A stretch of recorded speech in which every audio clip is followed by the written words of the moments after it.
Leave it to me. All of it. Whatever it is. What exactly is... Good old caravan rebot. Now let Paimon think. What were we up to the first time we came here?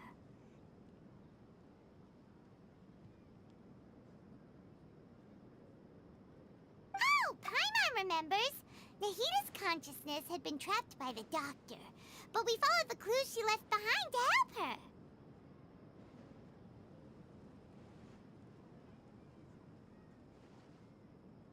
So much time has already passed since then, and it seems Sumeru's changing for the better now that Nahita's in charge, right?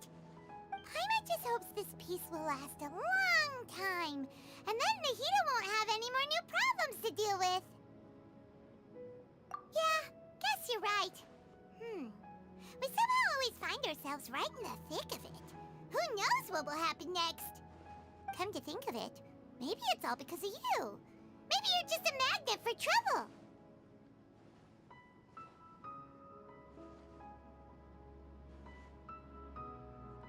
Huh?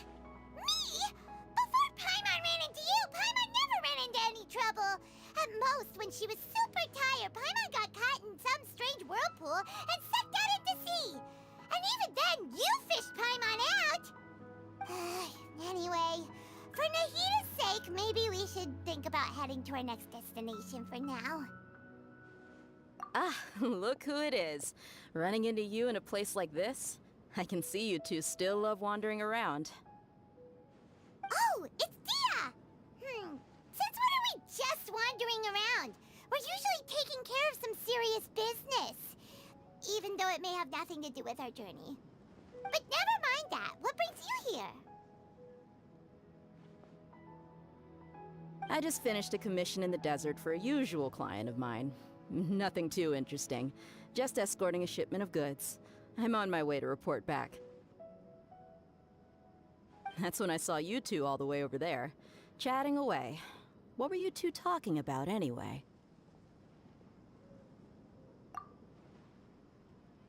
Huh? You serious? Can't say I saw that coming. But you are travelers after all.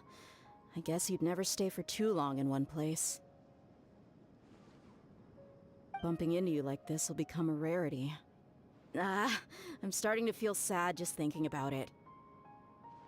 Hey, how about I gather a few mercs to escort you two? What do you say? Thanks, but no need. Oh, Paimon had no clue you'd miss us so much. But don't worry, we'll come back to see everyone when we get a chance. Sounds good. All you need to do to get to Fontaine is cross this stretch of desert and navigate some waterways. Knowing you two, I'm sure it won't be anything you can't handle. So, when are you leaving? Oh, wait a sec. Paimon just remembered there are still a few dishes in Sumeru that Paimon hasn't tried yet. Now, where's that list Paimon made?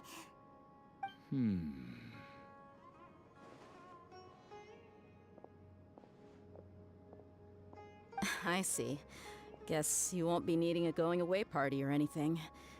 It's sad enough to see you go like this. Though, now that I think about it, Sumeru wouldn't be what it is today without you. Seems true heroes always prefer leaving quietly. By the way, should we go say bye to Nahita? Oh, good point. Then there's no need to bother her in the real world. Then, I guess this is goodbye for now, Traveler in Paimon. Whether as a client or a friend, you're always welcome to come find me. Goodbye, Dia. Bye-bye, Sumeru.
They still need me.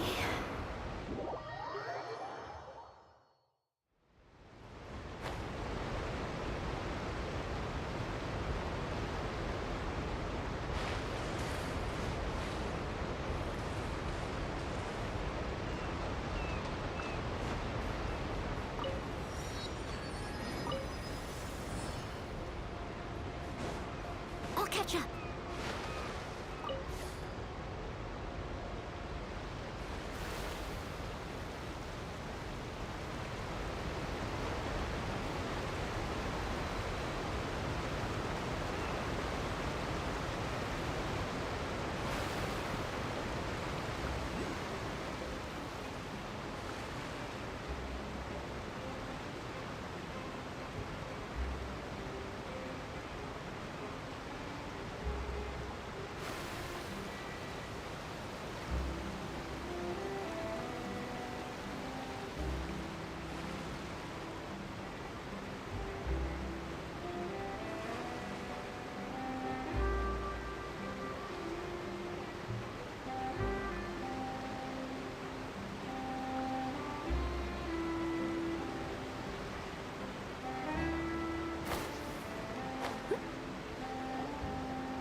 After crossing all that sand and water, we finally made it! Oh, this must be Fontaine's port! Wow! Everything looks so advanced in Fontaine! Paimon's heard that the industry here is extremely developed, and there are all kinds of unusual machines! Just seeing the sights as a tourist is nice, but maybe it would be better if we found something to do! What do you think?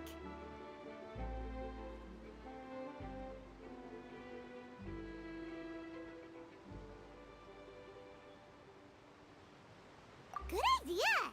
Nahida gave us loads of useful information. Seeking out the Seven is probably still our best source for information at this point.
Yeah! The more we can learn, the better.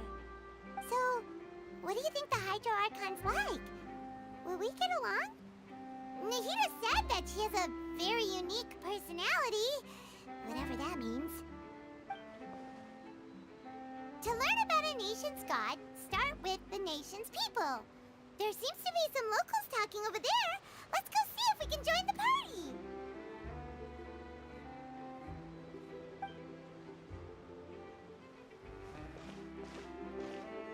If you ask me, it's a tragedy how things ended for him. Clearly, he was a pretty decent person. Yeah, I didn't expect that kind of ending for him. I thought he would at least fight on a little longer for his family. I was expecting a sudden plot twist, but it's a pity that it never happened. Still, his story is quite the tearjerker.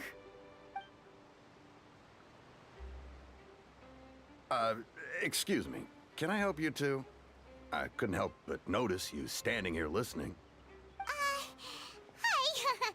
We're travelers new to Fontaine, and we had something we wanted to ask, but you seem to be really busy talking about some kind of play, so we didn't want to interrupt. Play? Oh, no. We're talking about something that really happened. In fact, it's a case that was just heard a few days ago. Really? Like, a real trial?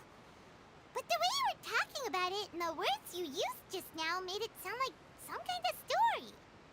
Well, good tales are often based on true stories, aren't they? And what you see in reality may also be someone deliberately putting on an act while harboring ulterior motives.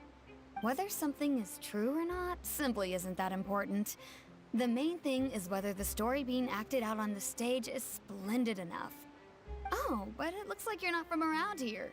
You probably don't know that the Fontaine Court of Justice is called the Opera Epiclese, or more commonly known as just the Opera House. But, shouldn't court cases be treated a little more seriously than that? Not to question Fontaine's way of doing things. It's just that putting someone on trial is usually a very serious thing. No worries. Other visitors to Fontaine have wondered the same thing. You could say that we just don't want to waste the moving stories behind those cases.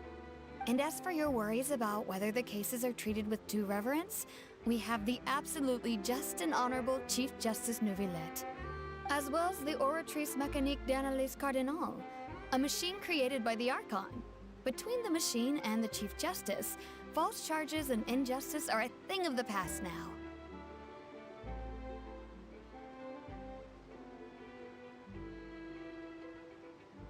Oratrice? Is it some kind of machine, too? Oh, Paimon's curious. We should check it out if we get the chance. Wait, Paimon almost forgot to ask you our question. Do you know what we should do if we want to meet the Hydro Archon? Oh, that's easy. Just go to the Opera House. Lady Farina practically lives there. You could definitely say it's her biggest passion. I think what they mean is that they wish to speak with the Archon personally. In that case, I'm afraid it's going to be a tad more difficult. You'll have to make an appointment well in advance, and it'll depend on whether or not she has any time slots available. Huh. Is the Hydro Archon super busy taking care of official stuff? Wait, didn't you say that she's always at the Opera House? No. Lady Farina seldom takes an interest with the nation's affairs. The reason it's difficult to make an appointment is simply because she's incredibly popular. That's right. After all, she is the Archon. Though she may tend to get a little dramatic from time to time, people can't get enough of her. Huh. First time Paimon's ever heard of an Archon being described that way before. Wait! Paimon gets now! The Hydro Archon is kinda like a big celebrity here, right? Yeah, I suppose you could say that. Perhaps you could even say our mascot. Hang on. This is still Fontaine's Archon you're talking about. You should show some more respect. Yes, you're right. I guess I should at least try to be a little more respectful in front of visitors. Otherwise, I might get arrested and find myself face to face with Monsieur Neuvillette. Come on. Sure, there's a lot of laws here, but nobody's going to be arrested for saying something disrespectful about the Hydro Archon. Alright, I think we get it. Thank you! At least we now know that we can find the Hydro Archon at the Opera House. But who knows how long making an appointment will take? Guess we could have a look around the city in the meantime. Hey! What are you looking over there for? Huh. Maybe something's the matter. She isn't going to jump into the water, is she? Maybe we better go check on her.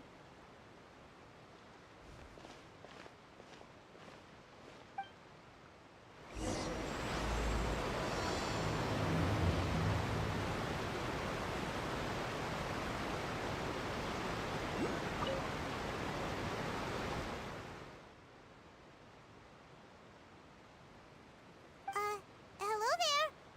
Excuse me. Are you alright? Huh? I'm fine. Thanks. Oh, okay then. We just noticed that you seem to be worried about something. About many things, actually. But there's nothing I can do but just keep my troubles to myself. I was just reminiscing about a place my brother and I would play when we were kids. It was just atop that hill over there. See?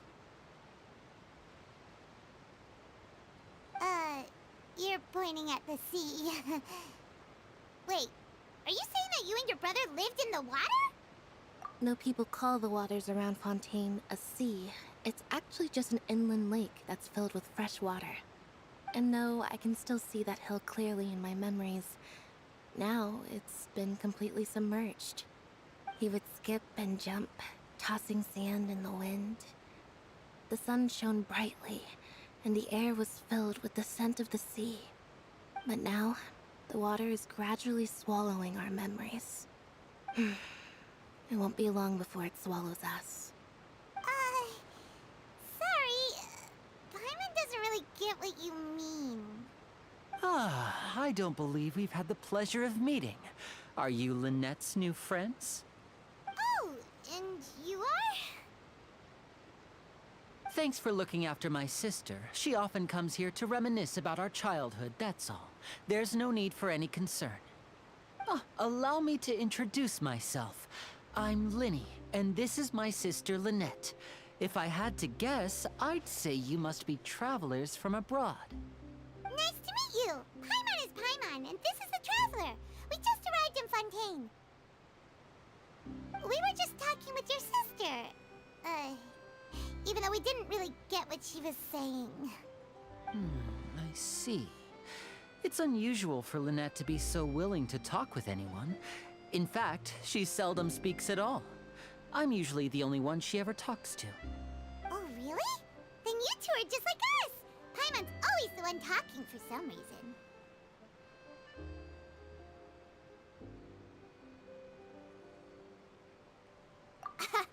So that's how you think it is? I also think my brother can be too talkative at times. Seems you were right, Paimon. We are quite similar. So, what did Lynette mean just now when she said that the water is engulfing your memories, and that it won't be long before it engulfs you too? Oh, that. It's from a prophecy that's been circulating in Fontaine for some time now. Well, I suppose prophecy isn't exactly the right word, because that implies a certain amount of uncertainty. There's no doubt about what's happening in Fontaine now. Where to begin?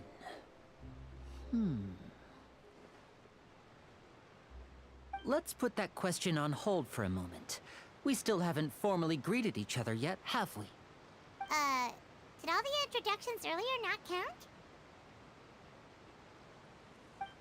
Hello, traveler.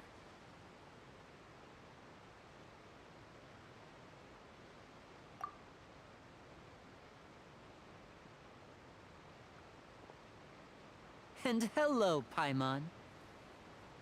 Hey! Why didn't Paimon get a handshake? You're not poking fun at Paimon, are you? Please, don't take offense. Just consider it a sort of etiquette we have here in Fontaine when making new friends. You should remember it. It might prove useful. Oh, alright then. Well, Paimon's just happy to have a local friend now. By the way, we were just getting ready to go to the Opera House to meet the Hydro Archon.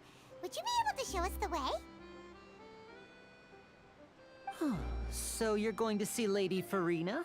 No problem at all. In fact, I was planning to go to the Opera House later myself. I'll gladly take you once I finish things here. Please, follow me.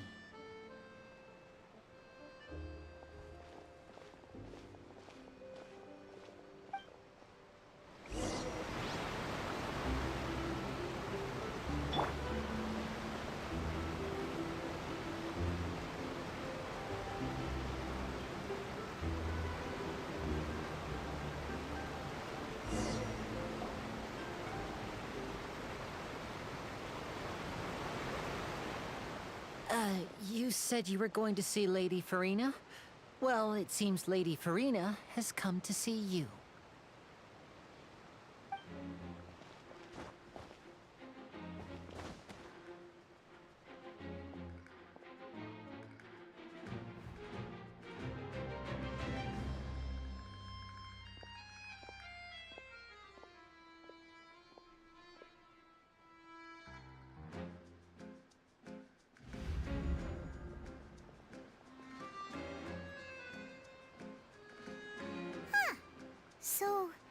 she's the Hydro Archon? But how did she know we were looking for her? My dear people, rich and poor, those with cup in hand and those with nothing at all, raise your glasses in celebration! If you don't have one, then just raise your hand in lieu.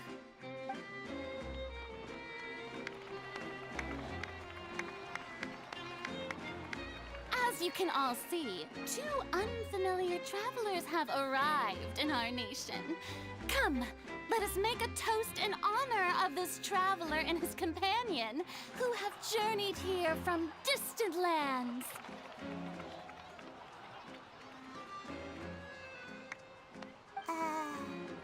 Is she talking about us?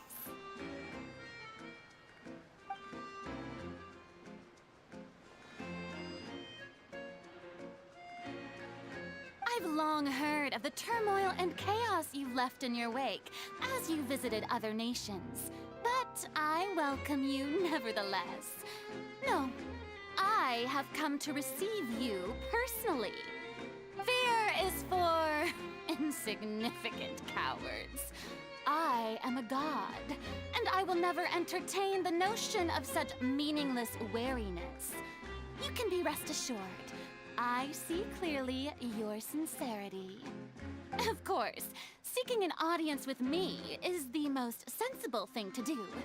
It will allow you to truly behold my power and witness my authority.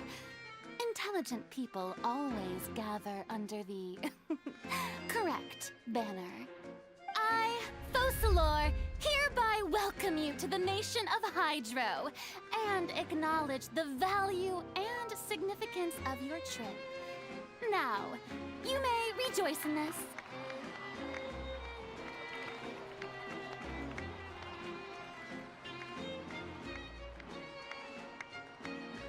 Yeah, Paimon still can't believe it. Feels like we've only been here for a few minutes. But the Hydro Archon's entrance was, how should Paimon describe it? A little over the top? Miss Hydro Archon, how did you know we were coming? Ah, I see. As Outlanders, you inevitably lack even some of the most basic understanding. Don't forget that even the gods can be divided into the mediocre and the excellent. I suppose it's only natural for you to be awestruck by my abilities. You had best stop and consider. Do you really have the noble qualities and etiquette necessary to communicate with a god? All it takes is a flick of my finger for me to know everything about you. Whoa, talk about sounding high and mighty. Oh? What's with these looks? Perhaps the welcoming ceremony still isn't enough? What else should I say then? Is she waiting for us to start talking? Wow, I didn't expect to see Lady Farina here. What a surprise! Wait, does this mean they're the legendary blonde traveler? How did I not notice before? Hey, what's all the commotion? Oh, is that Lady Farina? Is there some kind of drama going on? Of course. That's the blonde traveler. The one all those stories are about. Lady Farina came here to personally see him. Oh, I bet this is gonna be the duel of the century. Ooh, I've got to see this. I knew Lady Farina would never disappoint.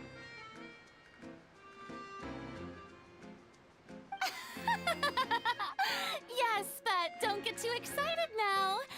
My dear believers and spectators alike tend to get quite rowdy, and despite the noise, I've come to tolerate all their ruckus.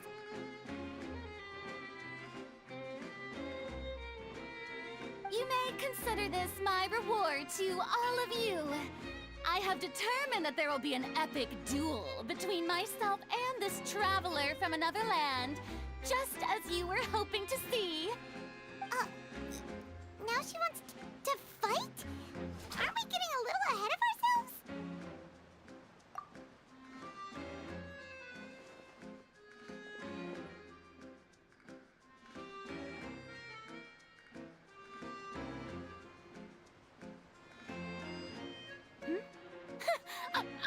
not afraid. Might I remind you that this is a duel against the divine? What are you trying to do, Traveler? Provoking a god in front of her people? Ahem. Stand down, Clorend. I admire his bravery. Few have the courage to draw their sword against a god.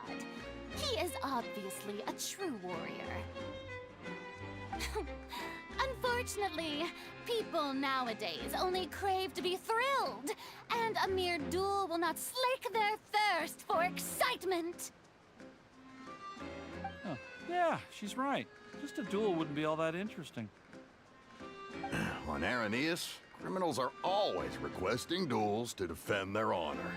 I'm getting a bit old, to tell the truth. You see. Then, as the god of justice, I shall face this traveler in another kind of duel. A duel in court! Oh, all right! Now that'll be worth seeing! Right. This is Fontaine, after all. Such a grand opera house, it would be a pity not to use it. Why do you care so much about the crowd's reactions? Seems you've spent a little too much time in the opera house. Besides, how exactly do you plan to have a duel in court? You mean you're going to put us on trial? Oh, we have reason to put you on trial. It's obvious, isn't it? According to Fontaine law, no one is permitted to release any flying objects within Fontaine city limits during the first 3 days of each month. You are clearly guilty of violating this law, no? Oh, so that's what they've done wrong. That's our Lady Farina. No one knows the laws of Fontaine like she does. You call that obvious? What kind of law is that? Wait, flying object? You mean Paimon? Precisely! Now, if you two have no objections, then in the name of the Hydro Archon, I order your arrest. My apologies, Lady Farina. I don't mean to spoil the fun. But if you would allow me to interject, I don't think that Paimon here meets the definition of a flying object. You tell her, Linny! Finally someone who's not crazy. How could anyone call Paimon a flying object? Ah, great magician Linny, my beloved citizen.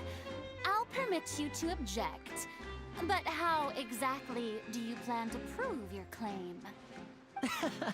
As a magician who just rained on your parade, I naturally should shoulder the responsibility of saving the show. So, with such an audience gathered here, allow me to perform a trick for everyone.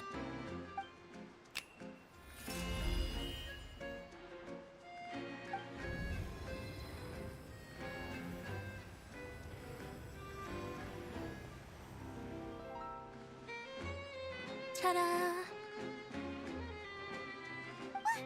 What's that on Paimon's back? Hey, when did Linny do that?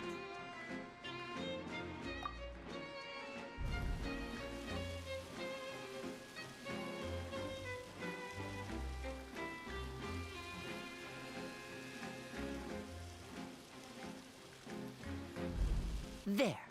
As you can all clearly see, Paimon should be classified as, well, something like a balloon. This rope has been in the Traveler's hand all along. It was just that no one could see it before. Huh? You call that magic? You've got to be joking. I thought it was pretty good. Nice one. Huh. I'm not sure what to think. It seems Lady Farina's charges no longer hold water.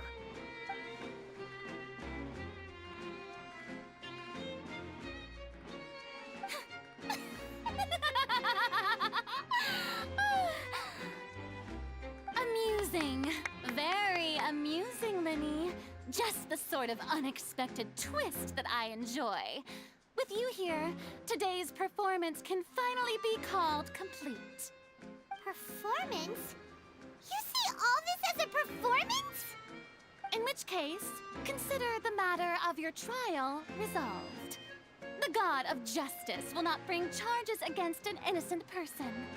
But when there are valid grounds, I will not only judge travelers from abroad, but even the gods of other lands. I look forward to seeing your upcoming performance at the Opera House, Mr. Linny and Miss Lynette. That's enough for now. Toodaloo!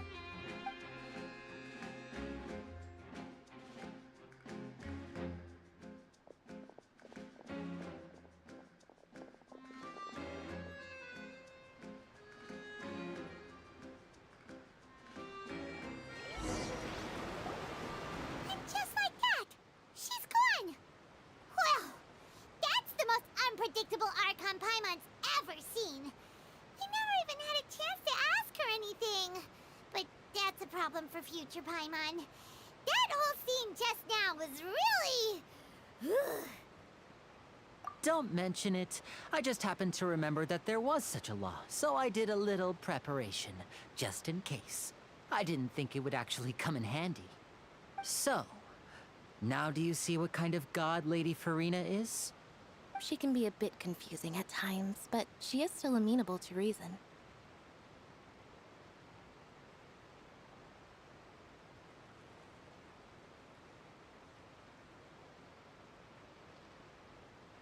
Anyway, Paimon had no idea you were a magician, Linny.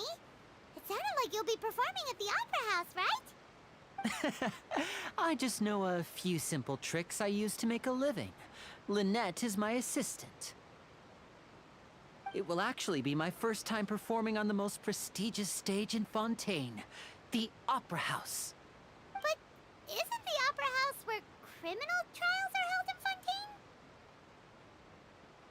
When there are no public trials being held, the Opera House hosts a variety of other performances. To the people of Fontaine, the line between a trial and a performance can be a little blurred. And speaking of performances, I would be remiss to forego this opportunity gifted by fate. Might I invite the two of you to see my performance? My brother's always excited to make new friends. Oh, sure. We don't really have anything to do now, and we wanted to go to the Opera House anyway.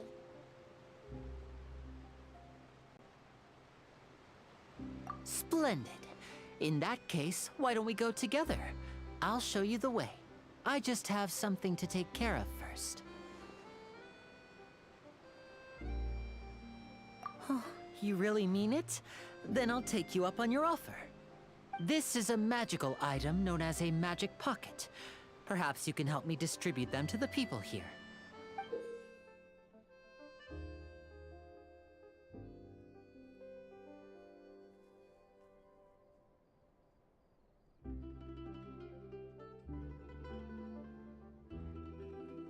Huh? What are they going to use it for? About that... You asked me before about the prophecy, right? Let me start by telling you a little more about what it entails. I'm not sure exactly when it began, but a prophecy has been circulating around Fontaine. It says that every person in Fontaine is born with sin.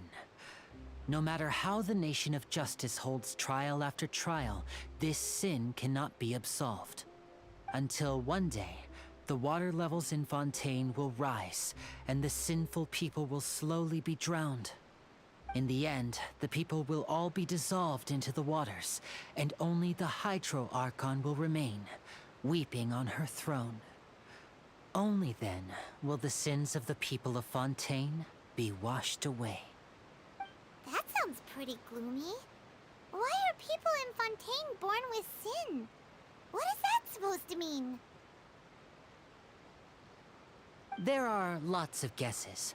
Some say that the ancestors of Fontaine stole the power of the seas and stirred its wrath.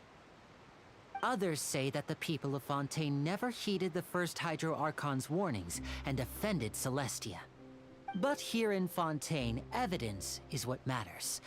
There hasn't been concrete evidence for any of these claims, so they can only be regarded as conjecture.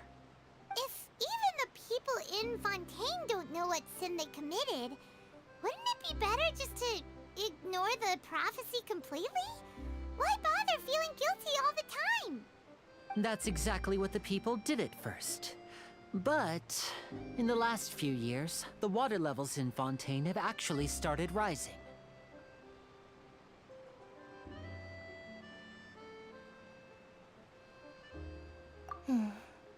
Many places have already been completely submerged, and now lie beneath the sea. Many people carry on with their lives as before and shrug it off as a natural phenomenon.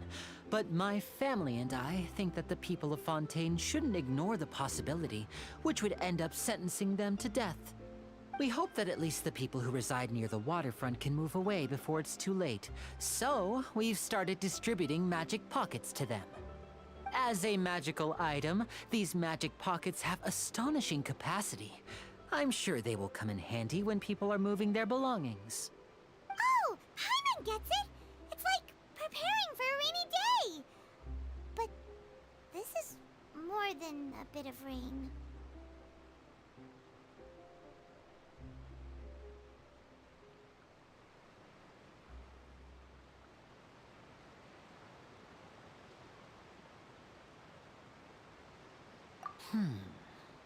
Perhaps only absolute power could ever contend with such a catastrophe.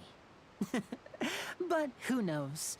We're just tiny specks in the grand scheme of things.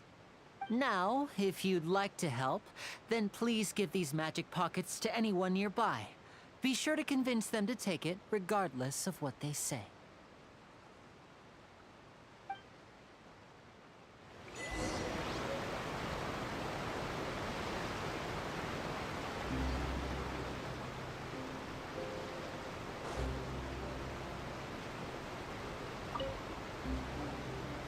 So you're the blonde traveler that everyone's been talking about.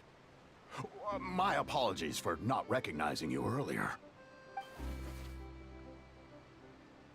Oh, a magic pocket? Seems you really thought of everything. I guess it's better to prepare for the worst and hope for the best. Thanks. Please, also thank the magician on my behalf when you get the chance.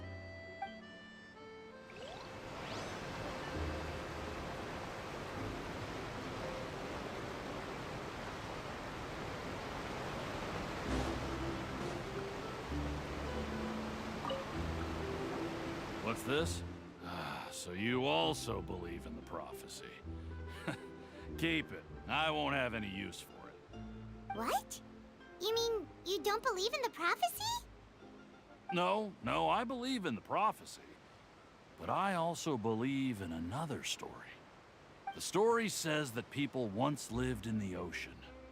They were one with the ocean and couldn't live apart from it. But as time wore on, people desired to live on land and developed blood vessels, encapsulating the sea within their bodies. Thus could people set foot on land. So, if you ask me, when the water rises and takes us all, it'll be like we're going home. Oh, we hadn't heard that one before. But people can't live underwater. They'll die. You should probably still take it. All right, I'll take it. I guess I just feel that being dissolved into the water doesn't necessarily mean death.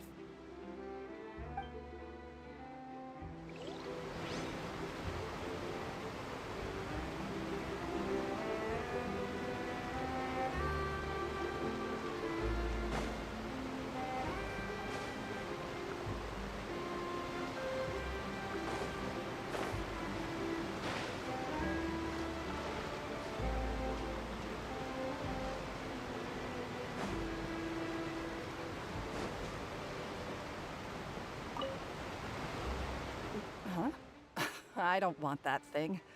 Way I see it, if the prophecy's true, it's still gonna be a long time before the water can cover everything. Life is all about living in the moment. What use is there in worrying about the future all the time? We'll cross that bridge when we get to it. You should still take it. You never know when it'll come in handy. Oh, all right, fine. Thanks. It's just that if I start moving, that means I've already given up on the life I have now. I'd really rather not.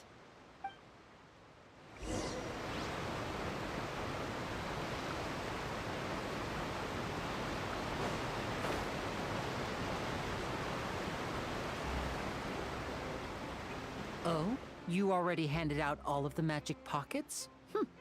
That was fast. So, what did people have to say? I bet you heard some, interesting opinions. Yes, but that will change once disaster strikes. I know they'll change their minds, so it's only right to help them prepare. Is there anything else you need to do before we leave? Yes, one last thing. I have the magic pockets made by a workshop in the court of Fontaine. Since we're out and about, I was thinking about bringing him some more materials. So, you want to collect materials? Just tell us what the materials look like and we'll help. Many hands make light work. Oh, that would be much appreciated. We'll need some Romaritime flowers. I remember seeing them near the waterfront on the east side of the harbor.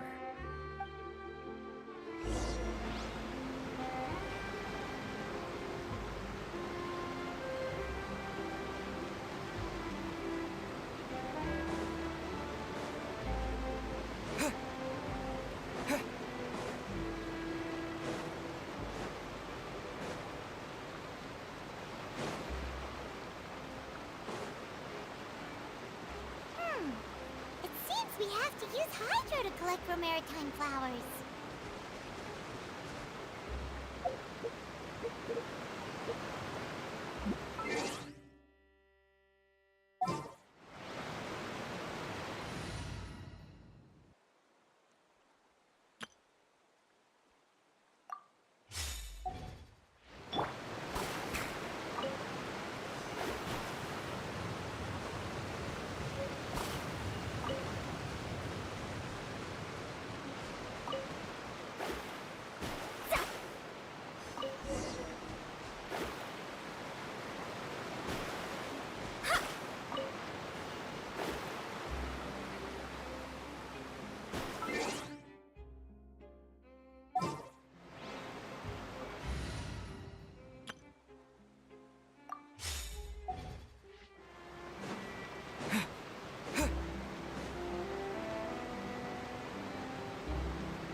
You made quick work of that. I can tell you're an experienced traveler.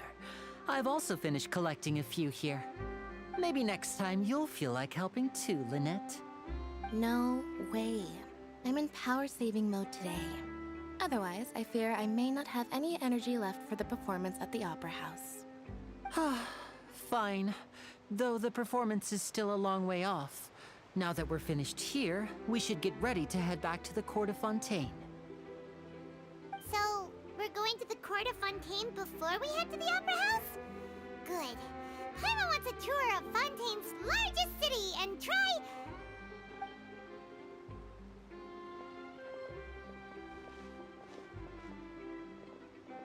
Wait, shh.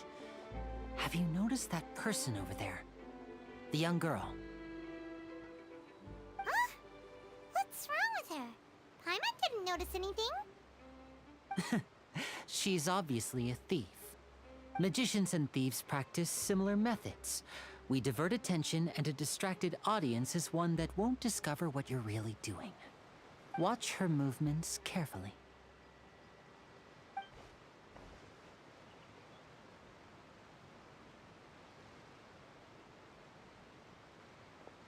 Oh, he's right! Shh, keep your voice down.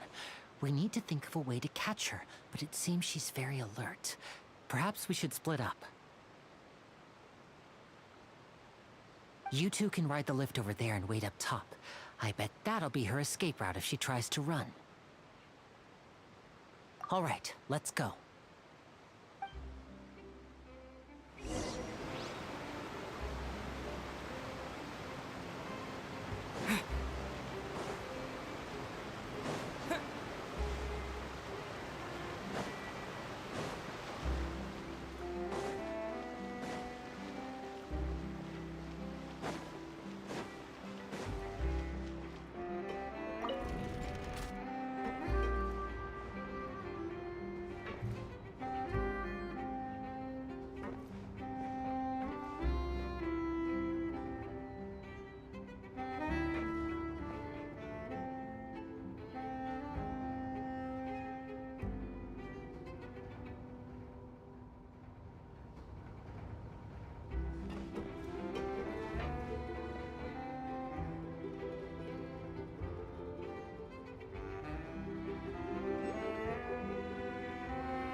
This is the spot where Linny wanted us to wait.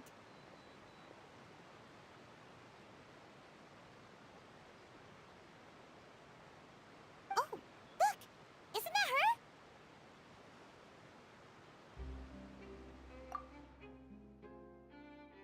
Oh no! Did she notice us? She started running the other direction! What should we do? Should we chase her?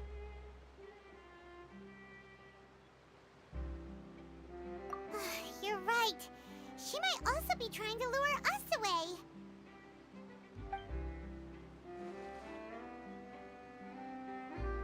Nothing's happened for a while now. Paimon wonders if Linny caught the thief. Yeah, let's go.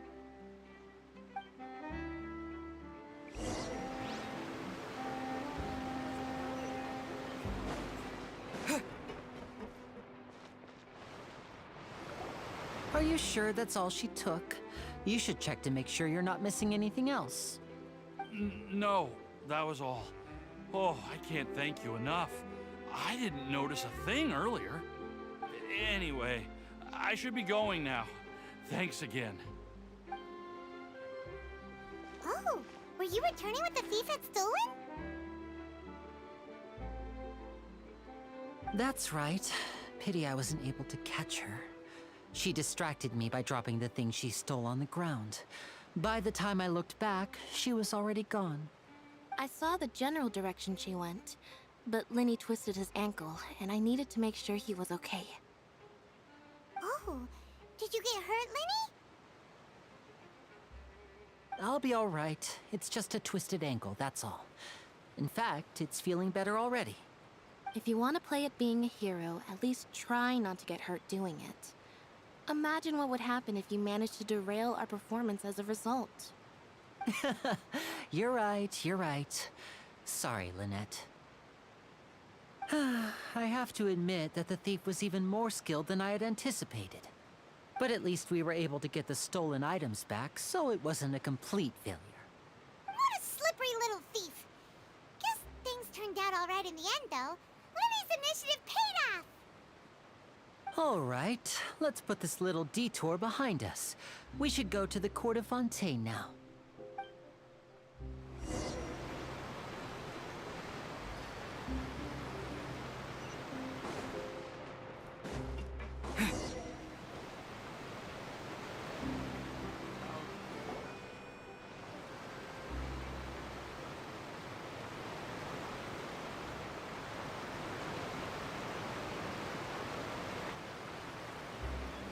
So, we ride this thing to go into the city?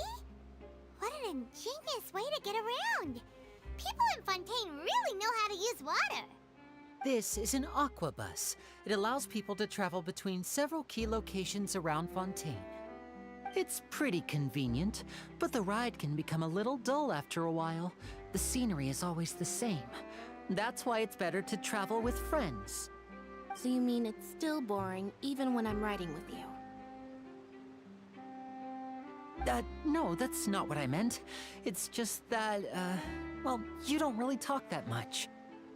Besides, it doesn't really feel like a real trip when it's just the two of us. It's the same as being at home. Whatever. Guess that's what it's like to be an older brother. It's about time for us to leave. Let's get on board.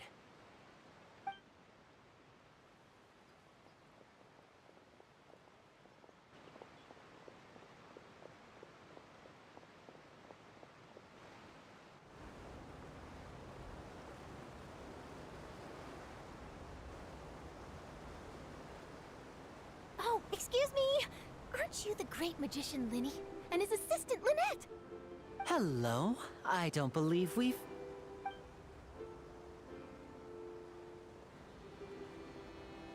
I'm Charlotte, a reporter for the Steambird. Nice to meet you. From the Steambird, huh? We've often relied on your paper to promote our performances. It's an honor to meet you. Wait, could that be the legendary traveler who's been making headline after headline in their journey across Tibet? Amazing! You recognize everybody almost immediately! I wouldn't be much of a reporter if I didn't know who's who, would I? Wow, today must be my day. Who knew I would end up on the same boat as so many VIPs? Could my vision finally be showing me some favor? So, Charlotte, what do you usually report on? Well, when there isn't any breaking news, I mainly cover the trials at the Opera House. You can still manage to keep readers' attention as long as you tell things from a clever enough angle, even if it's the same old topics. For example, reporting on how a scammer once deceived vulnerable girls into relationships, or how a financial criminal was once so poor that they ate a single piece of bread for 5 days. That's fine and all, but what I'm really after is exclusive, sensational news pieces that could shake the country. These smaller stories are a waste of my talents. Oh, I just remembered. I've been following a case lately. Well, a series of cases, actually. You mean the serial disappearances of young women case? That's right! These stories are the talk of the town right now, and it's probably the most mysterious case we've ever seen. If I'm the first with a draft ready to publish when the case is finally cracked, and it's the headline story in the Steambird, oh, when When that happens, I bet all the other reporters will shed tears of envy. I've already gathered all kinds of materials. I just can't wait for the truth to be revealed. So, what is the serial disappearances of young women case?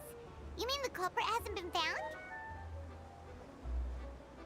That's right. The first missing girl case happened almost 20 years ago. And ever since, after a period of time, another girl disappears. What the cases have in common is that the girls are all of a similar age, and that they've all vanished without a trace. But the scariest part is that to this day, none of the girls have ever been found. Many suspects have been arrested over the years in connection with this case, but shortly after each arrest, another disappearance would always happen.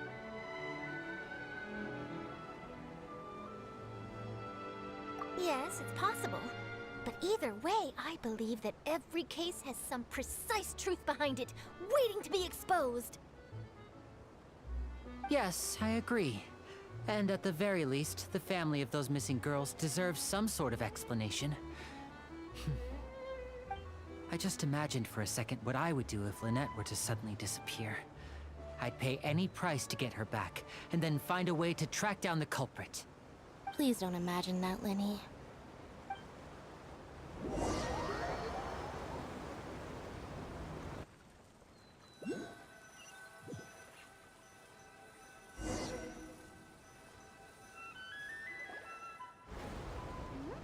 Hey, we're almost there! Look!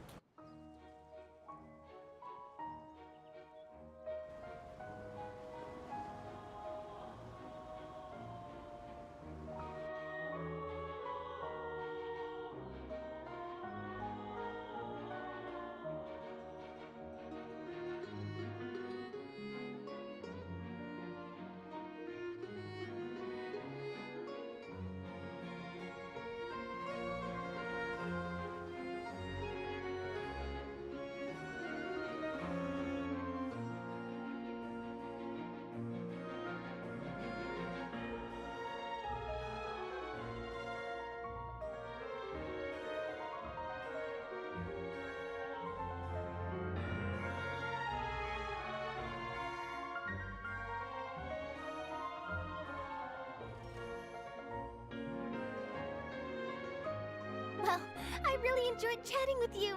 Life should be full of pleasant little surprises like this. Yeah, us as well. The ride went by too quickly. Ah, I have an interview to get to. I should get going before I'm late. Okay, Hyman hopes we can chat again soon, Charlotte. See ya! Bye now. Oh, be sure to stop by and see me at the Steambird when you have time. What a tough job. Always running around and interviewing everyone. Well, where should we go now? If you don't mind, how about we stop by my home first? Besides, I still have all the materials we collected. Sure, we wouldn't mind at all. This city is so huge, Paimon wouldn't know where to start anyway.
This is our current abode.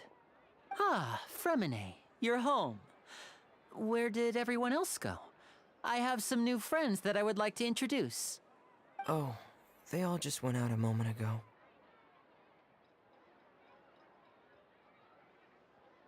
I see. Everyone is getting busier now that Father will be returning soon. I suppose that can't be helped. Allow me to introduce you to my little brother, Fremine. He is a phenomenal diver. Hello. Nice to meet you! Paimon is Paimon, and this is the Traveler! Oh, you sound very proud to have a diver as a brother, Linny.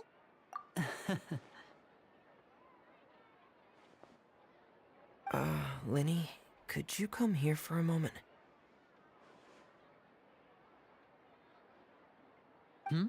What is it, Fremine? Do you have something to tell me?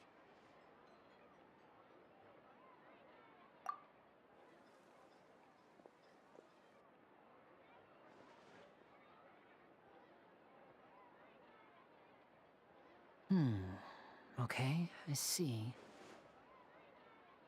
Is everything all right?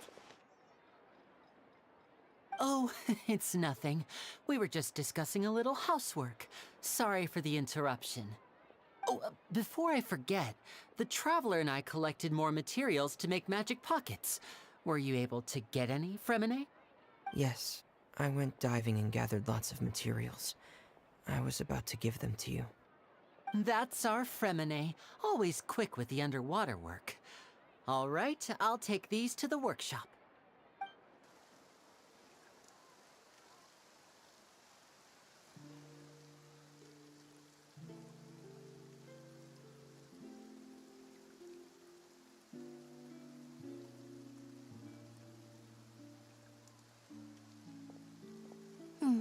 Looks like rain.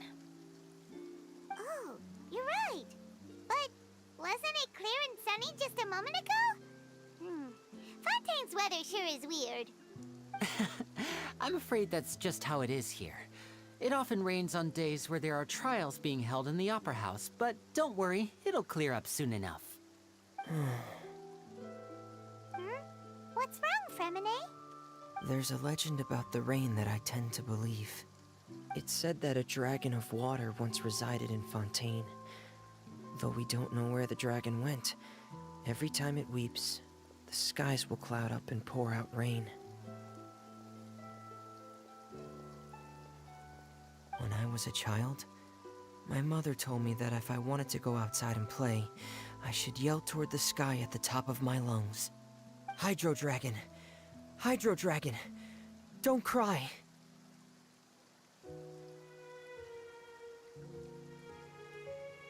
If it's an elemental dragon, then having the power to make it rain wouldn't be very unusual. Let Paimon try something. Hydro Dragon! Hydro Dragon! Don't cry!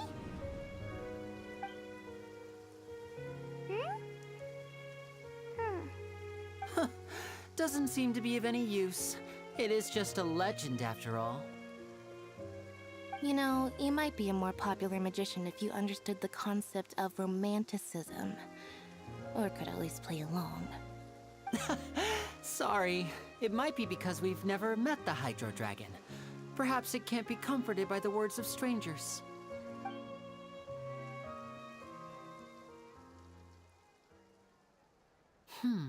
It rained for longer than I suspected. Oh, it's already getting late. Was there something you needed to do, Linny? Yeah, some preparations for the show at the Opera House. I need to find a way to catch the last aqua bus of the day. On the day of the performance, just ride the aqua bus to the island of Araneus. I'll have Lynette meet you at the fountain in front of the Opera House. Oh, are you leaving now? What is it, Fremine? I'm in a hurry. Oh, I get it. You feel nervous delivering the materials for the magic pockets, is that it? Perhaps we could trouble the Traveler to help us take these materials to the Beaumont workshop and deliver them to the owner there? I'm afraid that Fremine can be quite introverted, and the boss there tends to be pretty talkative. Fremine has always been a little afraid of her. No trouble at all! Don't worry, we're on the case! Sorry for the inconvenience. I'm quite useless when it comes to such tasks. I'll think of a way to make it up to you. Oh, no need, no need. This will be a walk in the park for us.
Hello? Is there anyone here? Oh, hello there. New customers? Looking to buy, or do you need something made? Or perhaps you're just looking for a chat with me. Oh no, we're just here to deliver some materials. Here they are. They're for making... what were they called again? Ah, these must be for Magic Pockets! I could tell right away. I've already made several orders worth now. No need. They've already prepaid several batches worth. When they told me what they'd be using them for, I even offered them a discount. But they insisted on paying the full amount, saying that I had a business to run. It seems both their hearts and their pockets are made of gold. Whoa. So, is Linny actually loaded? I can't say for sure, but who knows? Maybe there's good money to be made being a magician in Fontaine. Hey! Is this machine what you use to make stuff here? It looks really advanced. Why use your hands when a machine can do the work? It would be a waste not to use the latest technology, and wasting is a kind of crime. But where does a big machine like that get its power from? Well, it's a little complicated. I'm not sure I can put it in layman's terms for you. But basically, everything we usually use here in the city is powered by indemnitium. It's a type of energy that's produced from trials. Huh? How can trials produce energy? Well, I'm not completely sure of all the details myself, but basically, when a trial is in session, the Oratrice Mécanique d'Analyse Cardinale harvests people's belief in justice and converts it into energy to be used all around Fontaine. So that's what its other function is? Paimon heard that the Oratrice was created by the Archon to make judgments. But Paimon still doesn't get it. How could something unreliable like people's beliefs be turned into a stable power source for these machines?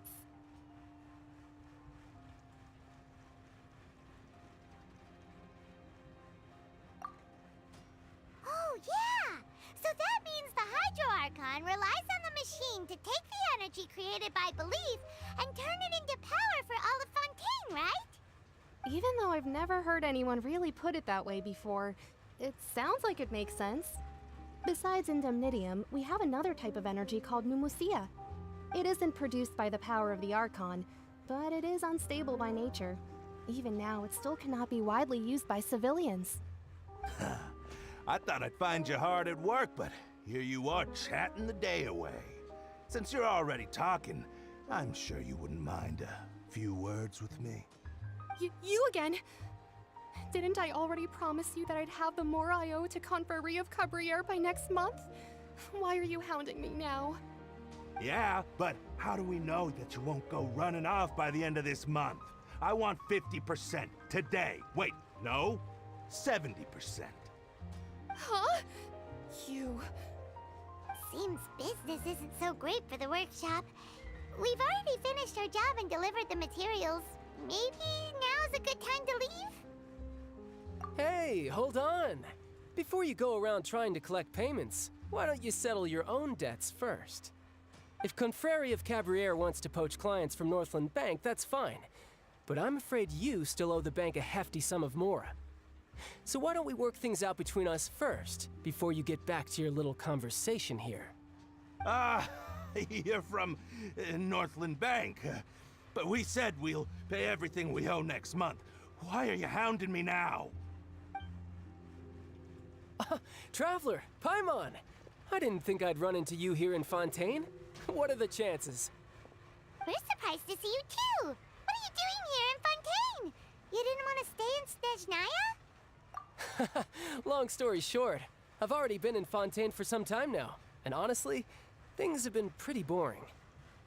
But it seems that fate brought our paths together today. Not only will I have some good friends here now, but ones who always seem to find trouble.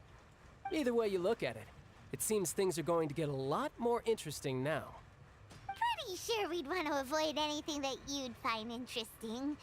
Besides, our trip here has gone pretty well so far. Right, Traveler? Hey, you, Northland Bank boy. Aren't you forgetting something? Don't interrupt. It's not often I run into the Traveler like this. Why don't you wait for me over there for a while? You kidding? Aren't you the one looking for us? You really expect us to sit and twiddle our thumbs while you catch up with your friends? Listen to me, boy. If you want your mora, fine. Why don't you come and take it? Hey, I just said not to interrupt. Oh, by the way, Traveler, the last time I took Tonya and Tusser ice fishing, Tusser said... Hey! That's way over the line! All right, boys, let's see who has to pay up now! Can you at least let me finish one sentence? Fine. Though the bank told me not to get rough with our clients. You're the ones who started it. This is an act of self-defense. You two will have to be my witnesses, okay? I'm sure this won't take long.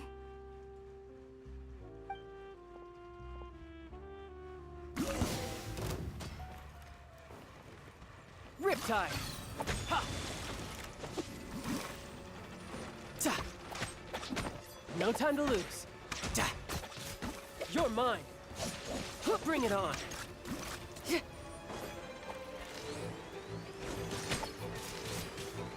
Yeah!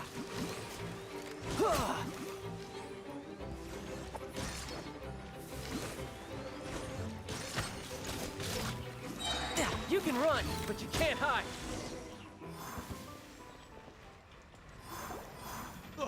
What's your deal, Brad? How are you so strong if you're just a staffer from Snezhnaya's Northland Bank? Wait, don't tell me you're... Oh, now you notice. It's a little late, don't you think? Just make sure you understand that you don't mess with Northland Bank. Got it?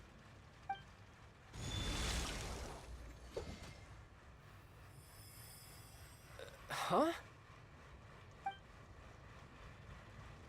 Now's my chance!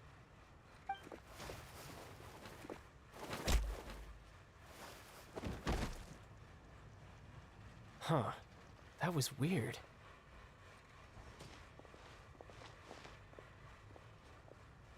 I'm not sure. It's as if I suddenly lost control of my hydro powers when I needed them. Maybe there's something wrong with my vision? Strange. How could that happen? First time Paimon's ever heard of someone losing control of their vision. Never mind. It doesn't matter. If I want to stay sharp, I shouldn't be relying too much on my vision anyway. Besides, I always have my delusion in case I need it. So what are you doing in Fontaine, child? And don't say it's work for Northland Bank. Well, I guess it's because I've been in a bad mood lately. Huh? What kind of reason is that? Wait, since when do you feel down about anything? I don't know. Maybe I still have a lot to learn about myself. But recently, there seems to be some sort of restless power stirring inside of me. And I don't know why, but every now and then I feel like I'm in a terrible mood. Maybe you losing control of your vision just now is connected with that power you're feeling inside. That is a possibility. I can't remember if I ever mentioned it before, but when I was 14, I fell into some unknown abyss. It was during that time I learned nearly all of my abilities. The one who took me under her wing and taught me was named Skirk. She was always quiet and very mysterious.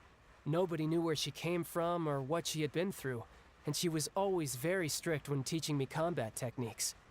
One time, I asked her why she was willing to take me on as an apprentice.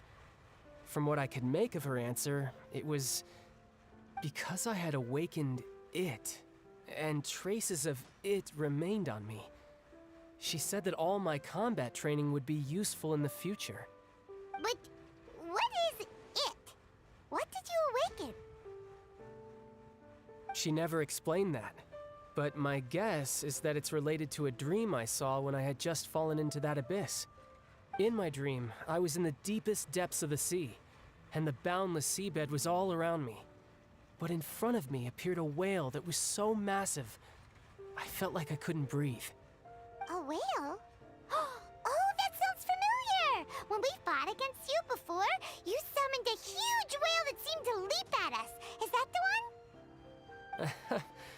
That's just an abstract form of a whale that I create using my elemental powers. It takes that shape because the scene I dreamt of the whale has always been stuck in my mind. I'll never forget it. So you used the whale as inspiration for one of your moves? Huh. Seems a little twisted to Paimon.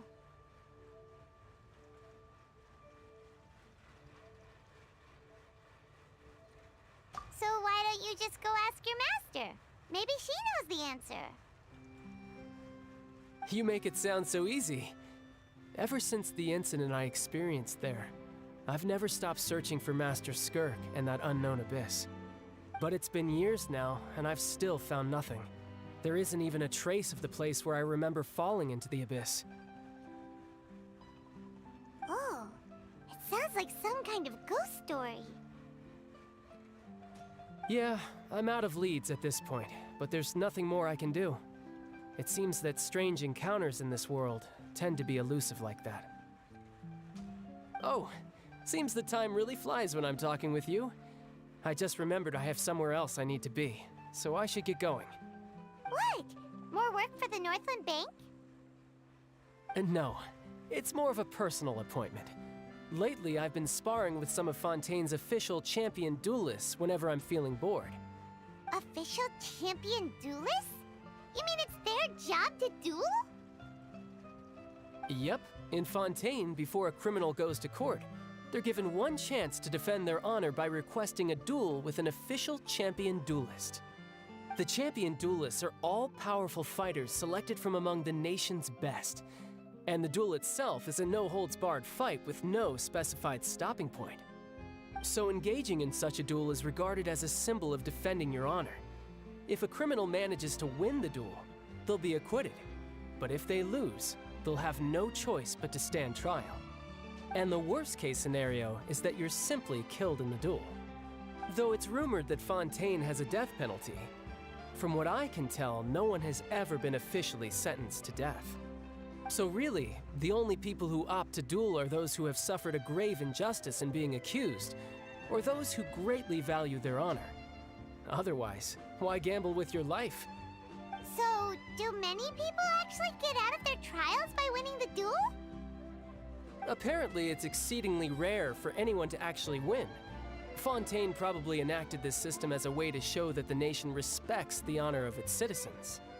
Besides, none of the champion duelists are to be trifled with, which is exactly why I was itching to face them as soon as I got to Fontaine.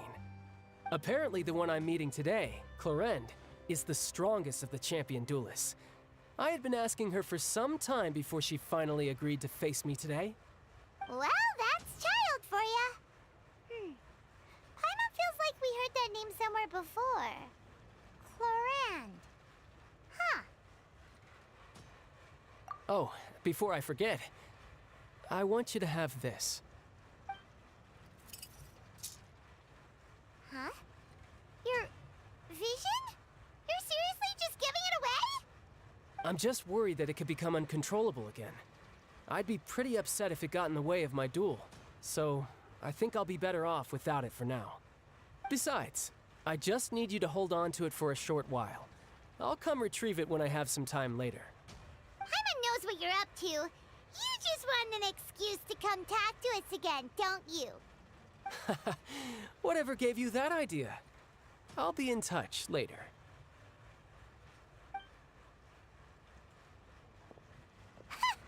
That sneaky guy. He said he's been feeling down lately, but he seemed the same as ever to Paimon. Well, since we don't have much to do for now, we might as well walk around and see the city before Lenny's performance.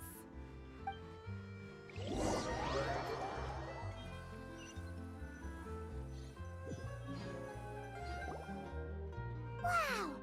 Who could have seen that coming? The reporter who was barely around for most of the story was the murderer all along!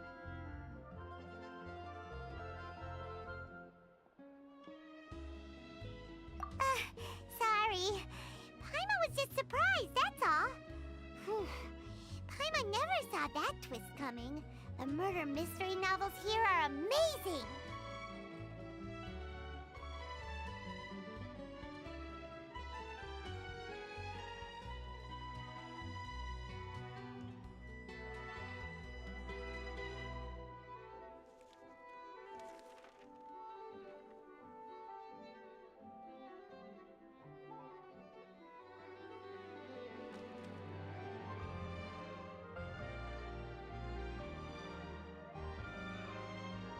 The whodunits here in Fontaine are a lot different than the light novels you see from Yai Publishing House. Both have their merits, but Paimon thinks this style of novels are more, well, novel. It's so exciting to reach the moment when the mystery is uncovered, especially in the one Paimon was just reading. You should buy a copy and read it too. Oh, sorry about that. Paimon will be more careful next time. Hey. Shouldn't we be heading to the Opera House to see Lenny's performance soon? It's almost time for the show to start, so we should get going.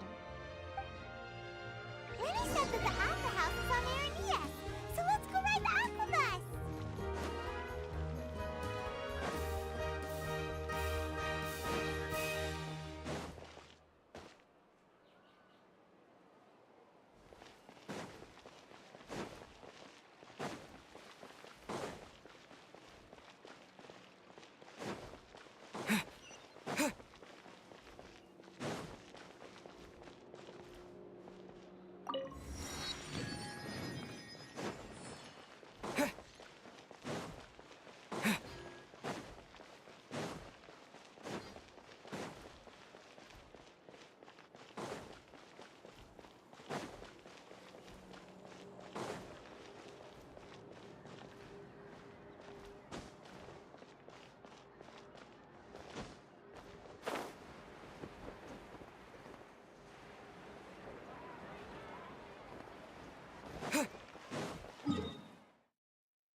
Charlotte? Who's her friend, and what are they chatting about? Be pleased with the cherry on top, Charlotte! Journalist extraordinaire! Please tell me you're joking! I read that a gang of criminals tricked the Gardamex by disguising themselves as blubber beasts. It's true, isn't it? It has to be! I've invested all my savings into graph adversarial technology and even taken out a sizable bank loan. I'm begging you like the beggiest beggar in all of begdom. I need you to calm down a little, Miss Lapine, Pauline. I admire your passion for your research, and I don't mean to dash your hopes for those, big-ticket orders. But I'm afraid I'm not joking. The Blubber Beast incident was a short story mailed to us by an anonymous amateur author, written in the style of a true story.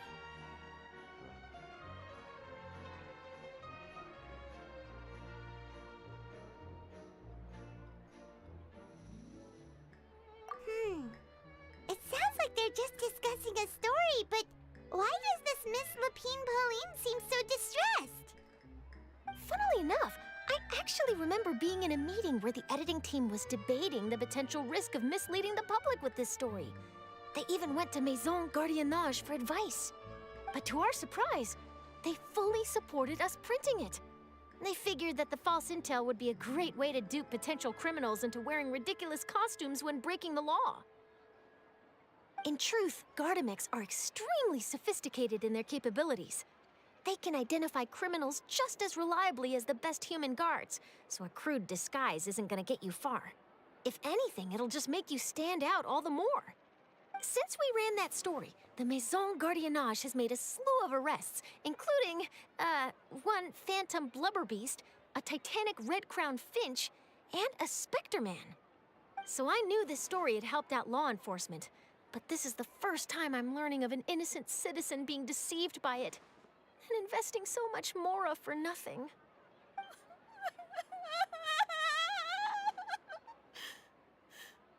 Uh-oh. She really sounds like she's in pain.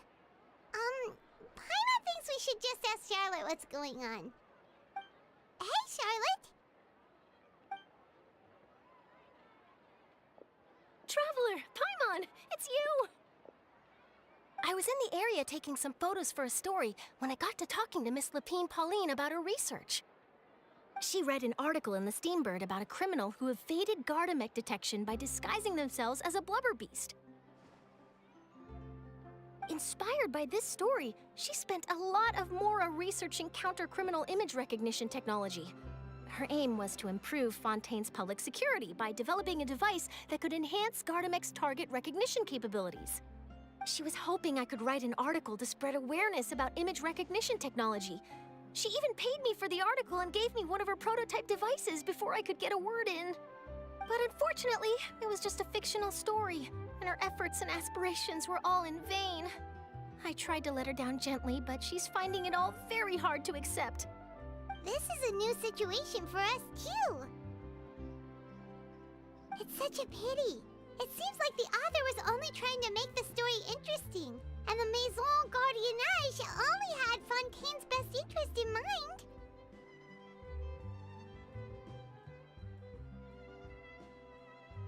Wait, Miss Lapine Pauline?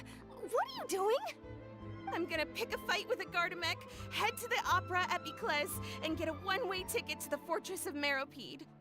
That way, I won't have to repay my debts. It's the only way I can afford to keep on living. Whoa, there's no need to go that far. I mean, come on, look at you. You wouldn't even dent the Gardamex armor. In all likelihood, they'd only hold you up at the Maison Gardiennage for a few days before letting you out, and then you'd still have to repay your debts. Actually, instead of going into the technicalities of that, how much did you actually invest? How bad can it really be? 270,000 mora. Okay, well, escaping to the Fortress of Meropide over a sum like that seems like a last resort. Surely there must be other options. Not anymore. I used to be an equipment supplier to the Fontaine Research Institute before that blew to pieces, and now I'm just a small-time engineer. I scraped together some savings over the past few years, but I put every last mora into this project, and now I'm left with nothing. It's not just my savings that are gone. It's my whole future as a graph adversarial technology specialist and my dreams of becoming a billionaire one day.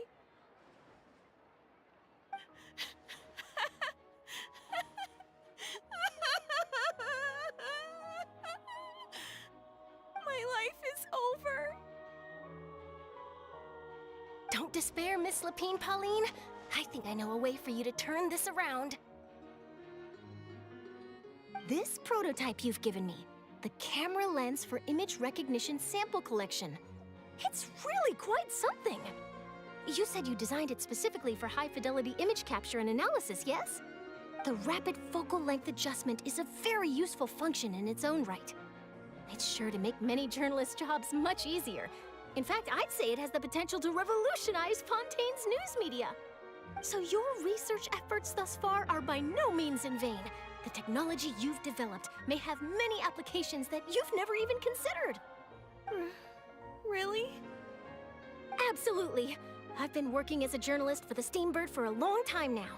No one understands the issues we journalists face on a day-to-day basis better than me. So keep calm, take heart, and start thinking about mass production. In the meantime, I'll show your invention to all my colleagues to drum up interest in your product. I can't believe it! If this is true, then I can look into setting up a whole camera lens development pipeline. My big-ticket orders and billionaire aspirations are still in the cards. Oh, maybe I should consider taking out another loan. That way, I can rapidly improve the lens production process, be the first to market, and prepare to battle for dominance in the camera industry. Come on, stop daydreaming about your pipelines for a minute. Just take it one step at a time and see how it goes. There's no sense in putting all your eggs in one basket before things are even off the ground.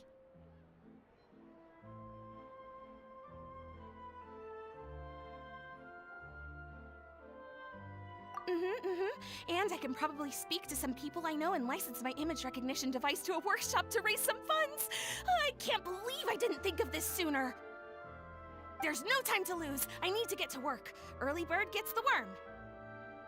Can you believe her? She just ran off. Paimon's pretty sure our advice went in one ear and out the other. It's understandable. When inspiration and passion strike at the same time, it's all too easy to throw yourself headfirst into your work and forget about everyone around you. A lot of journalists are the same way when they're first starting out. But don't you worry. I'm gonna write an article on all this, and I'll be checking in on her regularly. Her research has the potential to benefit the entire journalistic community. I'll give her plenty of input to stop her from going down any rabbit holes, and make sure mass production of her lens can begin as soon as possible. It's reassuring to know that you'll be looking out for her, Charlotte.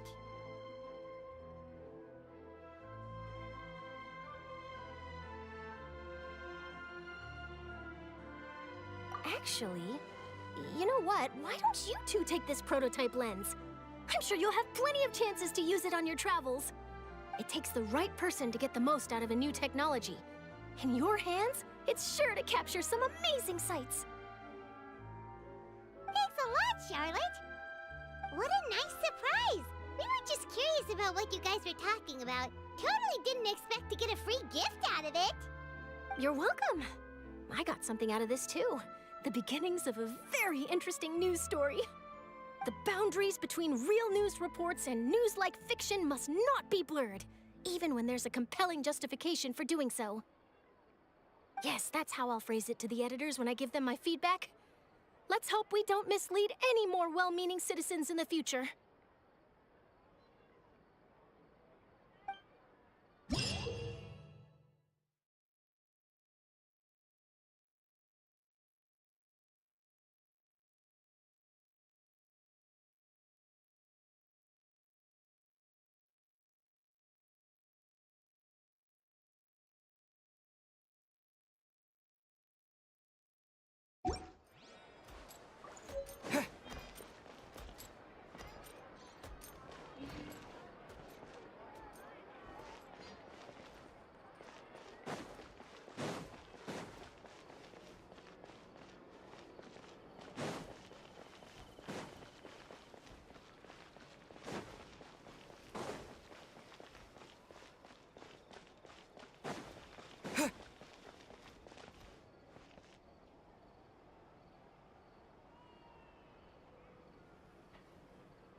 Ad Astra Abyss.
There'll be an extra fee for that.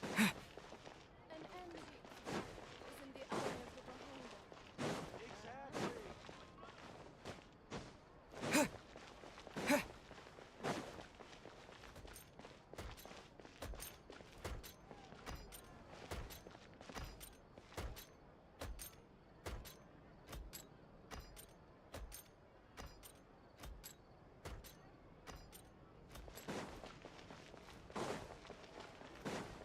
They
It should be fine.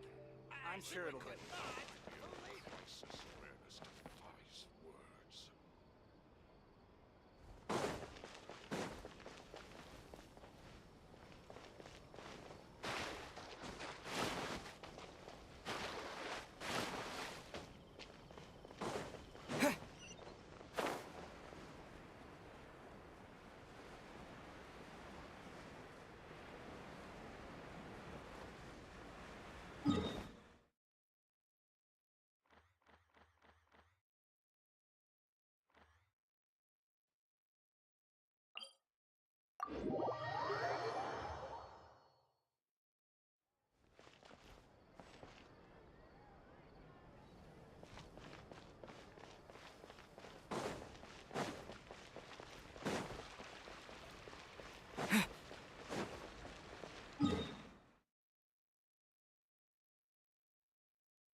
Whoa!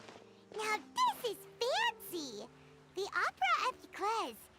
What a place to hold a performance! No wonder Linny and Lynette were looking forward to it. Huh. Looks like there's a lot of people standing around the fountain up ahead. Oh, Archon, please bless us with a bright and healthy child. We pray. I don't know why you always feel the need to ask so much. I'll be happy as long as our child is healthy and lives a peaceful life. I guess if they're our kid, then there's no doubt they'll turn out smart. Maybe this is one of the customs in Fontaine. There sure are a lot of couples here. Vache. What's wrong? Vache. Vache.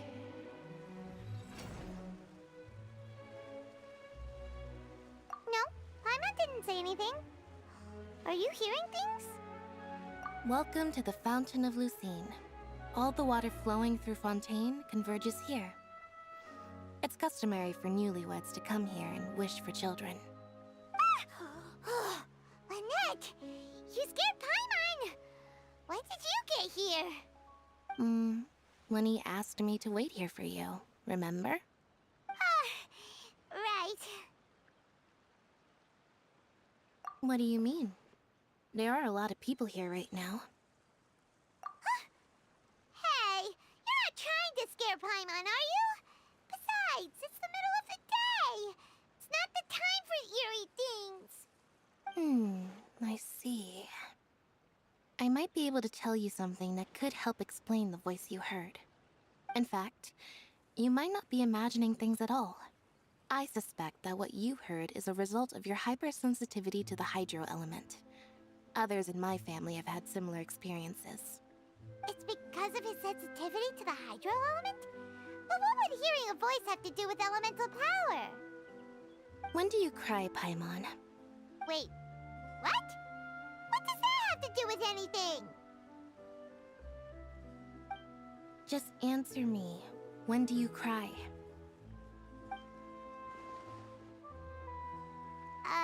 When Paimon's really sad? Oh, and when Paimon's super happy. Oh, and also when Paimon's really, really scared. Then you should understand that tears contain your most intense emotions. Like I just mentioned, the Fountain of Lucine is where all the flowing water in Fontaine converges. Even the tears that fall to the ground will eventually gather here. So maybe what you heard was the intense emotion coming from someone's tears.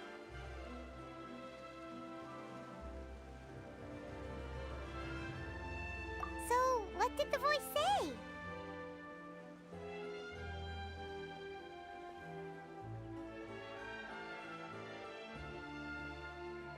Huh. If you were hearing their emotions, then Paimon wonders what happened to them. Rather than worrying about them, we should worry about my brother first. Don't let that calm look of his fool you. He tends to get pretty nervous just before a performance. So chatting with Linny might help him relax a little before he goes on stage. Oh, right. That makes sense. Let's go in and see Linny.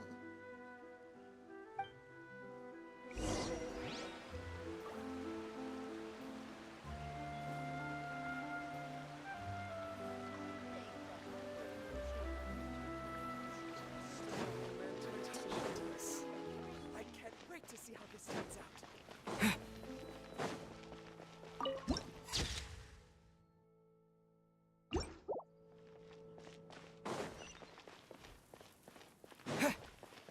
Seems like the stories here never have a happy ending.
Ah, Traveler and Paimon, good to see you.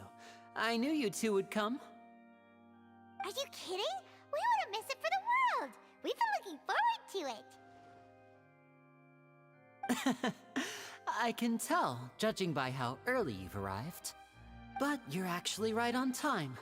The audience still hasn't started entering the venue yet, which means now is the perfect chance for us to take you to the best seats in the house. Wait just a moment, I'll fetch the tickets.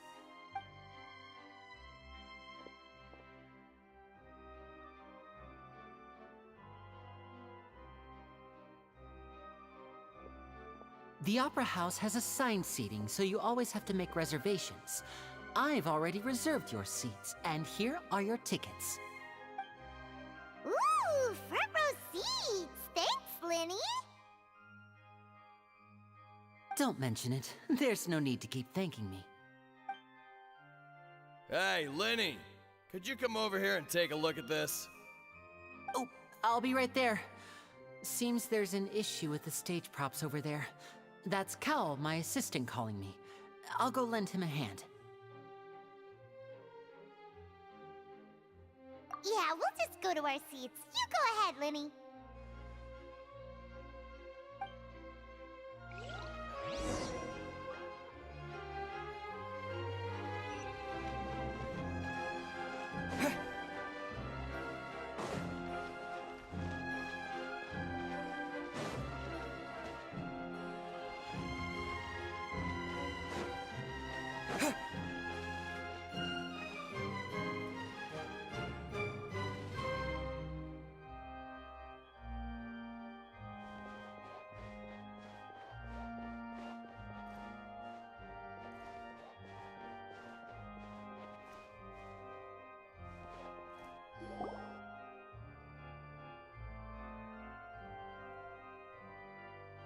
Oh, these should be our seats. Come on, let's sit down.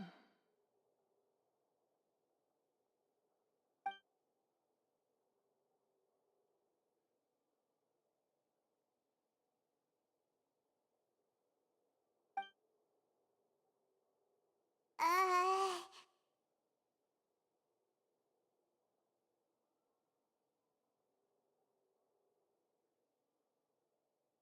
Uh...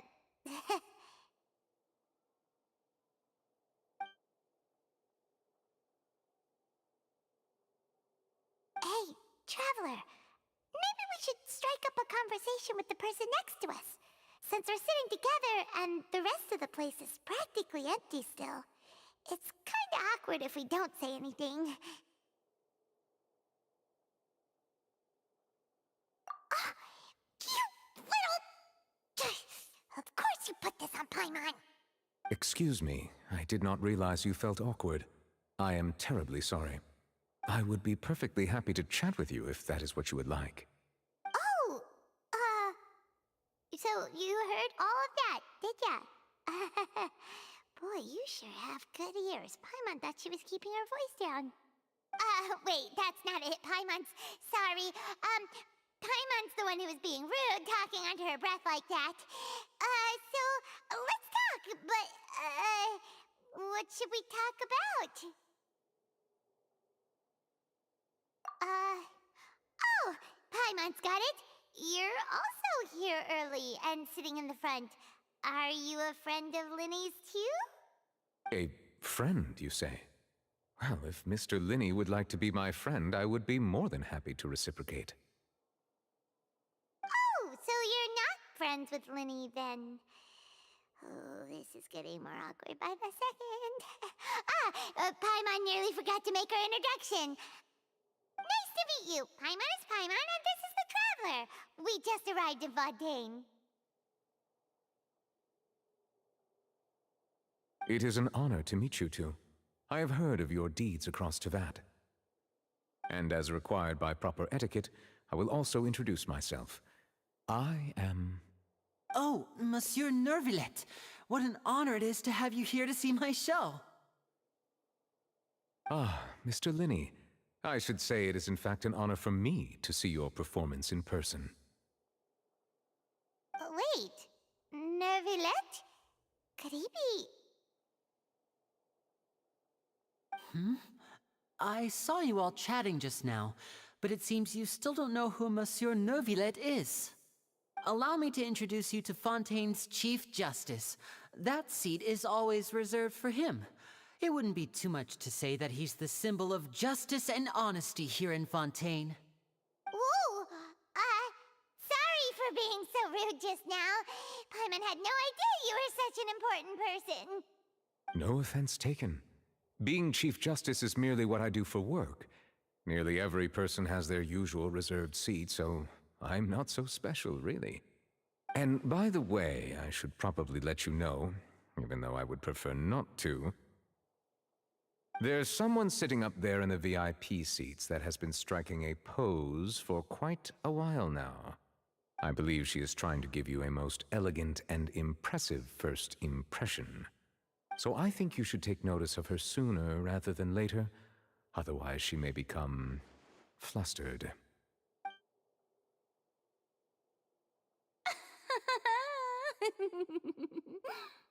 Huh?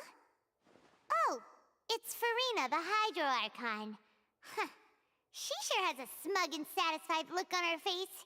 Guess she has no idea that you saw right through her act. Very good. That is for the best. No need to pay her any more attention. We may now enjoy the show. Huh? So is this what things are like between the Chief Justice and the Hydro Archon? All right, please wait just a moment longer. I've pretty much finished my preparations, and the performance will start as soon as the audience has made their way to their seats. Yay! The show's finally about to start! Paimon can hardly wait! Paimon's never seen a real live magic show before!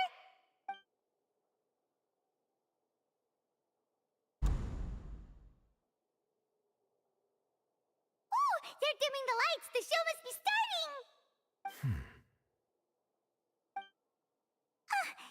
Sorry. Paimon will try to stay quiet. Welcome, one and all, to the Opera Epiclese. I am the star of today's show, Linny. And over here is my sister, Lynette, who will be working as my wonderful assistant. Please, let's give her a warm welcome. Hello, everyone. I know she may seem to be a little sleepy right now, but that's just a sign that she's nervous. Whatever. Now, some of you may be thinking, two vision holders who can freely manipulate elemental powers performing magic is not true magic at all. So, I would like to take a moment to assure you that elemental powers will have nothing to do with what you will witness on the stage today.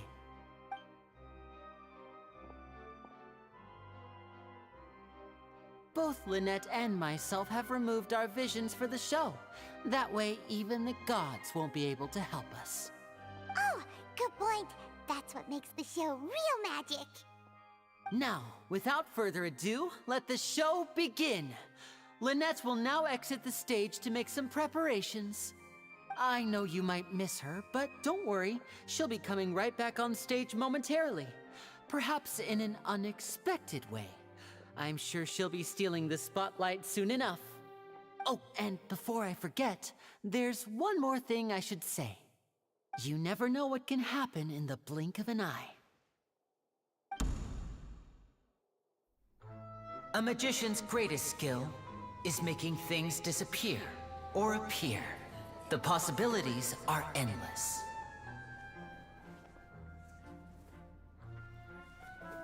Huh?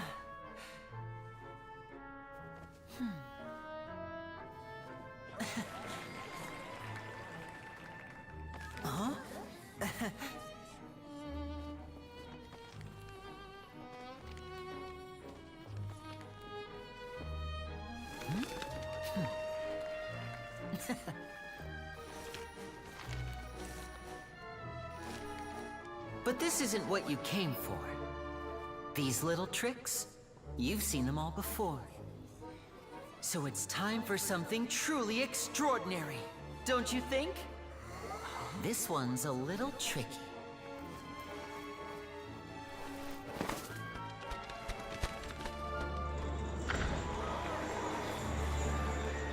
Using this water tank, I shall make my sister vanish completely, right before your very eyes.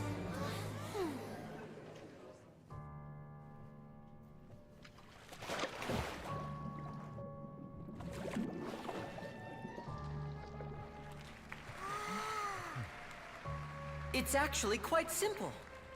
She'll just turn into air bubbles and float right out of the top.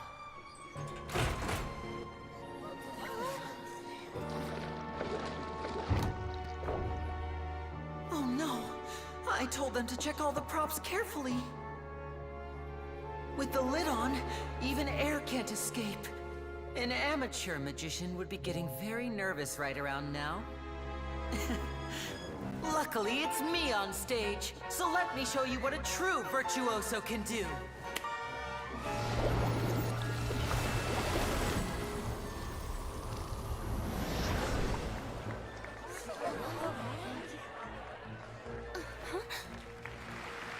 Lynette, are you still there? Don't go too far. We don't want to use up all our magic. Hi, I'm back. Uh-huh.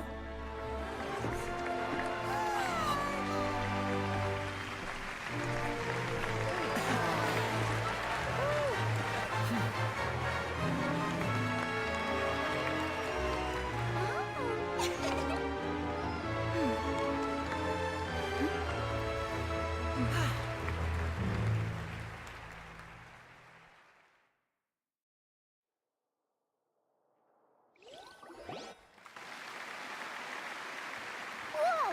What in the world just happened? How did he do that? Paimon didn't see him do anything! Wasn't Lynette inside the water tank? How did she disappear and then reappear out of nowhere?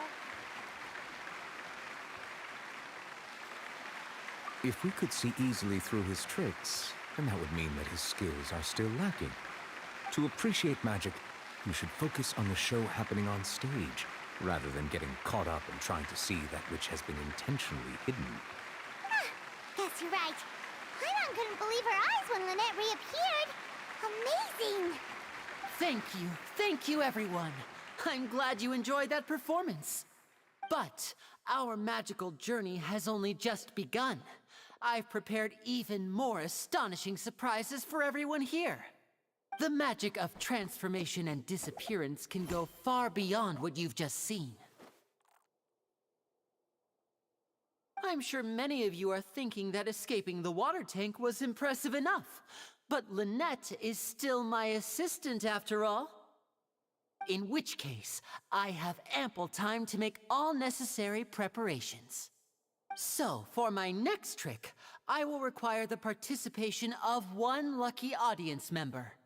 Please, if my assistants could bring out the magical boxes now. There are 2 boxes, and only 2 boxes. One is here, and one is there in the aisle among the audience. I'm sure many of our clever audience members have already guessed our next magic trick. A swap! Our lucky audience member and I will each enter a magic box. After 1 minute, we will each emerge from the opposite box. Now please, everyone pay very close attention to the box you see here. Don't give me any chance to make a move. Wow! How's he gonna do this? Hey, do you think this is all magic tricks, or does Lenny have actual superpowers?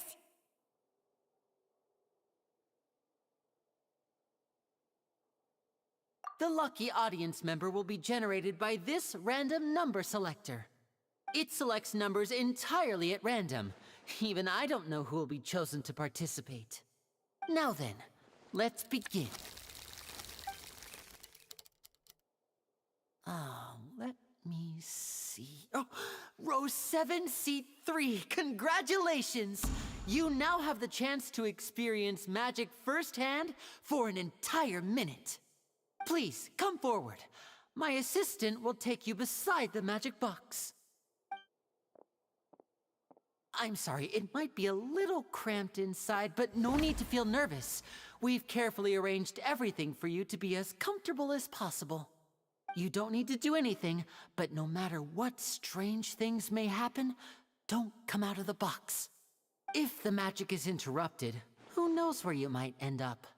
You might even find yourself in the Fortress of Meropide. Oh, okay. All right. Before I enter the magic box, there is one more thing I need to ask the audience to do. Could you all give me a countdown? Like this. 60, 59, 58. Just keep counting down. You can go a little faster or slower if you like.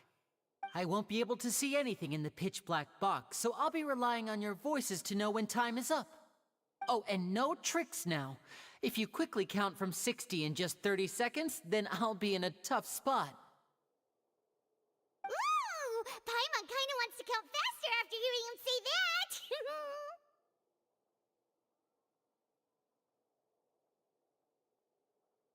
No, that won't do. I can see it in your eyes. You still can't be trusted. Let's practice together. Come on, repeat after me. 60, 59, 58, 60, 59, 58! That's right, perfect. Keep it going. All right, I'll see you all on the other side once you've finished counting.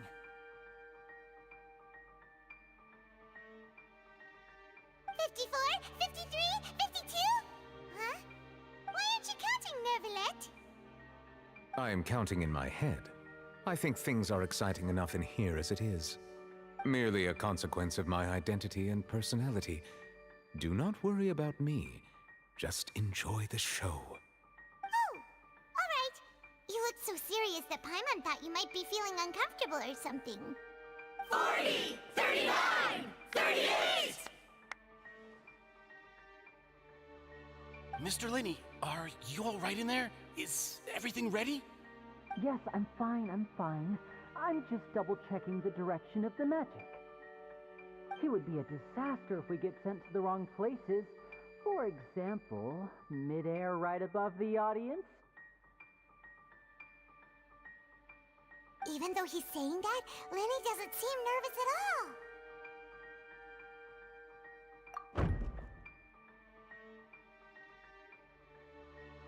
Ah! What was that noise? Did you hear it too?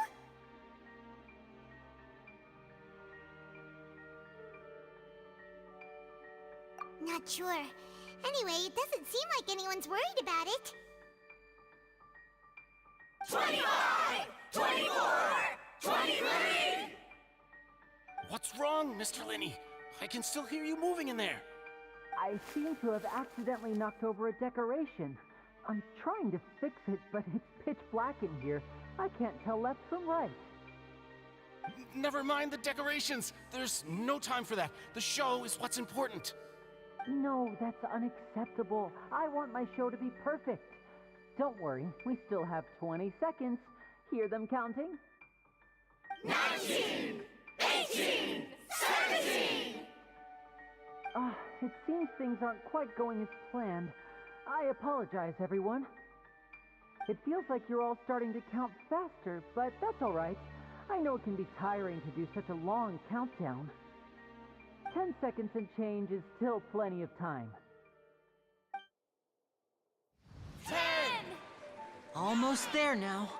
Whew. Swapping two people is harder work than you might think. Even a master magician like me can't guarantee I'll get it right the first time. Hey, wait! Is this the back one? I can't tell. They both look the same inside. Huh? No, that's not it. I'll try again.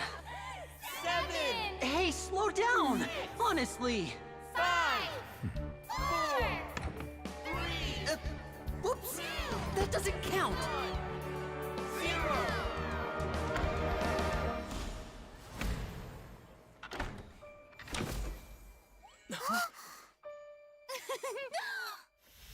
Ta-da!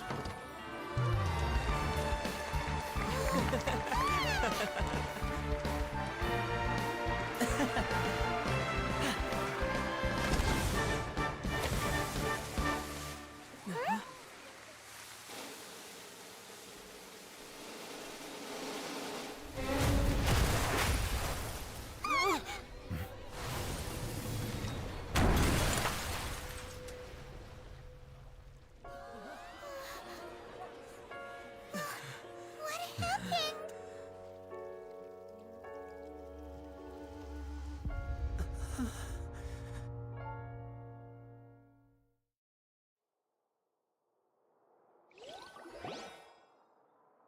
Huh? Is this part of the show? Mr. Lenny, you're going to use magic to fix the stage now, right? What happened? Oh no. Maybe this isn't part of the show. The girl was still in that box, right? This performance is over. Medical staff with me. Guards, secure the scene and detain all the performers. Seal the exits. No one is allowed in or out at this time. Yes, that's right. If this was just an accident, then we must investigate the cause. But if this was all part of some scheme, then those accountable will not escape the judgment of the God of Justice! No need to be alarmed, you two. We'll get to the bottom of this soon enough.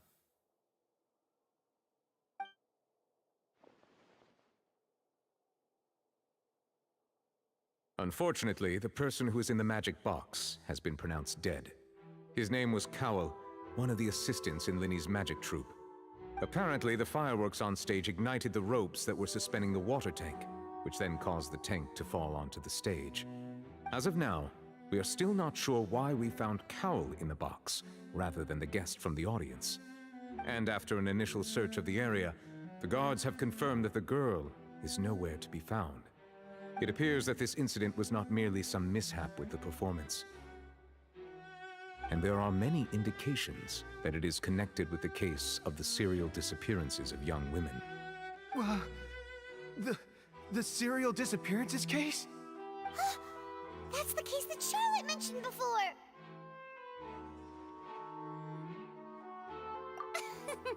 I know the truth. I can see through the whole thing. Really, using such a shallow and obvious mystery as his finale. Did he really underestimate us that badly? I say that our powerful magician, Mr. Linny, is now the prime suspect for the serial disappearances case. Huh? Why me? This whole thing was an accident. No, this all occurred during your magic show, did it not? The missing girl disappeared after being chosen, did she not? The deceased is one of your assistants, is he not? Now that I think about it, that whole speech about magicians making things disappear was nothing more than a provocation, a bald-faced challenge. That can't be right! How can Linny do this? He was in the box on the stage the entire time! We can even hear his voice! Besides, before the show, he told us that he would like to catch the criminal behind the disappearances! He couldn't possibly mean catching himself! Save discussion for a later time, please. Lady Farina, may I assume that your comments just now constitute an accusation against Mr. Linny and his associates, and that you are pressing charges? Huh? I just think that he... Well, I think it might be a little early to talk about formally pressing charges. But what Lady Farina said just now makes perfect sense. Looks like she's gonna personally deliver justice. A kidnapping and murder carried out under the cover of a magic show. Lady Farina said it all. I mean, of course, my dear people. But what excites me even more than the obvious truth before our eyes is the opponent I'll be facing. That's right. I mean you, Traveler. You'll support Linny, won't you? After all, he was the one who helped you the first time we met. Then there's no problem at all. You know, the Traveler and I already had a duel the first time we met. But with Linny's help, our little duel ended in a draw. But draws really are the most boring possible outcome. So, no more draws. Between the two of us, there must be a clear winner and loser. And what better place to hold such a riveting showdown and decide the true victor than here, on the grandest of stages, the Opera Epiclese. Huh? It wasn't a draw. She obviously lost last time. I understand. Charges have now been pressed, and as such, a trial is in order. Well, Traveler, seems Lady Farina has set you in her sights. But putting her dramatic rhetoric aside for a moment, I would like to ask you, are you willing to act as Mr. Linny's attorney and defend him in this case? Very well. The trial will be held a day from now in the Opera House. Both sides may investigate the scene to build their cases and search for the truth.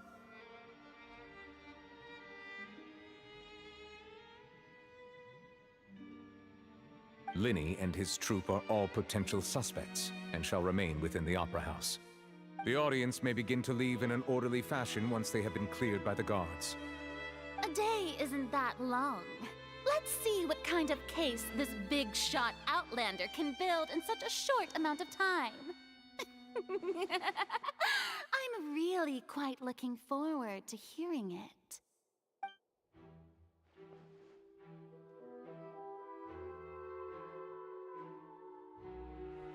Lenny!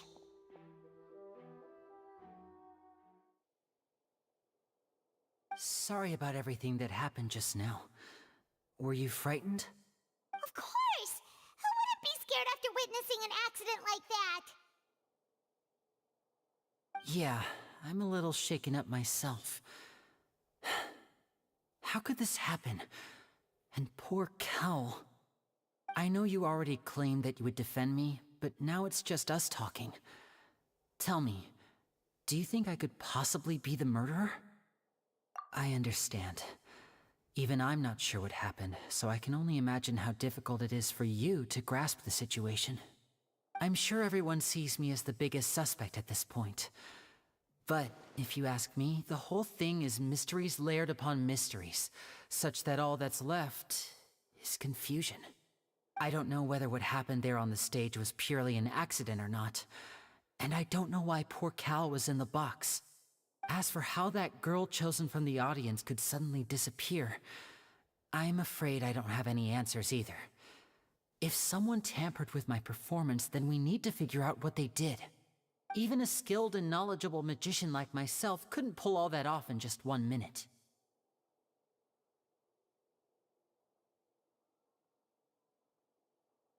Which is precisely why we need to investigate! As this book says, the impossible could not have happened. Whatever happened must have been that which is possible.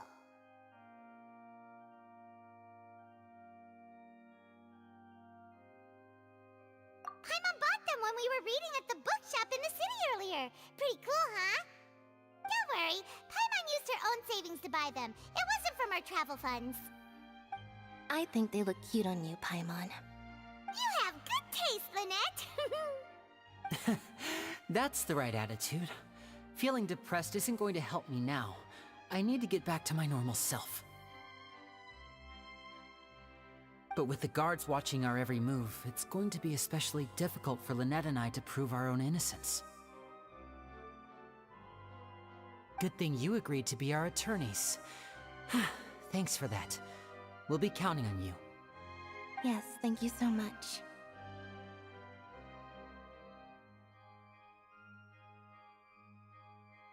Yeah, just leave it to us. Oh, since we're going to start investigating, Paimon has a question first. Where did Lynette go during the performance? Ah, well, I'm afraid that would involve some of our essential trade secrets as magicians. The secrets behind our magic are past saving, Linny. I suppose you're right. The truth behind our tricks is going to be important evidence that will be weighted during the trial. 'Tis truly a pity. As a magician, our magic show is a work of art. We've poured countless hours and spared no effort in perfecting it. But if revealing our secrets will help you uncover the truth behind what happened, then it will be well worth it. We should go somewhere else if we're going to discuss our magic tricks. We'll go speak with the guards, and in the meantime, you can go investigate the stage and the seating areas.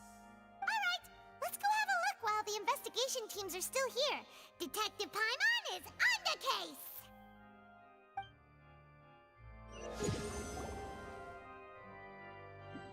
Hello, officer.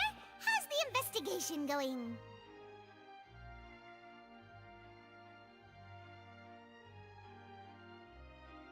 Ah, I see.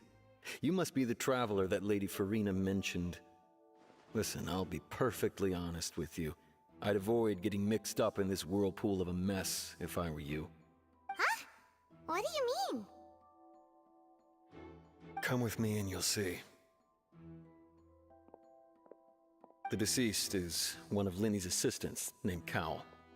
Even though he hadn't joined the troupe long, he was hardworking and everyone generally liked him. The assistants are usually in charge of setting up and inspecting the props, as well as assisting with the show and keeping the crowd engaged.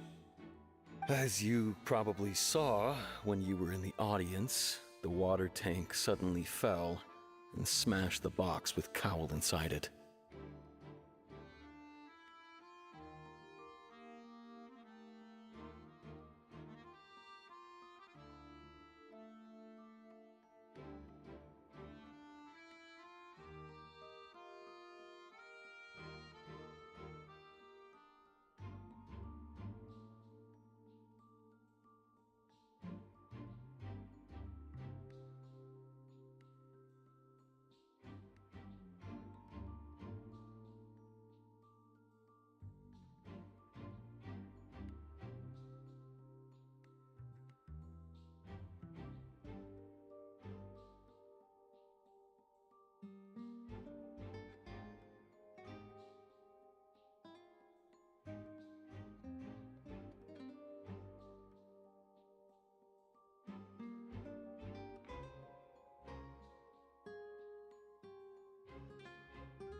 This is the real mystery. We've already searched the scene and were unable to find any traces of the girl. However, if you look carefully, the box was positioned directly under the water tank. The ropes holding the tank were then burned by the pyrotechnics on stage, causing them to snap. All these factors lining up so perfectly makes it hard to see this as a mere accident. If anything, the more logical explanation is that the whole incident was intentionally planned, and Linny is the most likely person to have access to all these areas. But he doesn't have a motive! Are you both good friends of his? Well, you can't say we're good friends, but we've known each other for a little while. So in just a short time, he was not only able to win your trust, but even convince you to act as his attorneys. I know there's no such thing as magic. The real trick of a magician is holding the audience in the palm of their hand. I've seen a lot of cases, and I can tell you that people are the least reliable kind of evidence. Sorry, I tend to be pretty straightforward. Just know that I'm warning you for your own good. Anyway, you may investigate the scene of the crime yourselves if you're curious. Who knows, maybe you'll be able to come up with some new evidence.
So this is the rope that broke and caused the water tank to fall.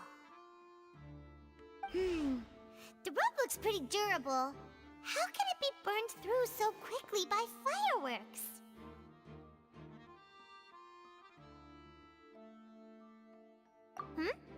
Why are you suddenly so serious, Traveler?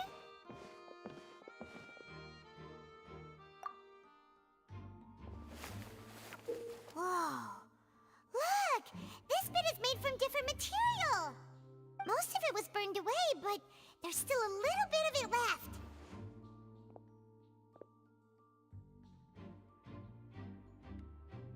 Huh. So if a rope meant to hold something was made with that kind of material in it, then that means... Wait, why don't you write all this down? Let's take notes.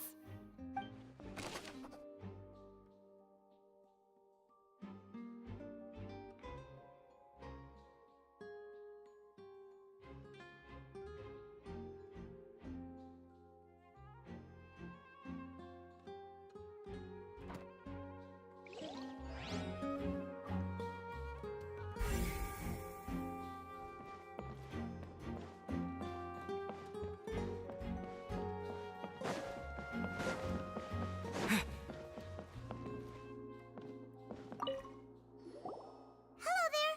What are you investigating? Oh, this location has also been cordoned off because the Magic Troop members are currently considered prime suspects. The investigation team is still collecting evidence. The seats were all booked in advance, so we were able to deduce the missing woman's identity by checking the guest list. Sure, it's not like this is confidential information. We will publish it later anyway when we petition the public to help us find the missing person.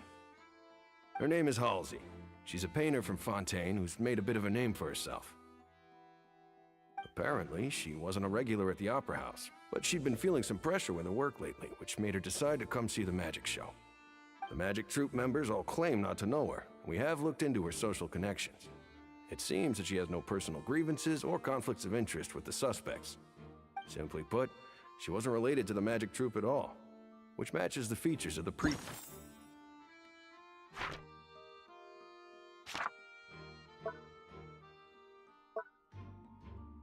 serial disappearances. Were the victims of previous cases also chosen at random? That's how it seems to us, in any case. Apart from the fact that they were all young women of around the same age range, there really weren't any other connections between them. Okay then.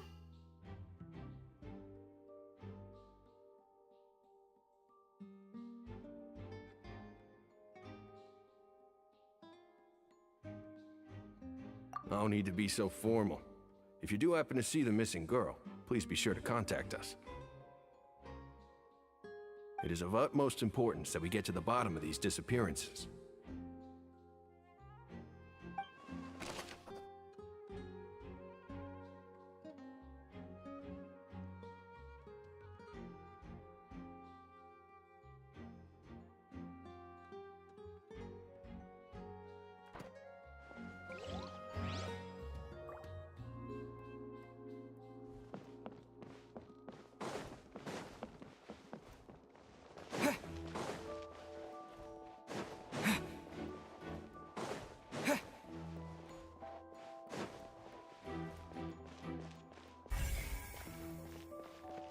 When he's still talking to the guards, it seems he'll have a lot of explaining to do. I think someone will be assigned to monitor us later, but that's alright.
I see that you're investigating the area.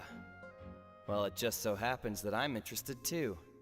If you find any new and interesting leads, be sure to share them with me, alright? We don't have too many thoughts yet.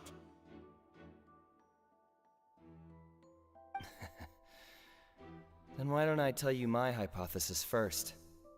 The way I see it, it all started with that loud thud. The thud? Oh, you mean the sound that happened during the countdown? Yes, exactly. It wasn't terribly loud, but I suspect that most people heard it. It's just that everyone was awaiting the results of Linny's trick with bated breath, so no one paid it much mind. But now that the incident has happened, the thud has become an important clue. That makes sense. So, what do you make of it? I'm of the opinion that it may have been the sound of Linny's accomplice. Lynette, perhaps. Jumping atop the water tank, or something like that. And when the pyrotechnics went off, she cut the rope, sending the water tank crashing down. But wasn't the noise we heard too loud for that?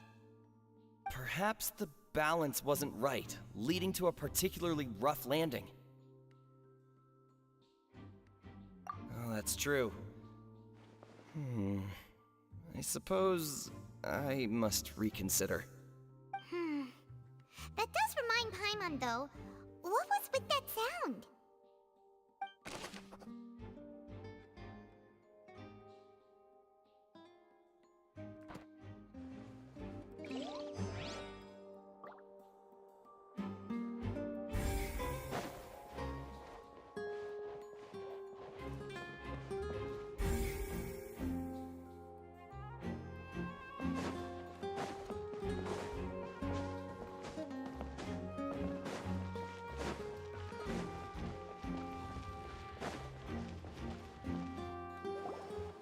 Hey, you!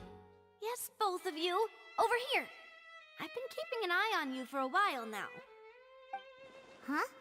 You mean us? That's right.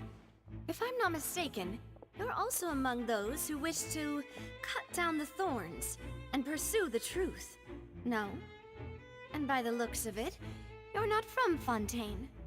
Well, you're right on the more about that one, but who are you?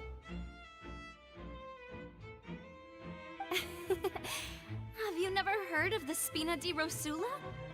From mediating disputes and providing protection to solving conundrums, you name it, Spina di Rosula does it.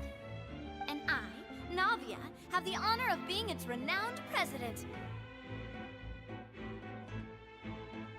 Though those who play by our rules call me boss.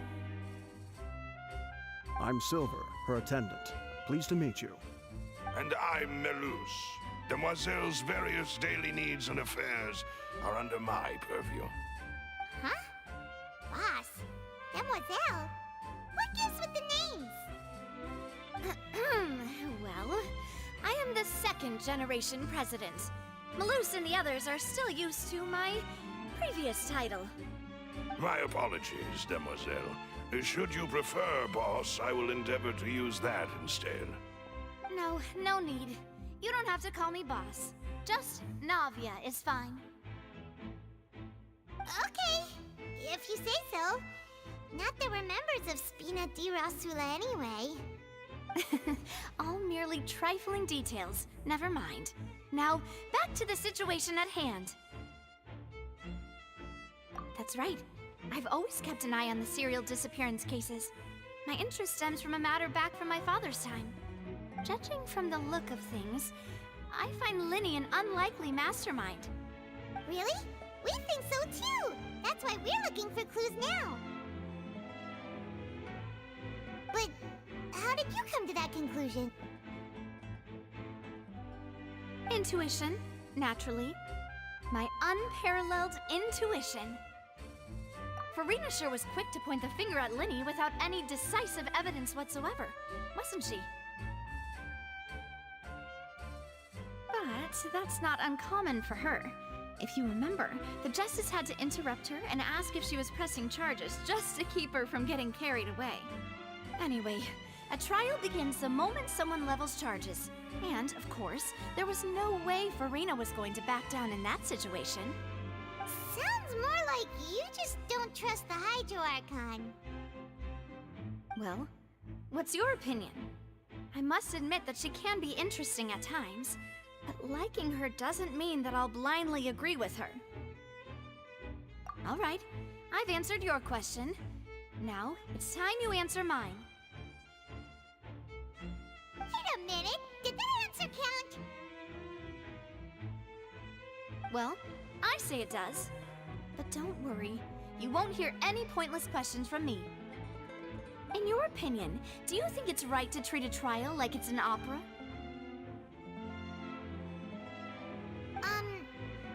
Well?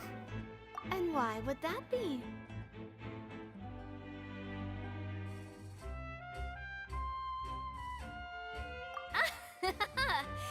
See, Silver and Malus? I told you they'd be different. Most astute of you, demoiselle. I too think that the Traveler's response was most excellent. No matter how wonderful the script or how fervent the audience's expectations may be, the trials that go on stage here must be based in fact. And if that can be done, boss, then... All right, that's quite enough, Malus. Anyway, I like your answer. You passed with flying colors.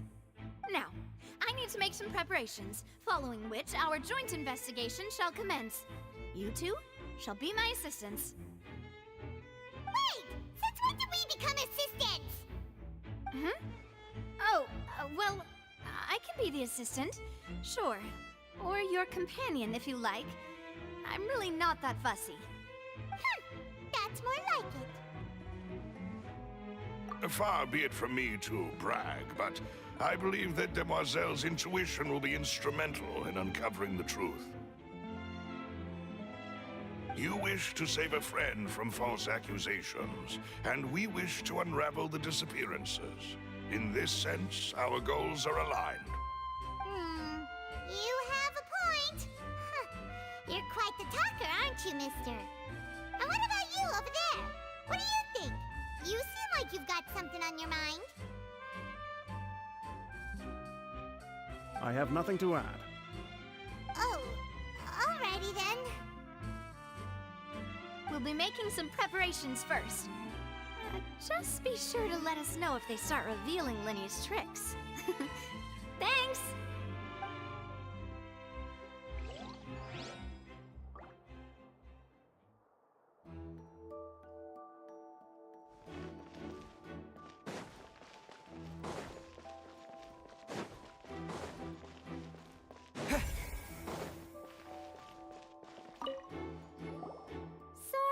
But no one can freely enter or exit the Opera House at the moment. If you wish to leave, you must register your identity with us first. No, we're not leaving. We're representing Linny and Lynette as attorneys, so we're investigating the case. Were you always guarding this entrance? Yes, after the Chief Justice gave the order, everyone coming in or out must undergo a strict inspection. So, the missing girl couldn't have left from here. At least, not from that point on.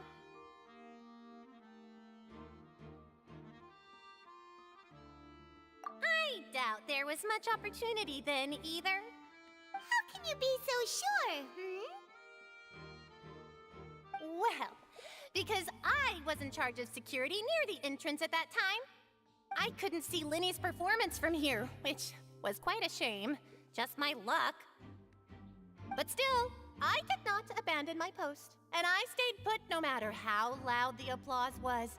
If someone had so much as even approached the door, I would have noticed it, let alone if they had tried to leave. We Melusines are good at that sort of thing, you know. So, it's safe to say the girl couldn't have left through here. Alright, thank you for your help. This'll be useful info.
The investigation team has some new findings.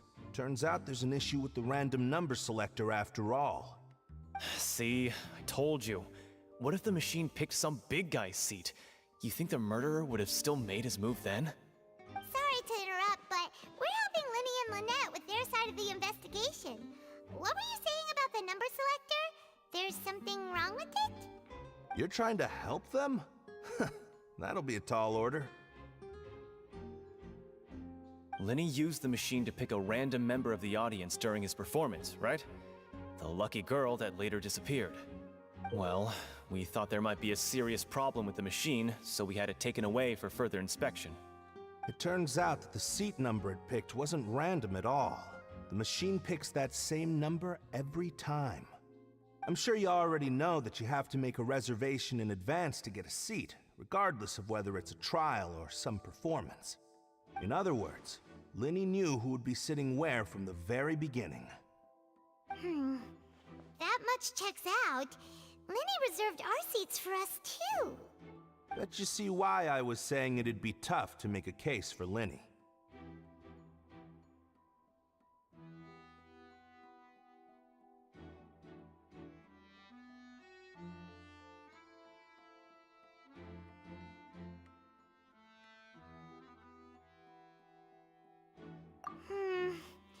Even though it's bad for Linny's case, Paimon had better write it down.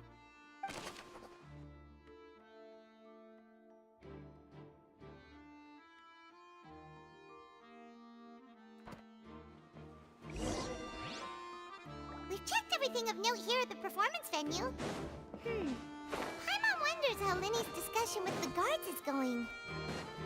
Let's go see, shall we? Ooh, things are getting interesting, huh? Understood. Then I will be going with you. Just so you're aware, I will be monitoring your actions and making notes as necessary. Very good. Thanks for being so agreeable. I'd pull a rose out of my hat as a gift for you if I could. You may spare the pleasantries. I'm just doing my job. You've arrived. Who's this? Me? I'm Spina di Rosula's guardian angel. If you've got a problem, I've got the firepower. Sorry, I got a little carried away there. Call me Navia. I'm a partner of theirs, and will be helping investigate this whole situation. And these are my companions. Would you mind if they join as well? Fine by me. Oh, new helpers? I would be most grateful. Well, let's just say we're tagging along. It's not every day you get to see the secrets behind magic performed on such a large scale.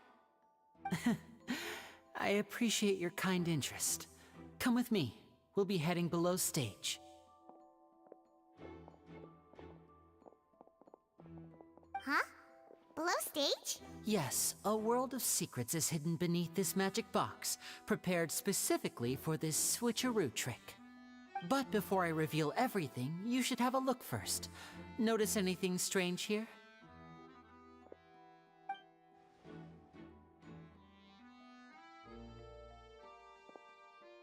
I'm not trying to be dramatic.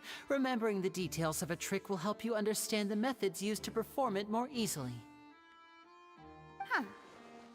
Weren't there balloons and other decorations here? Where did all that go? Ah, good eye. That said, you're still far from discovering the answer.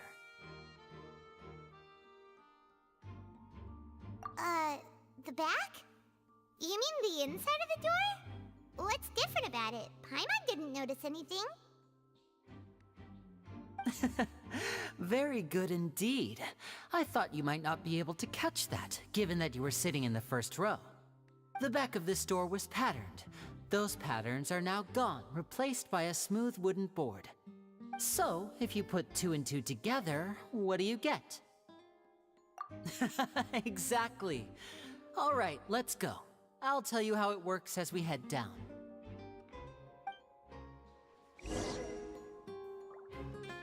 Oh, so there was a passageway under the magic box!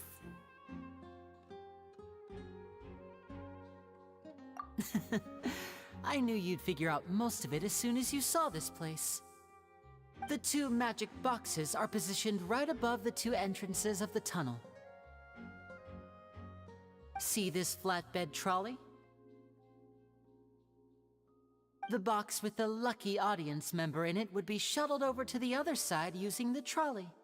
This trolley can raise and lower and even rotate, ensuring that the box will face in the right direction. I see. So that's the purpose of the box inside another box. Precisely. The inner box would descend after the audience member was put inside and be moved along the trolley, all while the outer box would remain on stage as if nothing had ever changed.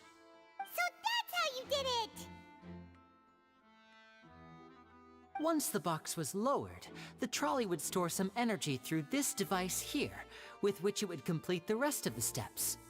The audience member would only be able to feel some slight movements in the dark, and by the time she walked out, she would already be back on stage.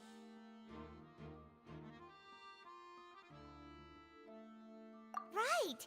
You were talking that whole time, and you even came out for a moment near the end! Ah, yes. A phonograph operated by Lynette was used to achieve that effect. My assistant and I had already scripted our conversation beforehand. When the countdown began, I had already gone to the opposite box via a tunnel using that ladder. And what about Lynette? Where was she? I was in the mezzanine space in the back of the box. Oh, interesting! That's how we were able to coordinate Linny's lines with the assistant. And, by the way, I was the one who walked out of the box at the end. I mean, we are twins. All it takes is a change of clothes and no one can tell who's who. And that's my favorite part of this trick. Only Lynette and I can perform it. So that's how it all worked! Wow! Every detail you revealed was more amazing than the last! Lynette would briefly walk out of the box and then go back in, jumping into the tunnel and escaping before the box on the trolley could finish ascending. And then I walk out of the other box in the audience area, and the trick would be complete. The operative word here being would. But as you saw, Cal was in the box, not our audience member. She, on the other hand, mysteriously vanished. We really don't know how that happened.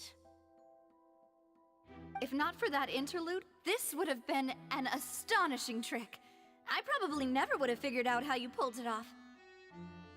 And yet, to think that someone was able to use this magic trick to commit a crime. Could we have a look around? I think we can come up with some more leads. This is the scene of the crime, so Linny and Lynette are not permitted to stay here. I'll escort them back up. Yes, of course. No need to be so strict now. I won't disappear into thin air, you know. Thanks, everyone. We're counting on you.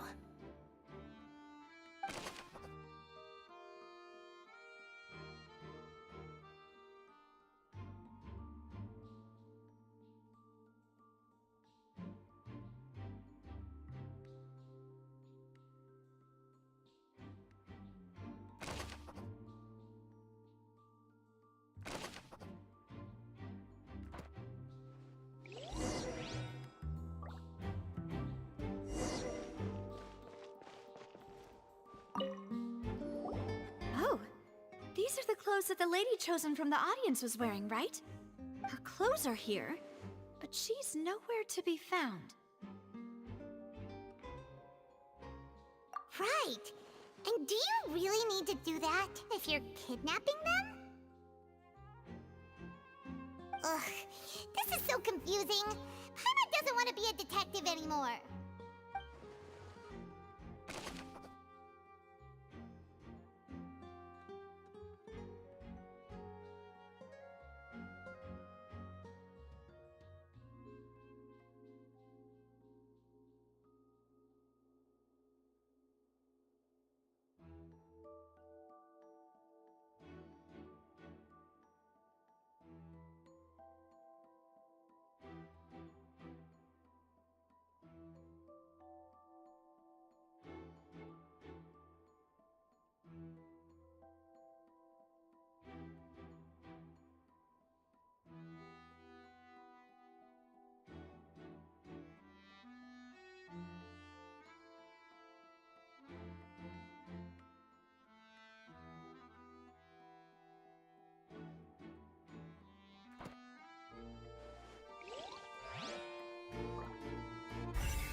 The floor is wet. Please be careful not to slip. Speaking of which, why would there be water here? Oh, Paimon knows! It's one of those tricks where you pour water into a jug and then flip the jug over only for the water to disappear. And here's a broken vase. Huh. Did the trolley knock it down while moving? That can't be. The trolley moves along tracks from start to finish. It couldn't have hit the vase at this distance. Let's note this down too and think about it later.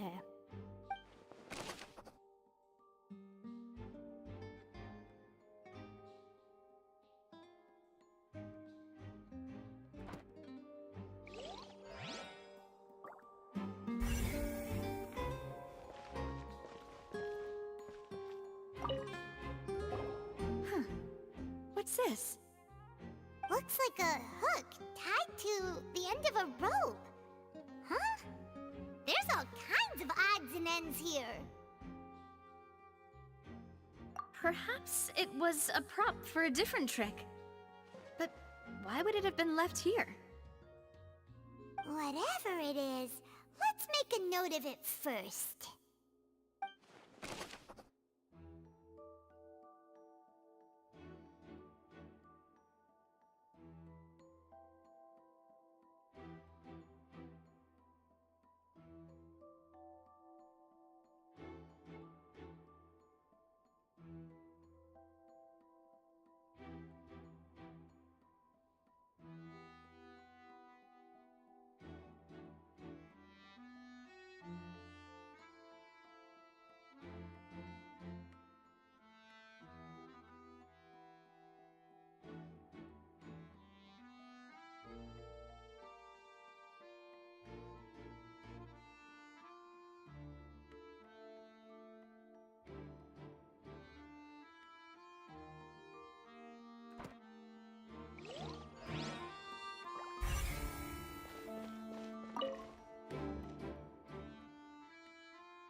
What is this place?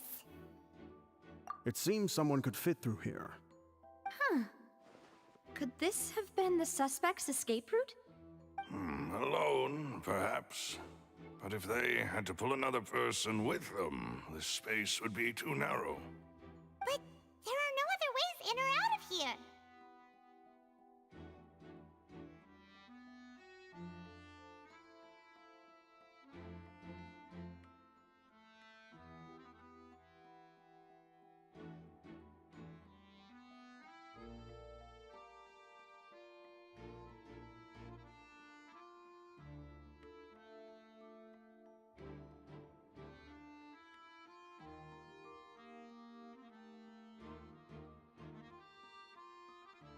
Oh, you're right! Let Paimon write that down.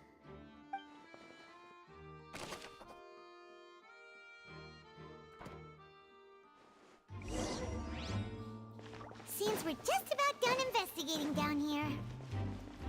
Yes. Let's head back up.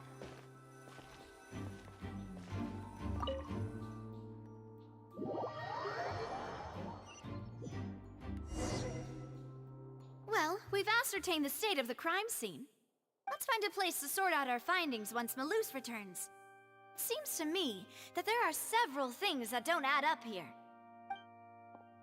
Apologies for the wait, demoiselle. So, what did the guards say? Did the criminal escape through the vent? They believe the odds of that are very low, since the vent leads to the Opera House's basement. The guards have checked the area carefully. No one left through the basement during the performance or after the incident, and no one was found hiding there. So the tunnels become like a secret chamber then! You know, like the kind you usually see in novels! The plot thickens. Halsey's disappearance and Cowell's death are both quite inexplicable. No wonder Farina was so confident in her accusation. All the current evidence points toward Linny and Lynette. In other words, the charges are very likely to be upheld unless we make some considerable progress. Charges and then trial. So if the charges are upheld, they'll announce a sentence? That's right. This is how a trial goes in the Opera House. During the proceedings, the Chief Justice and the Oratrice will hear statements from both sides. That's right. This is how indemnitium is produced. The statements from both sides, the defenses from attorneys, witness testimonies, and even the audience's emotions will all be projected on the Oratrice. To put it simply, it's as if the Oratrice has its own will, and is a judge in its own right. This also precludes any kind of favoritism on the part of the Chief Justice. And not that this has ever happened anyway. Once both sides have finished speaking, the Chief Justice will make his final decision. This, too, will be used by the Oratrice as a reference. Then, finally, the Oratrice will be consulted by officials. The result it returns is the will of justice itself. Huh? So that machine is the one that actually decides? Paimon thought Neverlet called the shots. In practice, there is very little difference. Both have always come to the same judgment, which is why people have great faith in the Chief Justice. Ah, yes, the guards also asked me to convey that none of us will be allowed to leave this place before the trial. Huh? Why? Because we've chosen to act as the twins' proxies. That makes us persons related to the case. They're concerned that we might be colluding with outside parties, or that we might find outside help to disrupt the case. And even if that were not so, it could prove problematic if we happen to spread key information about the case ahead of time. I'm ready to break out at any time. Whoa, whoa! There's no need for that! Paimon thinks they have a point. That said, are they providing food? Of course. I just hope you don't mind the lack of options. I'm afraid that catering to all tastes is not in the cards, nor is any guarantee of balanced nutrition.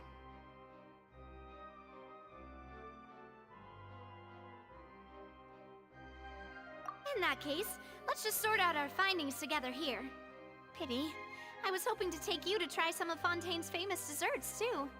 I mean, what better way to properly think through our findings than over some tea and sweets?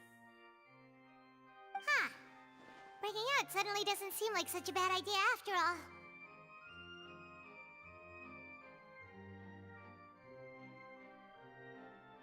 Just kidding! Just kidding!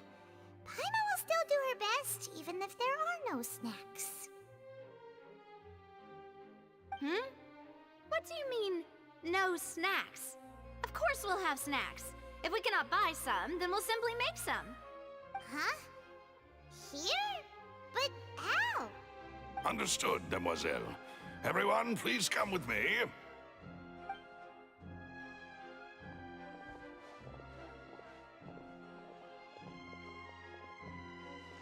Wait, you're carrying a portable stove with you?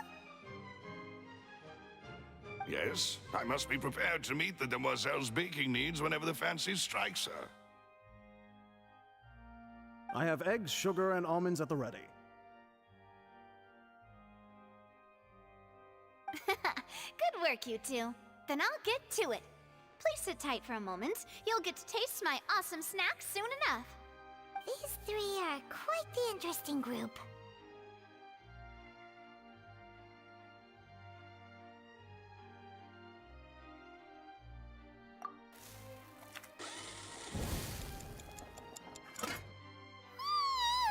And Paimon thought it smelled good while it was still in the oven. Oh, it's even better now. Paimon can't stop drooling. From the way you had these two guys carrying all that stuff around, Paimon thought you'd have them do more during the baking process. But you ended up doing the entire thing by yourself. Beating the egg whites, grinding almonds, everything. I was applauding. And I was giving encouraging smiles. Paimon was just thinking, aren't you worried about getting your fancy dress dirty beating egg whites and baking like this? Well, I don't think it's carved in stone anywhere that fancy ladies can only read books, sip tea, ride horses, and play the piano. I just really enjoy making snacks. Don't underestimate beating egg whites, by the way. It's a real arm workout. You also need to beat them to just the right consistency, or your macarons will crack. Anyway, give these a try, fresh out of the oven. There's 3 for each of us. Only 3? Well, eating too many sweet treats might send all that sugar to your head. You wouldn't be able to think clearly about the case on a sugar rush, would you? Tea is ready to be served as well. This is Demoiselle's favorite, strong black tea with a floral fragrance that clears the mind and lifts the spirit.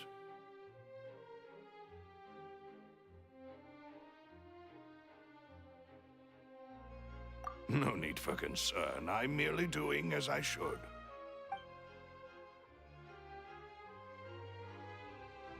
All right then. Down to business. As Paimon mentioned previously, the tunnel seems to be something of a secret chamber. However, we can assume that Linny and Lynette were not alone within it. Some criminal also occupied its sealed confines. The magician twins could have committed the crimes, of course, but they lack any logical motive. Exactly! Why would they do such a thing right when everyone was watching?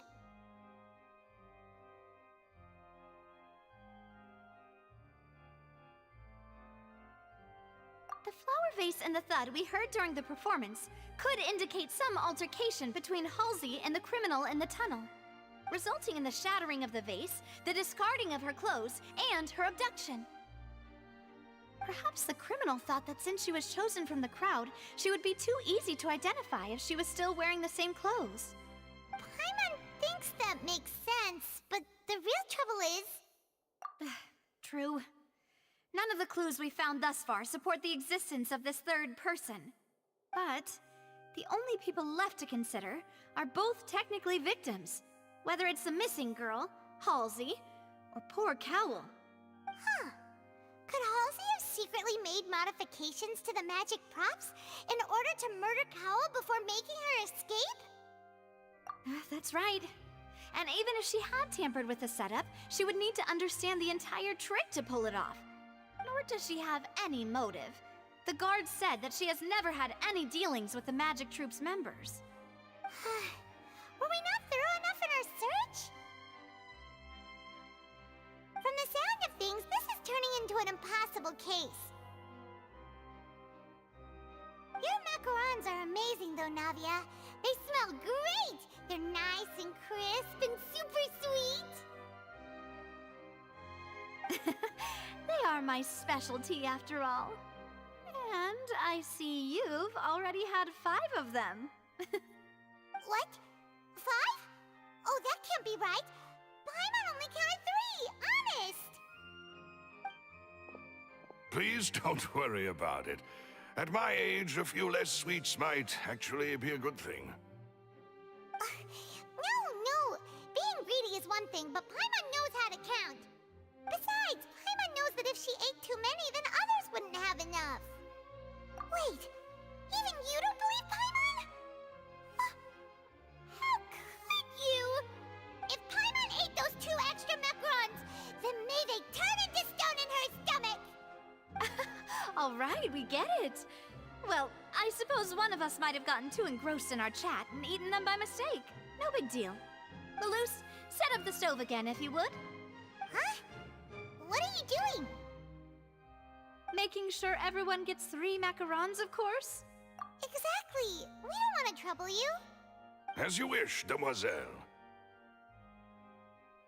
And I have the egg, sugar, and almonds.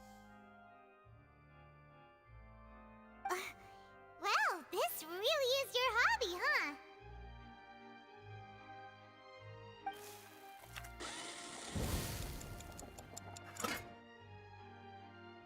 Well, that's it for snack time.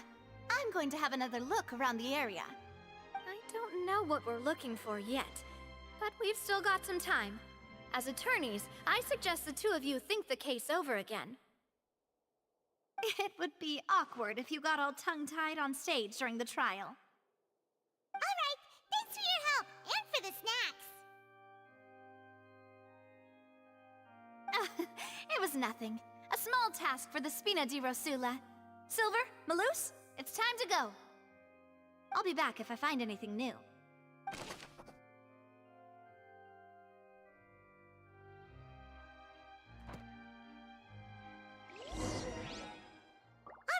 It's time to put our heads together. We've got to get our defense ready for the trial. Oh, it's probably gonna be a long and difficult case. There's no point in worrying about that now. We just need to prepare. Here, take Paimon's notes. They should help you review the situation.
Plan. Impossible things don't just happen. We'll get to the truth one way or another. Just relax. Even if everyone else suspects Lenny and Lynette, at least we will be supporting them from the stands. Besides, I doubt Farina understands any more about what happened than we do. Thanks, Navia. Well, we'll be going then. Best of luck to you.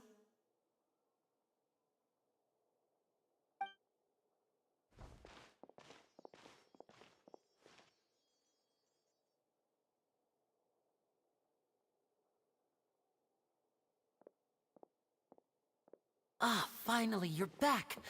Well, how did your investigation go? To be honest, you might be disappointed. No. We're already very grateful that you were willing to help. Well now, don't you all look disappointed? Don't tell me that your investigation came up empty-handed. That was to be expected, of course. The guilty can never produce proof of their innocence. But don't let that stop you. I shall be terribly disappointed should you, my most anticipated foe, concede so easily. Since both parties are present, I declare that the trial regarding the magic show incident is now in session.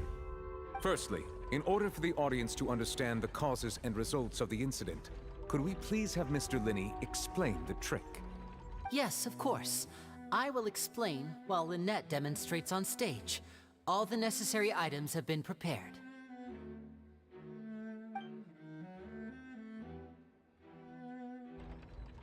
Thank you, Mr. Linney. In that case, I take your statement to be that you ran to and remained hidden within the magic box in the audience stands once the trick began, and thus could not have committed the crime. Is this correct? Yes, that's correct, Your Honor.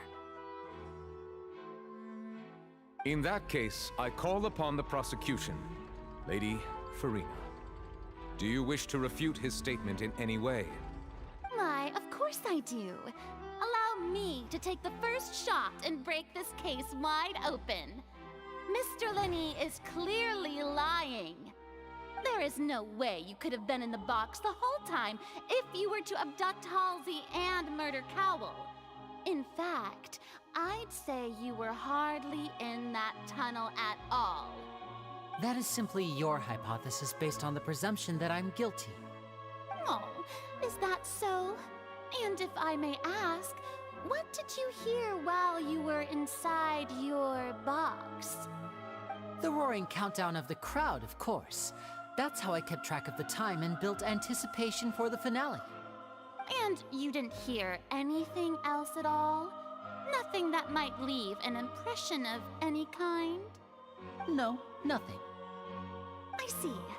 But when the count reached 30 seconds or so, there was a thud. One so loud that I believe practically everyone heard it. Huh? Hey, hang on. Something's not right here.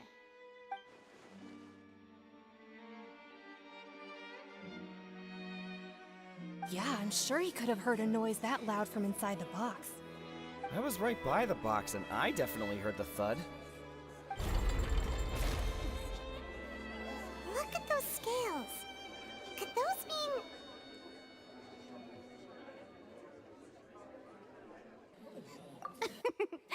Well then, ladies and gentlemen, allow me to use the words of the magician himself. You never know what can happen in the blink of an eye. Indeed, it seems his alibi can also collapse in the blink of an eye. Of course, I have armed myself to do far more than smash your alibi. Confidence cannot go unfounded, and my foundations are rock solid. Tell me, aren't you and Lynette actually from the House of the Hearth? The House of the Hearth?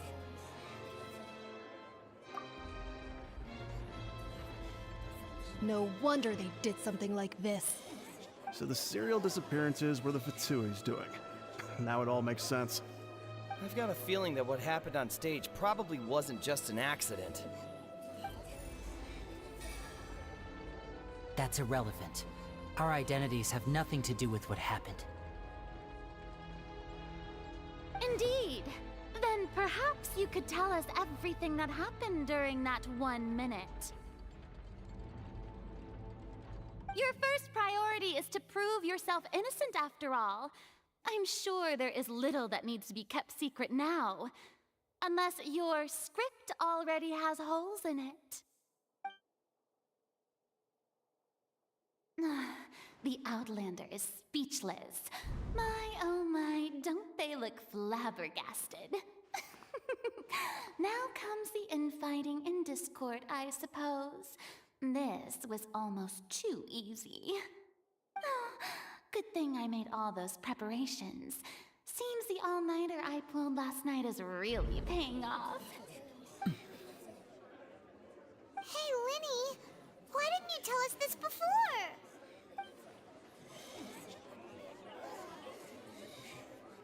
Order! Order! Mr. Linney, allow me to re-establish the facts. Lady Farina has raised 2 points. First, when the thud was heard in the Opera House, you were neither in the box nor the tunnel. Second, you and Ms. Lynette are both members of the House of the Hearth. Are these claims true?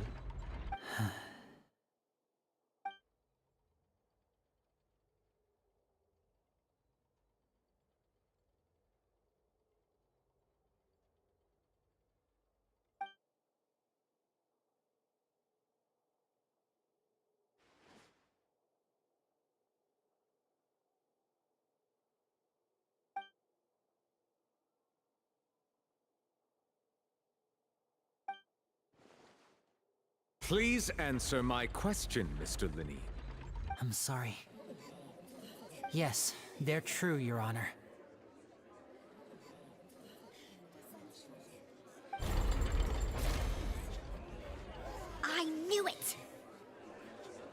that's it. We might as well move on to the sentencing already.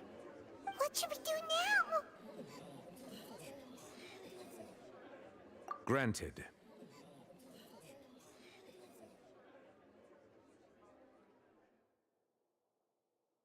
In that case, what is your request? Is that really necessary? They're already as good as guilty. The defendant deceived their own attorneys. What is there left to discuss? Order! Order, I say! Your request is reasonable, and we shall adjourn. This trial will reconvene in 1 hour. So you would stick to Mr. Linney's defense even after knowing what you do now? You certainly have more professionalism than I thought. In that case, my dear audience, let's allow the joy of victory to steep for a little while longer.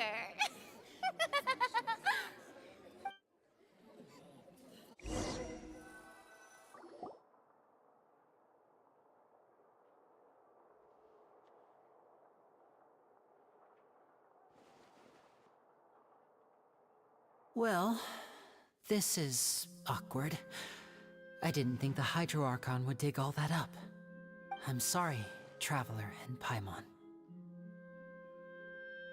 Yeah, sorry. Paimon doesn't know where to start. We trusted you two. We based our entire reasoning on the assumption that you weren't bad guys. Not to set the wrong tone or anything, but Paimon's really mad! I'm very sorry. I know you're angry, and reasonably so, but please, let me explain. I know you've clashed with the Vitui several times before. I wouldn't be surprised if just hearing the word is enough to make you upset. But our organization is very, very large, and the Harbingers have very different personalities and goals. Right now, we want to save people. As many as we can. That's right. I'm sure we're on the same page when it comes to this nation and the disaster that its people might face. I knew if it weren't for our respective identities, we could become good friends. That's why I didn't wish to flat out lie to you, but chose to hide some details instead. The truth is very important, but being completely transparent about everything would see us spending more effort than we need to. Right. So, you be the judge. Heck, if I were you, I fear that I'd even struggle to trust me at this point. You met a Fatus who works as a magician, a trickster by trade. All by coincidence, too. But still, I'm asking you to trust me. I am no criminal. At least, not in this case. Sorry. Please forgive us. Well, you both say that, but... Right. Let's hear your answer first, and no lies now! Of course. I'll answer any question you ask. We've been trying to find out how the Oratrice operates. We want to know why it has a consciousness. Why can it deliver sentences accurately? During our investigations, we learned that the machine's core is beneath it. From that moment on, Lynette and I have been designing this box swap trick, with the objective of getting close to the core. Is that why you needed a whole minute? That's right. In truth, the audience would take about 75 seconds to count down from 60, while I would only need 15 to get to the opposite box. So, after jumping into the tunnel, I accessed the Opera House basement via the vent, and went to investigate the room in which the core is stored. That air vent was created during the construction of the tunnel specifically to execute this step. Well, nothing. As soon as I reached that room and was about to investigate, I heard someone's voice. Which should have been impossible, of course. I was quite certain that I was the only one in the room. That voice seemed to recognize me and tried to speak to me. I chose to err on the side of caution and retreated the way I came. On the way back, I saw the broken vase and the clothes on the ground, but the countdown was almost finished, so there wasn't time to give it any thought. After that, the homicide occurred just as you saw.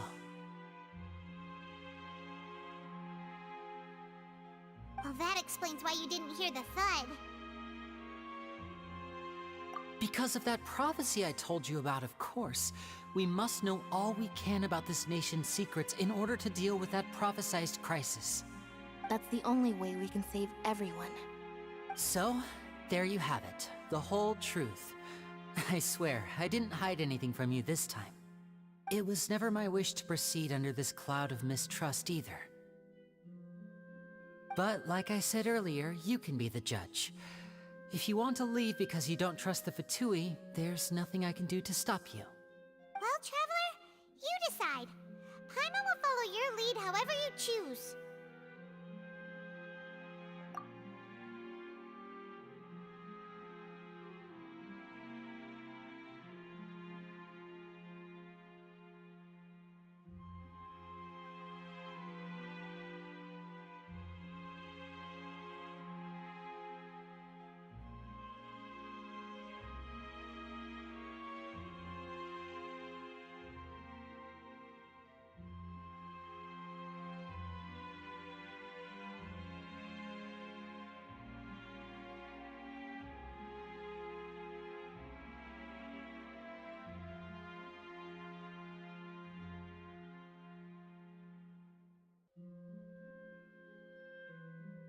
Okay, thank you.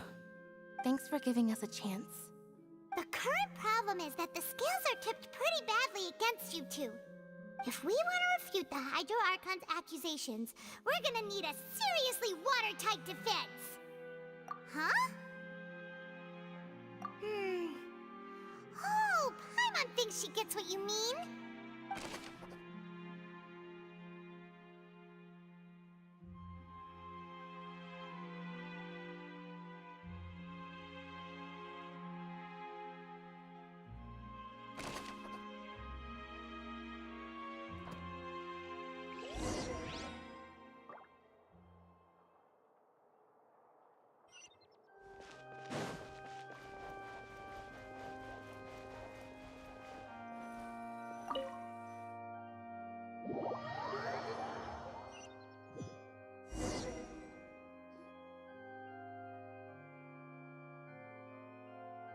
Both parties have returned to their positions.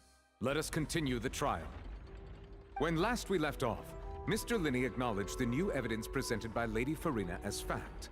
Therefore, Lady Farina may continue stating her reconstruction of the events. Ugh, that took long enough. Now then, if everyone would lend me their attention. At this stage, let's revisit that scene from Linney's perspective.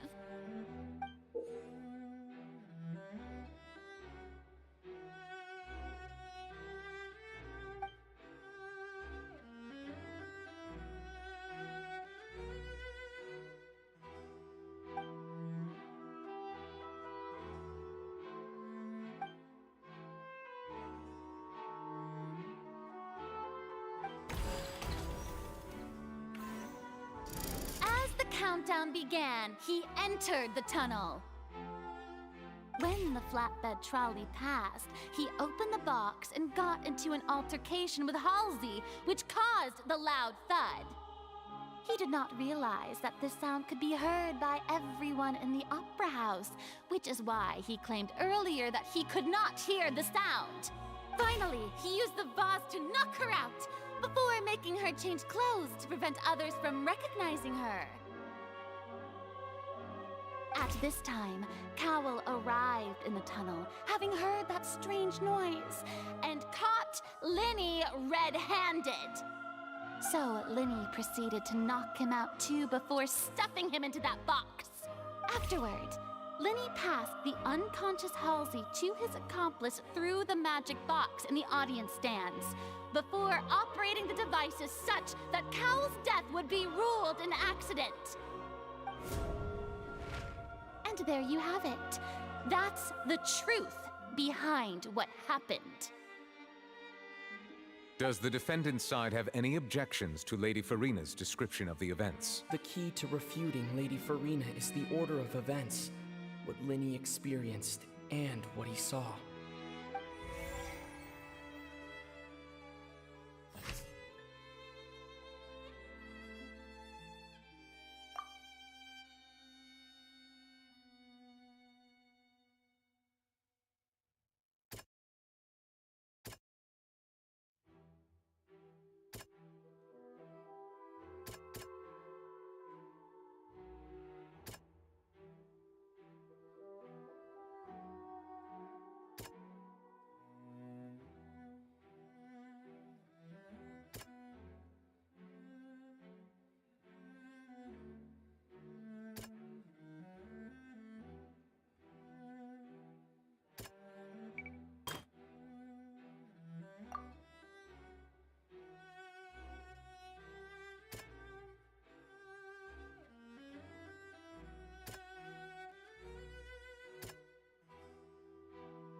According to Linny, he left via the vent after entering the tunnel.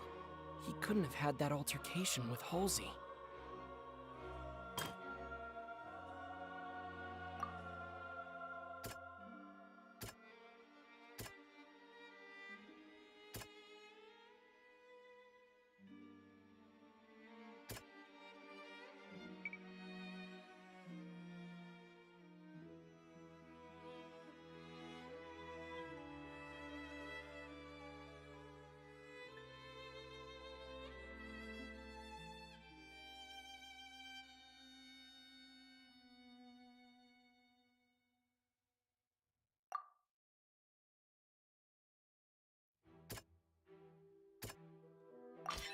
Linny went to the room that contains the Oratrice's core.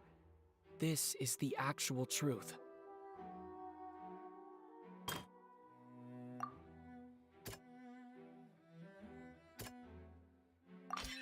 Linny did not take part in the underground altercation. He only witnessed traces of the aftermath. Attention! Ace Detective Paimon has something to say! When the countdown started, Linny did indeed go into the tunnel. But he immediately used a vent to access the Opera House basement, which is where the underground core of the Oratrice is stored.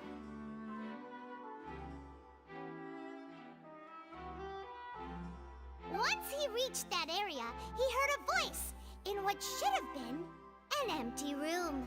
Since he felt something was amiss, he returned immediately. The crime scene had already developed by the time he reached the tunnel again, and in order to complete the magic trick, he did not remain there for any length of time. Finally, he reached the surface, and that was when the accident happened from his point of view. Therefore, he's innocent!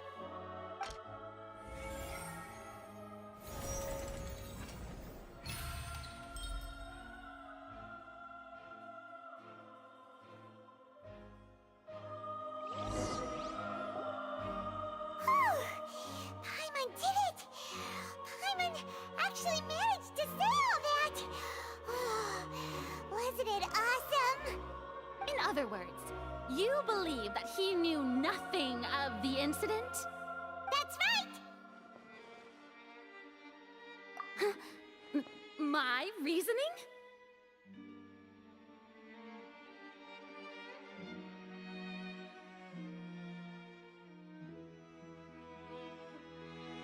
If that's the case, then if Carol hadn't entered the tunnel, who was the entire setup meant to kill? Assuming that what you say is true, Linny only needed to kidnap the young girl to cause a new disappearance case. What would the point of killing someone on stage be? Oh, they have a point. That's right, you tell him! And that's why they're partners of mine. They've managed to turn things around. Oh, well, your denial is very strident, I'll give you that. But what proof do you have to back your claims? Of course I do. If he had been in the magic box the whole time, how could he have not heard that sound? Why do you ask? You're saying that he wasn't.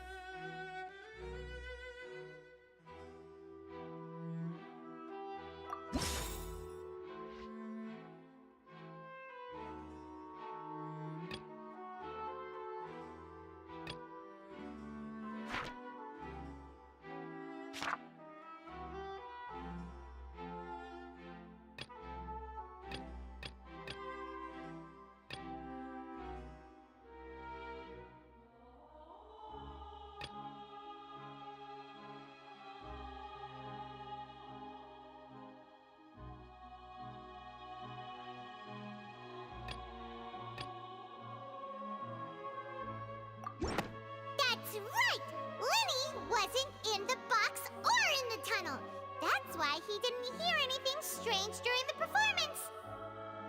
This means that when the crime happened, Linny had already entered the basement via the vent.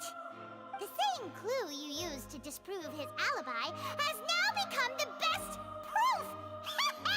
How do you like that? Well played. To think you'd use such logic. Well then, if it wasn't Linny who committed the crimes, then who was it?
Could there have been a third person involved? Is that really a possibility? The deceased's name is Cowell, Linny's assistant. He would have been able to tamper with the equipment. Could there have been a third person?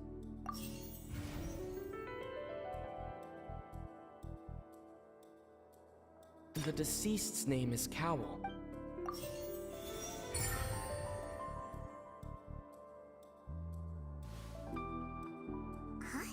Huh? That can't be right. Are you serious?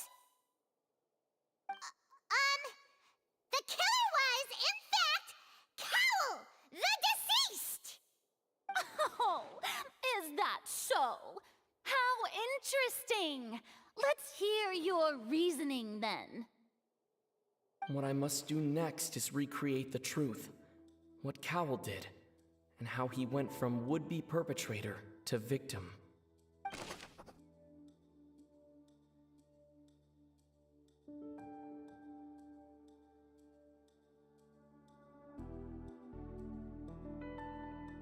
No one entered or left the Opera House through its entrances.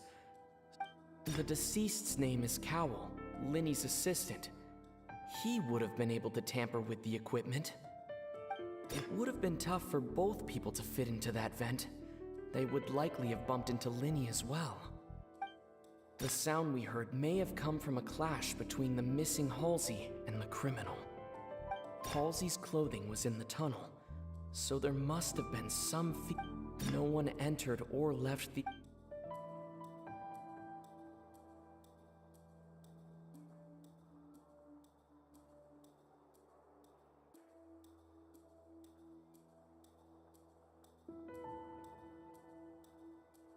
The sound we heard may have come from a clash between them. Linny was not in the tunnel at that moment, which gave our...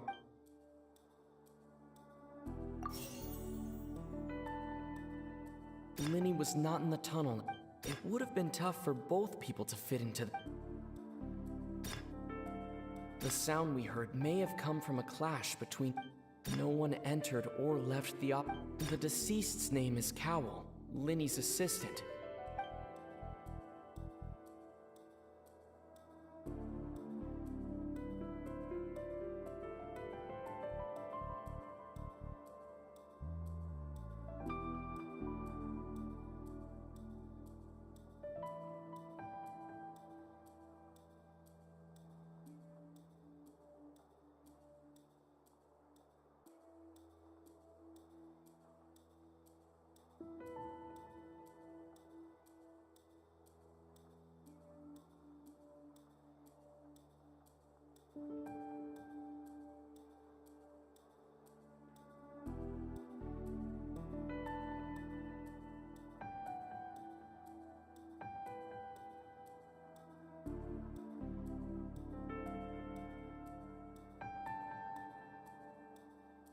one entered or left the Opera House through its entrances.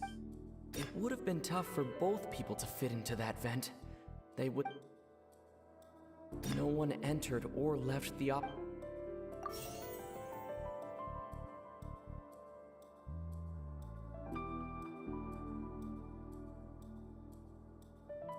The sound we heard may have come from a clash between... It would have been tough for both people to fit into that vent. They would likely... The deceased's name is... It would have been tough for both people...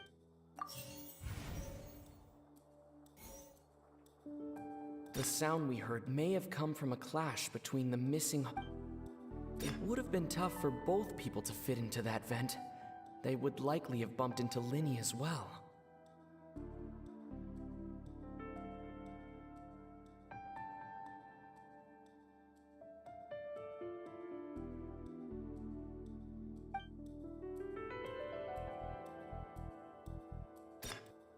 The sound we heard may have come from a clash between the missing... No one entered or left the Opera House through... The sound we heard may have come... Halsey's clothing was in... No one entered or left...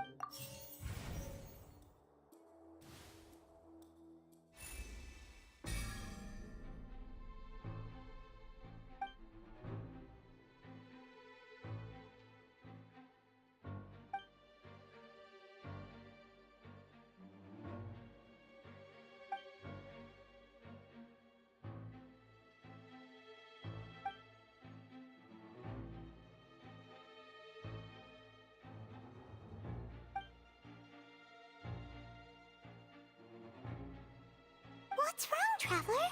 Are you still having trouble figuring things out? I see how it is. So this was all just a bluff. And here I thought you had something to show for it. But it seems you're still far from the truth. Look, since we're at a dead end, why not consider a different track? Just like the trick as it transpired, the end result must have been utterly different from the magician's initial design. If only we knew how Halsey disappeared. Well, that would be nice, but the tunnel only has 3 exits, and none of them seem very likely. And it's not like this is a magic trick where you can just make a real live person disappear. You know, like you did from that water tank, Lynette. Excuse my interruption, dear opponents, but do you not see that the crowd is growing impatient? There is no greater sin in this opera house than an awkward delay in the performance.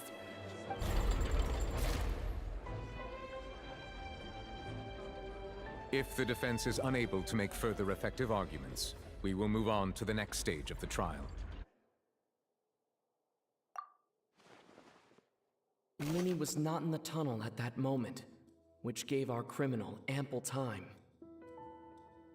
The sound we heard may have come from a clash between the missing Halsey and the criminal. The deceased's name is Cowell, Linny's assistant. He would... The vase was not broken by chance. It was used to cover It would have been tough for both people to fit.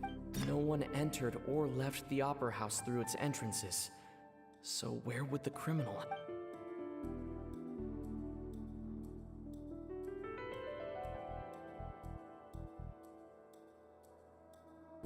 The vase was not broken by...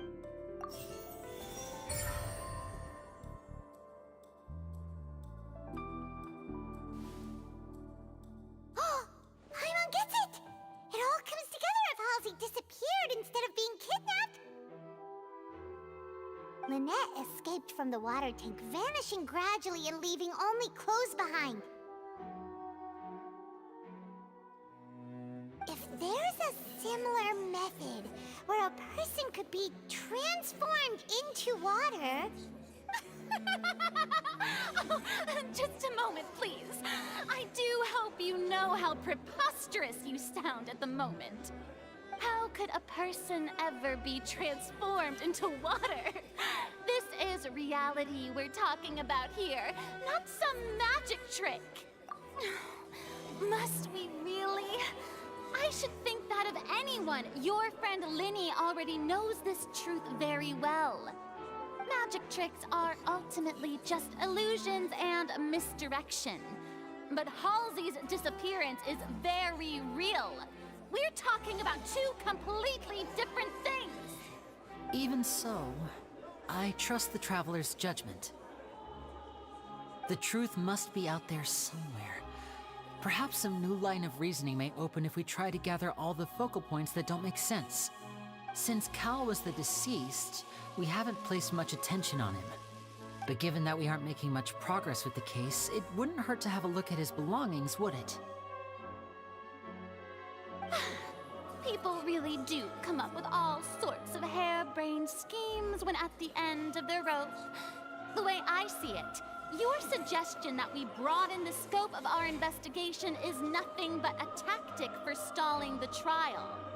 Nevertheless, I believe that this is a reasonable request on the part of an attorney. Since the trial does indeed appear to be at an impasse, I believe that additional evidence may help us make more progress. Guards, please step into the lounge and examine the personal effects of the deceased Cowell. We are still examining the items, but we have already made critical progress that we feel must be shared with everyone post-haste. We discovered several test tubes of fluid within Cowell's baggage, each labeled separately. The notebook in his backpack claims that these fluids are water from the primordial sea. The primordial sea? The note's contents also indicate that Cowell belonged to an organization that sells illegal drugs and that he had an accomplice. The notebook has many entries concerning safe usage of these fluids, in which the keyword dissolve appears many times. One of these tubes was labeled Opera Epiclese, along with yesterday's date. It is empty. The notes also state that these dissolution properties work exclusively on people from Fontaine. It's likely that Halsey was chosen as some sort of test subject. As such, we believe that the defense's hypothesis is, in fact, supported by sufficient evidence. You've got to be kidding! People dissolving into water? Could something so ridiculous actually be true? Wait a moment. This reminds me of a certain prophecy, but it's just a coincidence, isn't it? Huh. If people can become water, does that mean that the water tank's real use was as a means to hide water stains? And if Cowell was targeting that girl... Wait just a minute. Could that mean... You two, with me, quick! Demoiselle, wait! What about your partners? Let's go. Just trust me.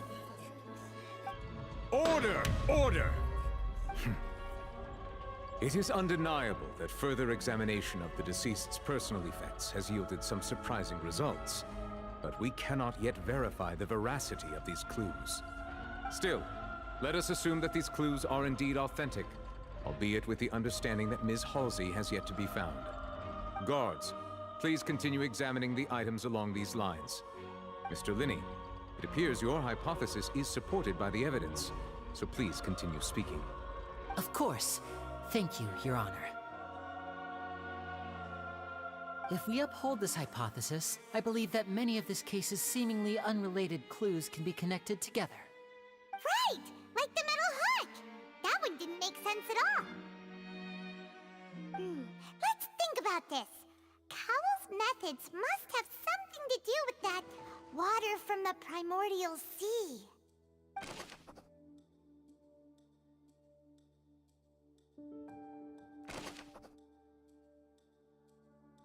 The deceased's name is Cowell.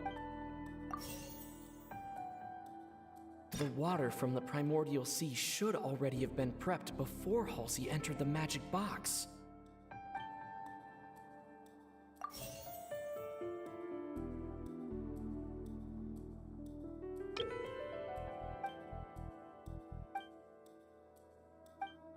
Lynette was in the magic box on stage the entire...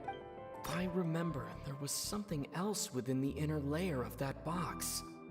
The rope that held the water tank up. I remember there was something... The rope that held the water...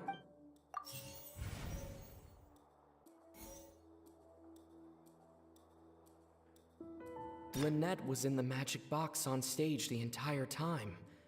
Did she have something to do with this? Now it seems like the hook rope was not meant for another magic trick. The water from the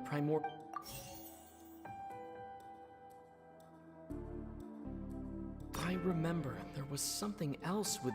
Lynette was in the magic box on stage the entire... I remember there was something...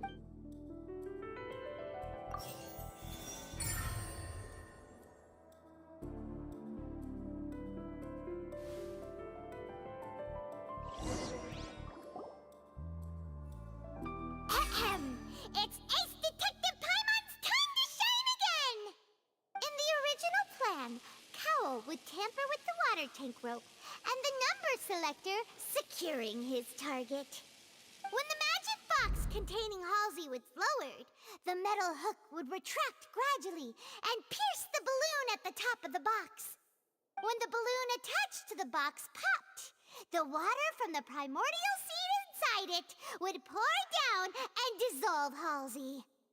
Afterward, Cowl would enter the tunnel and break the flower vase to conceal the water inside the tunnel, with the remaining evidence being covered up by the water tank on stage.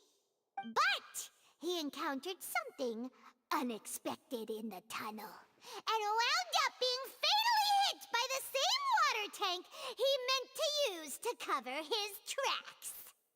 Huh. That does make sense. That actually links together a lot of the more confusing pieces of evidence.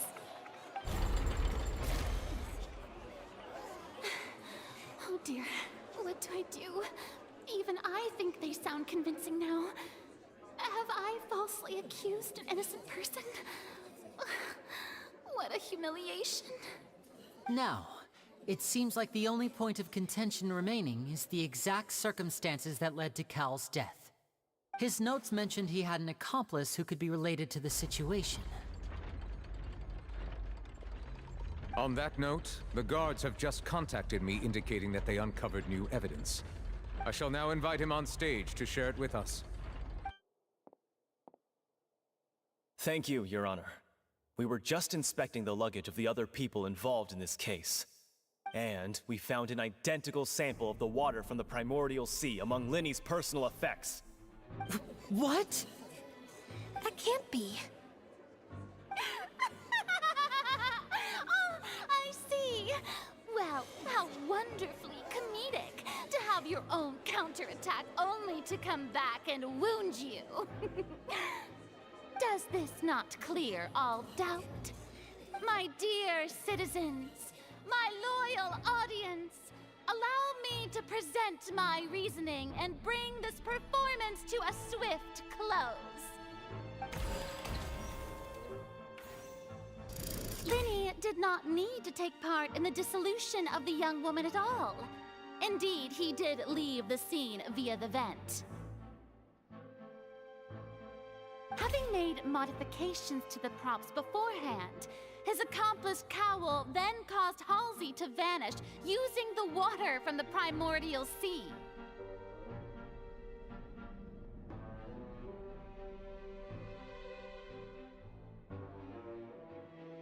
But upon his return, in cruel avarice, Linny desired sole credit and prepared to do away with his partner in crime. Ultimately, he knocked Cowl out, and the tool meant to cover the crime up also became a murder weapon. Now, as much as I regret having come to such a viciously straightforward conclusion, it does seem that the famed Fatui is quite the cold-blooded and ruthless organization. Am I right, Mr. Linny? We've used up all the evidence we collected. There's no way for us to make a rebuttal here. Is this the end of the road?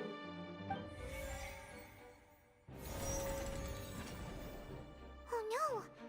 Paimon can't think of anything either! It doesn't look like there's any way around this! Seems using the water as new evidence was too good a move. Why did this have to happen now? I think we've all seen enough now, and we have ample witnesses to my flawless reasoning. I believe this is indeed the finale. Now then, my good, noble Chief Justice, should we not, in your view, Excuse me, everyone, but I must interject. Miss, I must ask you not to shout, and to respect the ongoing legal proceedings. Oh, come on. Don't be hasty. I have a good reason for interrupting, you know. Now, would anyone here like to take a little break from all this debate and see a little magic? I'll show you an amazing trick. One that can bring a young woman who has disappeared back in the flesh, right before your very eyes. Please, do the honors, Mr. Linny, if you would be so kind. What in the world is she saying? No offense, miss, but miracles like that are beyond my scope as a magician.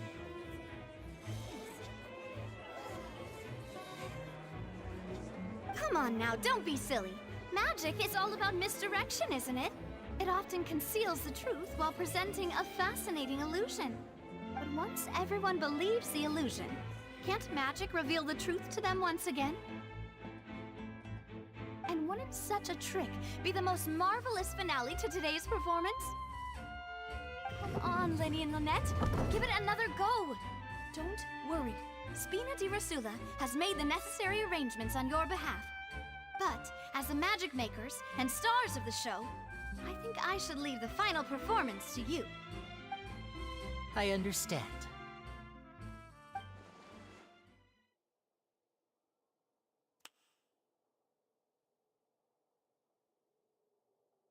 And voila!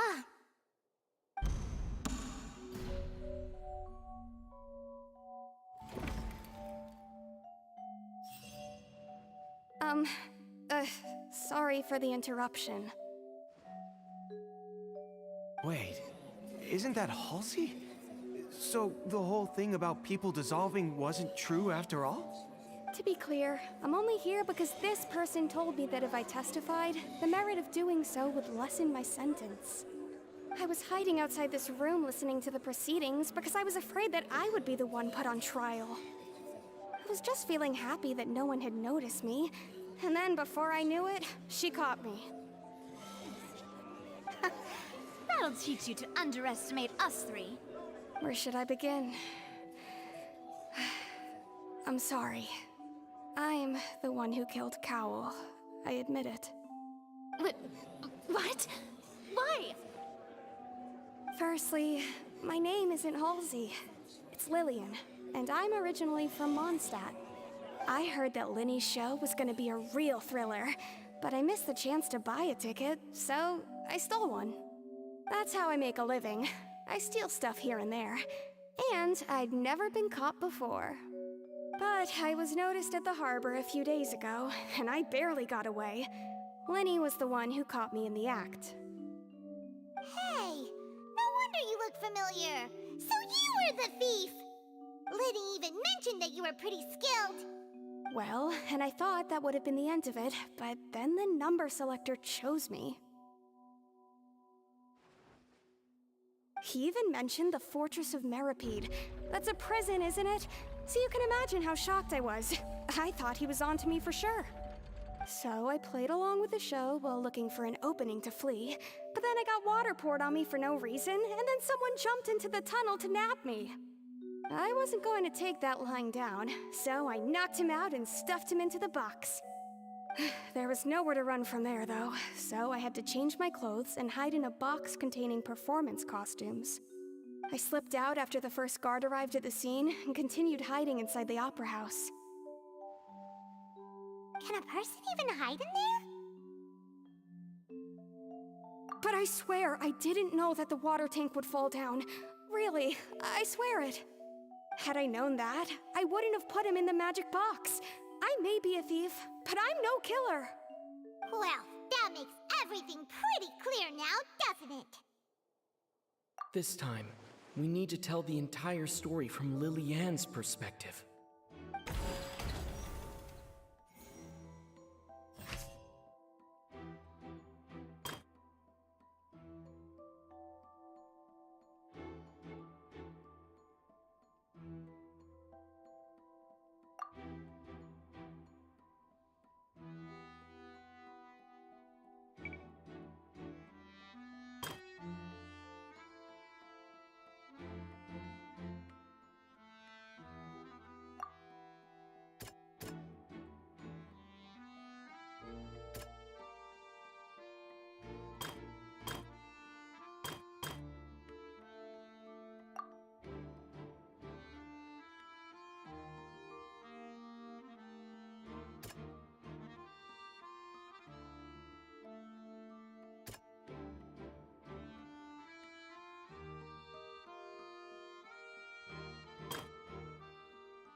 Seems this won't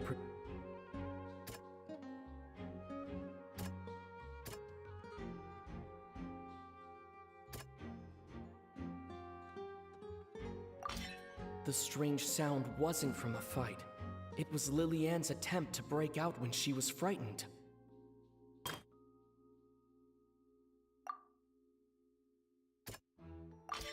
The flower vase was not broken to cover anything up, but was smashed during the struggle between Lily-Ann and Cowell.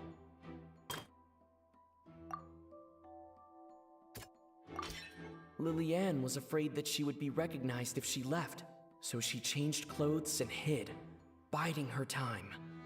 Just what one might expect of an experienced thief. And it's Ace Detective Paimon time!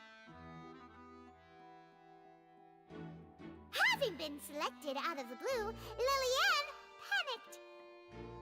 Her panic only intensified after she entered the tunnel and had water poured on her head. So she kicked the door open, producing the thud we all heard. Hearing the commotion, Cowell leapt into the tunnel, only to discover that Lily-Ann had not dissolved. He did not know that Lily-Ann was not from Fontaine, but was a thief who made her way in by stealing a ticket. Mistakenly believing that the water from the primordial sea needed time to take effect, he tried to force Lily-Ann back into the box.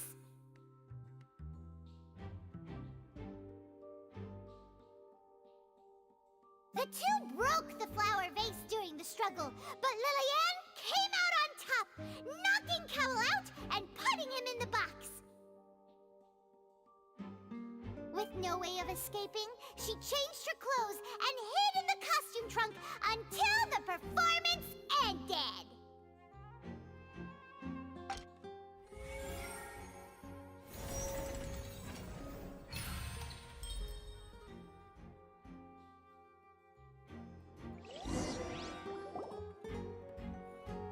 She knew that she would have to go through guard inspection if she tried to leave afterward, so she has been trapped in the Opera House these last 2 days! She had already become desperately hungry by the time we were chatting over macarons. So, she swiped 2 of them right under our noses. Talk about a sneaky thief.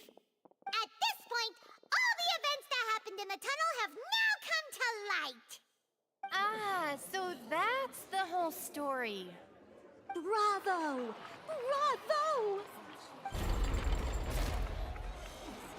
Now then, Lady Farina, do you wish to speak against the defense's statements? Please answer the question, Lady Farina. Also, if I may add, the trial has not yet ended. As such, I request that the prosecution not leave the room before the proceedings have concluded. What? Are you reading my mind now?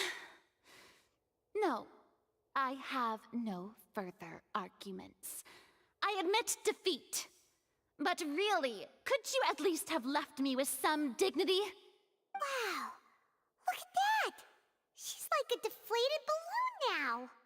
If there are no objections, then as the Chief Justice of Fontaine, I shall once again repeat the full sequence of events. The actual perpetrator of the serial disappearances, Cowl, selected his next victim from the audience reservation list. With some modifications to the selector, he could ensure that the pre-selected young woman would be chosen. To cover up any evidence while committing the deed, Cowl thought of allowing the water tank to fall, which would conceal the water left behind after the young woman was dissolved. He also tampered with the rope suspending the water tank, using the fireworks at the end of the performance to cause the tank to drop and hide the watermarks. He poured the water from the primordial sea into a balloon during the preparation of the magic box, and stuck it to the box's lid. Finally, he passed the prepared hook on a rope through the gap in the magic box's door when bringing the young woman to said box. When the magic trick officially began, the box containing the woman was lowered into the tunnel, tightening the hook rope and bursting the balloon containing the water. If all had gone to plan, the young woman would be dissolved at this time. However, Liliane was not from Fontaine, and thus fled the box with a loud noise. Realizing that there was trouble, Cowl entered the tunnel and met Liliane. Thinking that the waters had not yet taken effect, he decided to proceed. However, his opponent was more capable than he thought, and he was overcome, knocked unconscious, and placed into the magic box, and thus became his own final victim. Liliane, according to her own statements, then changed clothes and hid until the performance ended, before hiding in other parts of the opera house. As for Linny, he was in the underground structures within the opera house, and was thus ignorant of these happenings. From this reconstruction of events, we can conclude that Linny, the accused, is in fact innocent. While there is much in Linny and Liliane's conduct that should still be investigated separately, this case, at least, can be handed over to the Oratrice to make the final decision.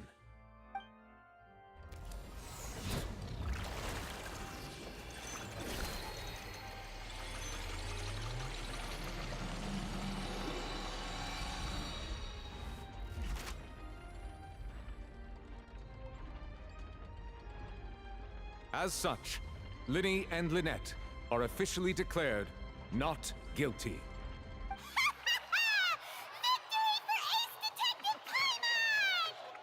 Great work, partners. Thank you all. Thank you so much.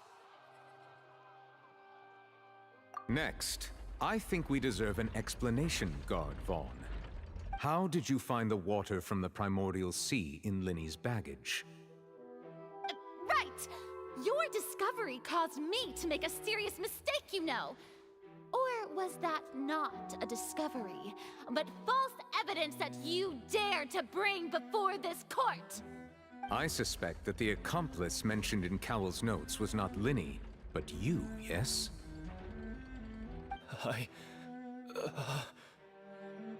I'm sure you know what you must do to lessen your sentence. Speak quickly! Unless you want to earn yourself a one-way ticket to Coupon Town. I was just following orders.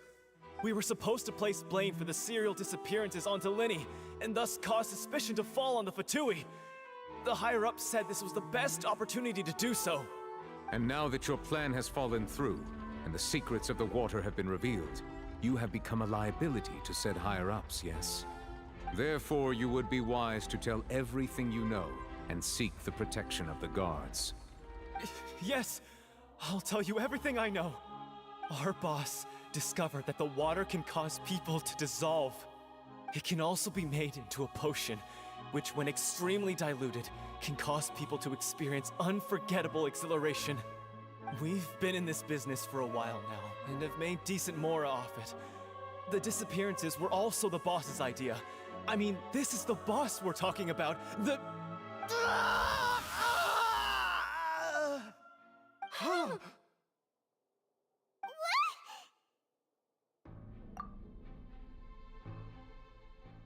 And now he can no longer talk.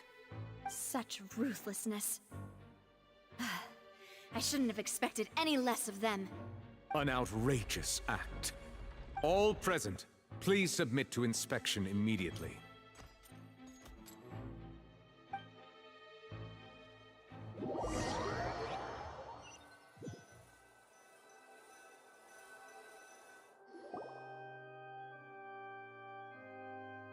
So, we're just going back now?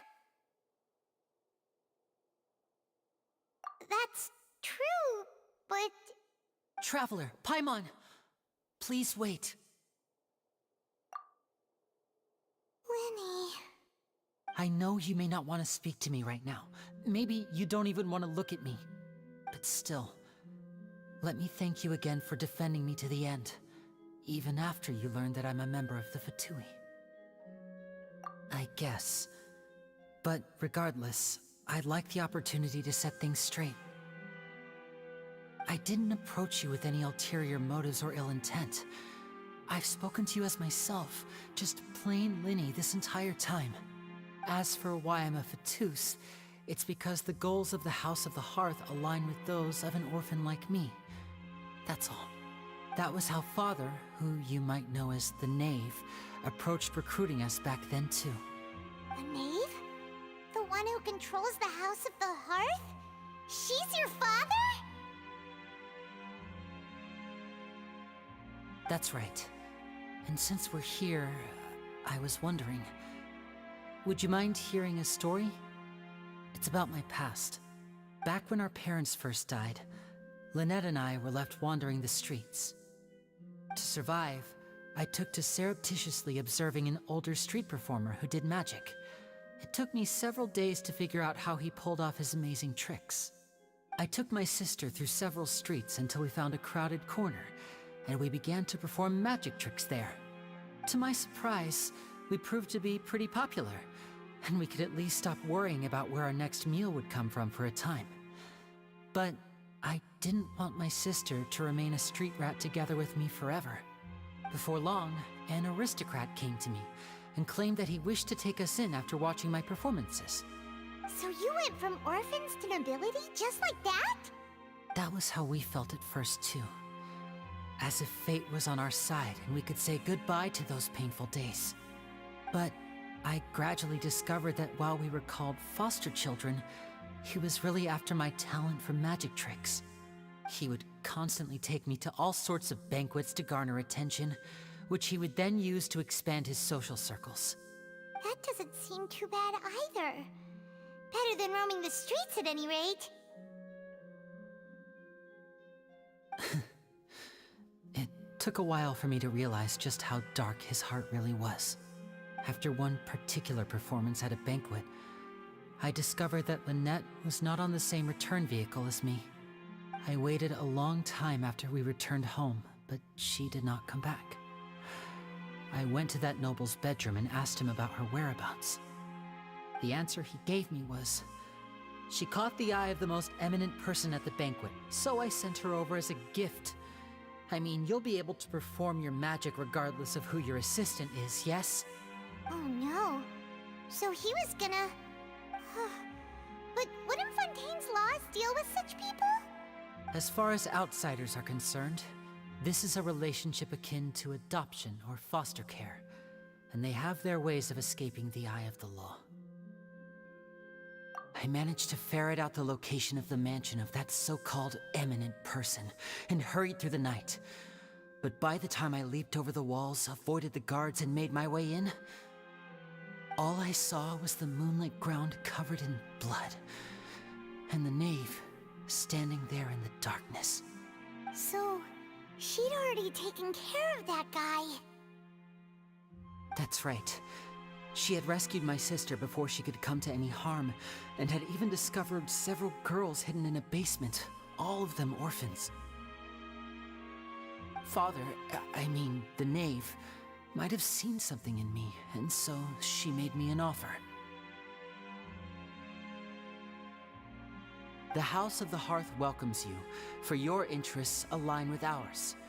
Here, none will ever betray you. Indeed, betrayal shall never be permitted here. I was hesitant to trust her. I mean, I had just been betrayed by nobles. But she was also quick to destroy the noble who had taken us in at first, giving us back our freedom. Oh, so that's how the two of you joined the House of the Hearth. She has her own plans. She has gained permission from the Tsaritsa to first use the Gnosis' power when she obtains it. She plans to use it to find a way to break the prophecy and save Fontaine. So, she believes in that prophecy too? That's right. The whole House of the Hearth is currently working to combat that crisis. Today's case has also proven that people from Fontaine can indeed dissolve into some sort of water, thus further supporting the prophecy. Everyone at Hotel Bouffe d'été, including the knave, has their roots in Fontaine, and we will always defend our homeland. To us orphans, the only connection we have left to this world, apart from our family, is our homeland. So, from small deeds like distributing magic pockets to huge schemes like stealing a Gnosis, everything is aimed at dealing with that prophecy. It's all right. I understand. The only thing I can do is relate all this to you. I just hope you can understand that even as a member of the House, I have never stopped making my own decisions, and that I believe what I'm doing is right. If you should need anything at all in the future, feel free to find me. I will do my best to help you, as plain Linny.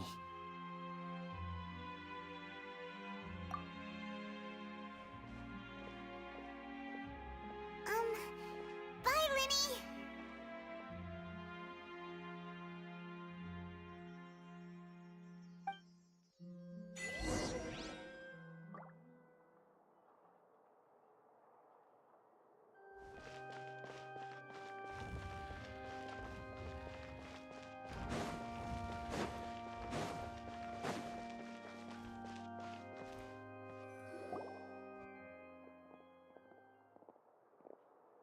Hey there.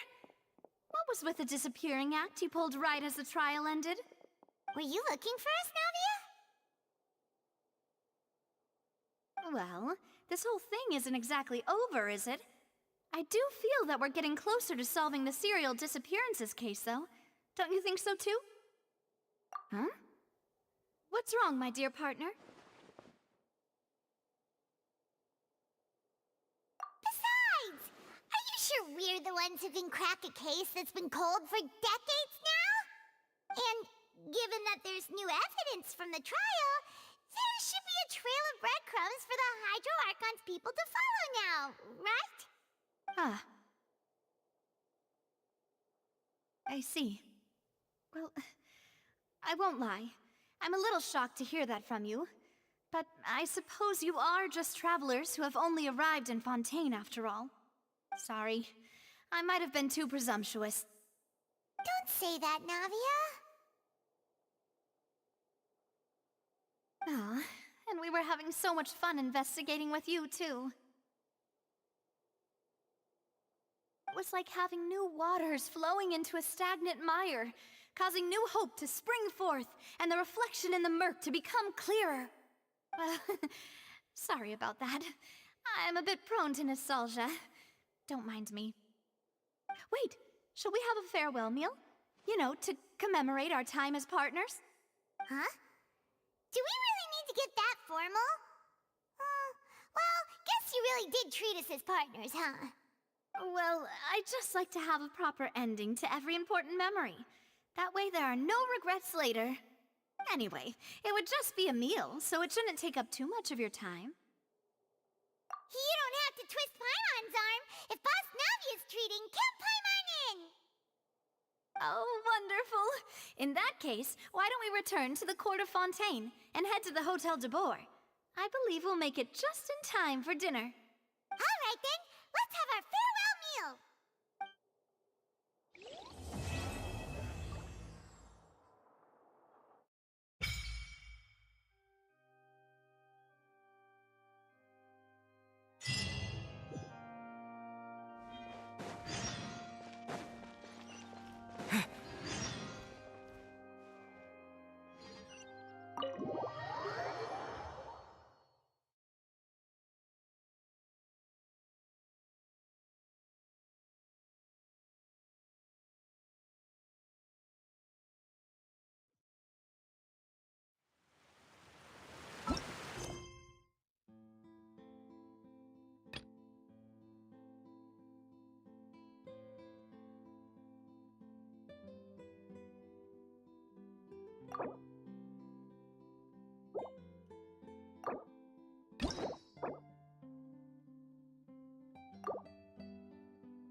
I came here several times with my father when I was little, but stopped eating here as often after growing up. I hope the food here will be to your taste. Oh, don't worry! We haven't eaten at a hotel like this in a while. Paimon's getting excited already! In that case, I'll go order for us first. Please wait here a moment.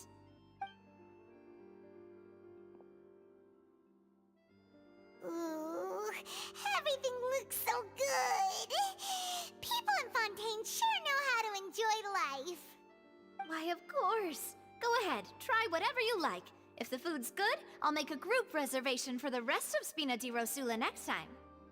And if it's not? Well, then I'll still bring everyone. Albeit with only one dish per table. You, sure have your own way of doing things. Oh, we called this a farewell meal, but we could also treat it like a victory feast, right? We did just win that case after all.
true. Very true. In that case, boss, we'll have another 2 dishes. Huh? Paimon didn't mean that you had to order even more food.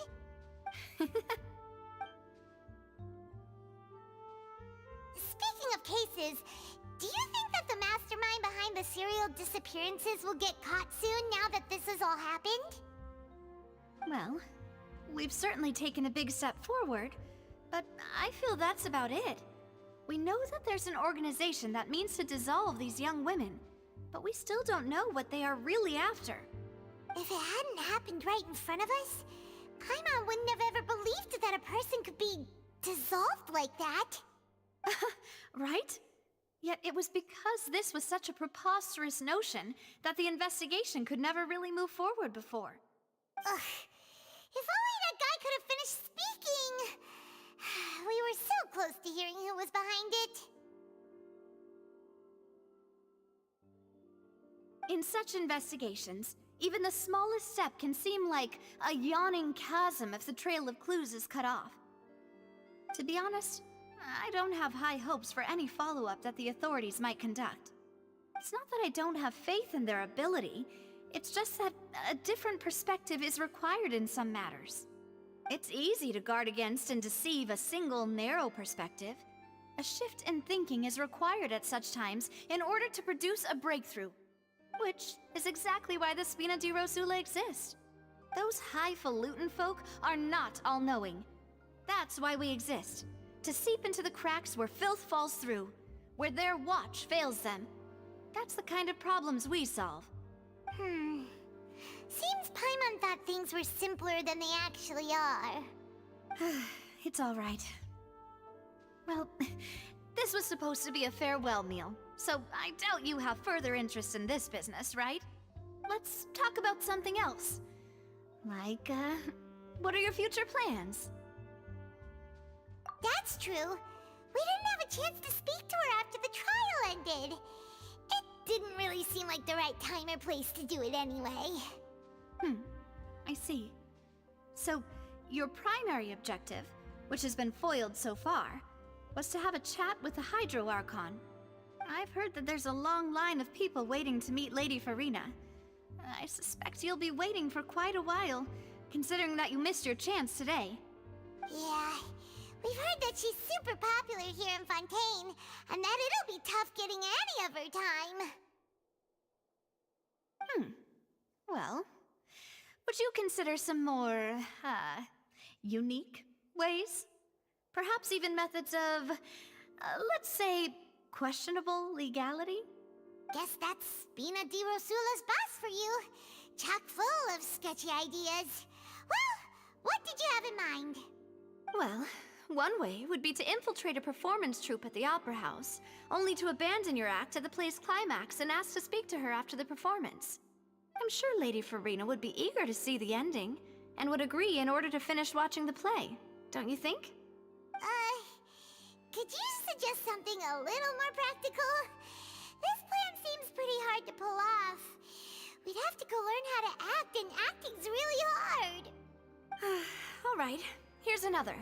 Find a way to conceal yourselves under her bed, then wake her up in the dead of night and demand answers. Don't let her go back to sleep until she answers all your questions. I can personally testify that this one works. When I'm sleepy, I'll do anything as long as I can finally get some sleep. That might work, but that's not really the problem. The problem is we don't want to get ourselves arrested. Valid point. I overlooked that part. I was just thinking about leveraging a person's desire for sleep. All right, no more joking around. Perhaps you could... Oh, I don't know. Cut the line when she's on a break. You did defeat her in court, clearing citizens of hers from false accusations. False accusations she had nearly upheld personally. I imagine that she feels quite ashamed about the whole thing. You mean that if we catch her while she's on a break, she might be too embarrassed to refuse? Oh, that does make some sense. Why don't we give it a try after this meal? You know, strike while the iron is hot and all. Huh? Come on, did you drink my Fanta? Was this your drink?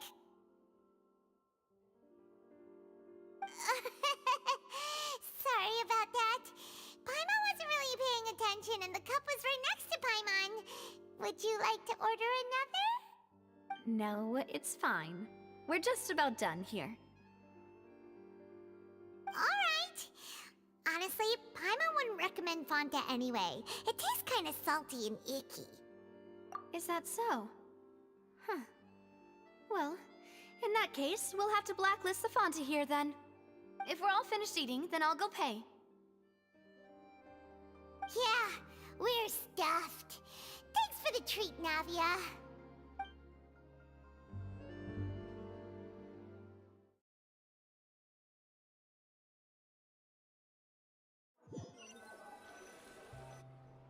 Oh, so full. Paimon can barely float anymore. Nah, that would be so normal. You know, like you. Okay. As for expenses this month, we're left with... Hey, Navia! What are you doing over there? Oh, nothing. It was just a meal, you know? Nothing the Spina di Rosula can't cover.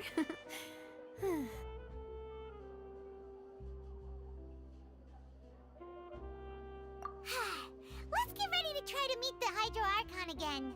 Bye, Navia! So this is goodbye, huh?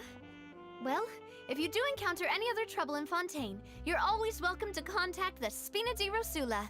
I'll give your request the highest priority. In any case, I wish you smooth sailing. I'll see you again, partner. See ya!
There aren't many people around anymore. Looks like that boat we took to Araneas might have been the last one. Vache. Looks like we're back here again. Huh? Traveler? Are you hearing voices again? Ugh. That's kinda spooky. Are you sure we don't want to come back in the morning? Vache? Vache. Hey, why are you still walking towards it? There might be something nasty in the water. Huh? Hang on. Paimon can kinda hear a voice. It's calling for Vache, right? Hey, Traveler? Stop walking! Come on, wake up!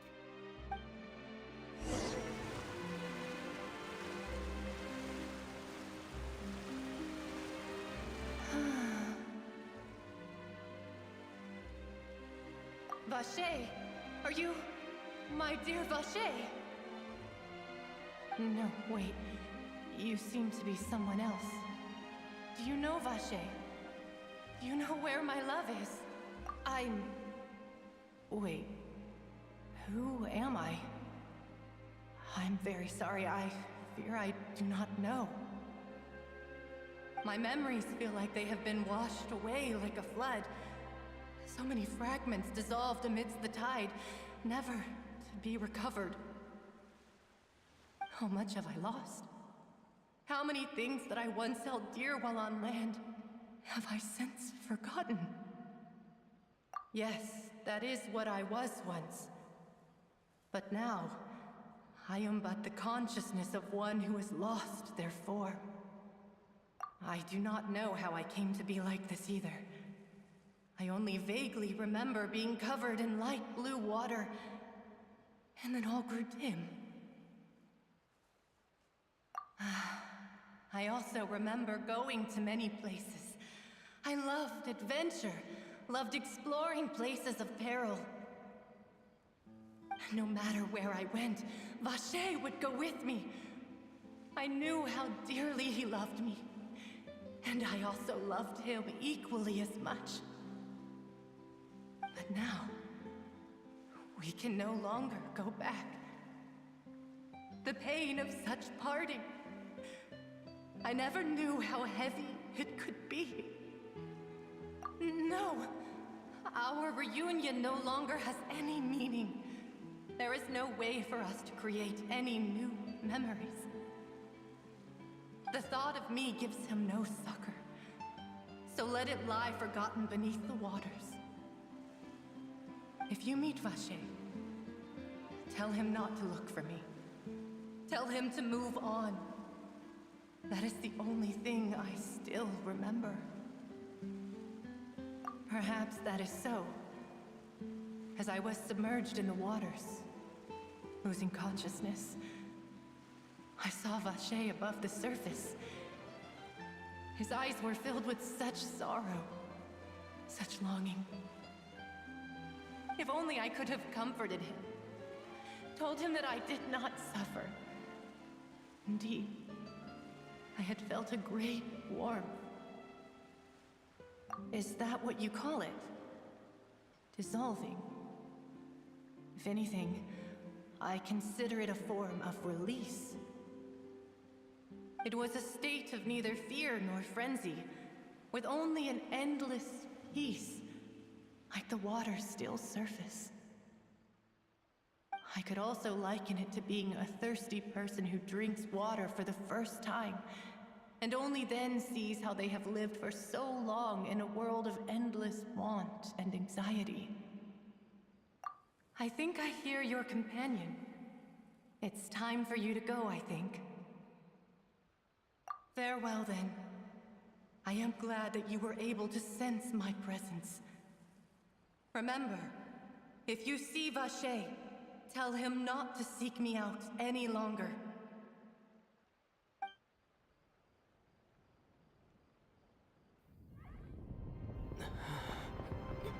Wake up! Come on, hurry! Navi is outnumbered!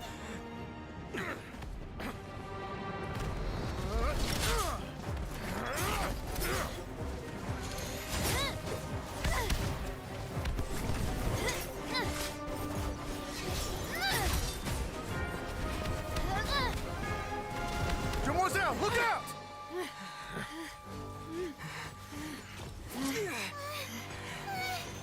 Dear God, it's a whole army of Gardamex.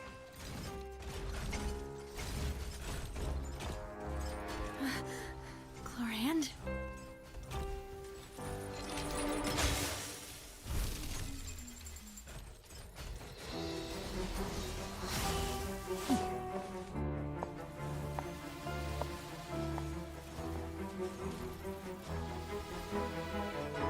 Quick, now's our chance!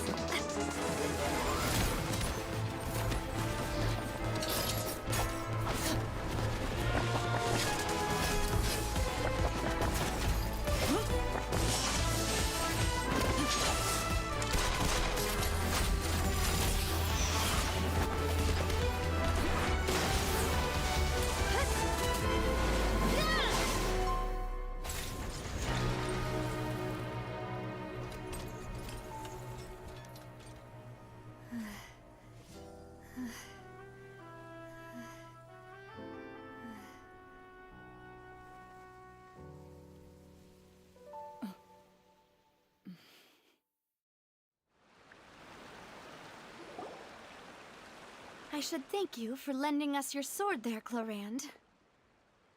Before I do so, could you explain how you managed to show up here? I followed you. It seemed to me that danger has followed you more closely as of late. I believe that following someone without their knowledge is actually called stalking, is it not? Mr. Callus's last wish was for me to ensure your safety, and I will not betray his trust. He would do the same, were he alive today. Do not speak of my father! Sorry, demoiselle. I was not strong enough. Thank you for your aid, Miss Clorand, but do keep an eye out for your manner of speech. I believe we all wish to avoid unnecessary emotional harm. Sorry, I did not consider your feelings. Whatever. What else do you know? How did you come to the conclusion that I'd be in grave danger? I doubt I know much more than you, but I believe that the mastermind behind the serial disappearances is very powerful. Your performance tonight will almost certainly attract their attention. Huh. I'm sure they've known about me. To be honest, I'm shocked it's taken them this long to act against me. And what about these Gardamex? I thought only those associated with the Maison Gardiennage could control them. None of these mecha have serial numbers. I was sure to check a moment ago. They are not the ones used by the authorities to enforce the law. I can only conclude that some powerful or wealthy party must have obtained them via illegal means, deploying them as a private force of sorts. What? Your point being that they're out of Spina di Rosula's league, then? Yes. Be careful, and do not act rashly. I will continue investigating no matter what. We will bring the truth to light. That's my father's true last wish. Regardless, thank you for your help today, Clorand. But if you get any ideas, tell me first. I don't much appreciate being followed. I do not think that they'll strike again anytime soon. So I shall stop following you. Good day, all.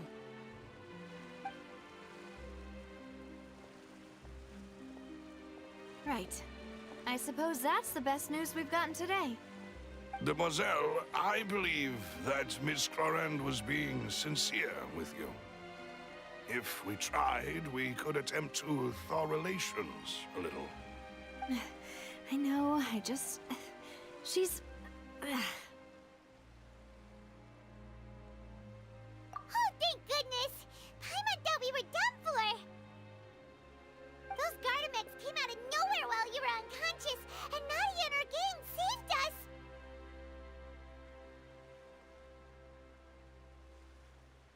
Oh, and there was that champion duelist named Clorand who came out to save us too! We got lucky there. Paimon probably couldn't have fought them off otherwise.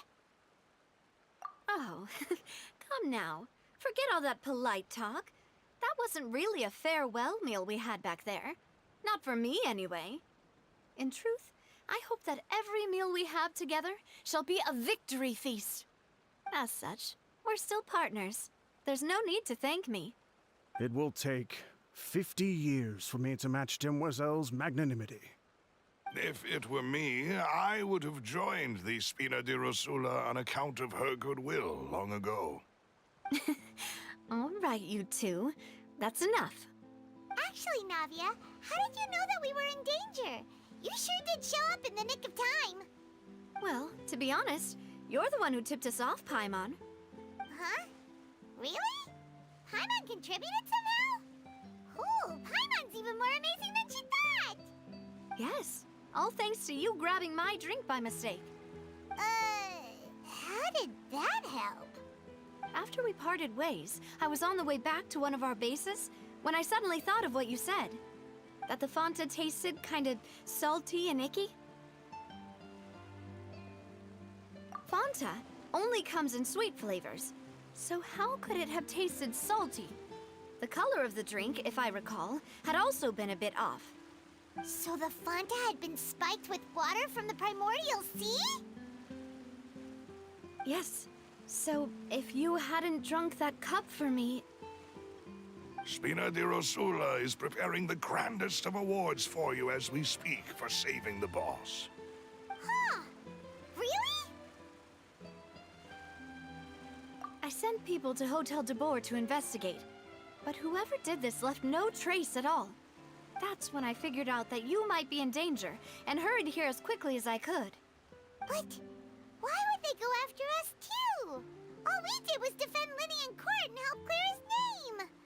Ugh, now we're caught up in this mess too, aren't we? Well, you did foil a plan that they were probably pretty proud of, and almost got their name in the process. Speaking of which, did anything strange happen when you drank the primordial seawater? Well, it can't be a coincidence that the traveler fainted just now. He said that he heard that voice calling for Vache again. Oh, and this time Paimon heard it too, but it was real faint. Does this situation have to do with the primordial seawater then? Does that mean the primordial seawater raises someone's sensitivity to hydro when it's used on people who are not from Fontaine? That doesn't sound like too much of a bad thing, to be honest. New intel? While you were out cold? Well, let's hear it, shall we?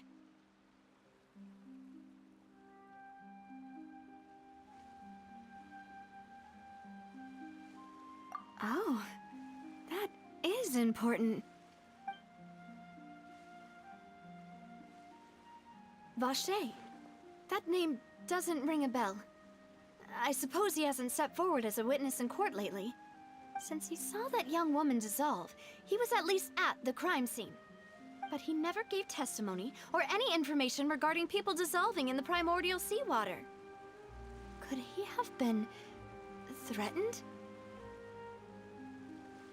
Yes, thank you. This is very important information indeed. We will continue to investigate. Oh, you mean you'll help us investigate? Well, you did say that our farewell meal didn't really count. That means we're still partners, right? And besides, we're in this now whether we like it or not. You're not gonna let those people who targeted us get off the hook so easily, are you, Traveler?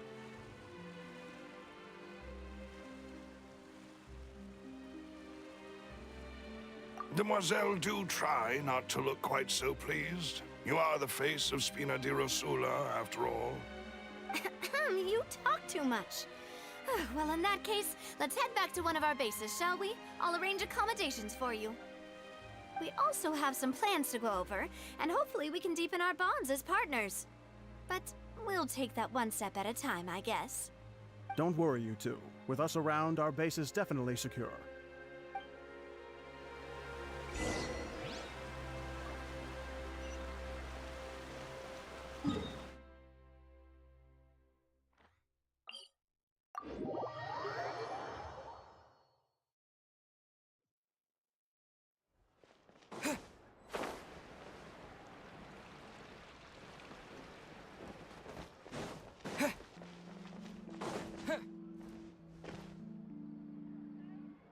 It's right up ahead, but let's make sure we weren't followed first.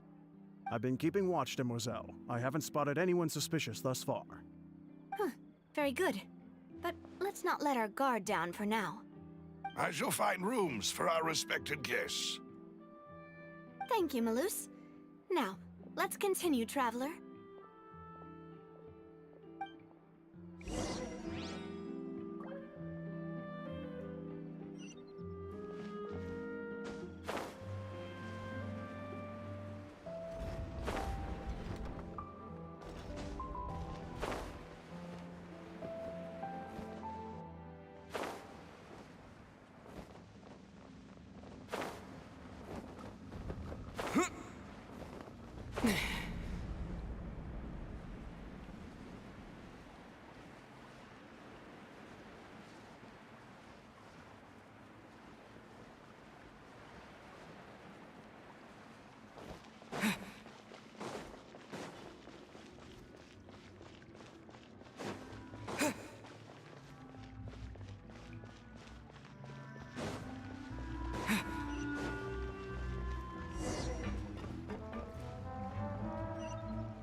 is your base?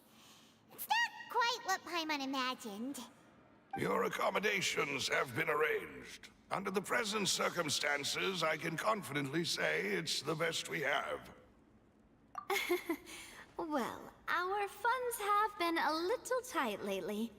After all, we don't allow illegal or unethical profiteering. In fact, our funds often come from citizenry who support us.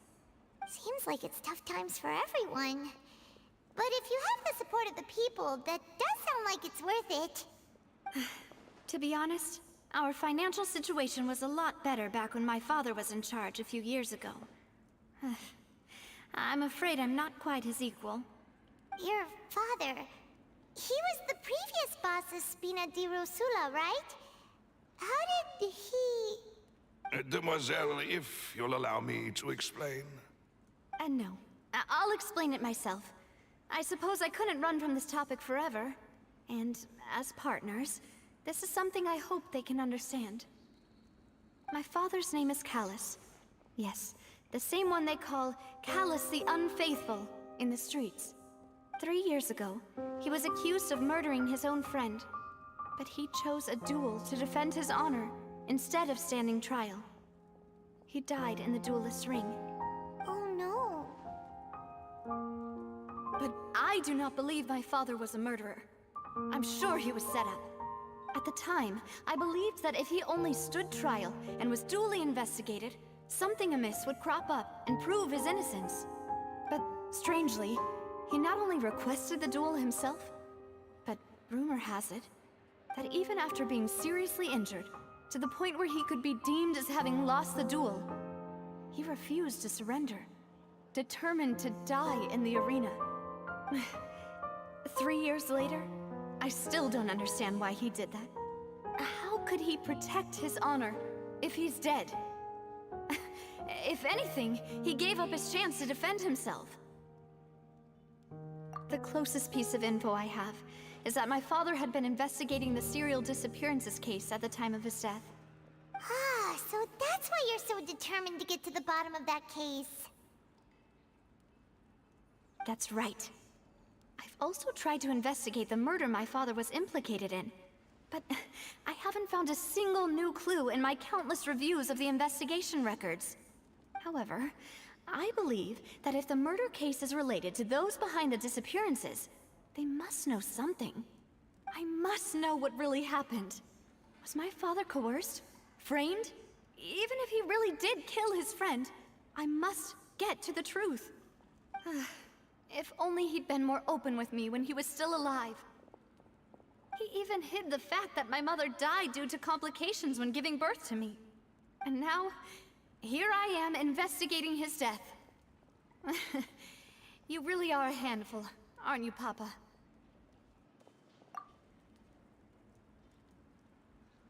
Demoiselle, please, if there is anything I can do, anything at all.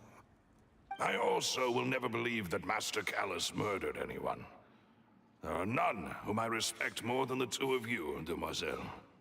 Master Callus did so much good in life, yet all it took was one murder case for him to be dubbed Callus the Unfaithful. Even our supporters decreased greatly due to that incident, hence our strained finances at present. Wait, if Callus was such a good man, wouldn't people at least be a little suspicious when he was accused? No. Perhaps people just revel in that kind of drama. It's not something exclusive to people from Fontaine, really. Everyone's like that. People love watching the evil turn over a new leaf, but they also enjoy watching good people fall into an abyss from one slip-up just as much. But how could... never mind. If Callus was really falsely accused, we have to find the truth. He didn't deserve to have that happen to him. There is one other thing. Master Callus's opponent in the duel was Ms. Corand. Oh, her?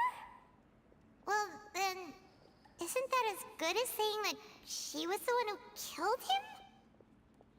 Yeah, that's not the sort of thing that you can just let go and move on from. Miss Clorand has always placed great emphasis on the honorable nature of the duel. If her opponent doesn't yield, she will not stop either. She knew Master Callus beforehand and greatly respected him, but seeing how he was resolute in the arena, there was only ever one choice she could have made. It's not that I don't understand her at all, but I just can't deal with this yet. Don't worry, Navia. Paimon knows how you feel.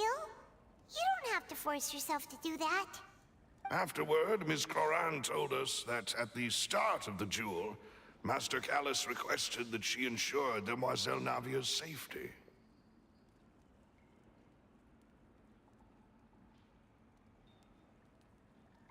Yes, that is our understanding as well.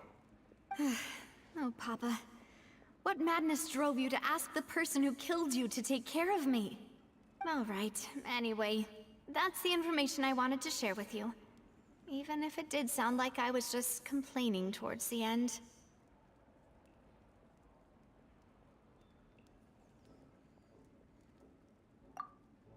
Thanks. You two should go and rest. This was quite a day after all. Yeah. Paimon's beat. Please, relax and get some sleep. We will ensure you rest soundly.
Paimon slept so well. This place feels almost too safe. Huh? Navia? Where did the other two go? I sent them back to Poisson. It's Spina de Rosula's place of origin, and where we have our headquarters. There's not much for them to do here at the moment. Paimon gets the feeling that you're just trying to get them off your back. But never mind that. When did you get back? Were you waiting here the whole time? No, I just returned after going out for a while. I did some investigating yesterday regarding the name Vache. Wait, so you didn't sleep at all? How could I after having such critical new evidence appear? Guess Paimon wasn't speaking for everyone just now, huh? Unfortunately, this name seems to have been wiped from existence. It doesn't seem to have a match anywhere. I suspect that those behind this have already taken steps to hinder an investigation from this angle. But that does prove that this Vache person is a key witness in the incident. Does that mean we're too late, though? No. There is one ray of hope. One place in Fontaine that they would find almost impossible to threaten, no matter how much they wanted to. And that is the archives kept by Chief Justice Neuvillette. A place where detailed files on all the cases in recent years are kept. If the Oceanette you met is one of the young women who went missing recently, we should be able to find some related information there. So Neuvillette maintains an archive of case files? Whew. Guess that's the hard-working Chief Justice for you. In that case, let's go talk to him, shall we? Aren't you coming along, Navia? Did you get tired? No, it's nothing. Let's go see the Honorable Chief Justice.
What for? The place we're going is called the Palais Mermonia. The office of the Chief Justice is on the 4th floor.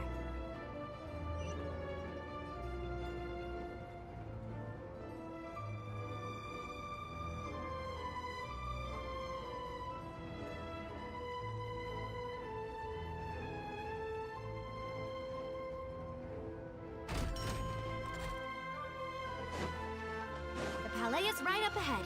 Come on. Welcome to Palais Mermonia.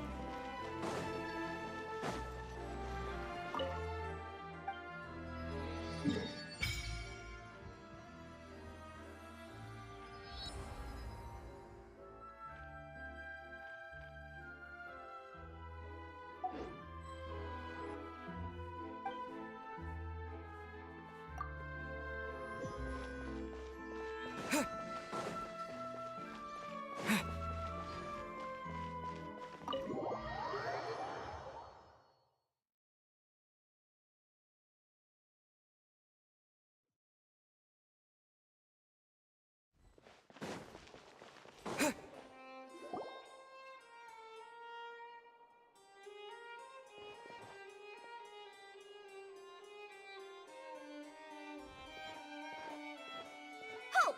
Please state your business here. The Chief Justice is presently occupied with official matters. Huh. This place does look pretty heavily guarded. Guess that proves that Nervalet's files are really secure. Hey, don't you recognize us? Huh? Who are you? Just to be clear, I don't care who you are or who you might be related to. Our rules make no exceptions. See? They've got great discipline, too. Yep. Paimon can tell. If you're here just to crack jokes, I can point you towards the exit. Unlike some, we're busy, so please leave if you don't have a reason to be here. No. What I meant to say is, shouldn't you remember us from a few days ago? We were at the trial of the great magician Linny. Oh, yes, I remember. I read about it in the Steambird.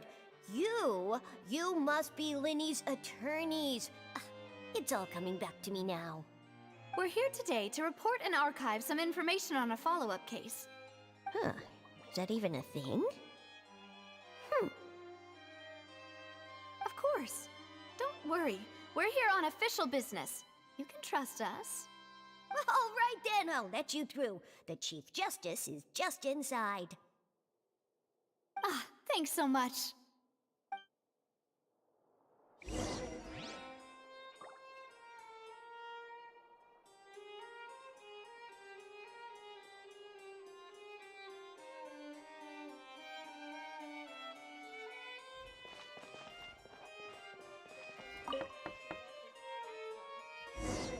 Please come in.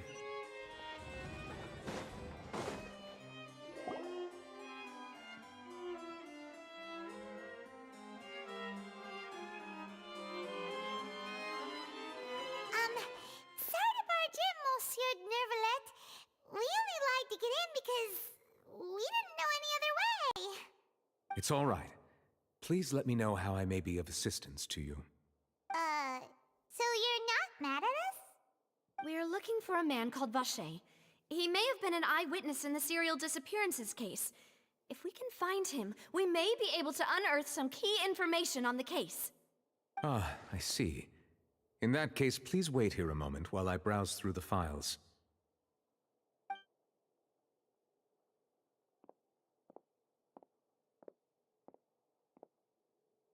Who knew that Nervalet would be so easy to talk to?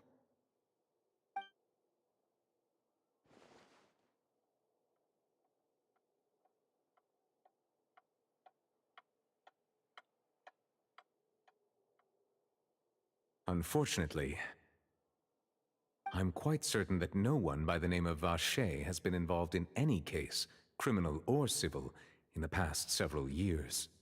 There are no records of him either in the files or in my memory. Traveler, what if it was really just a dream? Is that so? All right then. Thank you so much, Monsieur Neuvillette. We'll take our leave now. Ahem.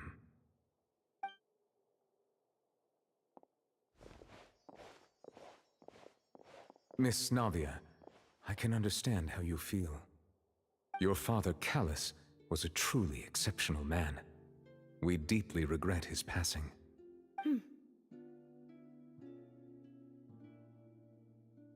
And what are you trying to say, Monsieur Neuvillette? Are you trying to console me? Extend your sympathy? Or just express some tendril of regret? No. You are not trying to do any of that. I can hear it in your voice. There's no emotion behind your words. You only said those things because you felt like you should.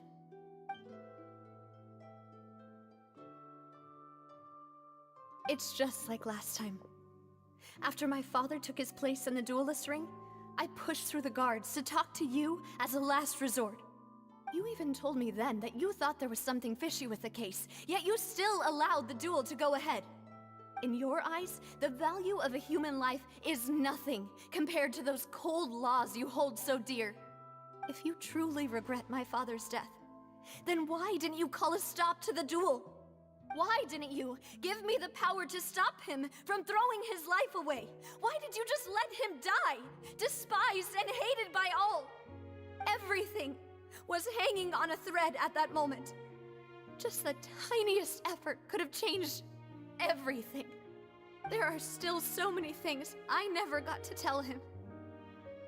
So many questions he still owes me answers to. If you really have no heart, then just look me in the eyes. I, Navia, will show you the true meaning of regret. I'm sorry, Miss Navia. You and my father are truly alike. You keep all kinds of things in your heart and never say a word to anyone. It's not so much that you can't feel, but that you would never express anything. Oh well. In any case, everyone already knows full well the apathy of the Chief Justice. My apologies for taking my emotions out on you, Monsieur Chief Justice. Let's go, Traveler and Paimon.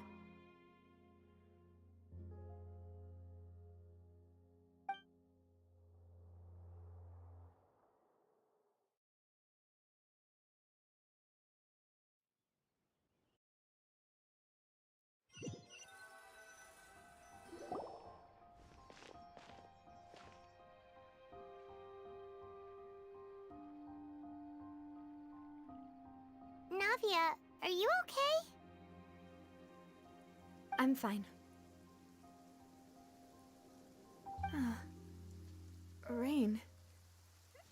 It's raining. You're right. Wasn't it still sunny when we went into the building? And there shouldn't be any active trials today. How strange. Now that I think of it, on the day my father was convicted of murder, it was also raining. What is it? Did you think of something?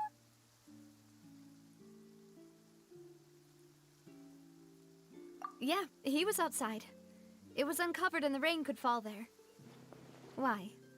Do you think the rain could have affected the crime scene? That thought has occurred to us before. We've even expanded the search area to try to account for that, but didn't find anything of value.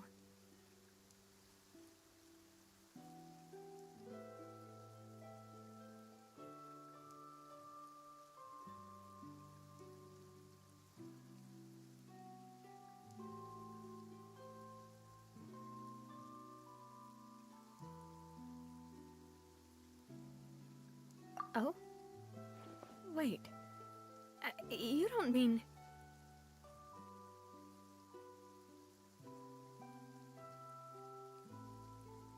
So you're saying that the true murderer could have been turned into water and then got washed away with the rain? Yeah, and if that's what had happened, then no one would have believed your dad, even if he explained what he saw to the authorities. I really think I found a true genius for a partner. You're completely right. How did I not connect the dots earlier? All right, let's go to Poisson. With this new lead in mind, we'll get to the bottom of my father's case for sure. Yeah, we're gonna make progress for sure this time! Do you want to go with me now? Or do you want to head over by yourself later?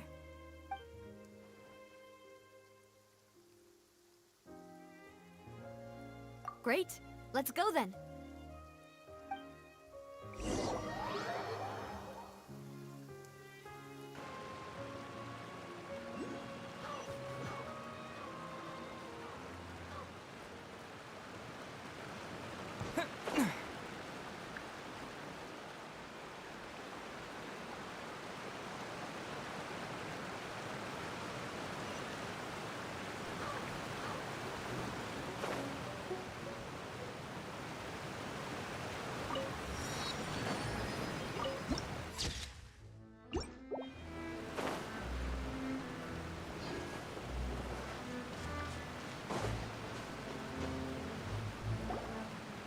Whoa! What a huge ship! Why would a ship be anchored at a place like this? There's no need to be so surprised. While it may look like a ship, it's actually Spina di Rosula's headquarters. My father was the one who asked for it to be built like this. Perhaps our taste in exterior design is the only thing we occasionally had in common. A gigantic and glamorous ship embodies discovery, opportunity, ambition, and conquest. It symbolizes Spina di Rosula's bright and limitless future.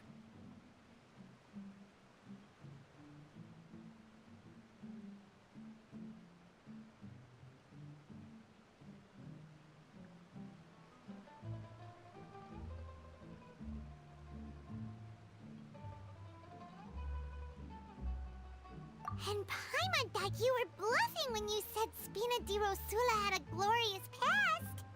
Paimon was confused why a group with such a history would live in the sewers.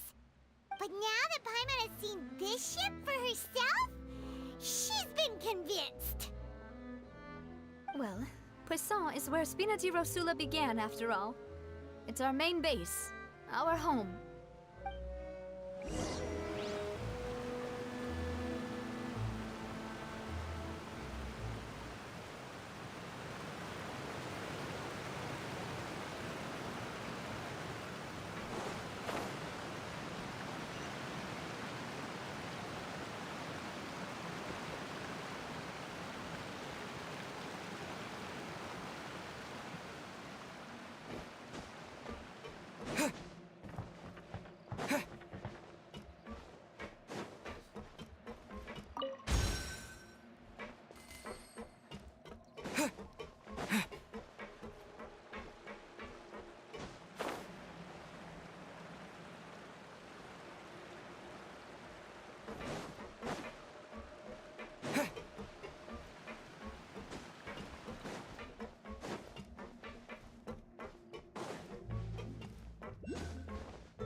Melus, we're back!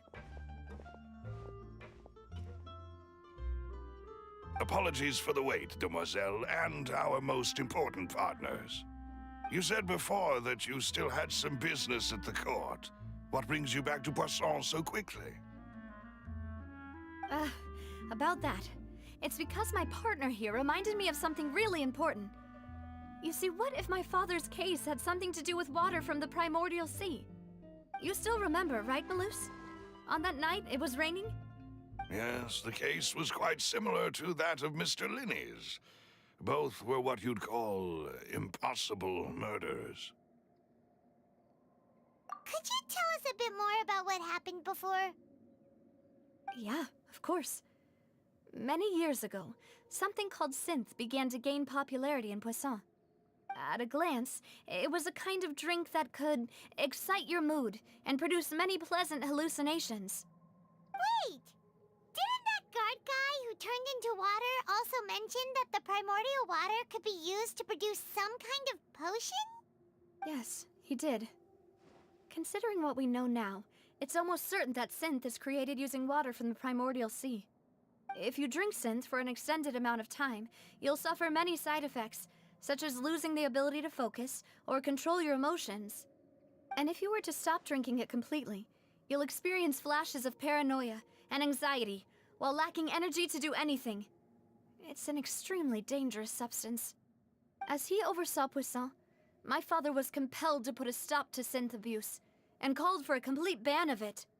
Boss's uncompromising attitude incurred the synth vendor's wrath, but no matter how much they threatened or bribed him, he refused to yield. Not only that, Boss became determined to find the mastermind behind the synth operation and put an end to the problem once and for all. Yes, but the enemy was very cunning. So he could never get anything out of the dealers, all of whom only sold the stuff and weren't privy to the rest of the operation. Recognizing that, my father decided to contact the dealers in secret and cultivate personal relationships with them. Finally, he was able to convince someone to become his informant. The man's name was Jacques. He felt greatly ashamed about his work after seeing many families destroyed by synth abuse. That night, my father hosted a banquet at his countryside estate. He planned to meet up and exchange information with Jacques over some food. But then, we heard 2 gunshots from the courtyard. We raced to the scene and found my father, still holding a gun, and Jacques, who was already dead on the ground. Huh? How did that happen? Aren't they on the same side? Sounds just like Lenny's case, doesn't it? In both cases, the culprit seemed obvious, but neither appeared to have any motive at all.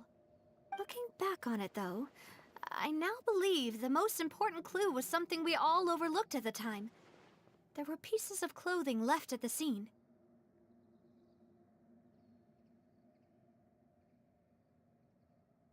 Precisely. It's all thanks to you that I made the connection now. Back then, we all just thought they were some costumes that Jacques used to disguise himself at the banquet. But, considering it now, it's almost certain that they belong to a third person at the scene. With one extra person, we'll also need to reconsider why the 2 shots were fired. You're right. We still don't know what happened.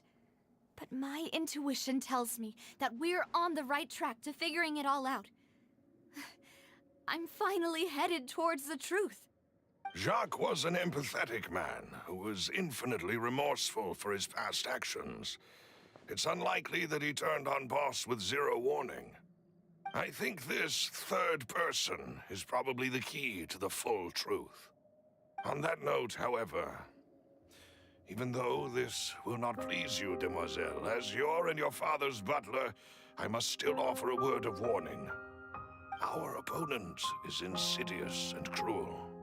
They are extremely difficult to deal with, and Boss has already lost his life trying to bring them to justice.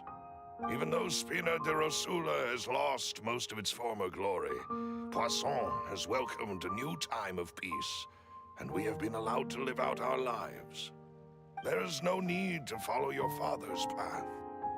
It would be both wise and in line with Boss's wishes to step back and give up on the case. If that's indeed what he wished for, then he should have told me that himself. Was I not the closest person to him? And yet, I was the one most kept in the dark. What was the point of him dying without sharing any of the secrets he knew? Did he manage to protect anything in the end? Synth is still here. Callus the Unfaithful is still his epithet. And Spina di Rosula is barely getting by. Nothing has changed. Did he think I'd just accept his meaningless death and live out my life just as meaninglessly? I've never accepted that, ever. Not since that day, and certainly not now. I want to find out the real answer for everyone's sake. For the missing girls, for the victims, and for myself. Navia. This is indeed the best moment to act. Your partner appears to be quite reliable, and more importantly, demoiselle, I think you're also ready to take this on. So you do know something else, Malus. Yes, I do. In fact, even before that banquet, Boss already knew of the connection between Synth and the serial disappearances case. But what drove all the tensions to the boiling point was the revelation that you, Demoiselle, had been selected as the next target to disappear. What? Boss also didn't tell you that he had been diagnosed with a rare illness. The doctors told him that he had no more than 5 years left to live. And the serial disappearances case caused him great anxiety. 5 years was nowhere near enough time to resolve this long-standing conflict. But once he passed away, all the danger would pass on to you. Knowing all of this, he decided to use one final intimidation tactic before his death. He claimed to have already gotten his hands on some key incriminating evidence for the other side, and even told some members of Spina di Rosula about the details. But as long as you remained safe, he would not share the evidence with the public. If something were to happen to you, then he and all those he told would immediately expose all they knew about Synth and the disappeared victims. Right, so nobody would be able to get off scot-free. As we've seen, Boss's tactic has worked. Even though Boss has been gone for a long time, the other side has not tried to take Demoiselle's life. No, I don't believe it. He never appeared to look sick to me. No father wants their daughter to see them weak and haggard, especially someone as proud as Boss. To him, dying in a duel and suffering lasting dishonor as the unfaithful was still far preferable than losing face in front of his daughter.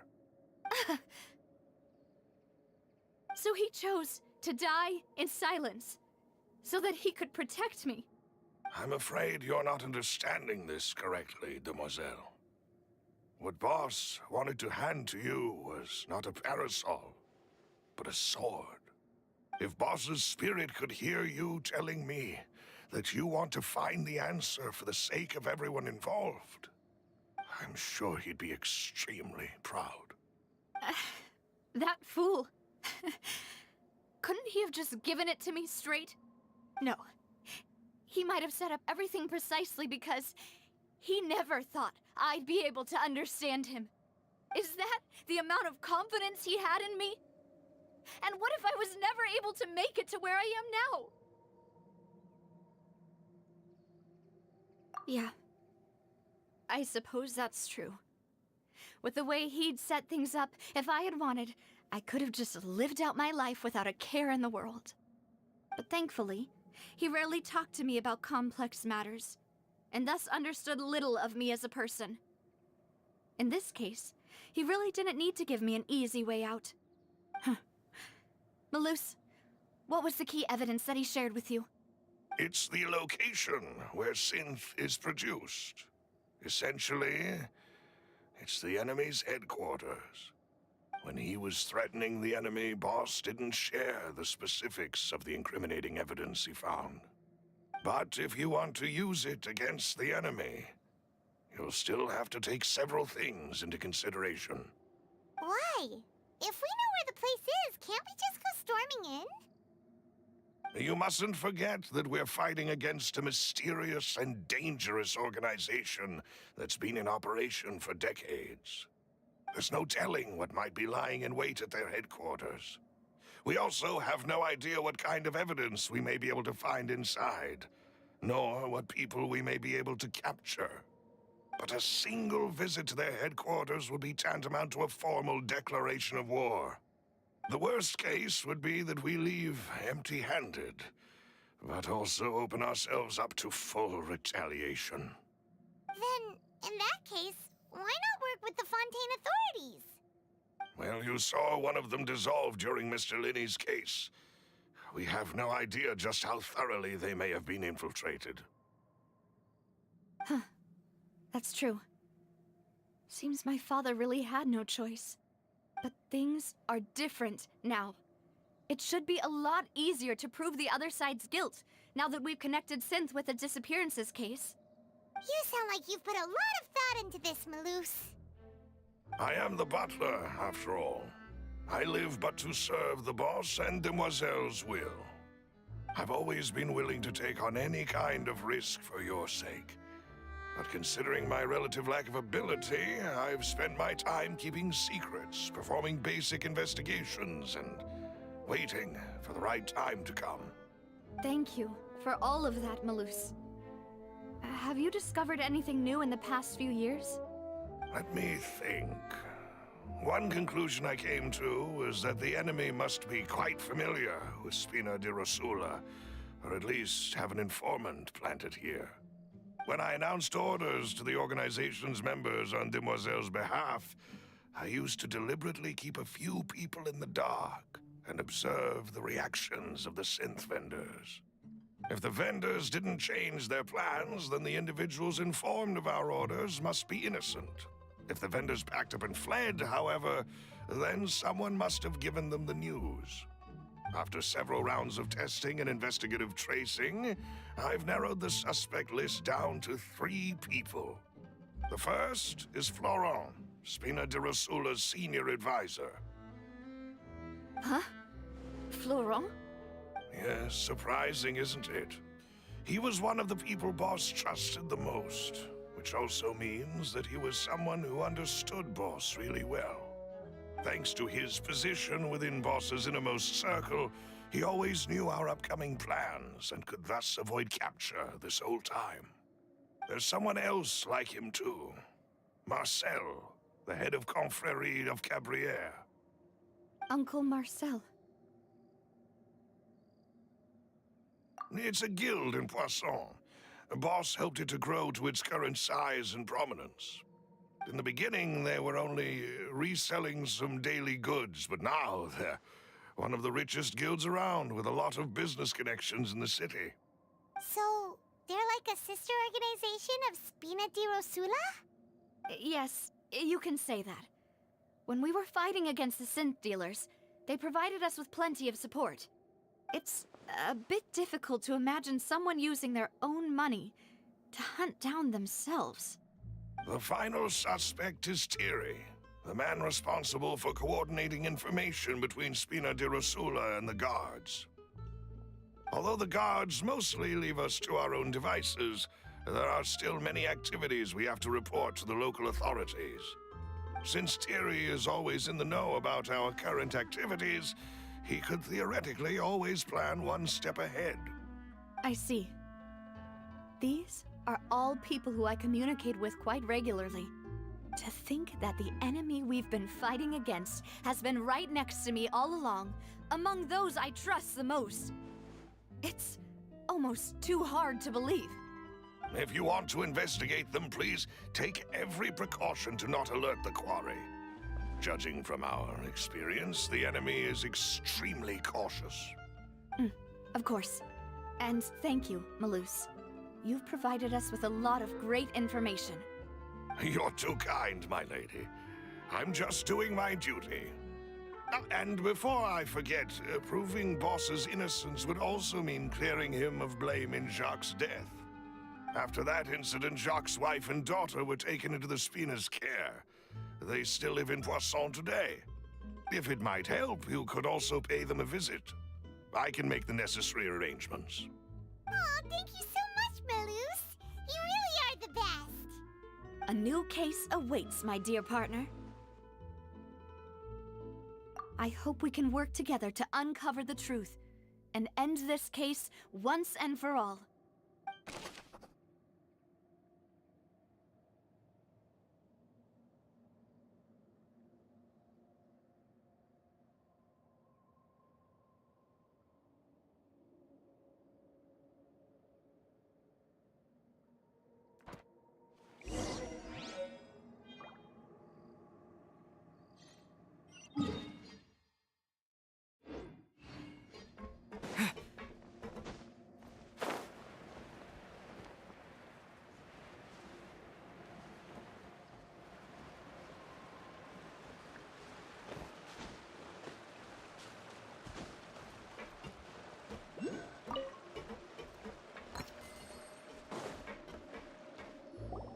It is settled, then. Please excuse me, and enjoy your conversation at your leisure. Thank you for arranging everything for us, Malus.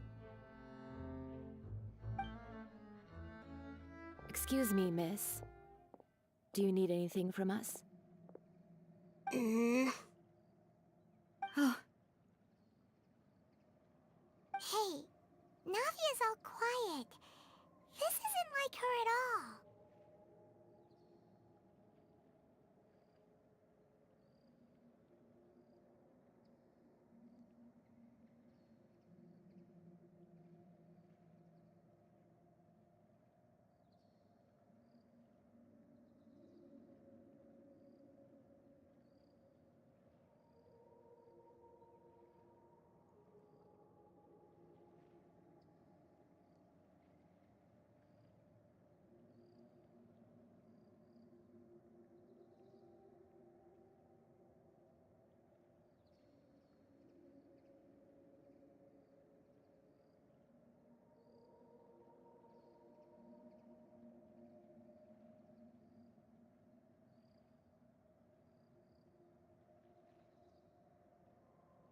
I'm sorry that I only came to visit after all this time.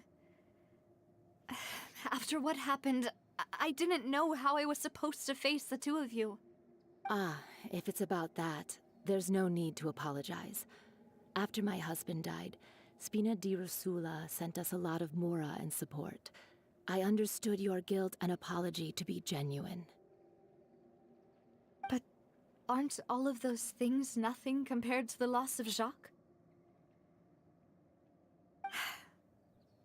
I can understand the kind of pain that comes with losing a father so needlessly. You don't understand at all. I didn't know how to face you, because I didn't know what I could possibly bring as a consolation gift. I know only the full truth could bring closure to you. And to all of us. I'm sorry. I appreciate the sentiment, but you don't have to carry all that guilt. On the matter regarding my husband, my daughter and I have more or less found our answer already. Would you mind sharing it with me? I really can't believe that my father could ever bring himself to shoot Jacques. I always knew that my husband's money was earned through others' suffering. He told me countless times that if he could turn back the clock, he would never go into the synth business again. He had many regrets, and felt that he took the idea of providing for his family too literally. For the longest time, he thought Mora was everything. So when Mr. Callis came to him with a proposal, he accepted it almost immediately. He tried to be as careful as he could, but even so, he was still found out by the higher-ups. They found out about his betrayal? Papa didn't say that exactly, but Papa did tell me that I should never be ungrateful. Before he left that day, he told me that he had no choice. It was only later that I realized it was his final farewell to the two of us. I don't know that for sure, but you could say that's the conclusion I eventually came to. Which is why I'm the one who should feel guilty. Callis had always taken great care of us, both when he was still alive and after he passed away. Even if he fired the shot that killed my husband, it was likely in self-defense. It is impossible for me to hate him for what he had done. But Mama, why is Papa still the bad guy if he did the right thing? Papa always wanted to be a good man, so why did he have to do a bad thing in the end? Well, things aren't always as they seem. You still feel like your Papa was a good man, right? Yeah, Papa was a really good man. The best in the whole world. Then you should hold on to that. If a good man had to do a bad thing, then he must have had his reasons. Regardless of whether he left you a parasol or a sword. He must have done so to give you a better life. Oh. Thank you for everything you've told me. I will definitely find the truth. The current state of things is not something I'm willing to just sit back and accept. Thank you. I'm very grateful to hear this from you. Even though your personality is quite different from your father's, your determination when you speak is really similar. You really think so? That's the first time anyone said that to me.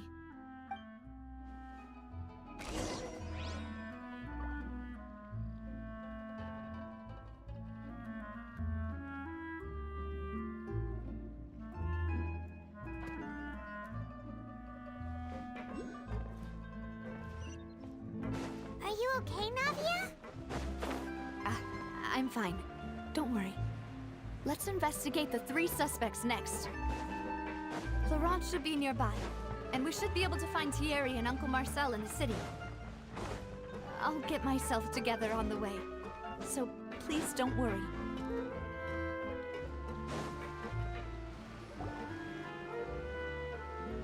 Greetings, boss. How may I be of assistance today?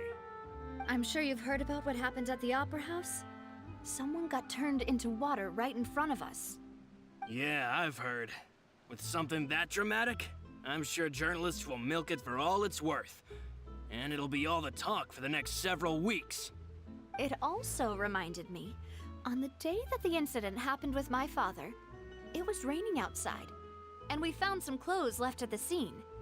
After my partner here put the dots together for me, I feel like we should try to reopen his case.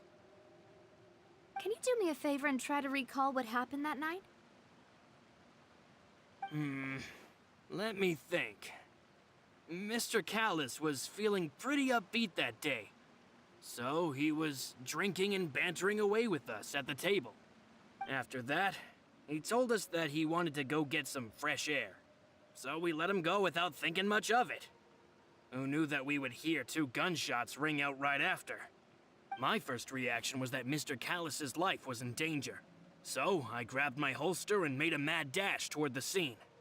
But when I got there, it was already too late.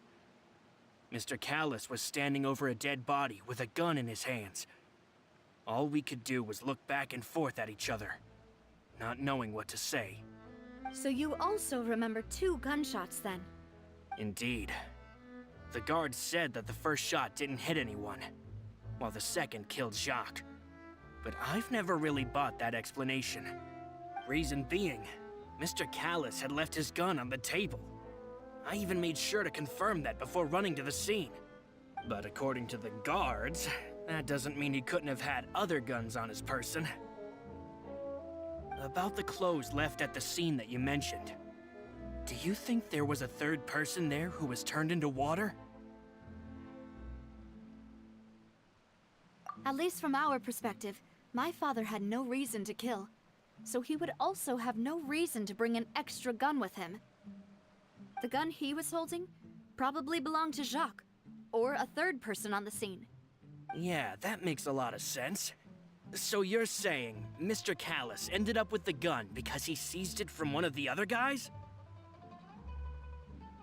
But hold on. If that's what had happened, then why didn't he share the truth with any of us? He didn't even want to face the Oratrice machine, and chose instead to prove his honor in a duel. Did he lose all faith in the courts after seeing someone dissolve right in front of his eyes? About that, Malus told me a thing or two. So, I think I can understand why he committed to the duel. I'll tell you everything once the whole truth has been revealed. I understand. Then I'll leave Mr. Callis's honor in your hands, boss. And if I may just say one more thing. The whole Callis the Unfaithful epithet has been a thorn in my side since the day it was invented. Many people have laughed at me for still calling him Mr. Callis, even after so many years have passed. But it was Mr. Callis's trust that allowed me to rise through the ranks of Spina di Rosula and live the life I lead today. No matter what others might say, he'll always be the man I respect the most. And he'll always be my boss. Don't worry. I will definitely find the truth. You and all our other comrades at the Spina deserve to know the truth as well.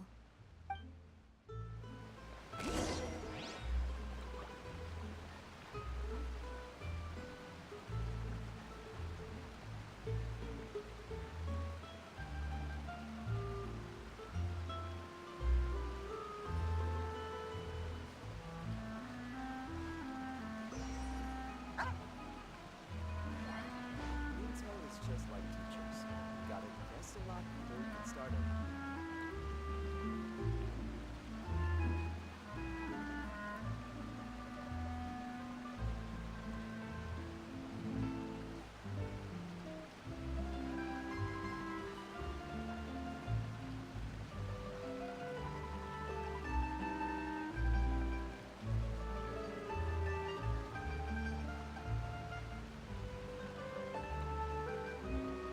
Intel is just like teachers. You gotta invest a lot before you can start it.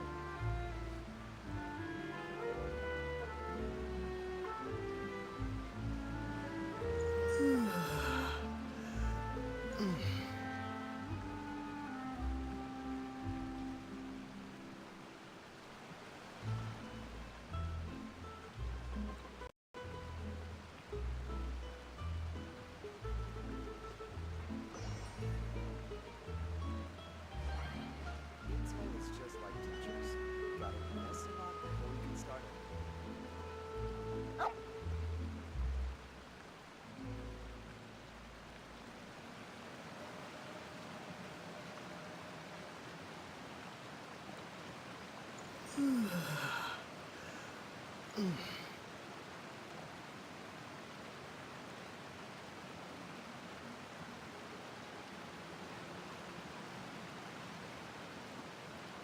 Intel is just like teachers.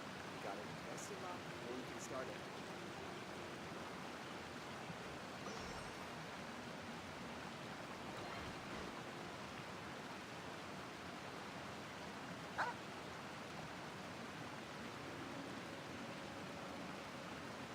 Intel is just like teachers. You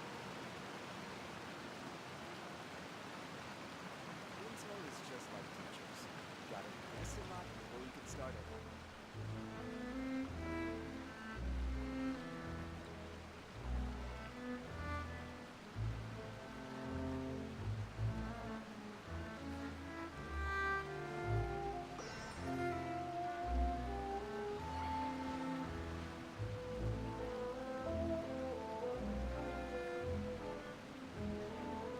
Intel is just like teachers. You gotta invest a lot before you can start it.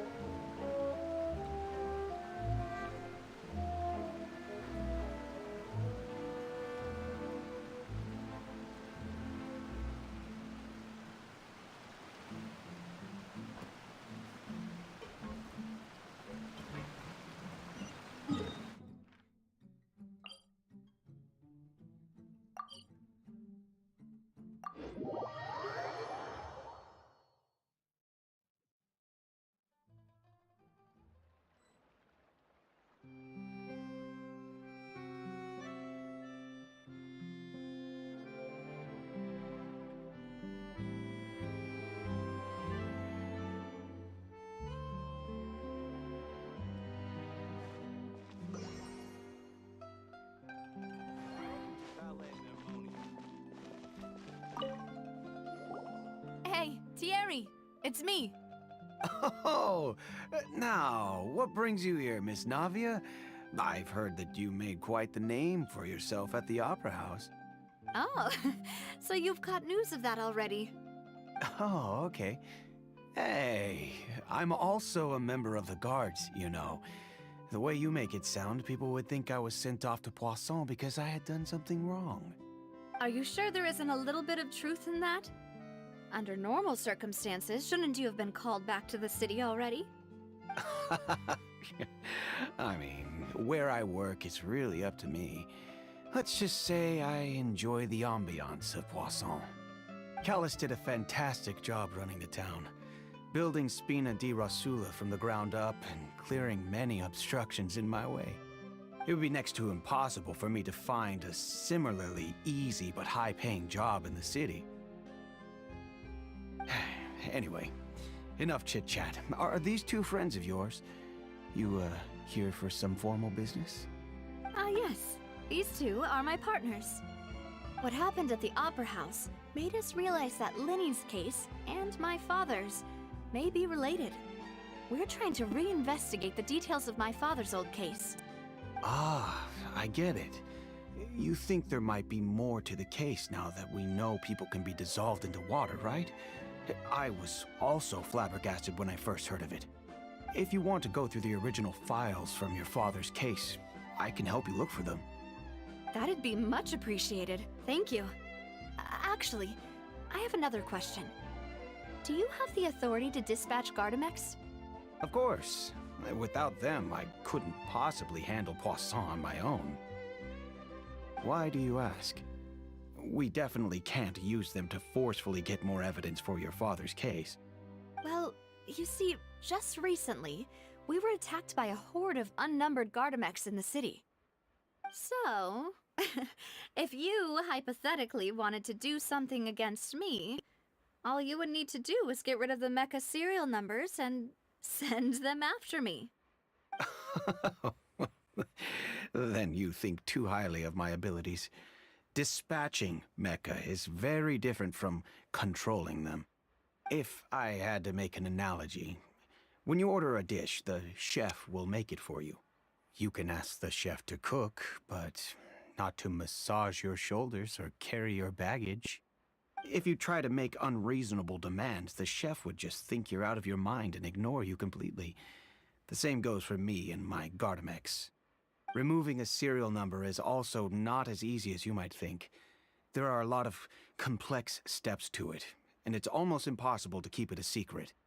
So I can promise you, those mecha were definitely private units. They're certainly not cheap. So, whoever their owner is must be super rich, powerful, or both. Now that you mention it, though, being in the synth business would definitely be profitable enough to afford this. Oh, then you're officially in the clear, Thierry. Oh, thank you for the vote of confidence, Navia. Jokes aside, I'd like to wish you all the best with your investigation. I'll be staying in the city for a little while, so just come find me if you need any support from the guards.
Welcome to Palais Mermonia. I have to keep an eye on the deployment of guards at all times.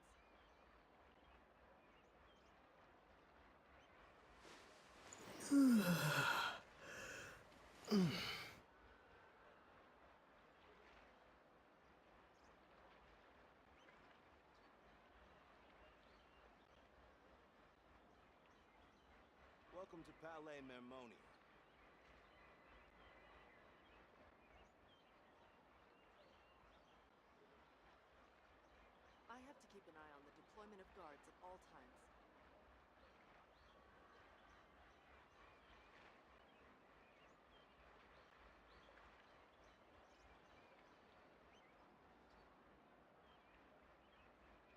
Welcome to Palais Mermoni.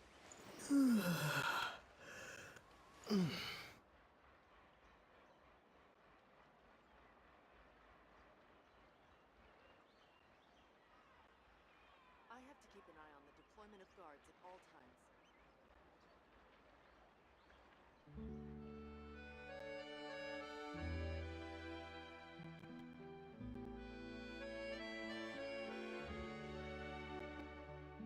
Welcome to Palais Mermoni. I have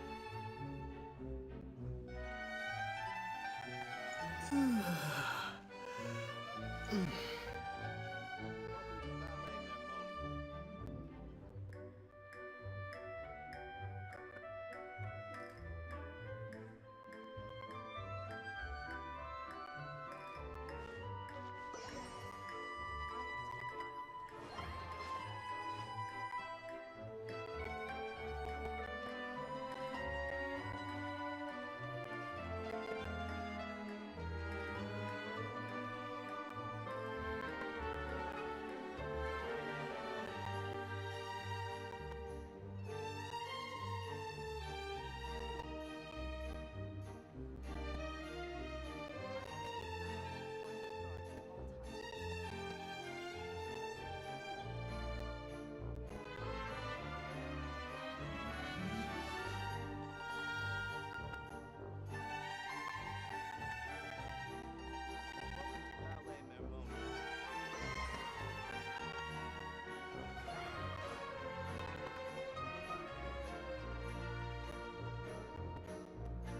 deployment of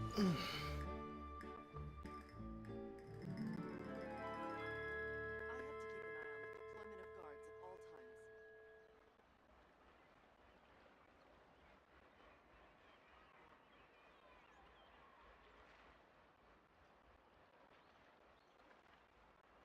Welcome to Palais Mermoni.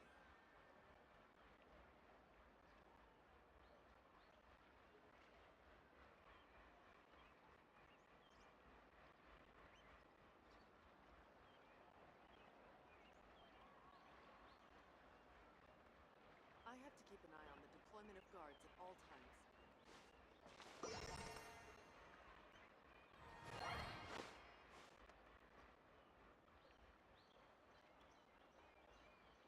Welcome to Palais Mermoni.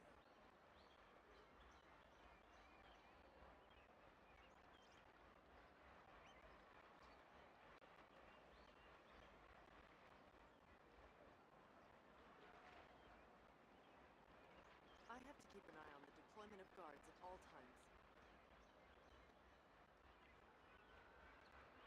Welcome to Palais Mermoni.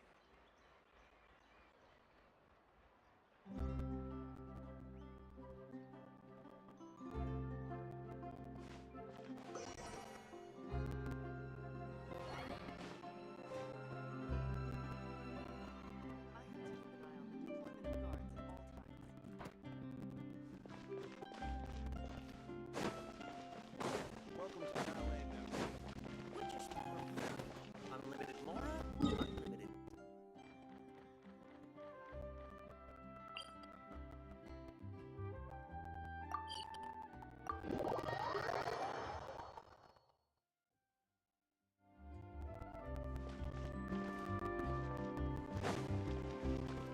Ad Astra.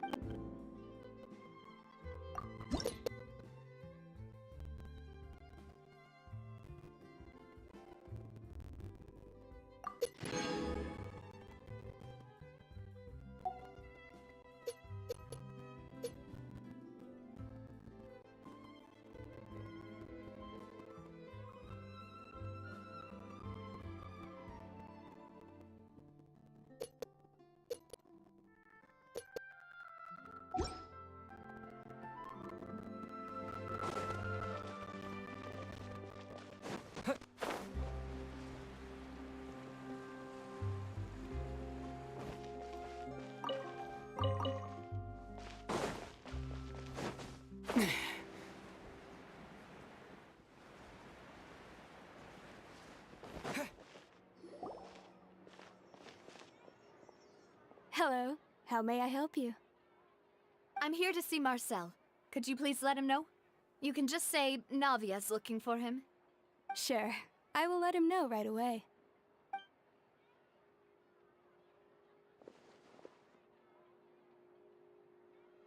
Navia, hello. Sorry to keep you waiting. I'm not as young as I used to be, so my legs are giving out a bit. Oh, it's all right, Uncle Marcel. There's no need to stress. I just wanted to talk to you briefly about what happened in the Opera House. I'm sure you saw everything too, right? Yes, I've never seen anything so strange. Oh, you were at the Opera House too? That's right. I went there with Navia to see the magic show. Who knew it would turn into a whole murder mystery? I also witnessed your marvelous sleuthing work. Quite impressive.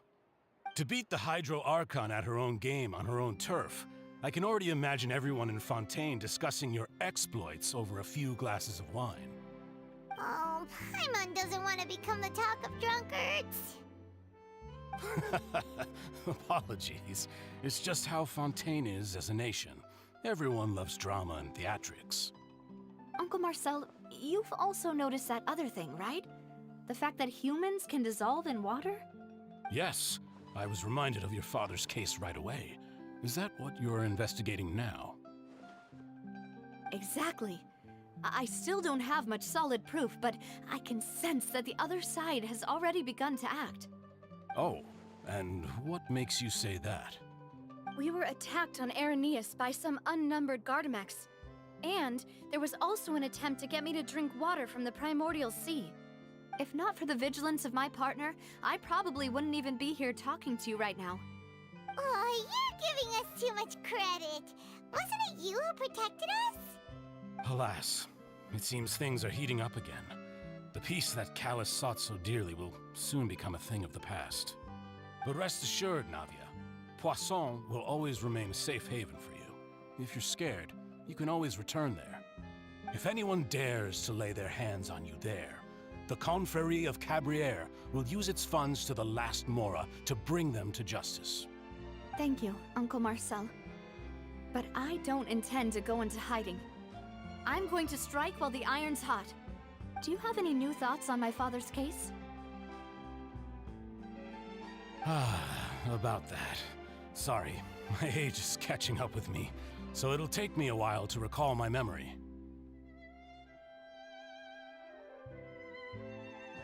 The Confrérie was responsible for that banquet, so I was out and about the whole time making sure things were running smoothly.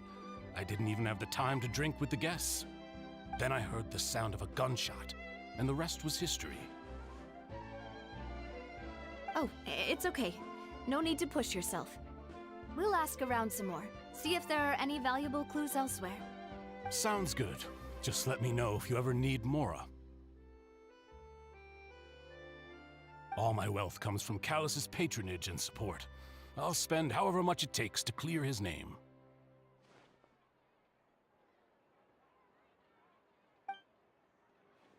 Being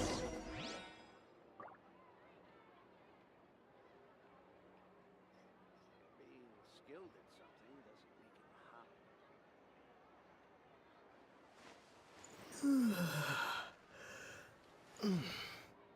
This can work. I'll just treat them as new samples.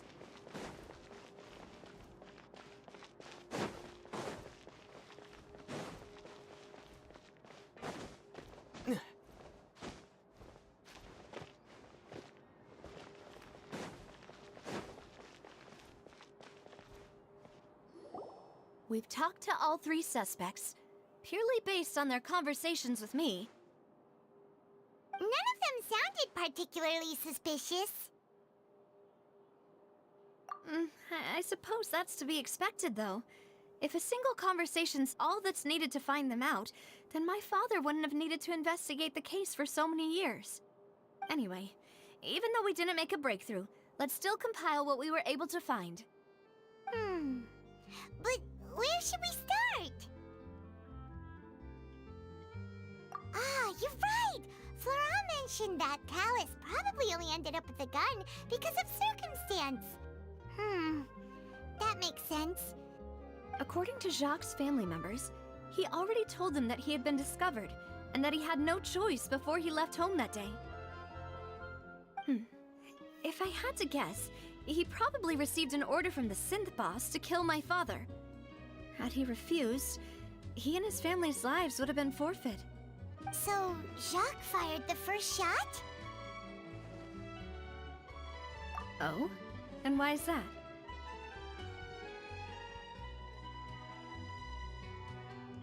Ooh, that's a good point. Jacques probably already knew that he was just being used as a tool for murder. And once he had completed his mission, he'd be of no more use to his boss. Huh. So, what would make more sense from his perspective would be to turn his back on the Order and seek protection from my father.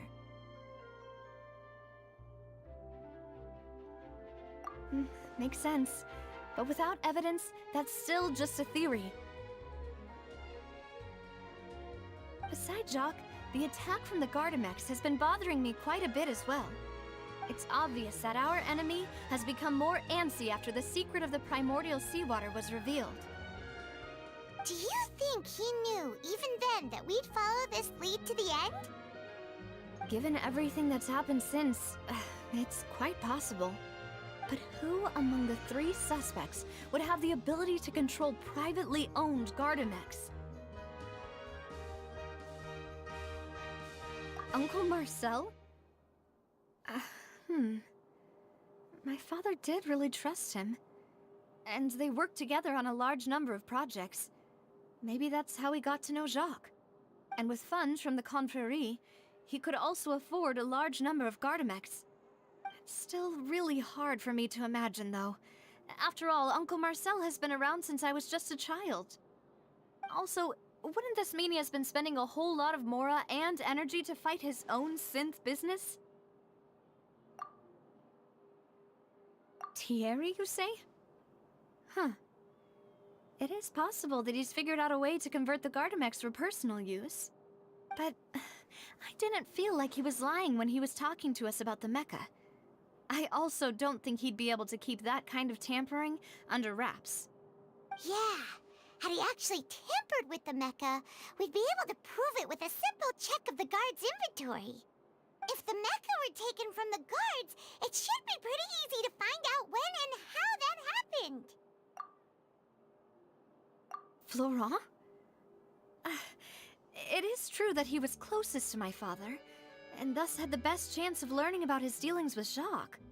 But as Spina di Rosula's advisor, his work mostly deals with personnel and security, so he shouldn't have much means when it comes to finances. So you're saying he's too broke to afford a mecha army? Exactly. He can't.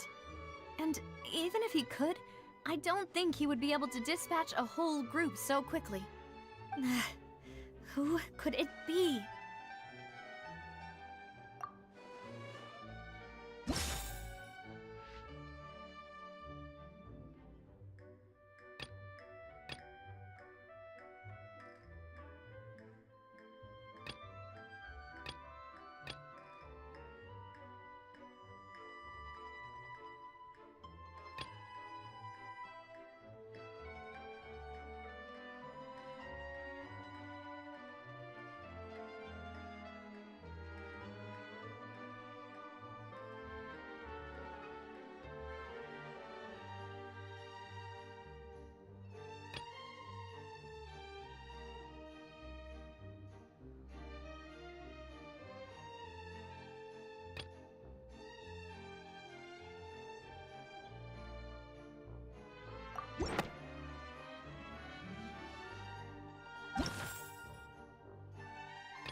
You know, if you think everything through, Uncle Marcel is indeed the most suspicious of them all.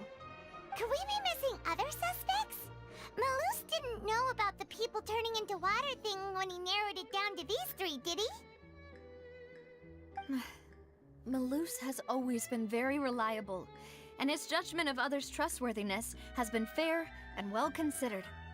When he laid out his case for the three, the rationale he gave me made a lot of sense as well. The suspect is knowledgeable about the Spina's internal affairs, has the means to dispatch Mecha to assassinate us, and possesses significant intellect and foresight. Even if I don't want to believe it, I'm starting to see how things could all tie back to Uncle Marcel. Well, we still have another trump card on top of all the theorizing and speculating. Yes, Malus did say that charging straight in there would be extremely risky. But we don't have any other options right now. We need far more solid proof before we can hope to go charging in on our enemy. Navia, here you are. Oh, I've been looking for you. Huh? Aren't you the guy from the guards? Did something happen? Yeah. News came from Irenaeus just after you left. We've got another trial on our hands. Wasn't that place built specifically for holding trials? What's so newsworthy about this one? I know. But they said the person they're putting on trial is a Fatui harbinger called Tartaglia. What? Is that someone you know? Yeah, we know him. Maybe even a little too well. Well, he's been accused of being the true culprit behind the serial disappearances case. It's absurd, don't you think? Wait, how? None of our investigations have had anything to do with him. That's what I thought was strange about it, so I came to tell you the news right away. If the charge against him stands, then it'll be next to impossible to get the guards to support any of our planned investigations. Right, because they'll think they've already found the culprit. Yeah, and it'll be a lot harder then to clear Mr. Callus's name. I understand. Well, partner, what do you think we should do? We still haven't found any conclusive evidence.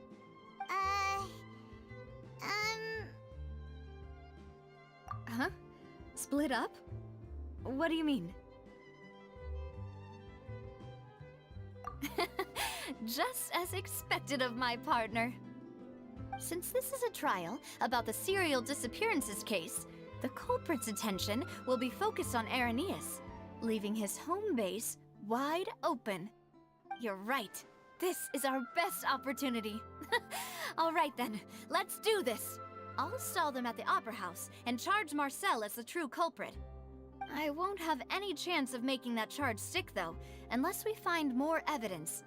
It'll be up to you to make it back in time and hand the decisive evidence to me.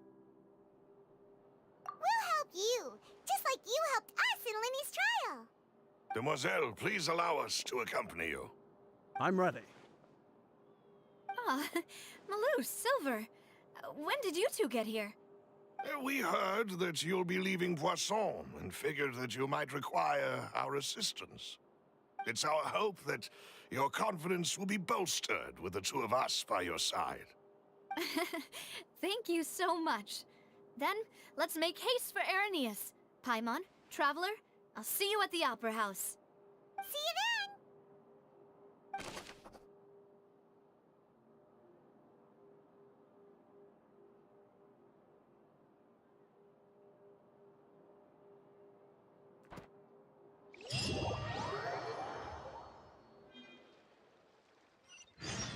Now that Navia has set out for Irenaeus, we should also get going. The location has already been marked on the map, so let's head over. Huh. According to Malus's info, the synth production base is underwater. Let's go and try to find the entrance.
entrance that leads to the synth production base.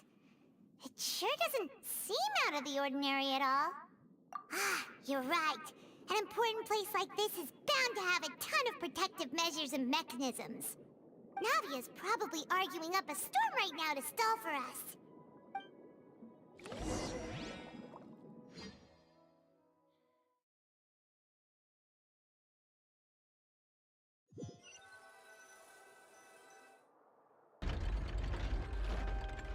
It would appear that I must repeat my question again, Mr. Tartaglia.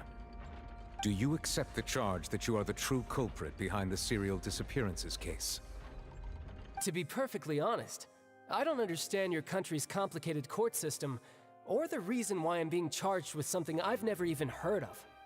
However, I did hear that people who have been charged can choose to participate in a duel to clear their name. Is that right? In which case, as long as I accept the charge, I can have an all-out fight with that champion duelist Clorend, right? I've got to admit, that's one of the most enticing offers I've ever received. When I privately sparred with her last time, she was obviously holding back. Real disappointing. Hey! Don't you understand? You're currently the prime suspect for a major case. This isn't the place for you to be looking for fights. Oh? Sounds like the Hydro Archon wants to lecture me on the ways of the Opera House. Then why don't you duel me too? I'm the kind of student that learns best in the heat of battle. No. That's not what I meant. Alas, it would appear that communication with the defendant is going poorly, and we have made very little progress. In that case, let me explain everything from the very beginning again. The goal of this trial is to determine the culprit behind the serial disappearances case. That case had nothing to do with him. You've got the wrong man. Huh? What's going on? Why is she interjecting again? I told you it couldn't be one of the Fatui Harbingers. Miss Navia, this is the second time you've interrupted the court proceedings. I only tolerated your behavior last time because you were able to provide the court with a key eyewitness. But that was an exception rather than standard court protocol. I can very well charge you with contempt of court for your interjections. Oh, please. Did you ever think I had any respect for this place's pointless theatrics? We can put that discussion aside for now. I'm not here to argue with you. I'm here to charge the true culprit behind the serial disappearances case. And if my charges prove true, then Tartaglia here will be proven innocent by default, correct? Oh, a young lady has charged in and offered to clear my name. How fascinating. Well, I'd gotten half bored to death by all these rules and procedures anyway, so I'll take you up on that offer. So, Your Honor, is there nothing else for me to do now? You may take a seat for now in the audience, but that doesn't mean the suspicions against you have been lifted. Now then, Miss Navia, who is the person you would like to charge instead? That person is...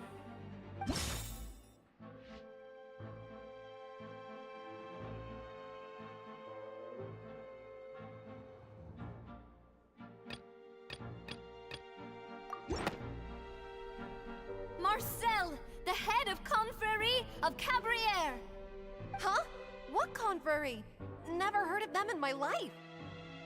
I've heard of them, but weren't they Spina di Rosula's sister organization? Oh, is this going to be a friends to enemies type situation? Please let me remind you, Miss Navia, that charging someone is an incredibly serious matter. Committing to the charge also means taking on the legal responsibilities associated with it. And if the charge fails, depending on the circumstances, you may also be charged with the crime of making a false accusation. Knowing this, do you still wish to charge this man? Yes, I do. In that case, I declare the charge to be valid. Miss Navia and attorneys, please take your places on the court. Members of the guards, please contact Mr. Marcel right away so that he may stand trial.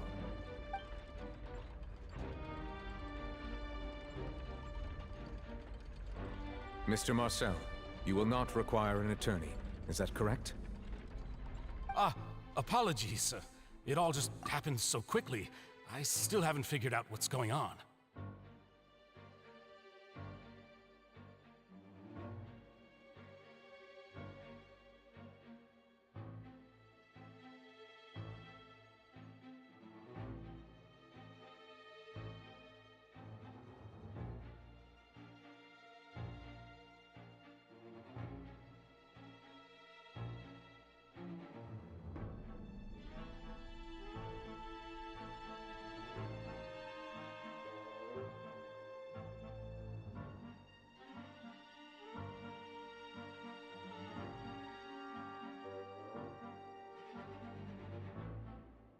I think an attorney won't be necessary.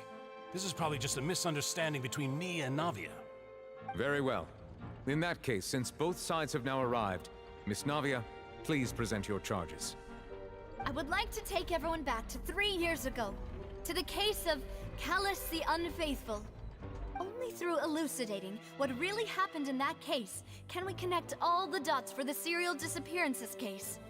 Navia, do you really think that I was the one who killed your father? Come on, why would I do that? Callus was my benefactor, and remember, both you and I only ran to the scene when we heard the sound of a gun. If that's enough to make me a suspect, wouldn't that make everyone at that banquet a suspect as well?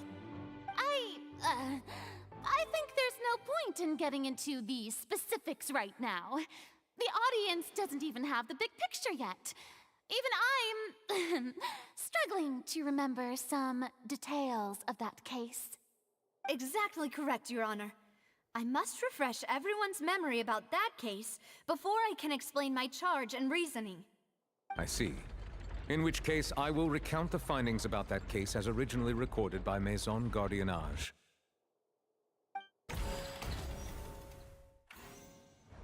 On the day of the murder, Spina di Rosula hosted a large banquet in a countryside estate owned by the Confrérie of Cabrières. During the banquet, all attending guests heard 2 gunshots from the courtyard.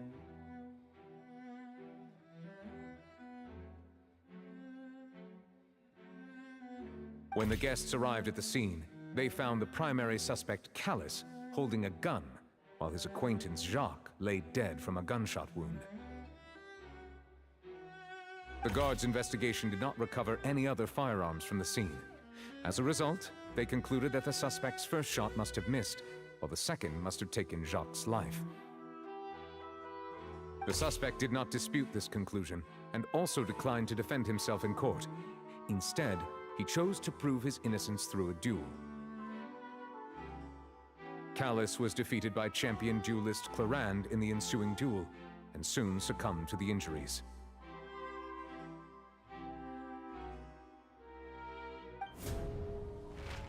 These are the known facts about the case.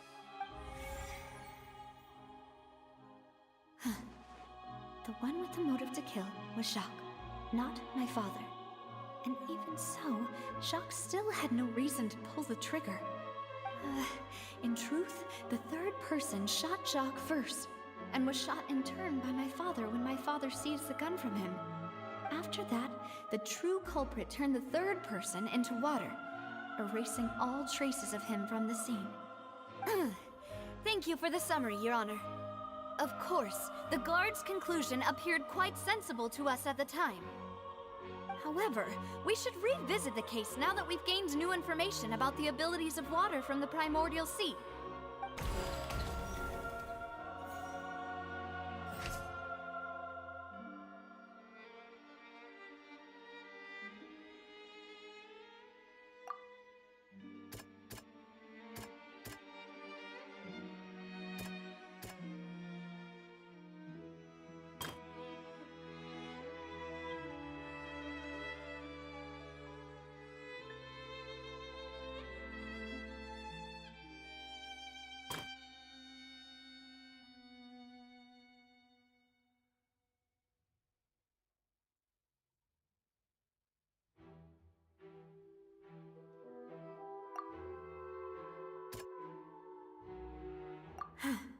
Something's not right. Let me think for a little while longer.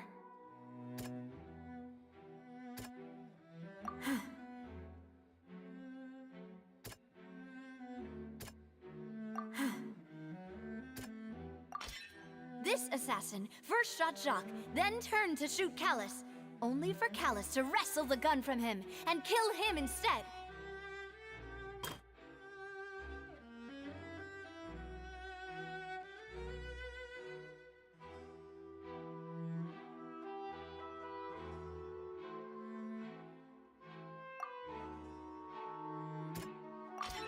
A pile of clothing was found at the scene. The guards once believed they were used by Jacques as a costume to disguise himself. But now, it is clear that the clothes were proof that there was a third person at the scene, and that they were turned into water after committing the murder. Since it was raining that day, the culprit was confident that they could use the rain to wash away all traces of their dissolved accomplice.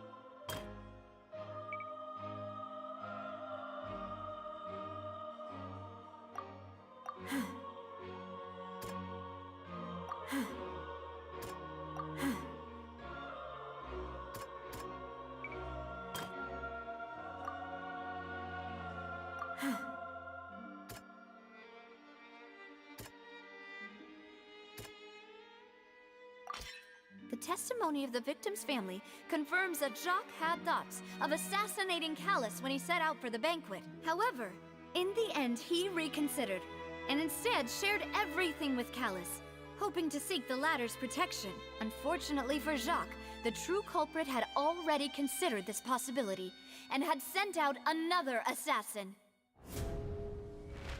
Realizing this, the true culprit caused the hired assassin to dissolve into water, leading everyone to believe Callus was responsible for Jacques' murder. This is the true version of events.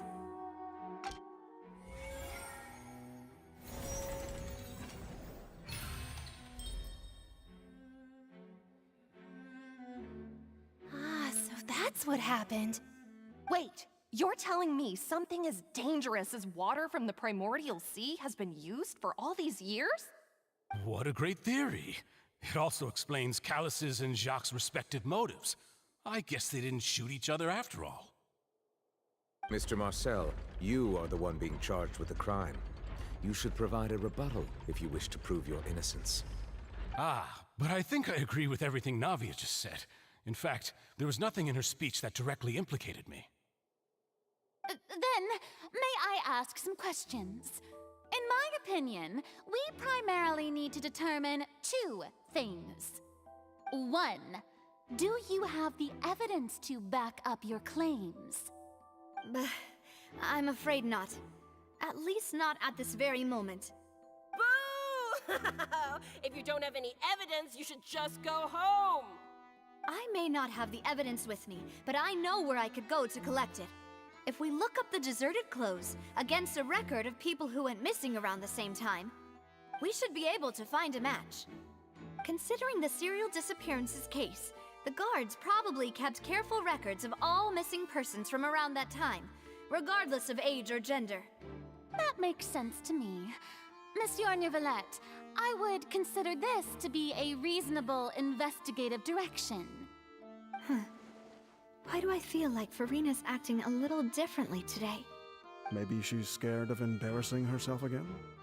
Alternatively, she's become more diligent after charging an innocent citizen in the last trial.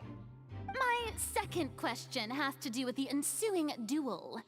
If the truth is indeed as you described, then why didn't Mr. Callus explain himself in court? If he had testified that a person had been dissolved, he could have at least mounted a defense. I've thought about this too, and the answer is actually pretty simple. He felt there were things that were more important to him. The dissolving power of water from the primordial sea is an important secret for the true culprit of the serial disappearances case. My father could have exposed it for all to see, but he chose to take it to the grave. At that time, Spina di Rosula was in dire straits, and his reputation had already been shattered. He had no guarantee that going forward with the truth would allow the culprit to be brought to justice. What was certain, however, was that it would paint a gigantic target on my back. Boss once told me that Demoiselle had already been selected as the next target of the serial disappearances case. What? If the secret had gotten out, the culprit would have fought an all-out war with Espina right there and then. I wouldn't have been the only one in danger. All of us would have stood to lose our lives. Of course, the guards might eventually figure out the truth of the matter and determine that we were in the right. But what good would that do? How can a hollow verdict protect anyone? Had this opera house ever given my father any kind of confidence in its brand of justice, Spina di Rosula would have had no reason to exist. But by staying silent, we retained the ability to deter our opponents and continue the stalemate. I was able to become Spina di Rosula's president, which made me harder to target, as well as giving me more time to grow and learn. And once I have figured out the truth and stepped up to the challenge, I will do what this opera house cannot, and restore my father's truth and honor back to him. So, you mean to say, your father intended to die in the duelist's ring? That's right.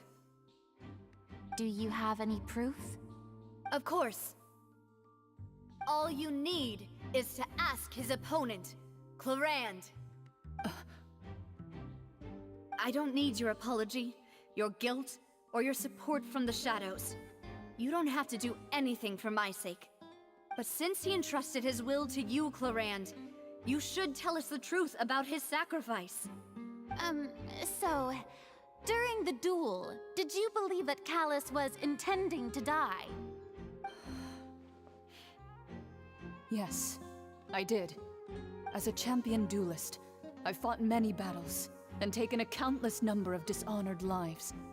In my line of work, I've seen all kinds of people give their all for the faintest hope to continue living. Some were determined, others passionate, and some even manic and twisted. Just one look and I can tell if a duelist is hoping to live or if they're looking to die. I hereby swear on my name and honor as a champion duelist that Mr. Callus never intended to leave the ring alive. Since that's your testimony, I have no more questions. It appears there really are good grounds to reopen this case. I concur.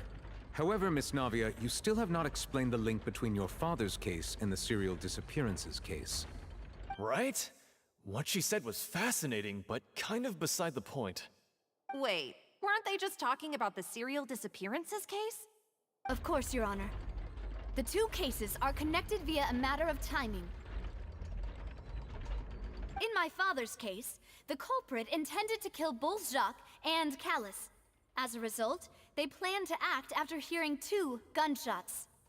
And at the end of Linny's trial, the culprit also only dissolved the victim in front of everyone because they realized they were at risk of being identified. The culprit could only time their actions so precisely if they were already at the scene. Coincidentally, Marcel attended both the banquet and the trial. So that's why you suspected me. Even after hearing your reasoning, I still can't help but find it a little preposterous. I'm used to it, though. You've always been an impulsive and sentimental child, Navia. It's one of your most endearing traits. No need to appeal to pathos. I won't try to refute your points one by one, but even if everything you just said was true, can you prove that I was the only person present at both events? On top of that, does a person have to be physically present to control the timing? Can't someone remotely monitor the place?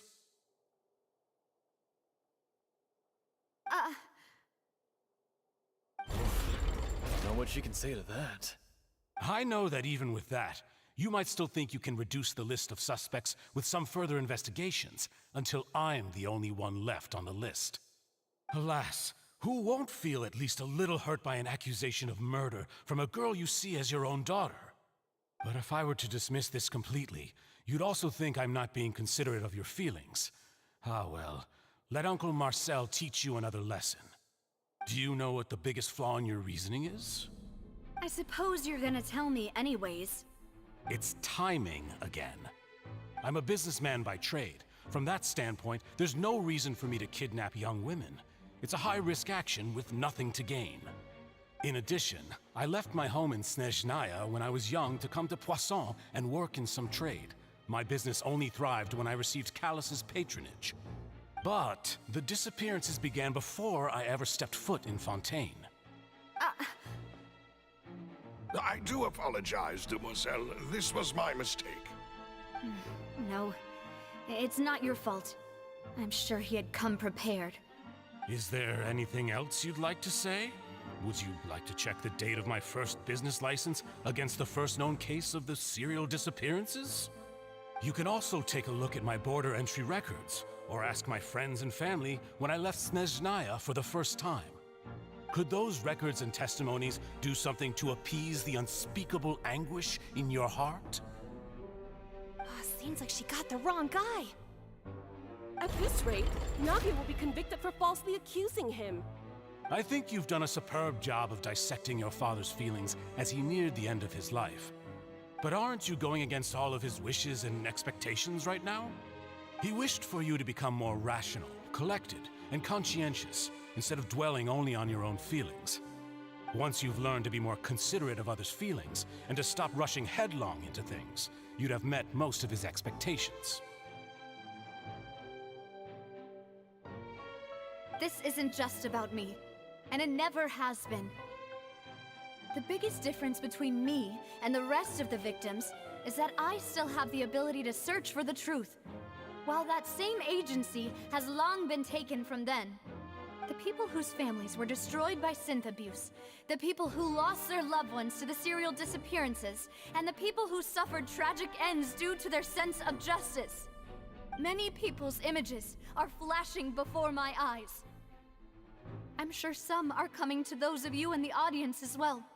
And whose image do you see, Marcel? Is it a man named Vacher? Huh. Oh, so you do know that name. I'm merely surprised you'd suddenly say the name of someone I've never even heard of. I was waiting for you to say that.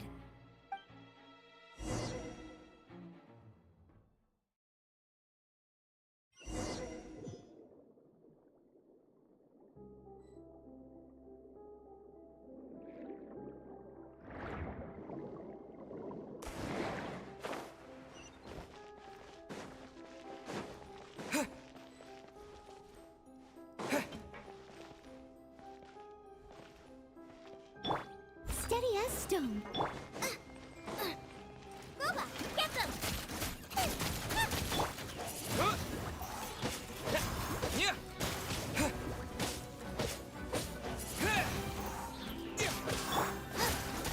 Nice and spicy. Don't be scared.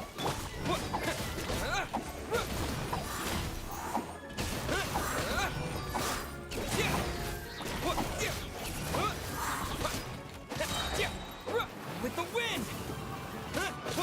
Wind blade!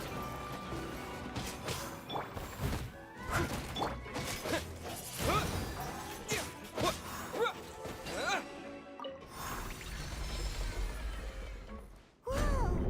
The floor is going up! Is it because...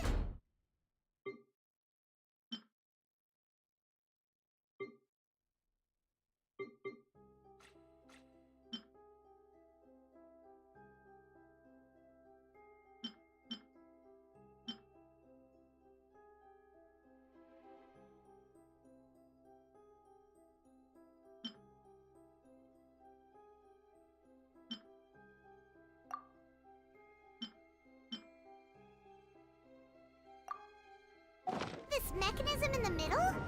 That guy really prepared a lot of stuff for this place.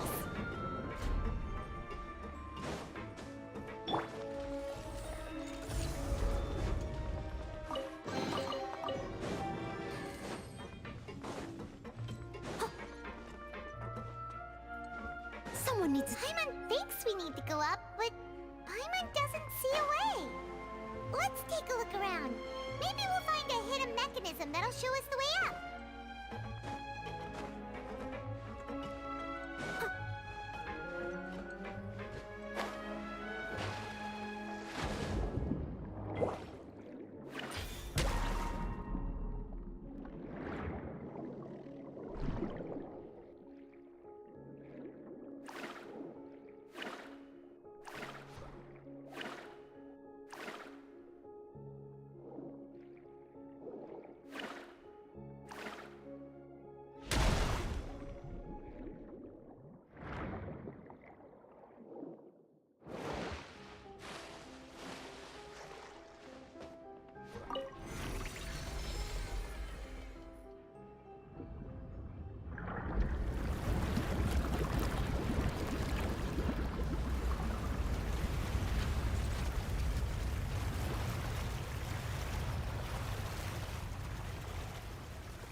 The water level is rising.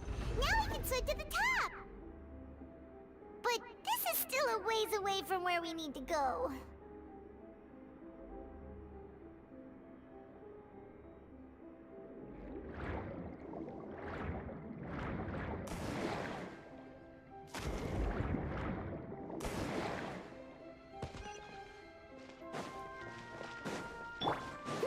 I must leave no stone. Out of the frying pan! Windblade!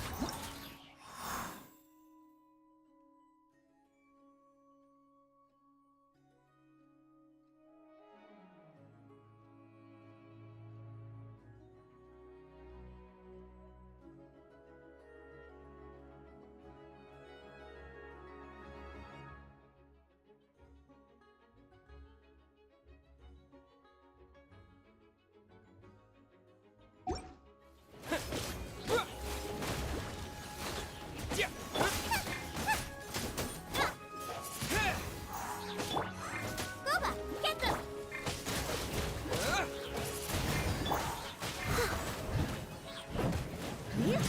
Leave it all to me.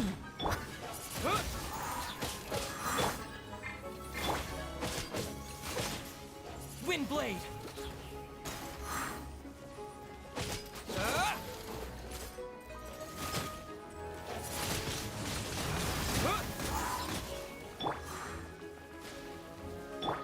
Stay put!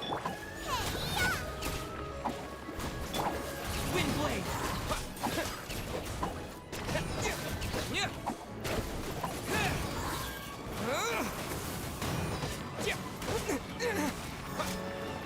Windblade!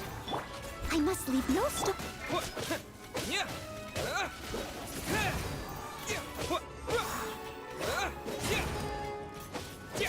Windblade!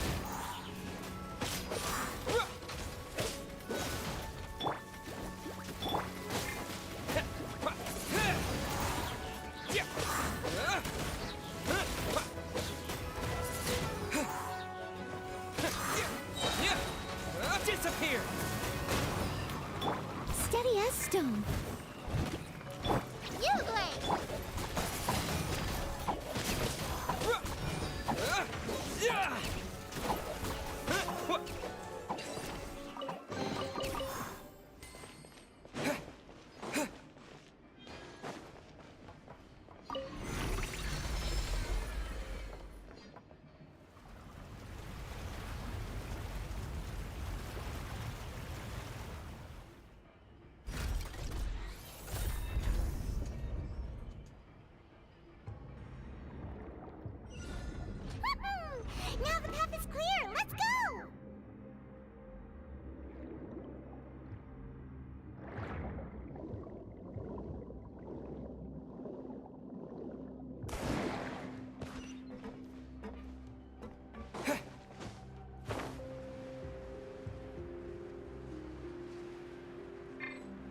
I'll catch up.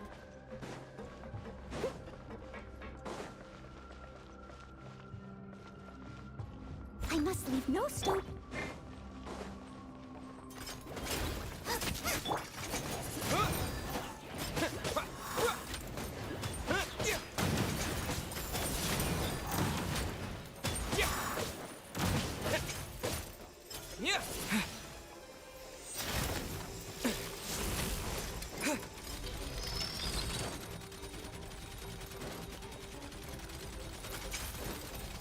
Windblade!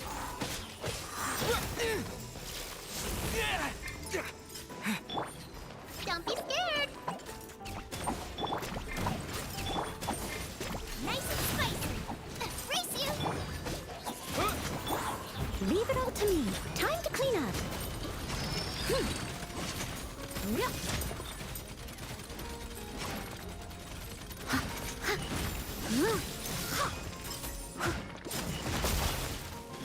Out of the frying pan, into the fire. Eat this! With the wind!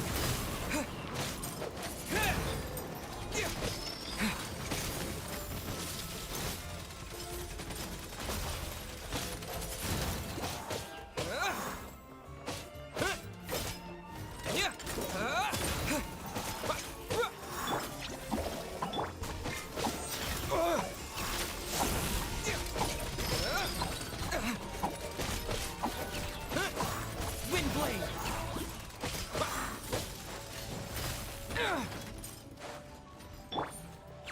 Hey, go away!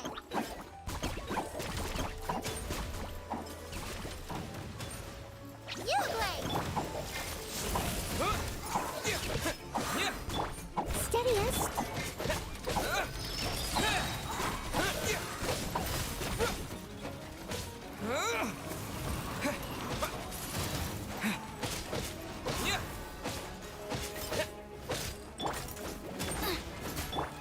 Windblade!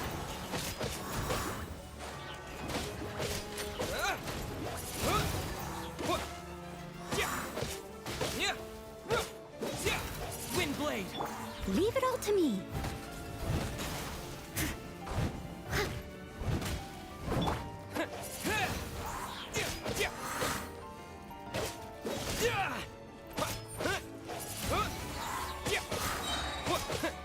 With the wind!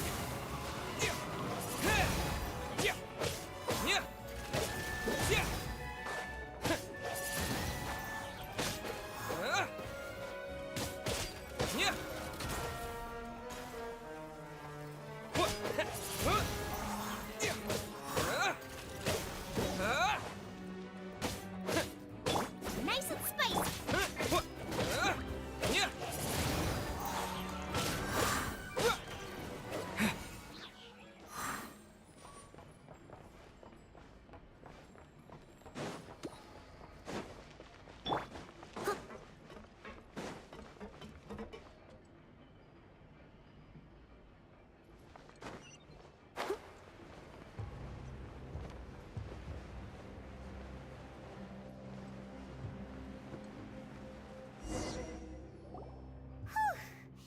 After all that, we finally made it to the innermost sanctum.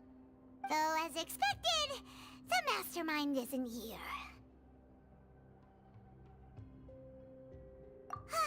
That's right. Then let's hurry up and find some evidence so we can get back to the Opera House and help Navia.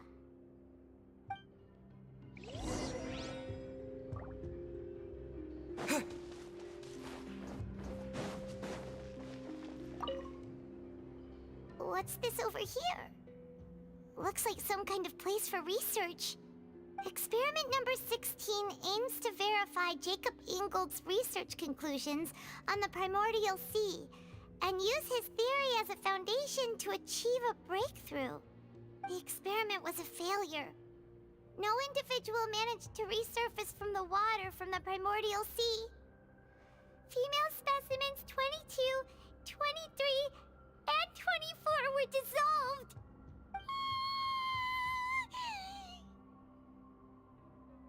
sorry, Traveler. Paimon will try her best. It's just that Paimon's never read something so scary before. How can someone write something that terrible in such a matter-of-fact tone? You read the rest. Paimon's too scared to keep going.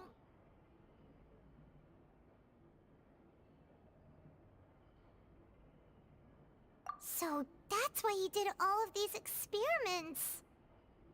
Wait, did he really think he'd be able to find a way just by dissolving people over and over? That's just insane! Huh? Isn't that the name you heard by the fountain? Paimon thought he was an eyewitness in the serial disappearances case. Ah, you mean Vache is the one who did all of these... experiments?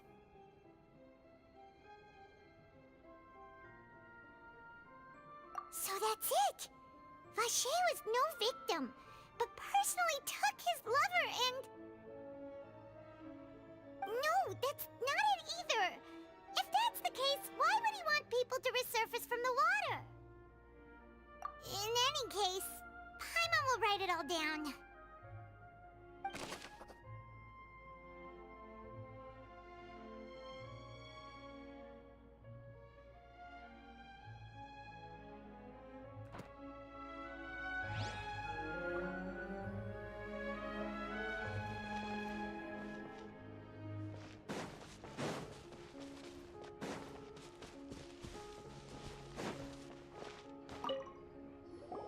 Oh, look! There's an important-looking basin over here, and it's full of water!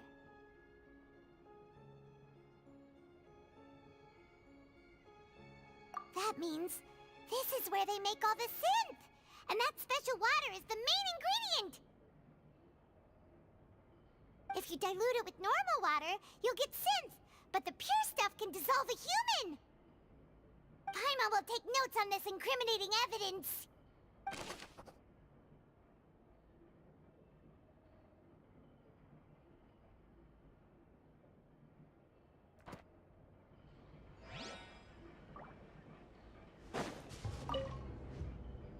Let's see what's written here.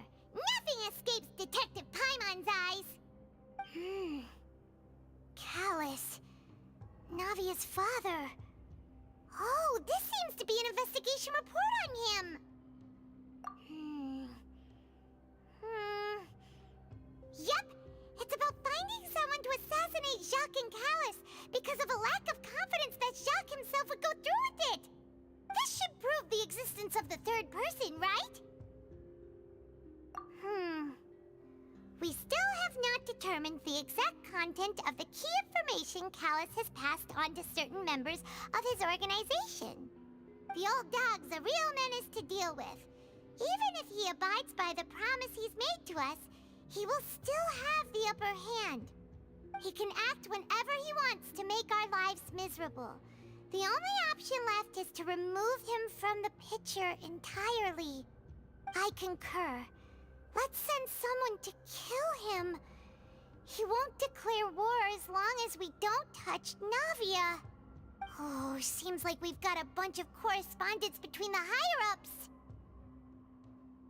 They're all just so evil.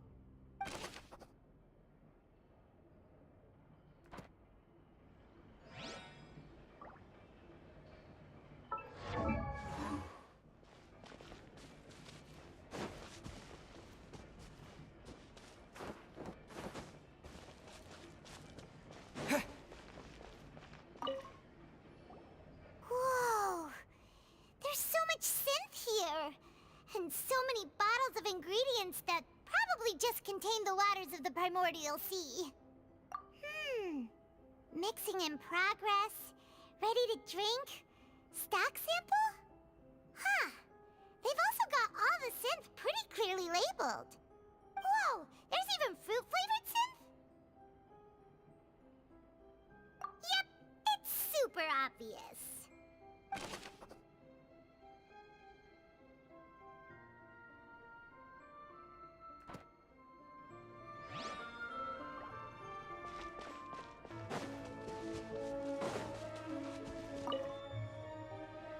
What's all this? Aw, it's a bunch of really cute things! Pink accessories, a hair tie, a necklace, even a makeup box! Oh, Paimon sees it too, but why are all these cute things labeled with different girls' names? Huh? You mean the girls from the serial disappearances? They were brought here? And then they were turned into water. And all the boxes of things. These names. That means... Oh, this is terrible.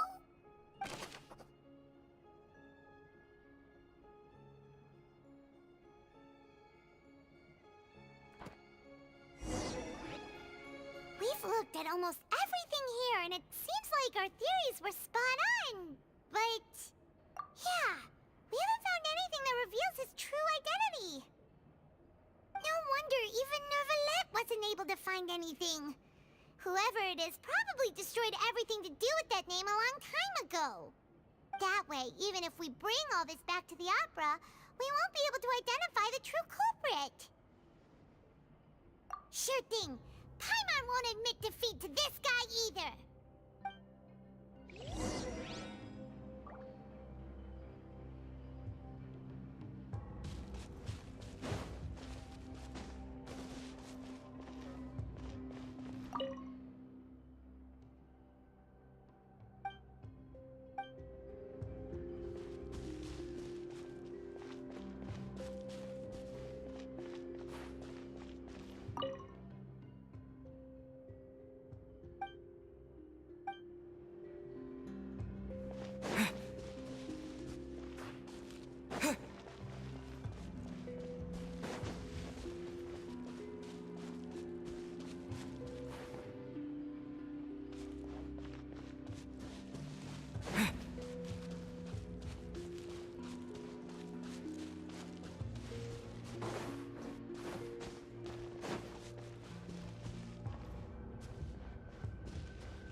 We'll find something for sure.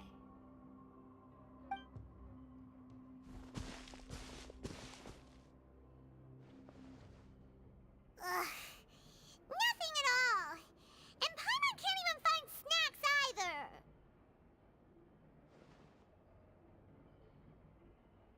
Whoa, really? Let Paimon see. Vinier. Isn't that Vache's lover's name? Then you found her diary. Let's see. Aw, it's just a normal diary chronicling their love story. She was so sweet too. Oh, Paimon feels even worse for her now.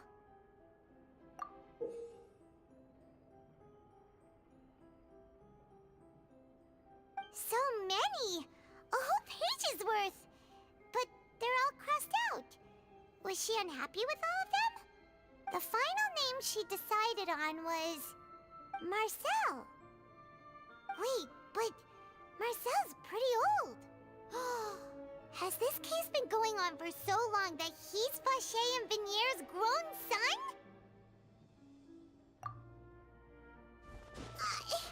Hey! Paimon still hasn't figured it out yet.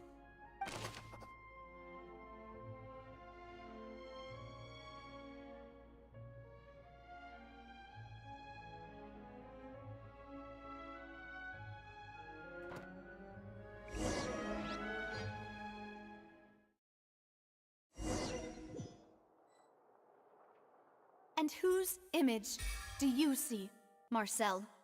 Is it a man named Vache? Oh, so you do know that name. I'm merely surprised you'd suddenly say the name of someone I've never even heard of. I was waiting for you to say that. Navia! We're back! As expected of my partner. I just knew you'd return in the nick of time. Just how often do you intend to flout the rules of this court? It's all right, Monsieur Nervalette. Given their confidence, I expect they've found the crucial evidence.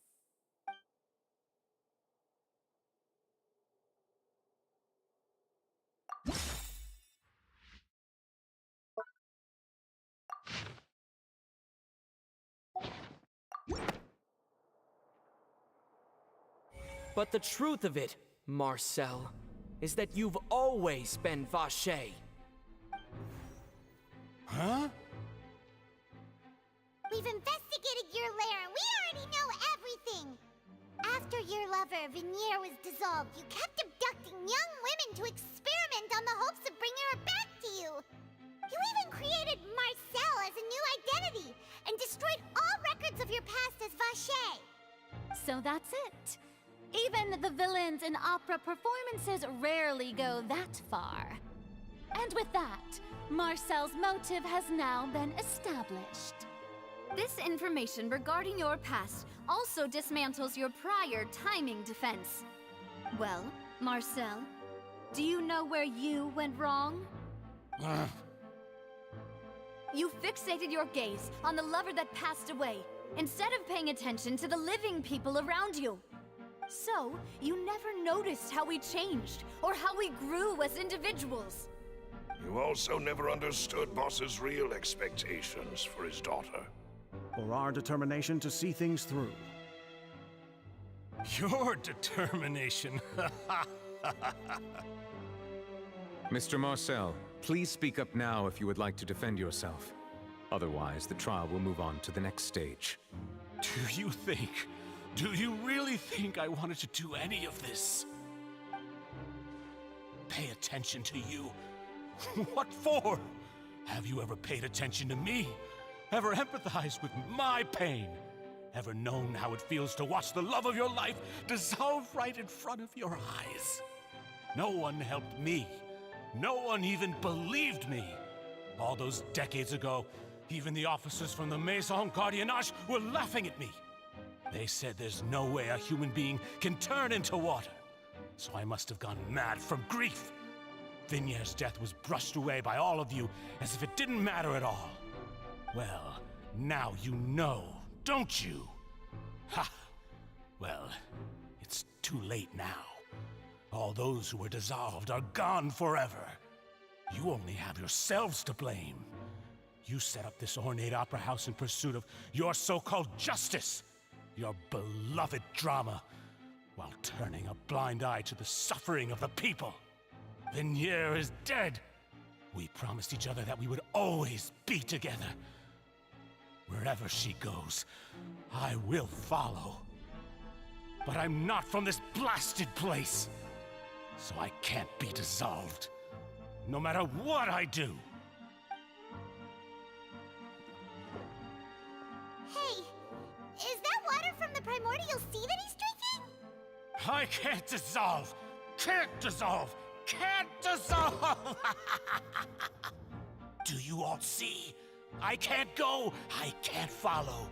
So if I can't go where she is, what choice do I have but to try to bring her back? I did all of that, and in the end, that accursed Callus still got the better of me. I spent my entire life living on pins and needles, only to get stabbed by his idiot daughter at the very end. The suspect is exhibiting signs of mental distress. Guards, please restrain him. Don't touch me! Don't anybody come near me. I still need to save Vinier. A promise. We made a promise. Vinier. Vinier! Please, Vinier. Don't think badly of me. All I want to do is fulfill our promise. At this point, the verdict of this trial is clear. With Mr. Marcel's conviction, the charges against Mr. Tartaglia no longer have any basis. Fine by me. I was in a bad mood, but after a show like that, I'm actually feeling pretty good.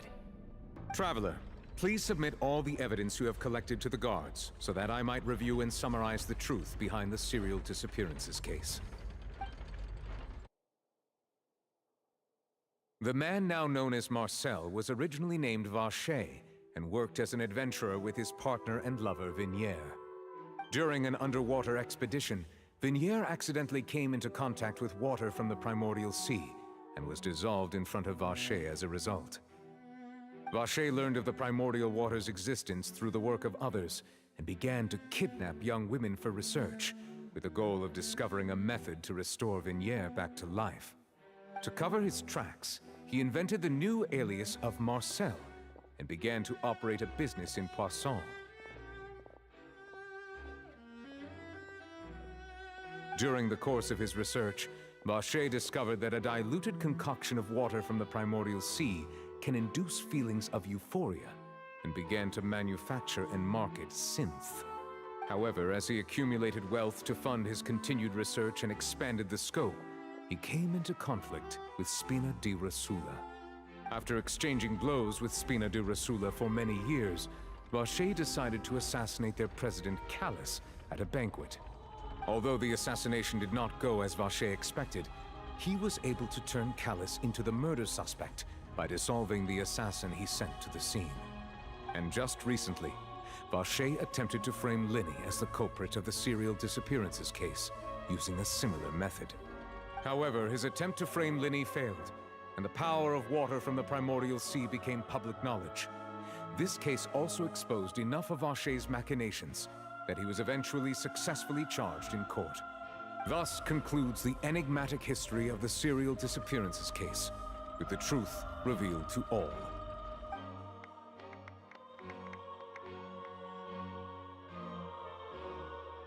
The Oratrice will now deliver the final verdict regarding the charges against Mr. Vacher.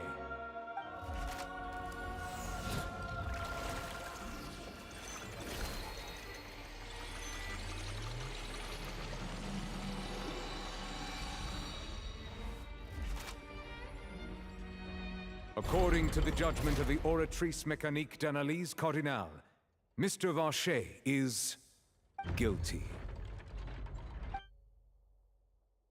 Guards! Take Vacher away. Good. It's what he deserves. With that, the serial disappearances case is over now. We really just witnessed history. Who would have thought the true culprit would be such a polite and well-spoken guy? Yippee! We helped Navia bring the bad guy to justice! He's hurt so many innocent people, and now he's finally getting what he deserves! Huh? Are you okay?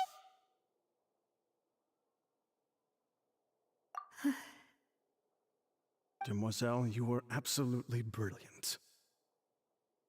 The day our late boss had always hoped for has finally come. You can rest easy now, knowing justice has been served. Yeah. Yeah. It's finally over. It's all thanks to you guys. And my partner. See, Papa? Spina di Rosula's still doing well with me at the helm. Well now, hasn't this been a most delicious piece of drama? The villain has been caught, justice has been served, past wrongs have been righted, and it's a big ol' happy ending. Since it's been such a great show, I'll just let the false accusations against me slide. Either way, I've still got some business to attend to. So, if you'll excuse me... Please wait just one moment, Mr. Tartaglia. What now? None of this has anything to do with me. According to court protocol, since this trial was initiated due to a charge against you, a verdict must also be made regarding the initial charge before the trial can conclude. Oh, come on. Is this really necessary? Haven't you already caught the real criminal? Isn't it time for side characters like me to exit stage left? Please respect the laws of Fontaine. This has always been the rule. All right, but this sure is a lot of hassle. All I need to do is stand over there, right? Let's just get this over with. Through evidence presented in the public trial that was just held, it has been established that Mr. Tartaglia has no direct connection to the serial disappearances case.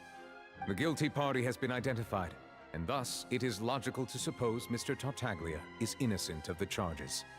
We now turn to the Oratrice Mécanique d'Analyse Cardinale to render the final verdict on the charges.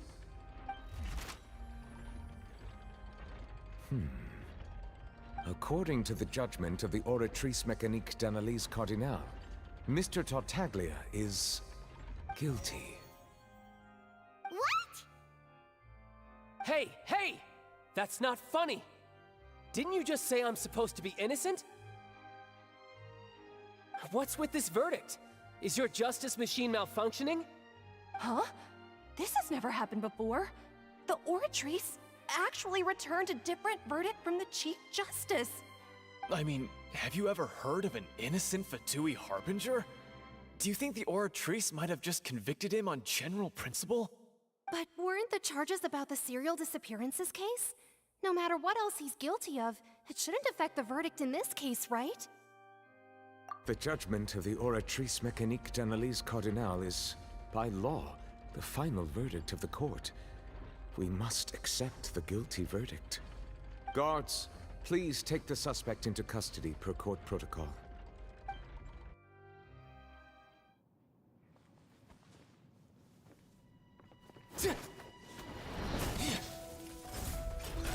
So this is how justice is done in Fontaine. What a joke. You've got your rules. Well, I've got mine too!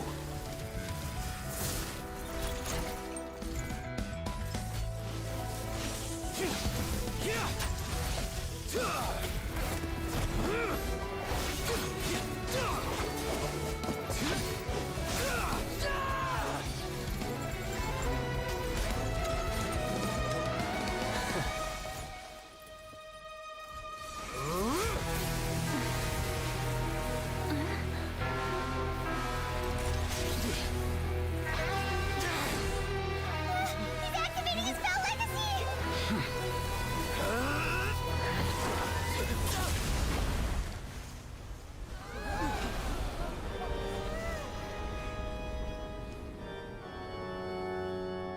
I am sorry.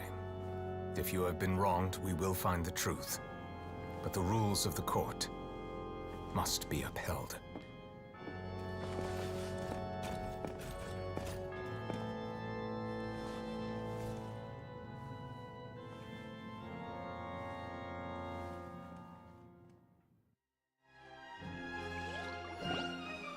Hey, Monsieur Nouvelette, what's going on?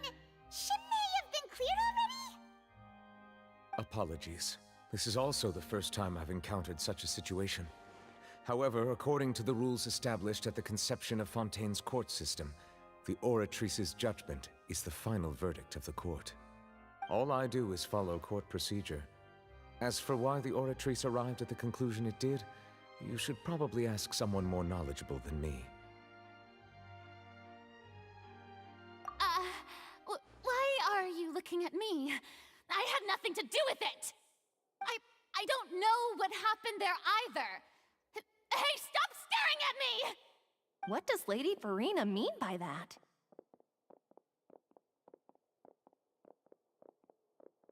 She says she has no idea either? But that's impossible. Didn't she create the Oratrice herself? Yeah, so are the verdicts reliable or not? Can results like this really be called justice?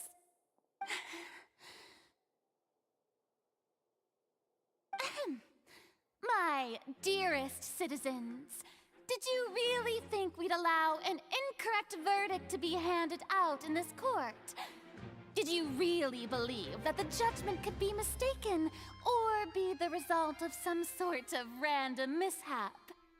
Don't tell me you thought even I had been blindsided by the Oratrice's result. But the way she looked just now, it was pretty obvious she had no idea what was going on. However, given the state of things, I shall give you an explanation. Everything that just took place, including my supposed shock and bafflement, was a part of an elaborate performance, with every action meant to stir up drama and excitement. And, of course, for every performance, there is a script.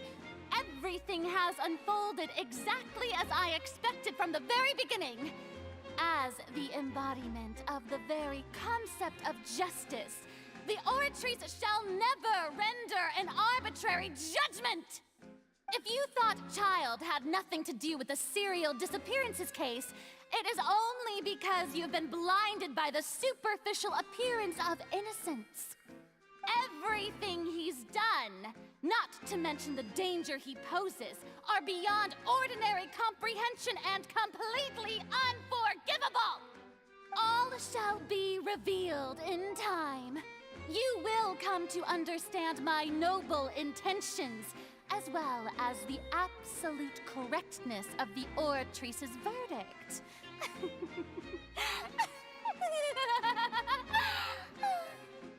Now, having said that, although I hate to leave things hanging in suspense, it is now time for this performance to end. As the lead actress, I shall be the first to take my leave. Toodaloo! So she chose to make her escape after all, did she? So you're saying we shouldn't put much stock into what she just said? She probably just put on that performance to save face. As for the truth, it's unlikely that she actually has any idea. However, please be assured that I will continue to investigate this case in a personal capacity. Just as I promised, if the judgment has been incorrect, we will do our utmost to clear his name. All right. Even though we feel pretty badly for him, we'll take your word for it for now. After all, he's done plenty of bad stuff, so he should have known he'd go to prison someday, right?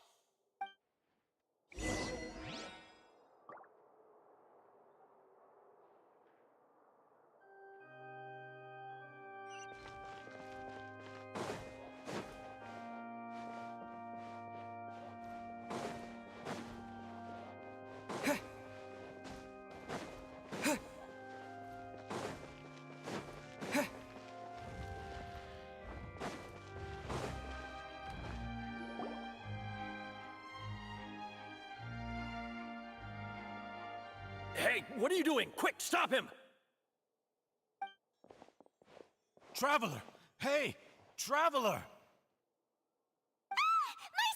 What are you doing over here? Stop resisting arrest! Cease, or we'll add another charge to the list. No, wait! I just want to ask the Traveler something. I'm not looking to run away. Please, just let me ask this one small thing. Go on. Thank you. I was being led away when I finally realized something. Where did you first hear the name Vacher? I erased all records of that name. So, unless... Are you still trying to prove your innocence? Give it up. You've already been convicted. Really? You did? You're sure? You met her? But how could that be? The Fountain of Lucine? Then she's been so close to me all along. And I just never... Please give me a chance to talk to her again. Just let the Traveler take me to the fountain to see her one last time. This is the last request I'll ever make in my life. You can do whatever you want to me afterwards. I don't care. What? Give an inch and you want to take a mile? Do you think serial killers get to make requests like that? Paimon agrees. Why should we give him what he wants when he's only done a ton of super terrible things? This request, is it worth as much to you as your life? Of course! Wait, no. It's worth even more than my life. Humans. Will they betray the instinct to live just to satisfy spiritual needs? Very well. I will grant your request. Your Honor, I fear that... I will go with him. You do not need to worry about any escape. In that case, I shall leave him in your most capable hands, Chief Justice. Thank you, Your Honor.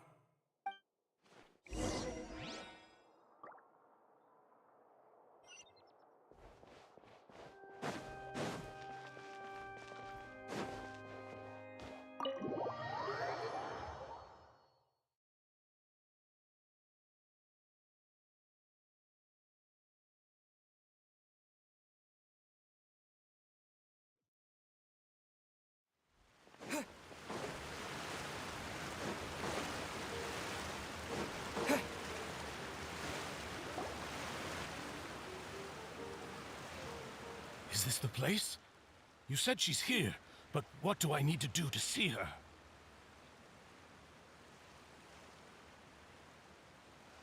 Yeah, and even Paimon could hear her after drinking that thing. Didn't you just drink a lot of it on the stage as well? Oh, in that case... Vache! Ah! Yes, that's it! So you heard it too! Vinier, it's me! It's me, Vache! Vache? Vache! I'm here! I'm here! Where are you, Vinier? I'm coming for you. I'm finally here for you. Hey, wait! Be careful! Hey, wait! Vinier, is that you? It's me, Vache! Vinier! Vache? Why did you come? Didn't I say? You don't need to look for me. You look a lot older than I remember. How long has it been? It's been more than 20 years. I've suffered for over 20 years since the day you left. All this time, only the thought of bringing you back has kept me alive. Nothing else mattered to me. I must be dreaming. Who would have thought I'd get the chance to tell you all of my feelings like this? Vinier, you are my everything. I really don't know how I could live without you. But Vache, if you ask me, this world would be better off without you. What are you saying? If not for you, I would have finished my law degree and probably become a top-tier attorney one day. If not for you, I would have continued to pursue my love of the arts, and my works would have been displayed in the Palais Mermonia itself. If not for you, I would at least have been able to take care of my mother. And she would not have grown old and died alone, with nothing but the tears on her cheeks. It's all because of your selfishness, Vache. It's all because of you. You... Wait, you are not Vinier. Who are you? You're right. I am not Vinier. I am the sacrifices. Every woman who died by your hand, as our bodies dissolved, our consciousnesses flowed back to the primordial sea. Our thoughts circulated endlessly within the primordial sea, and we were no longer individuals, but we became one, just as streams of water come together in the sea. I'm Cressy. I'm Lemony. I'm Azine. The only one I am not is Vinier. Why? But then, where is Vinier? She doesn't want to see you anymore. Every tendril of her consciousness is avoiding you. This is what you get for your selfishness. Your selfishness robbed us of our lives and our futures. You said time and time again that you'd do any and everything for her. But did you ever consider whether she'd want to see you do the things that you did? If she would despise you for what you became?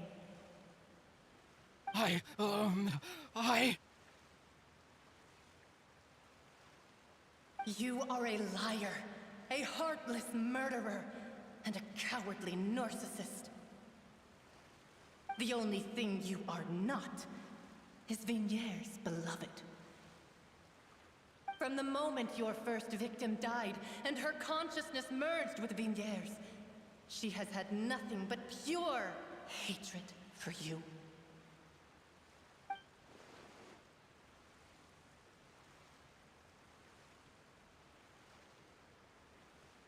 No! Vinier! She can't hate me. Let me see her, please. Have mercy. You still don't understand. When I said don't look for me, that came from the real Vignier. She really doesn't want to see you anymore. But on top of that, she also said that because it's her final drop of pity for you. She said that because she knew that if you did come here, we will show no mercy to you. Vache. Vache? Vache. Vache! Vache. Vache! Drown.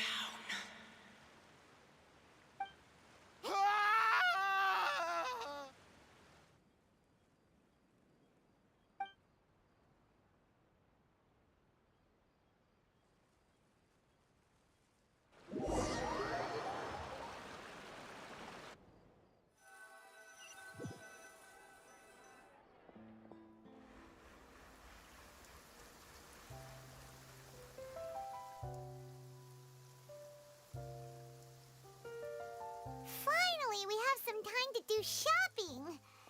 Gosh, it's really been a long time since we've been able to relax. Ah, well met, partner. I knew something great was going to happen when I woke up in such a good mood today. Even this weather can't put a damper on the demoiselle's mood. It's a pleasure to see you both again. Oh, hey, Navia! It's been a few days. Paimon's already started to miss you. Oh, now that I believe. I'm easy to work with and always bring home the bacon. Who wouldn't treasure having a partner like me? Sounds like you're really enjoying life these days, Navia. What have you been busy with since the trial? It's just been one thing after the other. I've been making non-stop trips between Poisson and the courts in Sen. Everyone from Spina di Rosula organized a memorial for my father. We never held a memorial when he first died, since everyone knew that even if we held one back then, no one was going to come. This time, though, everyone in Poisson, and even many people from the court, all attended. So his name's definitely been cleared now. That's what we like to hear. It's been the dearest wish of Demoiselle all along. That blasted stubborn fool. I was right to put my faith in him. I'm so glad I didn't give up on the case all those years ago. Oh, by the way, I ran into Charlotte just after I left the memorial service. Well, maybe it'd be more accurate to say I knew she would be there, and there was no way she'd just let me go. Huh? So you know Charlotte too? The Charlotte? Journalist from the Steambird? Yeah, way back when I first became the president of the Spina di Rosula, she was all over me. Wouldn't take no for an answer. I believe the story was called The True Heart of Darkness, Secret Tales of the Yellow Rose. To be fair, though, it was a really flattering feature. So, we've been on pretty good terms ever since. She was trying to lean on our friendship to get me to do an exclusive piece on the serial disappearances case. Oh yeah, she told us about that. She's always been super interested in that case, so now her wish has finally come true too. Anyway, I told her to make sure that when she writes about you guys entering the opera house with the critical evidence, that you both sound really cool. Now that's another thing to look forward to. We trust Charlotte's skills with a pen for sure. Oh, and in other news, I also took Clarand out for a meal. Oh, are you two on better terms now? While you were investigating Vache's headquarters, Clarand gave testimony on my father's behalf. It was thanks to her that we were able to turn the tide. I wanted to thank her. I mean, there's also no point in being awkward all the time, so we took the chance to reconcile with each other.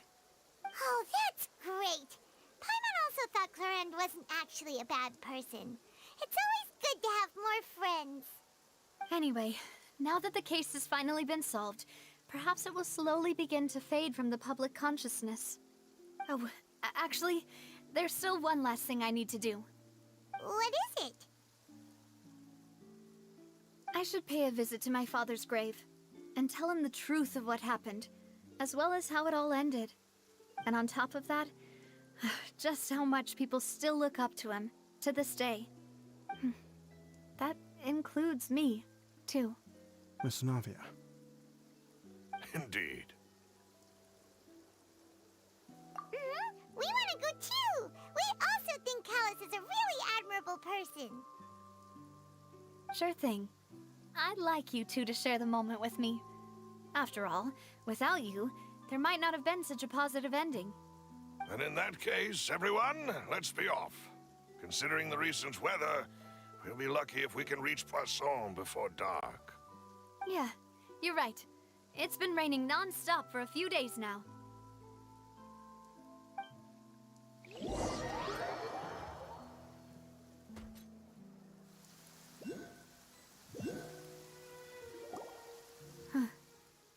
This is where my father's grave is. To be perfectly honest, even I haven't been back here for a long time. Huh? There's someone there already. Wait. That figure. It can't be. Isn't that Nervalette? Why would the Chief Justice be here? Huh? Navia?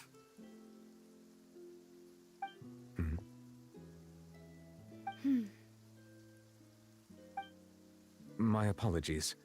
I should have asked before coming to pay my respects. Don't say that.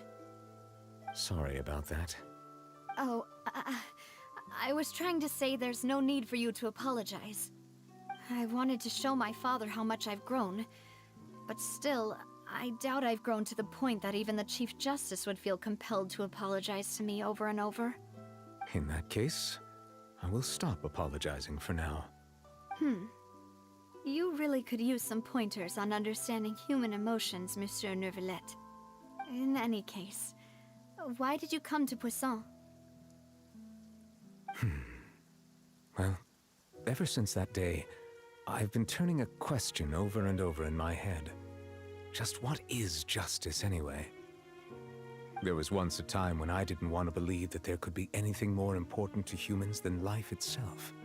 Oh, rather than that, it's probably more truthful to say I didn't believe humans were capable of resisting the most basic instinct of living things.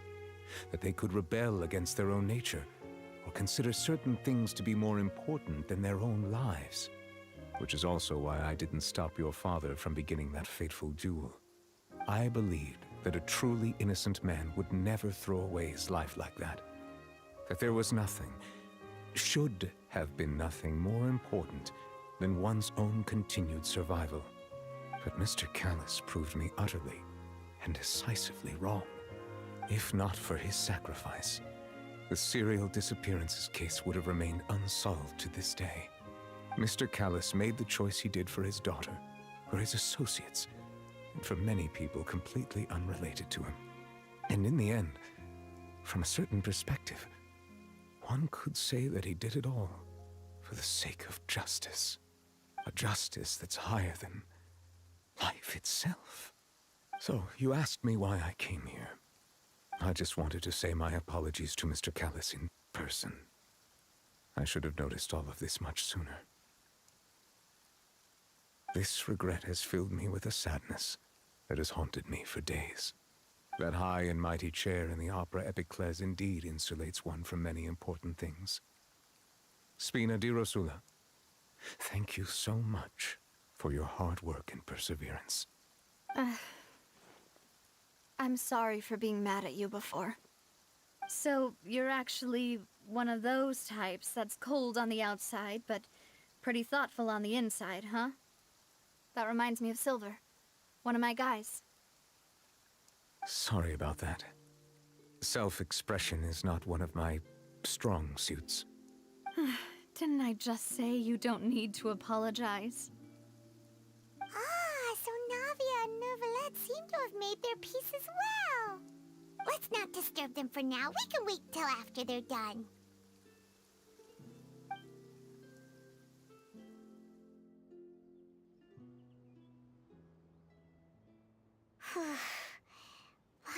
never paid respects at someone's grave before. Did Paimon do anything rude there?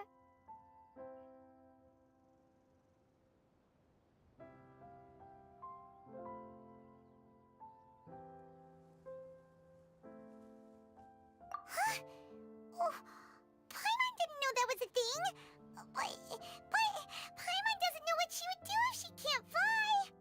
Oh no. Paimon hopes Miss Navia won't be too mad. Anyway, Nervalette is still standing around there. It's not often that we can catch him alone like this, so why don't we go talk to him for a bit? If we can't talk to Lady Farina, we can at least talk to him, right?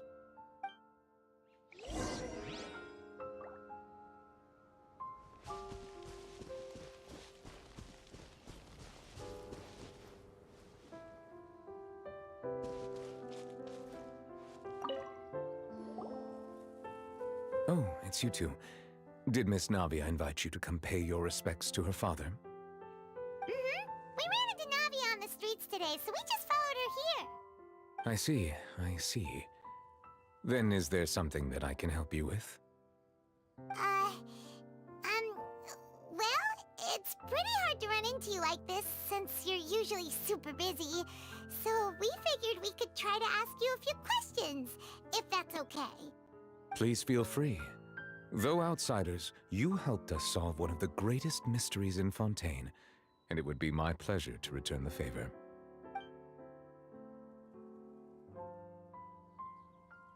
So, at court, the bad guys referred to that special water as water from the primordial sea, but what is it really? Truthfully, that name is already quite accurate. I can only surmise that Vacher and his ilk only learned of its nature and existence after extensive research. There used to be a special sea on the surface of this planet. The nature of its seawater was rather different from that of the sea we know today. Most of Tevat's life forms were first born in that special sea. You could say it nurtured much of the life on this planet. Huh. So it really was where everything began. It makes sense to call it primordial then. But today, the primordial sea no longer exists on the planet's surface. What Vacher discovered must have been some kind of special case, or a remnant from a truly ancient age. Huh. So that's how it is. Oh, you really know everything, Monsieur Nervalette. But if that's the case, then why would people, at least people from Fontaine, dissolve in that kind of water?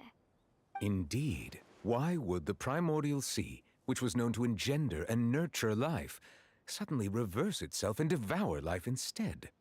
To be frank, that also doesn't match my understanding of this world and its laws. There must still be some unknown secrets around the people of this land. Is there anything else you'd like to ask me about?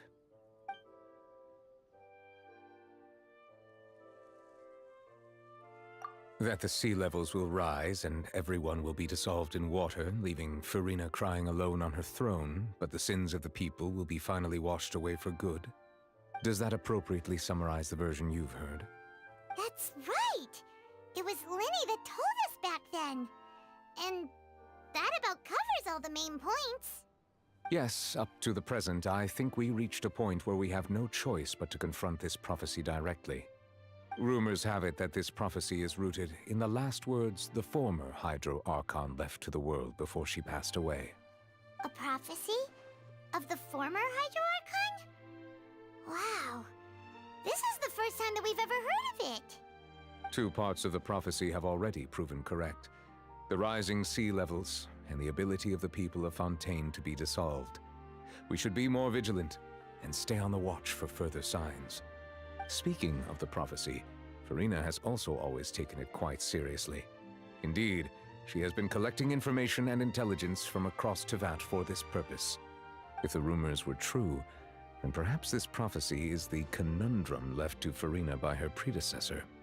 But with Farina being the way she is, can we really trust her to solve it? Is there anything else you'd like to ask me about?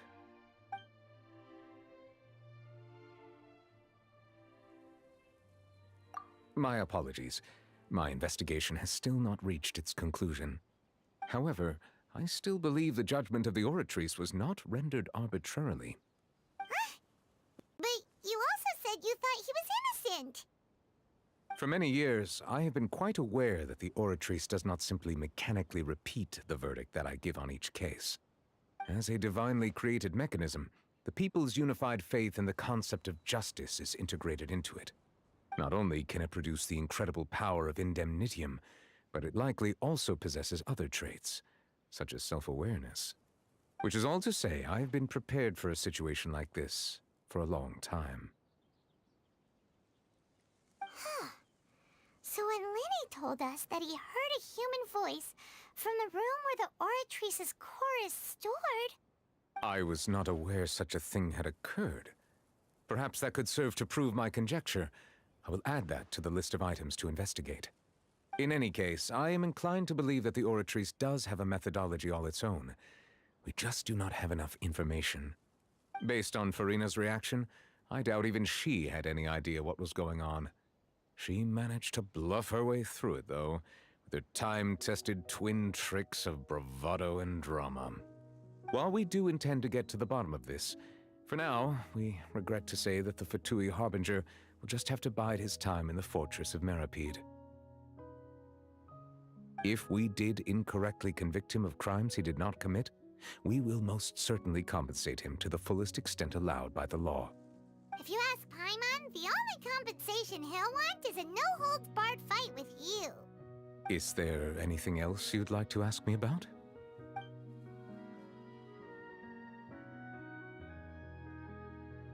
Your sibling, another blonde-haired traveler. I'm sorry, but I've never seen anyone who matches that description. If she ever stepped foot in Fontaine, I'm sure she followed our laws to the letter, and had no reason to appear on the stage of the opera Epiclese. Is there anything else you'd like to ask me about?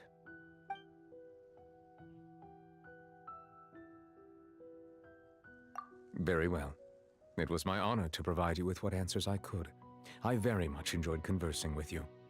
It will soon be time for me to leave this blissful tranquility behind and return to Palais Memornia.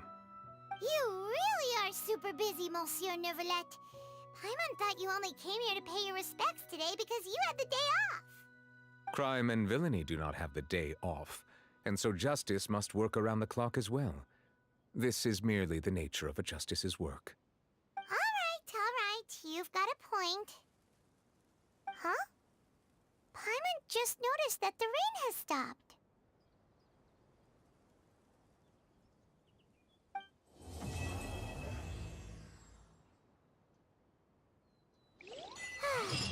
You know, we've been walking around for a while now.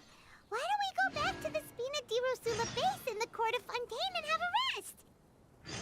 Navia said something about having a place ready for us there, didn't she? Come on, let's go!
Yep, there's the room, and it's empty and waiting for us as promised.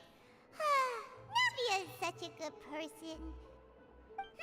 Now that the serial disappearances case has been solved, no one's going to come after us for anything. Even without Silver standing guard, we can just completely relax. Why don't we stay and rest up here for a while? Even machines in Fontaine need to stop and recharge now and then. Oh, come on! This place isn't that bad. Besides, how often do we get to stay in an actual base.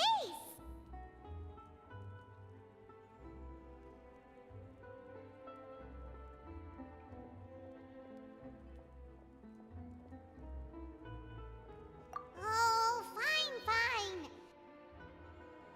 Remember that detective story Paimon read before? Well, the author is about to release a new book, so Paimon wanted to buy it as soon as it came out and have a quiet place to read it. Yippee! Then it's agreed. Come on, let's get some sleep. We'll need to be up first thing in the morning to get in line and buy a copy.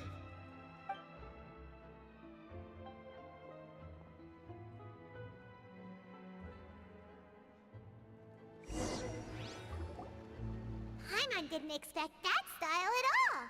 Even though it's a detective novel, it's also like a social documentary. Whew. It's actually pretty good. No! Paimon just spends a bit more time sleeping than you, that's all. Excuse me, but do you know if the Traveler and Paimon are lodging here? Huh? Who are you? Paimon doesn't recall seeing you before.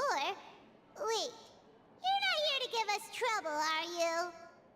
A blonde traveler and a chatty little fairy. Whew, looks like I found the place. Good thing I asked the Spina di Rosula. Seems they sent me the right way. Hey, what do you mean by chatty? Paimon's always careful not to talk too much. Most of the time, anyway. It's an honor to meet you both. I was sent from the Palais Mermonia. Monsieur Nourilette wishes to see you. It seems he has something important to discuss in person. Nourilette? He wants to see us again already? Huh. We talked so much the last time we met. Has something happened since then? I am not privy to the details. It would be best if you came to the Palais Mermonia and asked Monsieur Nourilette in person. If you say so, but Paimon has a bad feeling about this. Now that I've delivered the message, I'll take my leave. Thanks! We haven't left the room for a few days, so we'll head over once we've freshened up a bit.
Did you want to see us about something?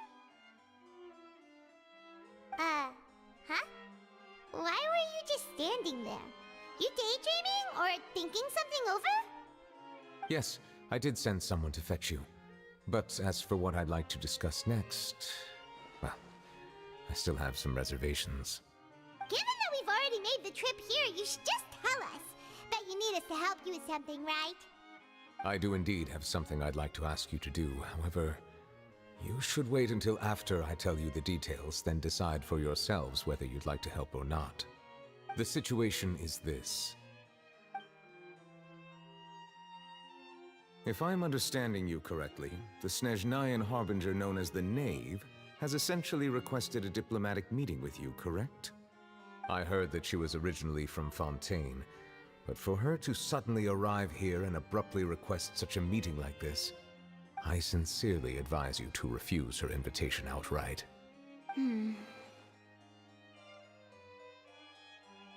I'm sure you're aware that her purpose is most likely related to Child's recent predicament. We convicted one of the Snezhnayan harbingers in a court of law, but we have yet to provide any form of detailed report on the matter. This does indeed provide an opportunity for Snezhnaya to put pressure on us. I believe we should adopt an evasive stance until we can provide a proper explanation and have a preliminary plan on how to deal with the matter. No, we shouldn't. I think we should agree to the meeting. Oh? Well, you see, we are the ones that owe an explanation. If we keep putting off the meeting, it could easily result in the problem escalating, right? It's like a fight between two friends. If they don't agree to see each other and talk in person, isn't it possible that the friendship could end entirely? Though diplomatic relations between Fontaine and Snezhnaya could be considered as friendly, it is only superficially so. You wouldn't go so far as to say that our nations are friends, as you did in your example. It was just an analogy. An analogy, okay? Moreover, even if we were to talk in person, if we don't have sufficient information prepared, it is quite possible the result wouldn't be restored relations, but a complete falling out. I don't think we should overthink those possibilities yet. Even if the logic of the divine is not immediately apparent, its wisdom will only be revealed with time. Besides, you'll be at the meeting. If any problems do pop up, you'll have no problem navigating them. I must clarify that interacting and communicating with people outside of court is not my cup of tea. It seems you think too much of me. But more importantly, when did I agree to join the meeting with you? You mean you won't come? No, that won't do. I can't go to the meeting alone. You have to accompany me. I must take you with me. Lady Farina, could there be something else regarding this matter that is being kept from me? No, not at all. Look, I am the Hydro-Archon of Fontaine, Focalor, the god of justice who is loved and adored by many.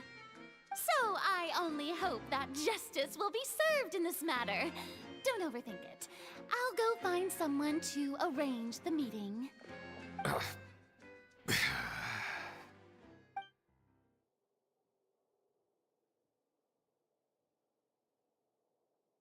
Though it could officially be considered a diplomatic conference, I prefer to see our meeting today as an ordinary tea party. I assume you see it the same way, Miss Farina?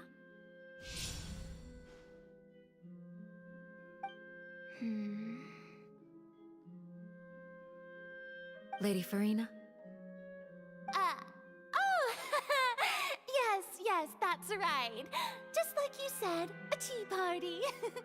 I should thank you for providing the pastries. They look delectable. To make this tea party even more lively, I've invited someone else to join us today. It's a pleasure to meet you, Monsieur Neuvillette. I was born in Fontaine, so naturally, there's no need to introduce the nation's revered Eudex to me. Hello. The pleasure is also mine. First, I would like to thank the two of you. I'm often away on business outside of Fontaine, and I'm told that the children of the House of the Hearth have been well taken care of by you. Oh, I'm not referring to when my children, Linny and Lynette, were falsely accused by you. Please don't misunderstand. The children of the House of the Hearth are often misunderstood. Perhaps due to the reputation of the Fatui. There's no getting around that. All I meant to say is that Fontaine has been stable in recent years. The people are well off and the children lead happy, fulfilled lives. That is something truly worth cherishing, and no one wishes to disrupt such peace. Now then, you have come regarding the matter of Child, correct? Well, yes. It appears the ever-busy Udex Nouvillette doesn't wish to waste time with diplomatic pleasantries, and hopes that we can get straight to the point of our talk. Yes, as you surmised, understanding Child's situation is indeed one of the goals of this trip. As we are both diplomats from Snezhnaya as well as Fatui Harbingers, Child and I have always been colleagues. Were anything to happen in Fontaine, each of us would serve as the other's attorney to resolve the issue. So now, in my capacity as his attorney, I request that Child be turned over to Snezhnaya. We have a responsibility to cooperate with Fontaine and resolve what has happened to him together. The rules governing attorneys only apply before a trial has concluded. Since a verdict has already been rendered, we see the case as settled. I apologize for being unable to grant your request. An outright refusal. Very well. I respect all the rules of Fontaine's courts, just as I respect you as Chief Justice. Okay, why don't we back up a step? You don't need to transfer Child to us. I only request to enter the Fortress of Meripede to see Child and confirm his condition. It's not like you couldn't even manage to fulfill a simple request like that. Right, Miss Farina? About that. The Fortress of Meripede has always been completely autonomous. Even we have no authority to interfere there, and diplomatic issues do not suffice as an excuse. However, if you absolutely must confirm the situation of the Harbinger, I have a proposal.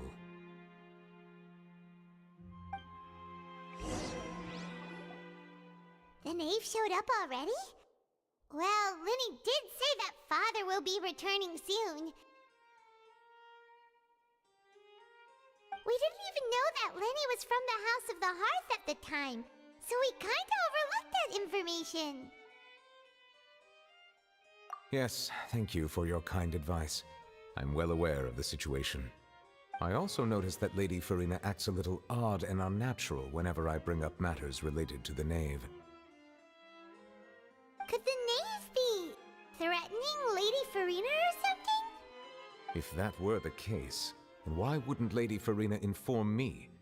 And what means could the knave possibly have to twist the arm of an Archon?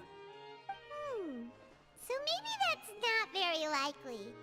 Even though Farina can act a little weird at times, she's still an Archon. In reality, this problem is even more thorny than it appears. According to reports from the Fortress of Meripede, Child recently disappeared under mysterious circumstances. The details are still unclear. We cannot rule out an escape, but there have also been no reports of him outside of the Fortress of Meripede. Special guards oversee the fortress, and its internal systems are extensive. Combined with the special characteristics of the surrounding terrain, an escape should not be possible. I suspect that there's something else behind Child's disappearance. I was only willing to share this information with you because you are friends of Child, and it is my duty to see justice done. So this is what you wanted to see us about before. Yes. I would like you to go to the Fortress of Meripede and investigate Child's disappearance. This was my proposal during our meeting with the knave. Rather than allowing her to intervene, I offered to send someone to find out about Child's situation and report back to her in detail. The knave did not seem satisfied by my proposal, but she still agreed to go along with it for the time being. Her words were, "We will talk more once we have that report." So that means we bought ourselves some time. Firstly, you're already acquainted with Child. Your eyes may discern relevant details there that others would miss. And secondly, is the consideration of the unique nature of the Fortress of Meripede. Isn't it just Fontaine's prison? I would not define it so crudely. The Fortress of Meripede is not affiliated with the court system of Fontaine on paper. It has always existed as an autonomous entity. Early in Fontaine's history, criminals were punished with exile, not imprisonment. Even today, sentences against convicted criminals still include exile, just as before. The fortress of Meripede may seem like a prison, but it should in fact be regarded as a gathering place for exiles. All we do is dispatch guards to keep watch and help maintain security, but we have no right to get involved with any other matters. Although I do have a personal relationship with the administrator there, neither myself nor the courts have the right to be directly involved with the investigation, no matter how serious the grounds. Oh, Paimon gets it now. That's why you need us to conduct our own investigation as a third party, right? Correct. I will arrange false charges against you so that you may secretly investigate inside the fortress during your detention. This will save us a lot of unnecessary trouble. So, are you two willing to accept my proposal? Yeah, no matter how you look at it, it seems we're the best choice. Alright, we hereby accept this difficult task. Reluctantly. You two have my sincere thanks. This matter is of critical importance to Fontaine's current situation. Also, I hope that both of you can keep this operation a secret. We will rendezvous at the Fortress of Meripede's entrance on Erinius once you've prepared yourselves. I will arrange for someone to take you inside. Prepared ourselves? Is there something we need to prepare? Perhaps you could enjoy a good meal and have a nice bath. I'm afraid that living conditions inside the fortress are nothing like those on the outside world. Oh, right! Even though we'll be there on trumped-up charges, we'll be in prison for real. On second thought, is it too late to back out? Please do not worry. Since you are sacrificing both your time and quality of life for the sake of delivering this report, you will be compensated according to the highest standards permitted to legal staff, regardless of the outcome. Now that's more like it! Come on, Traveler, let's go eat the best meal we can find! We'll eat so much that we won't need to eat another meal for a whole month! Your treat! Are you leaving now? In that case, please take this cake as a token of my personal gratitude.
Paimon will have that, and that. Oh, and one of those too? No Fanta, thank you. That cake was pretty good. But as soon as Paimon remembered that we were about to go to prison, Paimon's stomach suddenly became completely empty. Now that Paimon thinks about it, we've always been super careful ever since we arrived in Fontaine. Just to avoid breaking any strange laws here. But here we are, about to willingly send ourselves off to the Fortress of Meripede. maybe this is what they call fate. Let's just try our best to investigate everything quickly once we get there. Paimon doesn't want to stay in prison too long.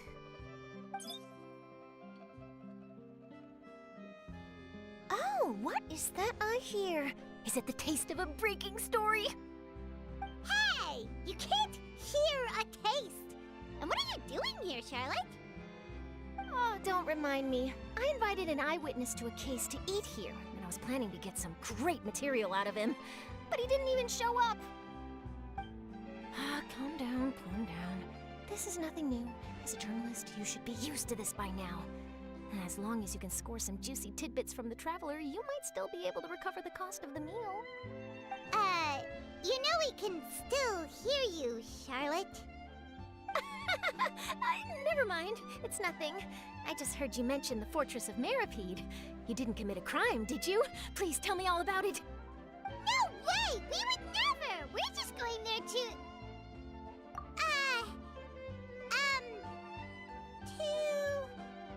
Oh no, Paimon almost forgot that Neuvillette told us to keep it a secret!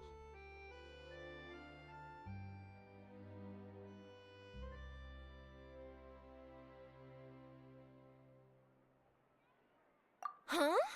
You're being arrested for that?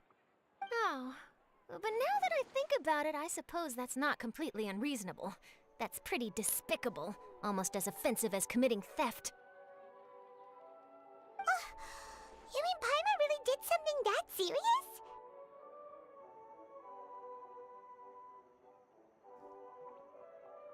Sorry, Paimon really messed up. Well, in that case, it's nothing particularly newsworthy after all. Oh, how disappointing. Oh, right, there's still a chance. Since you're going to be at the Fortress of Meripede, would you be willing to help me gather some material for a story? About that, Paimon doesn't think we'll have any time. Oh, it's nothing difficult. All you have to do is think of a way to get some time face-to-face with the warden of the fortress. He was awarded the honorary title of Duke in Fontaine. Sounds really cool, huh? Only those who have made significant contributions to the nation have been conferred this title. It's incredibly rare. On top of that, the Fortress of Meripede has never been under the jurisdiction of the courts. Practically nobody, including journalists like me, knows anything about the person in charge there. Oh, if I could write an exclusive article about him, I bet it would sell a boatload of papers. You make it sound easy, but it really depends. Of course, I wouldn't ask you to do it for free, so this meal is on me. All right, you got a deal. We'll do anything you want. Then it's settled. The food should be here any second, right? Huh? Wait, just how much did you order?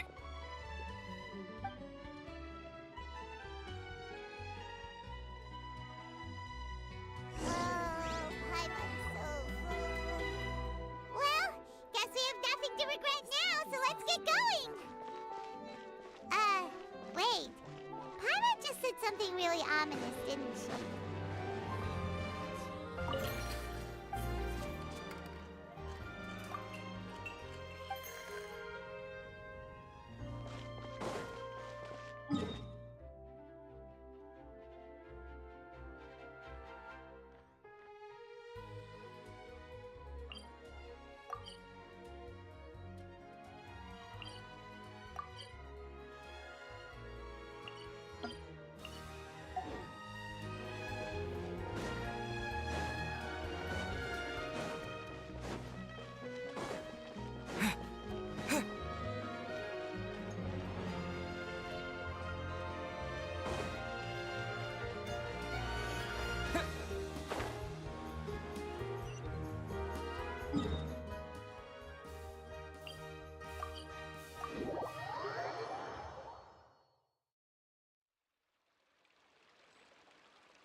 Should I save this money?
You have come just as promised.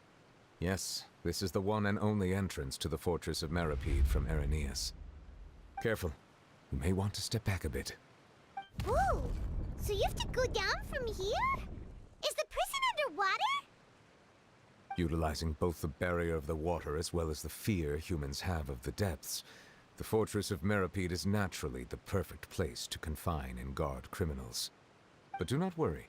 It is not nearly as frightening inside as you may think. You will see for yourselves once you are down there.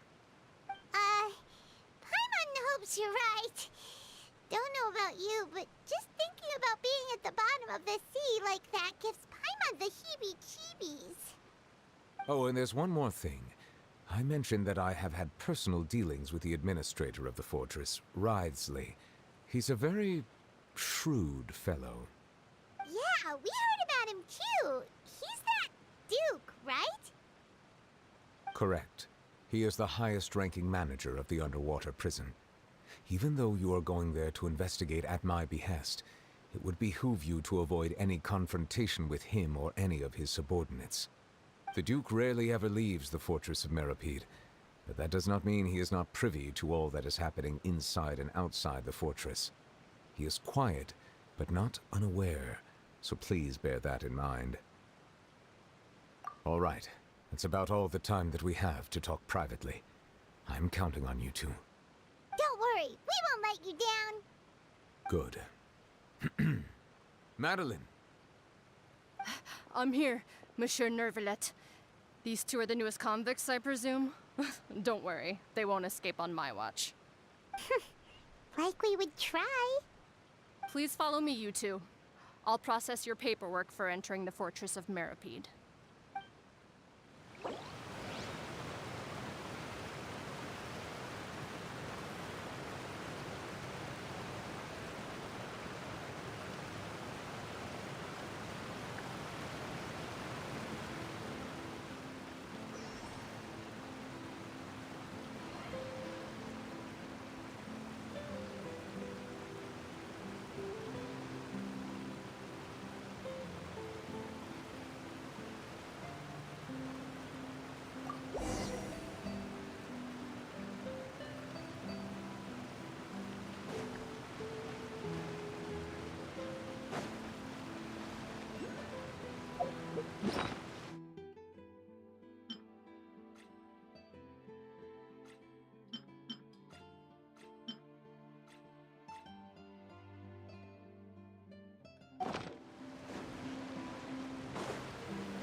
Are we already underwater now? Huh. So this is what it feels like to be a criminal in Fontaine. You two seem to be taking this pretty well. It's rare to see convicts in such a good mood.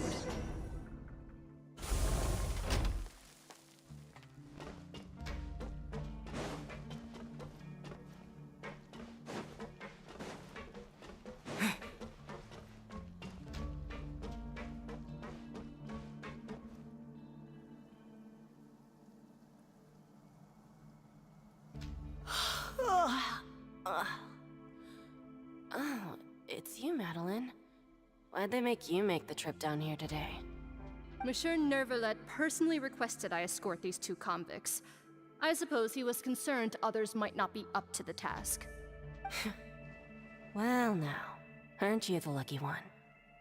Must be nice to be on good terms with the big shots like the Chief Justice.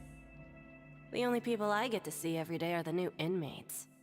Well, have you tried service with a smile? Who knows, it might help your professional reputation. Yeah, right. As if. Every criminal comes through here looking miserable. How can I smile with such a toxic work environment? And even if I did smile at them, the convicts would probably just think that I'm some freak getting some kind of twisted enjoyment from their pain. Oh, she's got a point. Well, I've finished transferring you. You two will register here, and Marette will guide you through the remaining procedures. Yep, I'll take it from here. You head on back to that bright and sunny world above. Okay, let me see. You are the Traveler and Paimon, correct?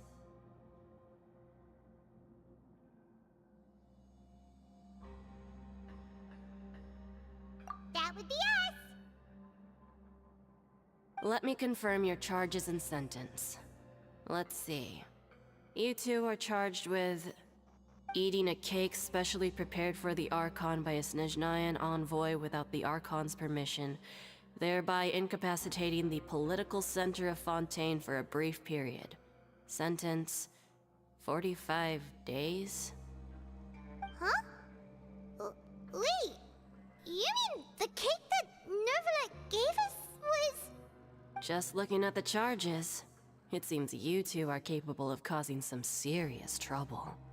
And considering how fond Lady Furina is of sweets, this crime is tantamount to trying to assassinate the Hydro Archon herself.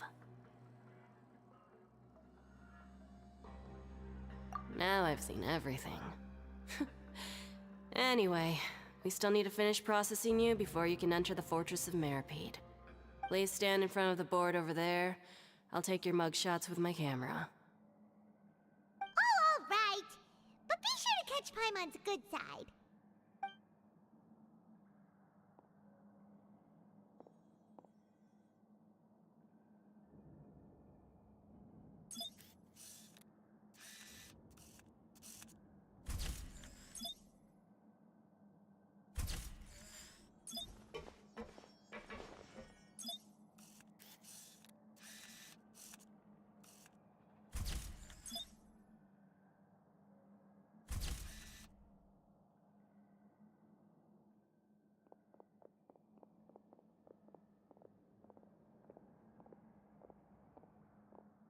And we're done.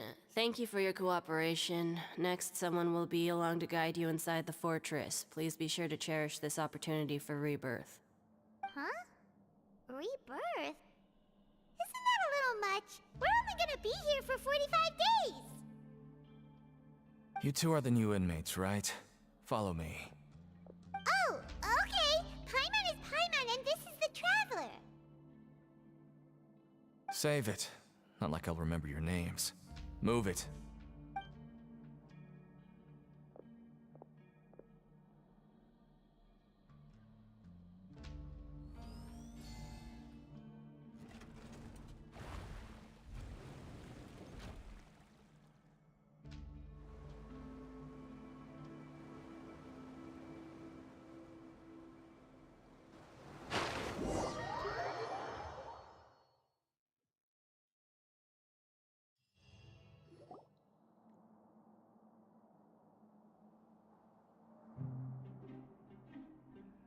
So, are you one of the guards here? Is there anything we should be careful of while we're here?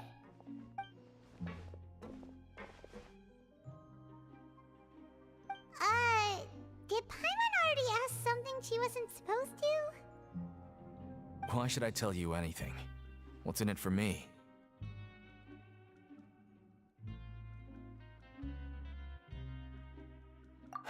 This is exactly why I can't stand you fish. I wouldn't even be doing this if it weren't for the credit coupons. Credit coupons? Alright, seeing as you're not the annoying kind that's getting dragged in here crying and blubbering, I guess I can tell you a few things. But next time, it'll cost you some coupons. Mora means nothing here. Here, we use credit coupons. Coupons can get you almost anything in the Fortress of Meripede. Desires? Fulfilled. You want power? No problem. Coupons can even change fate itself. So, credit coupons are a currency that can only be used here? It's not as simple as that. Like Moret said, everyone gets a chance at rebirth. No matter how much money or power you had before, it means nothing once you set foot inside the Fortress of Meripede. You have to start over and earn your coupons. Everyone starts from the same place, and you have a chance at a new, less terrible life. I guess that's the real purpose of the coupons. They symbolize true fairness and true justice. And this is also exactly why so many criminals choose not to return to the outside world, even after they've served their sentence. Oh, so that's what the Fortress of Meripede is like. Huh. Paimon was under the impression that it'd be more like a prison. It certainly ain't all sunshine and roses here, but it's also not the worst place to be. You'd better take a good look at the scenery now. It'll be the last chance you get for a while.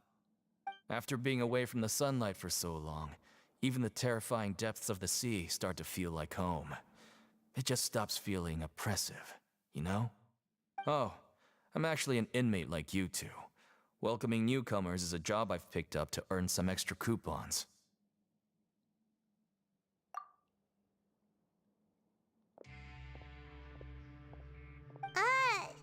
Why aren't you answering us again? I've told you enough for free.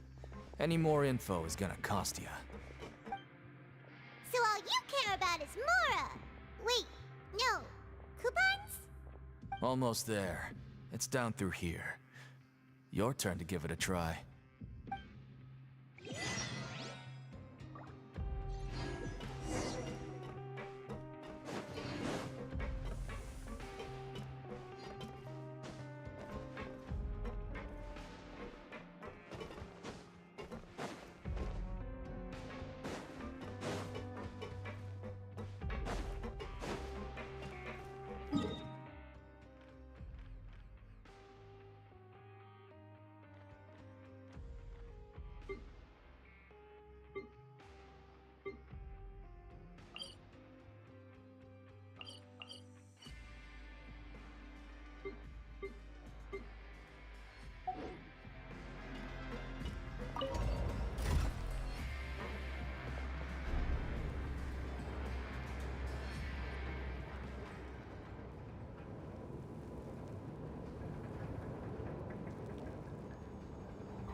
So, we're going even deeper now? Just how deep down are we? It's like a metaphor for your previous life, isn't it? Our lives weren't that bad.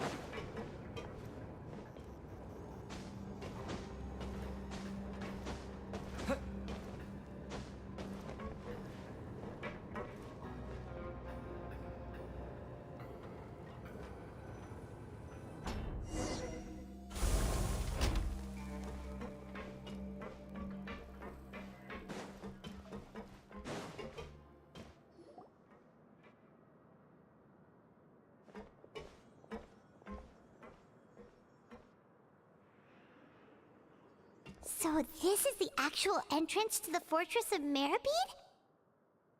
Huh. It looks like there are other new arrivals, too. Oh, they sure don't look happy. Maybe we look too relaxed for fresh convicts. Oh, right. We're on someone else's territory now. We need to think of a good way to act like criminals to get by. If we're discovered, even Neuvillette might not be able to rescue us. Hey! Don't scare Paimon! Oh, Paimon's not ready for all this! Look, I don't really know you, and I have no idea what kind of crime you committed, but... You wouldn't have happened to anger someone important, did you? Someone important? Paimon doesn't think so. Wait, why are you suddenly trying to talk to us now? Now's not the time to worry about that. Anyway, it's over there, so... You just go on over there by yourselves. I've done my job, so... Good luck. What was that all about? Wait a second. Are there usually so many garter mechs around here? They're already onto us? Prisoners numbers 7459 and 7560. Welcome. Oh, no need to be anxious. These Gardamex aren't here to attack you. In fact, they're here as your honor guard. When I heard that you were friends of Monsieur Neuvillette, I had the Gardamex come and wait in formation. Wait, you know about our connection with Neuvillette? The seafloor isn't as cut off from the world as you might imagine. However, I'm afraid that I know nothing more than that you are friends of the Udex.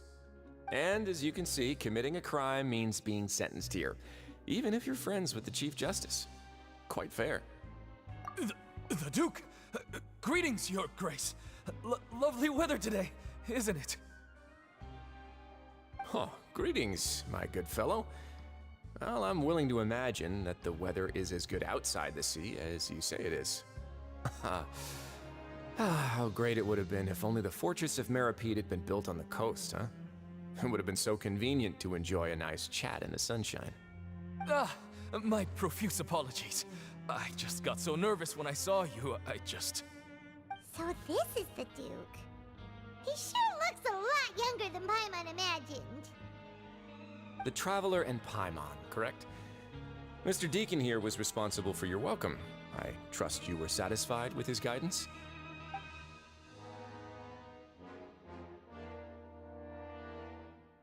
Ah, I see. In that case, I regret to announce that Deacon here has just missed the best opportunity in his prison career to be promoted. I admit that I was only thinking about the coupons. I'm sorry to have disappointed you, Your Grace. I once hoped for a chance to do some higher-level work. I had no idea you two were big shots who were worthy of speaking with His Grace. Losing out on such a big opportunity because I couldn't see past my own nose. Plenty of time ahead, Deacon. There'll be more opportunities. Well, I believe that concludes the introductions. We've already taken enough time here. Deacon, if you would. Yes, Your Grace. I'll take my leave now.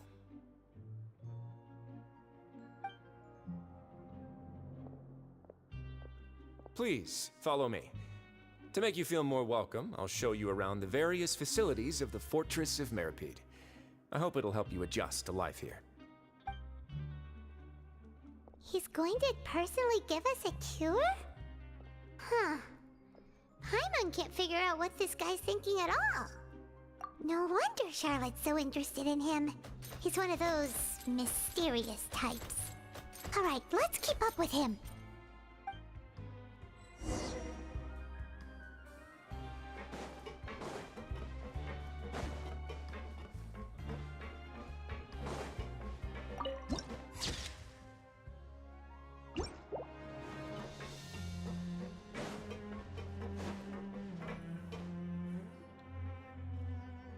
There's no need to be so reserved. The label of criminal is nothing but one of many identities. And being criminally inclined here at the Fortress is just one of many ways to survive. Is it really okay for the Warden to think like that? We're real criminals, you know. What if we're too difficult to handle? Well, then maybe you'll be able to carve out a name and a place for yourselves in this underwater world, But before you go in swinging, please remember that in the Fortress of Meripede, it's better to not cause trouble for yourself or for the guards. Now, we've arrived at a very important place, the Coupon Cafeteria. You can come here and claim one welfare meal each day. Welfare meal? You mean it doesn't cost anything? That's right. Criminals are essential to Fortress operations, so we must guarantee that they at least have the basic means to survive. But that's not how it was. Back in the day, it cost you credit coupons just to get a cup of water here. For fish like you who just arrived with nothing, you'd have to go to work hungry until you earned enough coupons to eat. It was only after His Grace became the administrator that we got the free meal rule. Now everyone gets a square meal every day, even no-good slackers who've never picked up a wrench in their whole lives. Nobody starves to death here. In the Fortress of Meripede, credit coupons are the only currency, and everything must be purchased. In some sense, you could say using the coupons is a form of trade. But trade is always conducted by people. So if we want trade here to prosper, we need everyone to work hard and live their lives. If nobody could even afford a meal, then the whole fortress would be up in arms. And that would only make things more difficult for me. So, rather than saying that we're giving everyone a free meal here, you should say that everyone's hard work has improved the living conditions in the Fortress of Meripede. Your Grace's reasoning is correct, but what I said is also true. Whatever the case, hard work is rewarded here. You'd be hard-pressed to find anywhere else as fair and reasonable. Right! Paimon sees your point. By that logic, this place doesn't seem so bad after all. Oh, wait, no. We shouldn't drop our guard so quickly. But it seems the inmates really respect the Duke because of his attitude, right? We should still try to verify the truth with our own eyes. Let's continue this way.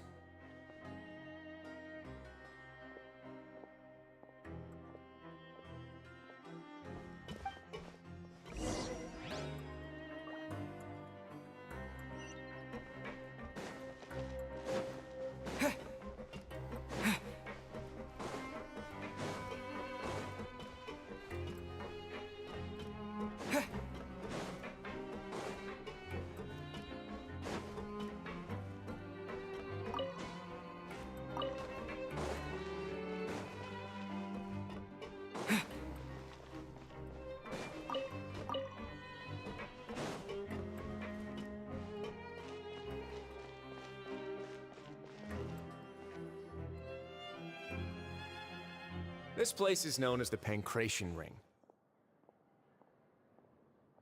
Sometimes we have criminals who have more energy than they know what to do with. Their daily work alone isn't enough of an outlet for them. So, instead of leaving them to their own devices, we've provided them with this dedicated venue. This way, nobody will get involved unless they want to be. Pancration matches? And you can earn extra coupons?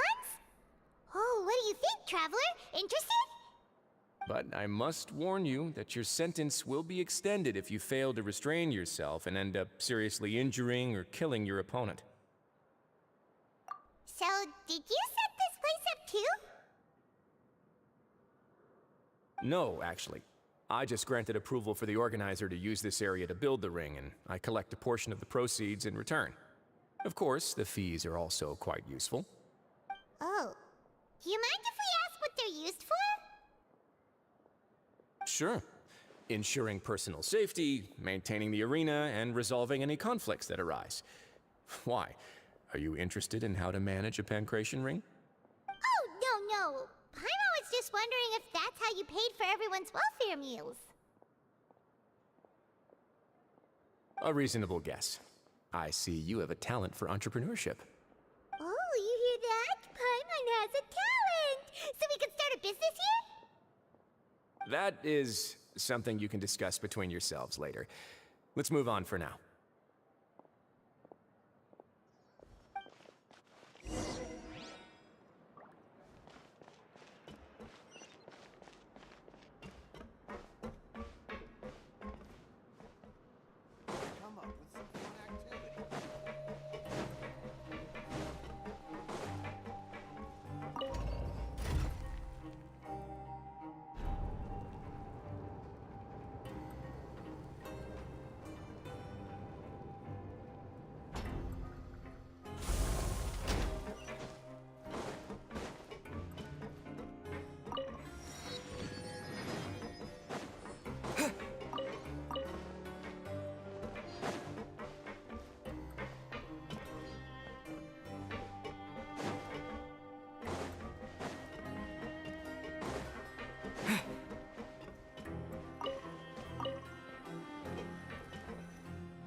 Your Grace. Good morning. I mean, good afternoon. No, wait, what time is it again? What time indeed? Time waits for no one, so it's best to keep an eye on it. My apologies, Your Grace. Jeez, that guy's so nervous he almost forgot to breathe. Sorry, forgive my manners. These are the dormitories, which is where inmates sleep.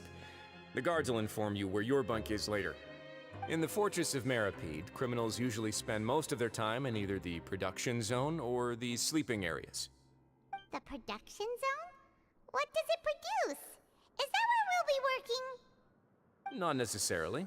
Though working in the production zone is the most reliable way to earn credit coupons. If you have other skills, you can skip your shifts to earn them in other ways. Wow. Wait, you're the manager of this place, and you're just telling us to our faces that it's okay to skip work? The fact that the Fortress of Meripede has continued operating completely autonomously is proof enough that most people are willing to work honestly and earn a stable income. As for what we produce, many of the clockwork machines seen all over Fontaine originate from our workshop. Therefore, the Fortress of Meripede is not only a place where criminals serve their sentences, but also a giant machine factory. There's no need for me to get into specifics about the production process now. You'll experience it all firsthand when you report for work tomorrow. Let's move on. The tour continues over this way.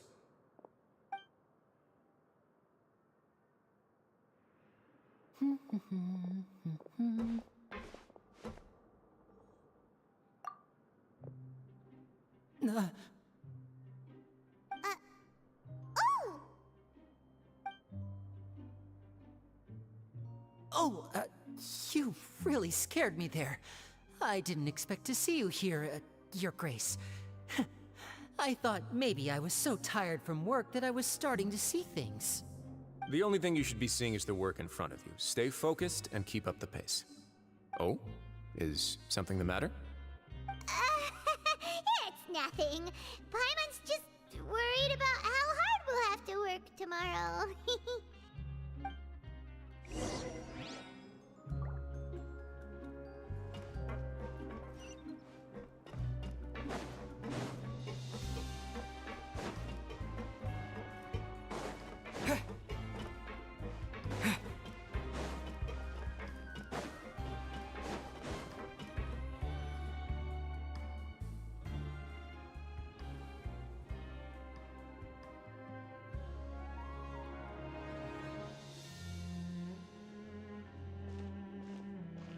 Your Grace? What are you doing in the infirmary at a time like this? Oh no, you didn't injure yourself, did you? Not yet, unfortunately for you. But thank you for your concern, Sijween. Then you must be here for those two. Allow me to introduce you. This is the infirmary, and Sijween here is the Fortress of Meripede's head nurse. Hello, new faces. They call me the head nurse, but I actually handle all the nurse-related work all by myself down here. Since you seem to have some rare downtime with no patients, perhaps you could find the time to join us for dinner? Oh, then these two must be some important convicts. Sure, I'll join the welcome party. Thank you. Your presence will be the pièce de résistance for today's tour. Oh, so the tour part is over now? I believe I've already covered the primary aspects of life here in the fortress. As for your work, there'll be someone else to guide you through the details. Is there anything else? I seldom conduct tours, so why don't you just ask if you have any questions? Well, this is our first time here. Paimon's not sure what to ask. Then let's head back to the coupon cafeteria. Maybe a meal will help you think up some questions. You should at least try to be excited. Our free meals are actually pretty good here.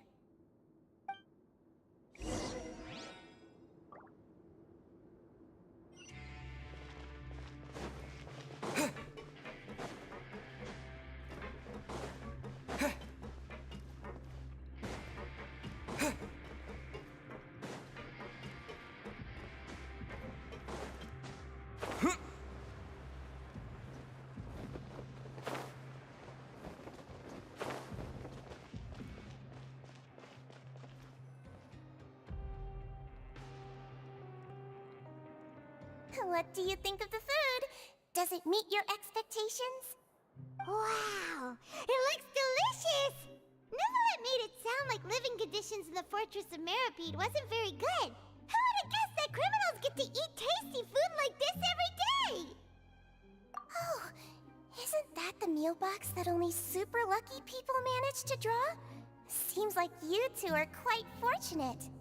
It actually has nothing to do with luck in this case. I had a word with Walsey, so you didn't have to draw lots like everyone else. Oh, you mean the meals are random? Yes, what you get to eat depends completely on your luck.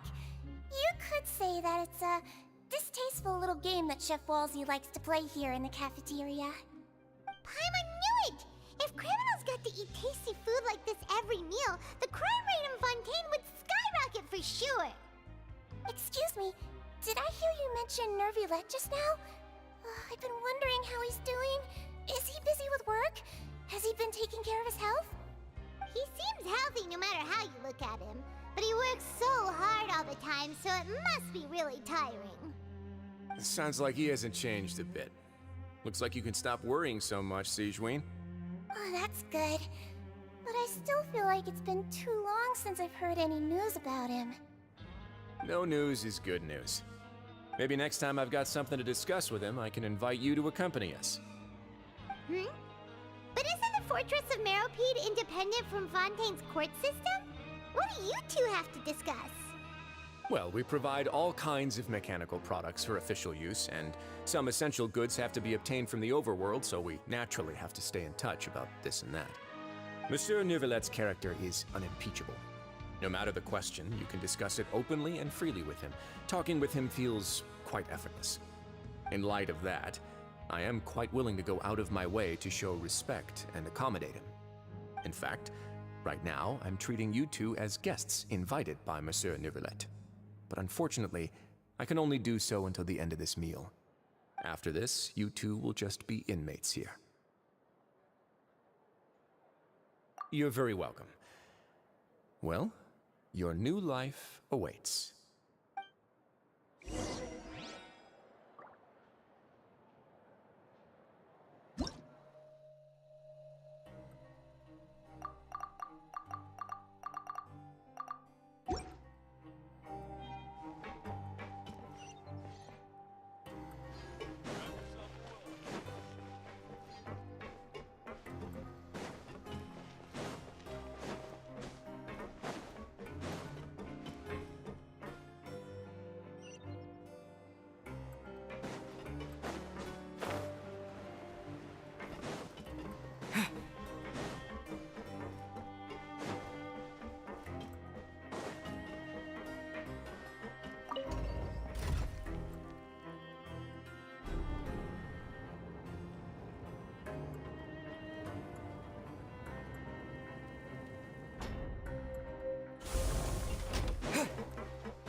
Traveler and Paimon, right?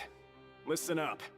As new inmates, the only thing you need to worry about is what to do and when to do it. Don't make any extra trouble for yourself. Your bunks are right over there. Follow me.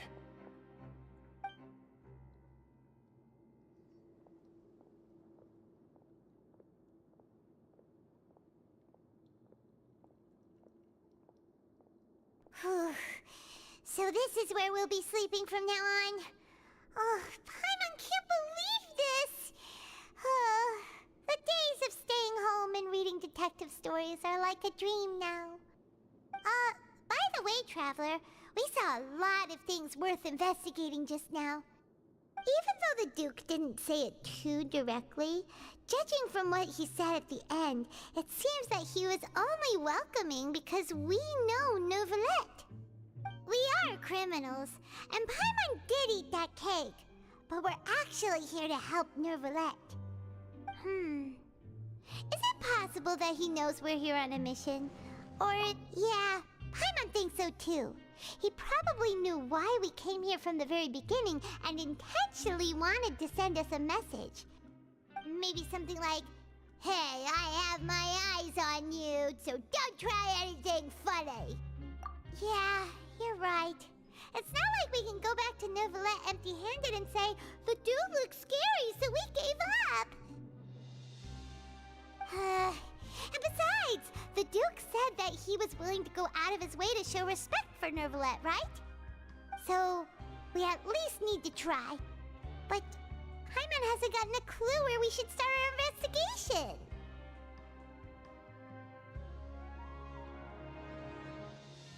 You mean... Yeah, that's what Paimon was thinking too! Paimon almost spilled the beans when we ran into him. Fortunately, based on his attitude, it looks like the Duke sees Linny as just another inmate. We worked so hard to help clear Linny and Lynette's names, and yet we turn around and bam! He's in prison anyway! Oh, right! Linny and Lynette are from the House of the Hearth. They work for the Knave, so they could be here to investigate too! Huh? Oh, it's a card! Paimon didn't notice it earlier. It looks like a magician's prop. Lenny must have left it here. He's in prison and still doing his little tricks, huh? Let Paimon have a look. It was nice to bump into you again. Let's catch up in the production zone tomorrow. What in the world? It's written like he's greeting a buddy on the street. Paimon thought he'd write something important. If you say so, we can ask...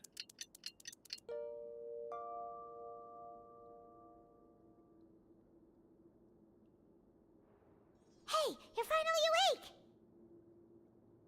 Well, it's Paimon's first day as a prisoner. Last night, Paimon dreamed about getting interrogated by the guards until Paimon told them everything, and then Paimon woke up. Hey, come on! It's just a dream, okay? Paimon wouldn't really squeal. Maybe? Hey, lazy bones. What are you still doing here? If you don't want to starve, then get yourselves over to the production zone. Sorry! We're going right away!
Ah, you must be the catch of the day.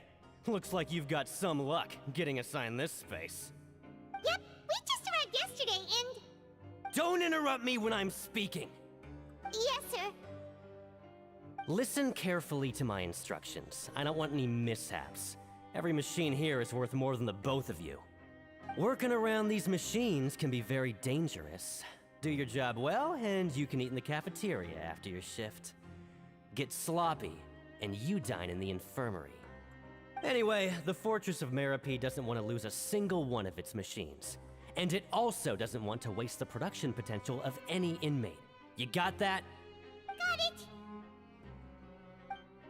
Your job is to use the machine over there to process widgets. Watch carefully, and make sure you step on the pedal at the right time. If the machine gets jammed, then give it a little maintenance with your fist. Here, take this. Bring me the processed widgets, and I'll give you some credit coupons in exchange.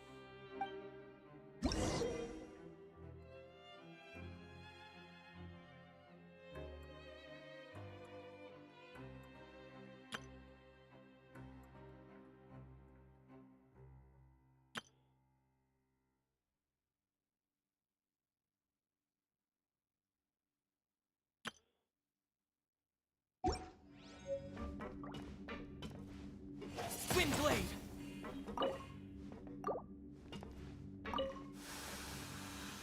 Once the widget is hot enough to glow, jump to step on the pedal and hit the widget with... So if the machine gets jammed, you just need to attack it to fix the problem.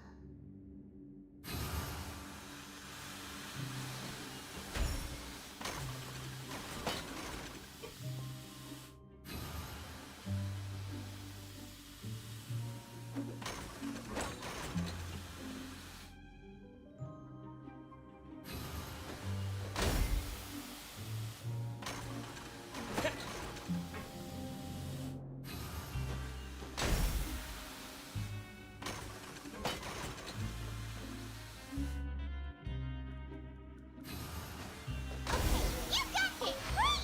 Now we can report back to the fort. Huh. This one is tolerable. Though, since the processing is done by machine, the product is all pretty much the same anyway. Alright, I'll pass you for now. And we'll count up how many credit coupons you've earned.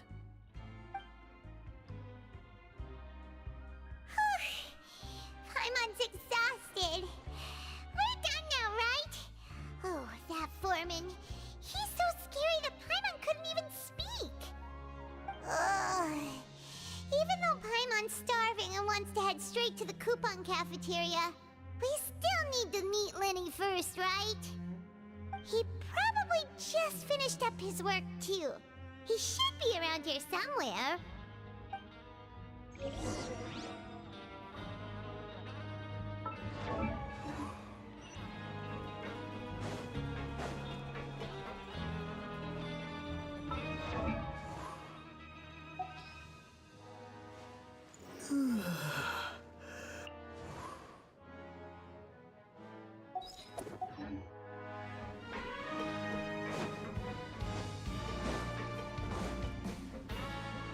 Lenny?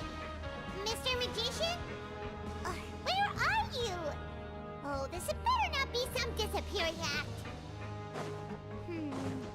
Doesn't seem to be around here. Let's try looking somewhere else.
Hey, over here. Oh, you scared Paimon! How did you appear out of nowhere like that? Oh, you scare so easily now? Is there something worrying you these days? Oh, you little... The only thing we're worried about was trying to find you. Sorry. Come over here and keep it down.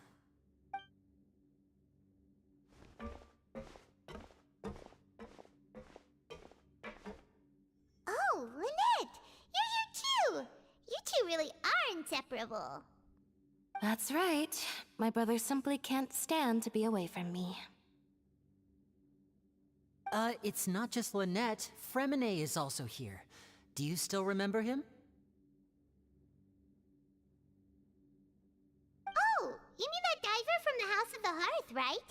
Paimon remembers seeing him in the Court of Fontaine before. Now hurry up and tell us, how did you end up as criminals this time? We fought so hard at court to prove you were innocent, but now it looks like our incredible court battle was for nothing! Sadly, even the teeniest of things can land you in prison these days. I put together a street performance and used the popularity we gained from the Opera House incident to attract a big crowd. And then? Next, I invited several audience members to participate in the show. And then, with the entire audience watching, their wallet suddenly disappeared. My brother was charged with theft, and I was charged as his accomplice, having assisted him in his crime. It really isn't that bad.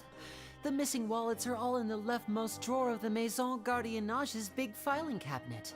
We just need to see how long it takes to discover them. Yep, we should be released then. In terms of the magic trick itself, I think the performance went perfectly. Leave it to Lenny to magic himself into prison. Indeed. Last time I hid my identity from you, I promised that I'd tell you absolutely everything if you were angry about it. No more secrets.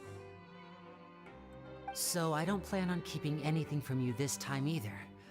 At the moment, the House of the Hearth's interests don't conflict with yours at all. We were instructed by the father of our house, the Knave, to come here and conduct an investigation. Told you so! See? Paimon guessed right. As for what we're investigating, perhaps you haven't heard, but the fortress of Meropide hides a secret.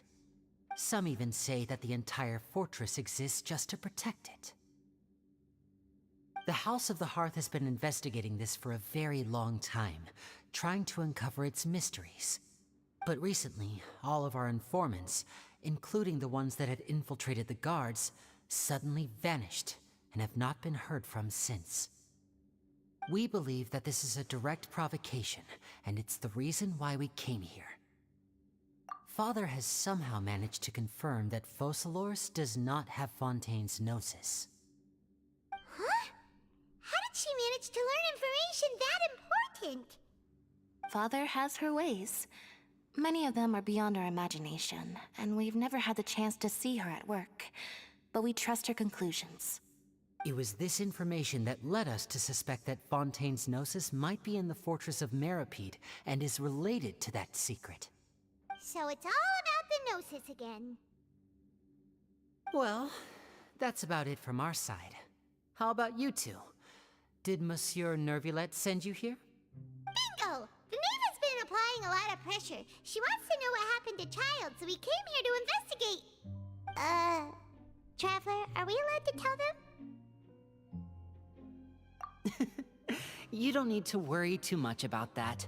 She's just asking for a report on Master Child's predicament as a means of pressuring you. Father used the situation as a pretext to negotiate with two high-ranking officials in the court of Fontaine. She actually just wants to be able to make concessions on this matter for gains elsewhere, almost like a bargaining chip. Sometimes you need an excuse to do things you otherwise couldn't. And a harbinger is more valuable than you might imagine. Of course, it's not a complete farce.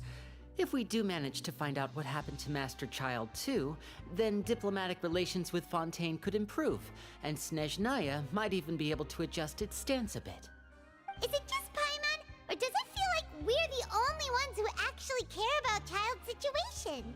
The relationship between the Harbingers must be as bad as ever.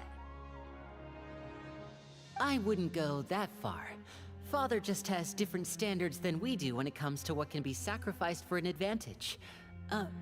By the way, I have a suggestion. Why don't we team up? Even though we have different objectives, we're both here to investigate the Fortress of Meropide. It would be more efficient for us to work together. As you know, the House of the Hearth has many reasons to seek the Gnosis, but our highest priority remains resolving the prophesized crisis. You can trust us on that.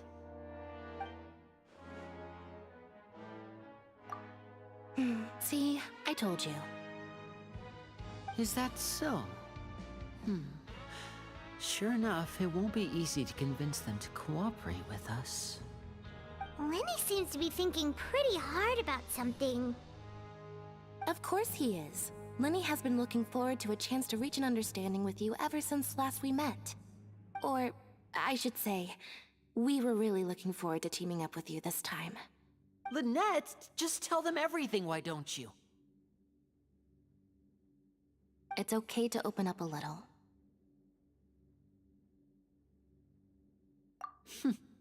Very prudent of you, and consistent with your behavior since we first met. That's reasonable enough, and I agreed to cooperate on these terms as well. I was prepared for the worst, but you were actually more agreeable than I anticipated.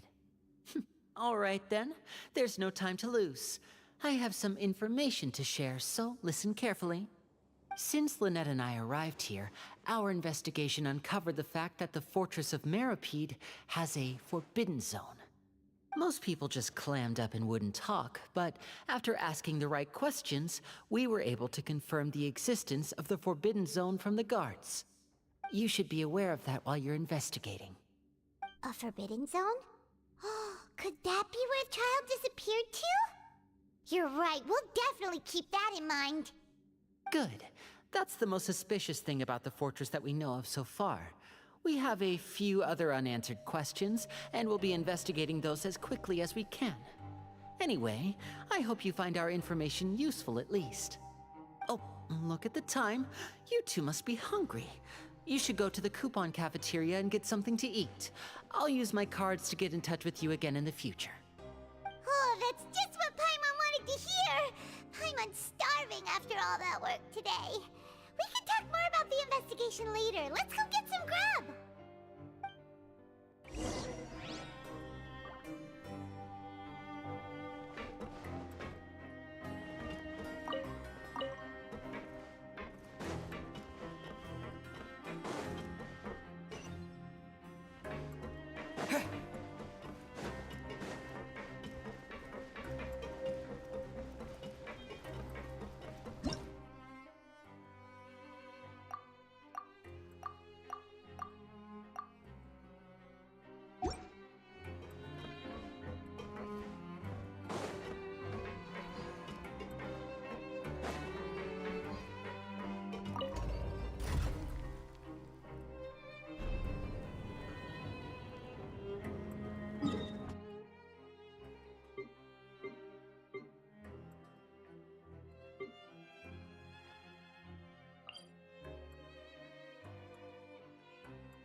Oh, he wasn't kidding. Today's meal is nowhere near as good as last time. Oh, who knows how long it'll be until we're lucky enough to get that super tasty meal again. Forget about it then. We'll just deal with the regular food for the time being. Let's just get out of here as soon as possible. But life here doesn't seem all that bad. Other than the foreman being kinda mean and the work being pretty tiring. You think so, mate? If I had a coupon for every fish who said that. Seems you fishies still haven't learned your lessons from your life up on the surface.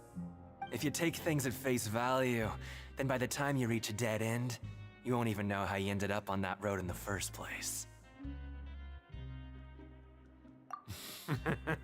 I like your attitude. I can, let you in on a little something. Everyone's been telling you to just follow the rules and not cause any trouble for yourself. Am I right? But what they don't tell you is that the rules aren't exactly what they pretend to be. The rules for being a prisoner. The truth is, this place has a lot of hidden rules. Huh? Hidden rules? What do you mean? Not everyone knows about those rules, but whether you know them or not, once you break one, you might encounter something even worse than death.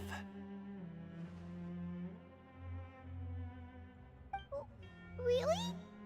Oh, now you're really scaring poor Paimon. Don't joke around like that! Of course. And I'd say that just disappearing would be one of the better outcomes.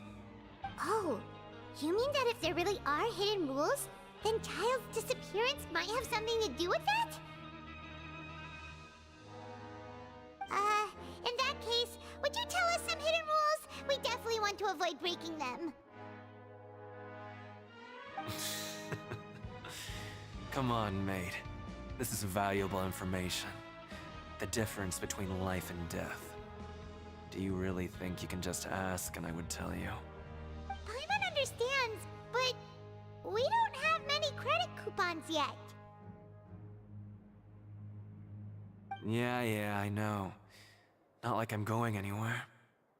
Just come talk to me after you've saved enough. Moreover, you're new fish, freshly caught, and completely out of your element. What'd be the point in even telling you anything before you've gotten a handle on your new lives? Come and find me once you've been here longer. I'm usually around the rag and bone shop. Just call me V-Doc. Bye-bye now.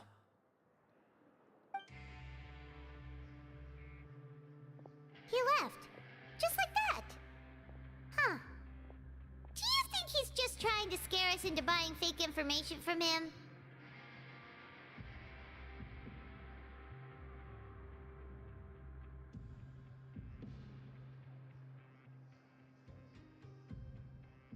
Yeah. It might be a good place to start in our investigation. Hidden rules, huh? But like he said, we don't have any coupons, and we're still not familiar with this place. Oh, there's nothing we can do about it now. Ah, we were so busy talking, we almost forgot to eat. Even if it's not the best, it's probably better while it's warm. Come on, dig in before it gets cold.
So Paimon just confirmed with the guards that our shift is set for every morning, and we're free to do whatever we want all afternoon.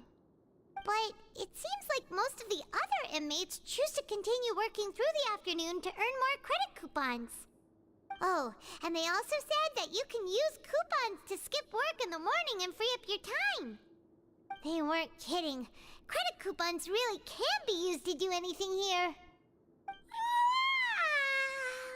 Paimon's so tired. And we'll need to wake up and go to work in the morning. Without any credit coupons, it's not like we can really do anything else. Nighty-night, Traveler. Paimon hopes we can keep making progress on our investigation tomorrow.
What's wrong? You seem to have something on your mind. Did you dream about something last night? Is that even possible? Unless it wasn't an ordinary dream? Oh, Child's vision! So you had it with you this whole time? Maybe the vision connected Child's consciousness to yours.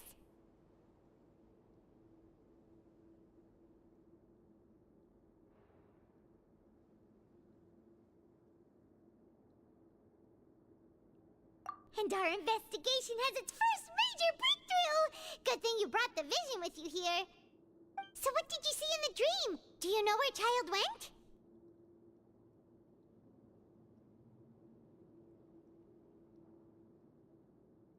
Huh. Okay. Well, hopefully it'll be a bit more helpful in the future. What's more important now is that it's the start of another new day as prisoners. Let's do our best to earn more credit coupons. What's the plan for today?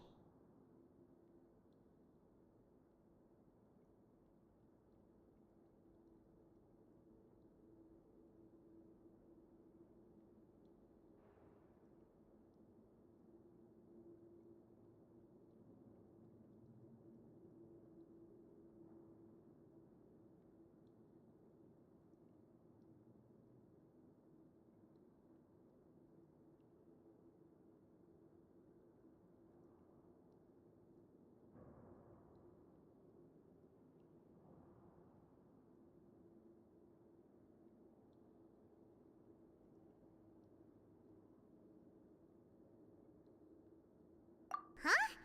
You want to spend our coupons on slacking off already? We'd better go to work and earn... Let's go! It's time to start...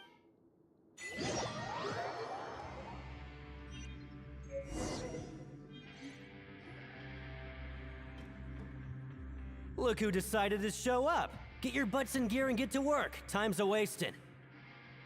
Good, here you go.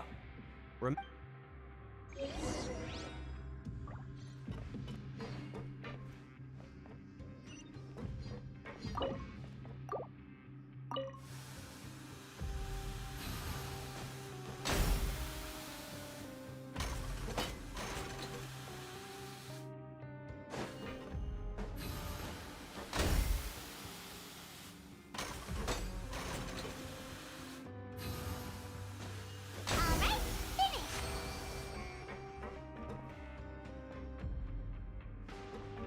Why aren't you allowed to working?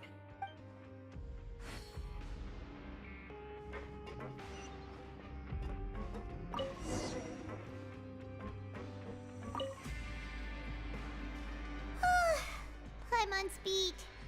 But after so many shifts, it seems we're really getting the hang of it now. Hey there, fellow shift mates. I saw you finished your work, so I thought I'd come over and say hi. Oh, hey there! We've seen you before. Your assigned workspace is really close, isn't it? That's right. The name's Rowan. This past few days, I couldn't help but notice the new faces working nearby. I guess we were destined to meet. I've been working here for almost 15 years. Even the foreman, Grainville, always calls me Chief. Whoa, you've been working here a long time, Chief. Hey, not so loud. If there's anything you'd like to know, just ask me. I know the work here in the production zone better than the back of my hand. All right, Chief. We'll be sure to come to you first. Did you just ask about the rules? Pretty sharp for newcomers. You've already heard about the rules, huh? Who'd you hear it from? Alright. Seeing as I'm the one who came over here, you're already calling me Chief. I guess I can tell you a little. Truth is, you two keep working like this, you might be putting yourselves in danger. Huh? Wait, there's even a rule about that? What would have happened if you never told us about this? Well, it's usually not that easy to break one on accident. The conditions of the hidden rules are usually pretty specific. But once you do break one, bad things happen. If you work continuously in the production zone for 3 days, and if all you do besides eating and sleeping is just work, then something bad will happen during lunch on the 3rd day. Huh? Like what? Oh, don't scare Paimon! If I knew that, then I wouldn't be standing here talking to you, now would I? You mean, even you have never tried working 3 days like that before? There's actually a legend about this rule. They say that there was a worker who worked way harder than me. He was both efficient and eager on the job, and most other workers couldn't hold a candle to him. One time, he tried to test his limits and worked as long as he could. Then during lunch on the 3rd day,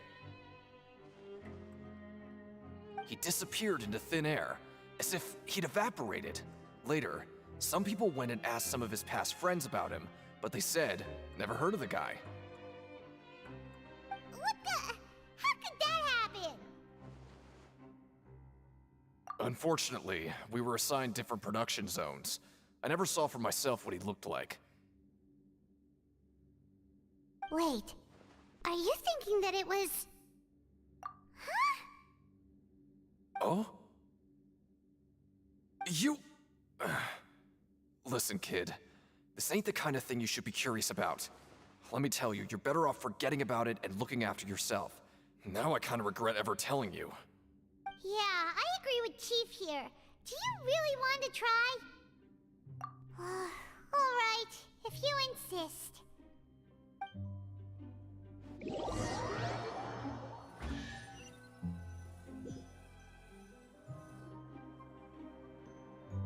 Oh, just a regular meal set.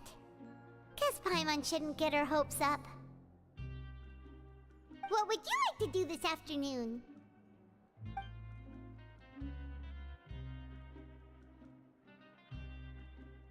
Let's go! Credit coupons, here we come!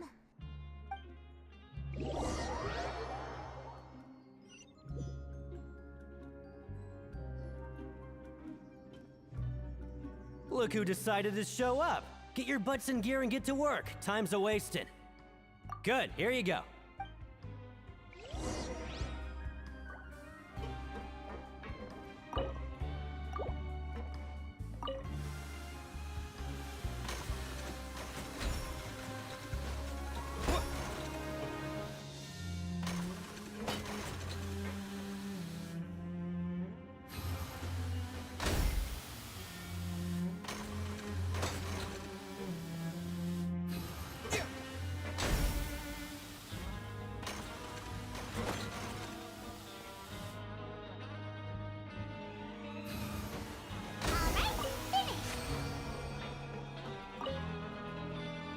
Let me have a look.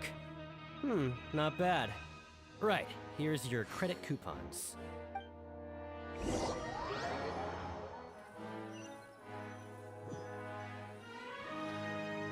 We woke up so early today that Paimon's been nodding off all afternoon. Good thing it...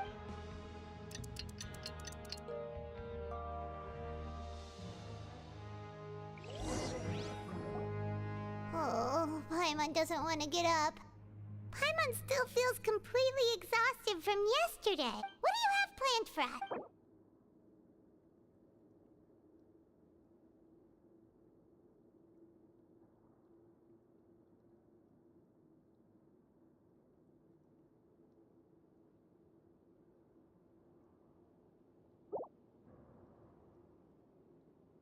Let's go! Credit coupons, here we come!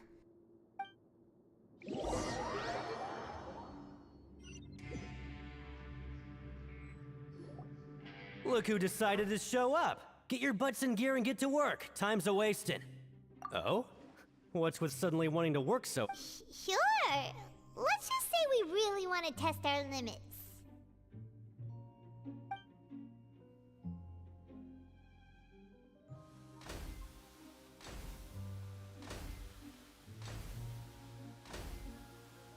Nice! We did well today. Let's keep it up!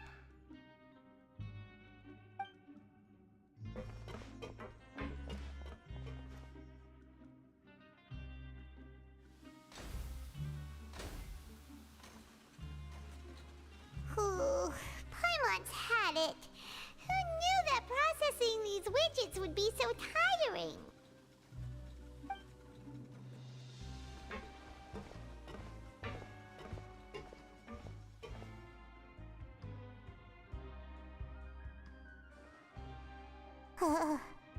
That's it. Paimon doesn't even have the energy to talk anymore. Is it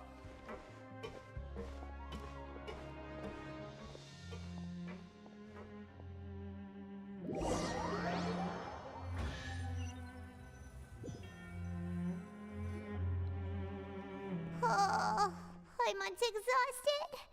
It's just work, work, and more work. Paimon's little body can't handle this much longer. Wait a sec. Now that Paimon thinks about it, haven't we been working non-stop for 3 days now? And now it's lunchtime. Oh, Paimon feels a shiver going down her spine. What's going to happen? But it doesn't seem like anything's changed at all. And we made it to the coupon cafeteria safely. Are the so-called hidden rules only a rumor after all? Well, there's no use to just guessing all day. Paimon's stomach has been grumbling the whole time. Let's just eat already. Paimon wonders what we'll get today. Maybe we'll get the super lucky meal. Wait, what? What in the world is this? What's with Paimon's food? And yours is the same. Is this stuff meat? But it looks and feels so bizarre. What kind of chef would make food like this? What do you think is going on? Is this the bad thing that Rowan was talking about? No, stop right there. Paimon gets what you mean, just don't say it. Hey, isn't that Woolsey over there? He must have made the food, right? So let's just ask him about the food and be done with it. Hey, Woolsey, have a moment? What is it? I'm about to go report the numbers for today's free meal, so you'd better make it quick. It's about the meat in our meals. Look, does it seem normal to you? The meat? Oh, that. Looks perfectly fine to me. Totally normal. You better hurry up and chow down. How could this be fun? Hey, don't leave! You barely even looked at it! Hey! Ugh, what should we do now? Woolsey wouldn't even give us the time of day. Yeah, looks like we have no other choice. Paimon was positively famished a minute ago, but now she's lost her appetite.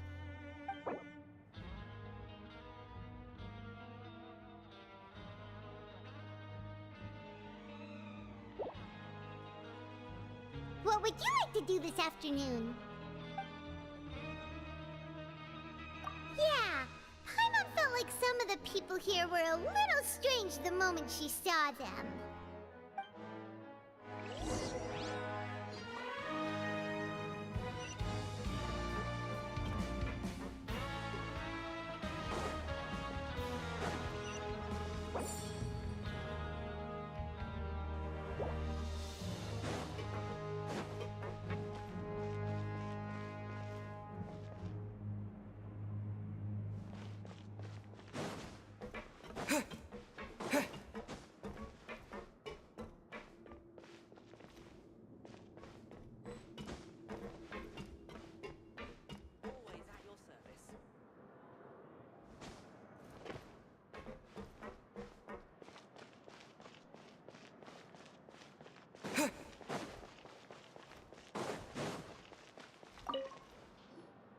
Oh, hello.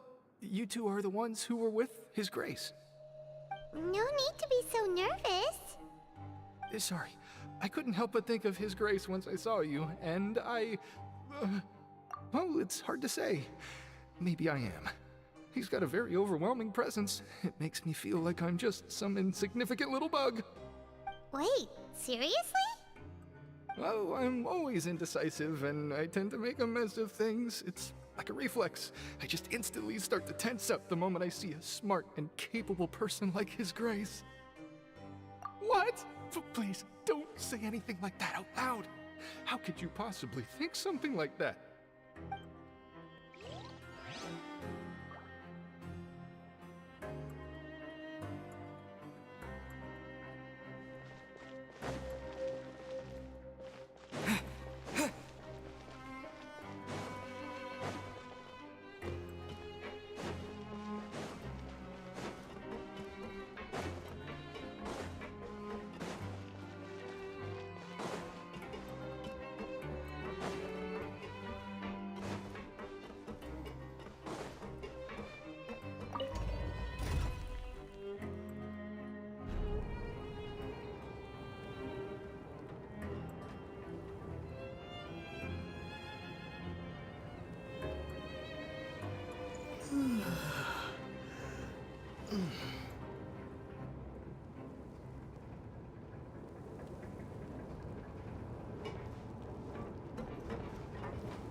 Siegewing?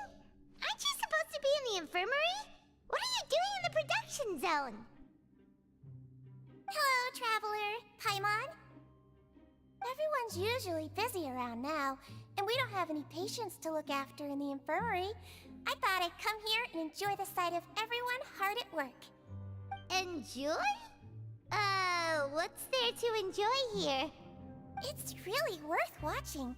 I often stand here and observe everyone. Humans are just so interesting and adorable. I like to watch your expressions while you work. Are you talking about pets or people? Oh, I can see why you think that, but you shouldn't jump to conclusions.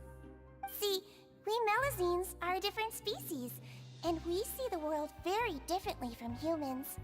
It's very easy for me to observe everyone's condition. All it takes is one look, and I can tell which workers are exhausted. Wait, Melazines can see that? Huh. That does sound useful for being a nurse. Yes, running around tending to everyone's health is very fulfilling. But I'd much prefer it if you're all happy and free from exhaustion and pain in the first place. Take care of your body, and make sure you eat well. Always rest when you're tired from work, and don't push yourself too hard. We'll definitely take care of ourselves. Thanks for the reminder.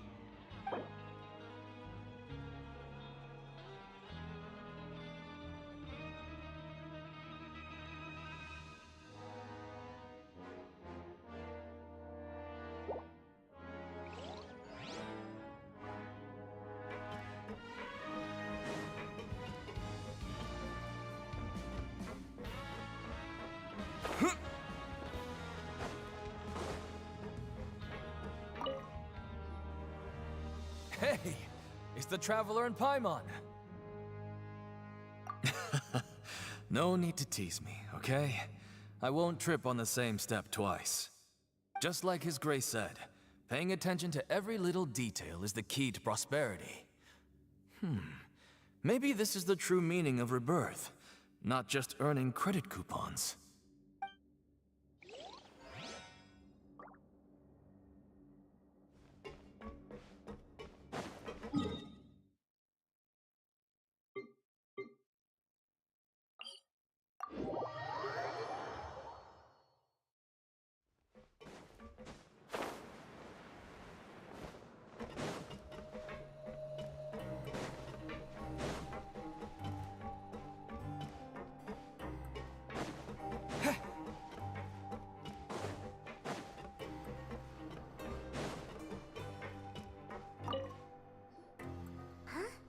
Rowan?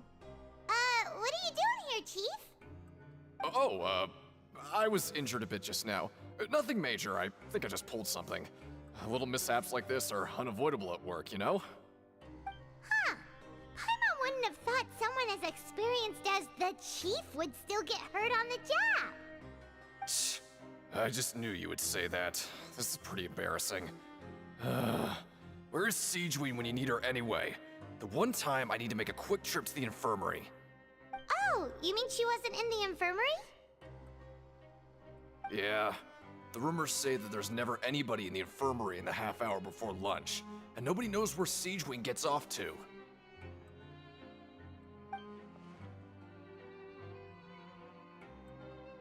Huh. That's actually really strange. Siegeween's always super dedicated to her work. Where else would she possibly go? Forget it. I can take care of a small sprain like this on my own anyway. No need to trouble her.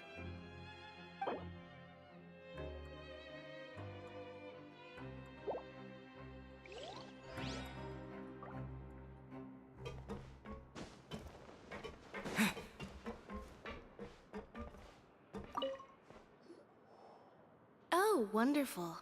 I was worried that you'd be busy trying to earn credit coupons all the time, but it seems like you haven't neglected your investigation work after all.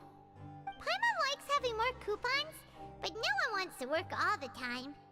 Have you also been investigating the area, Lynette? No, I was just slacking off, and you happened to catch me. My brother is still obsessed with anything remotely related to the Forbidden Zone. But knowing him, it won't be long before we get more leads. Oh, before I forget, this is for you. Huh? Credit coupons? Why are you giving us these? I've been here longer than you, so credit coupons aren't a resource in particularly short supply. What is in short supply are interesting people to talk with. Aw, that's so nice of you, Lynette. We'll be sure to make good use of these coupons then. Thanks a bunch!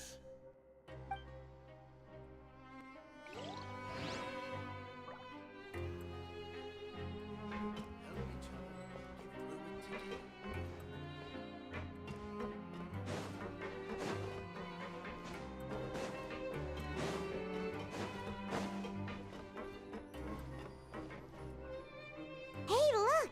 There's something here! Looks like a research notebook. That suspicious guy peeking into the infirmary just now. Is he a fan of Siegeween? He must have dropped this. Let Paimon read it real quick. The Melusine perceive the world very differently from humans. There are significant deviations. As a result, their sense of aesthetics and beauty is also very different from that of humans. This must be taken into consideration when giving gifts. Ooh, this all sounds pretty serious. He sure did his homework.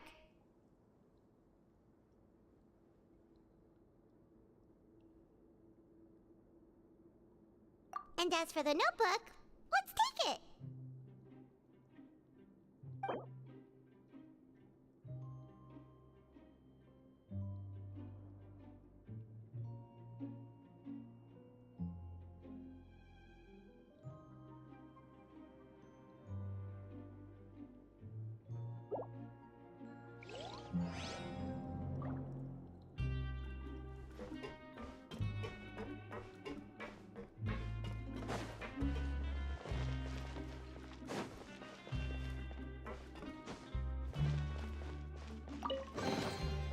keep this close.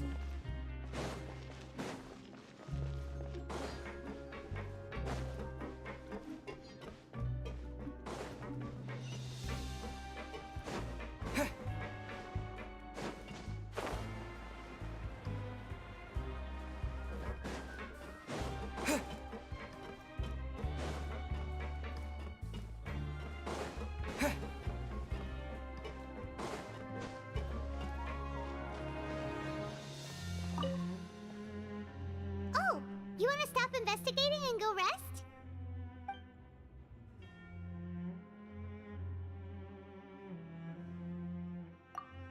Okay, you should rest up. We'll be back at it tomorrow.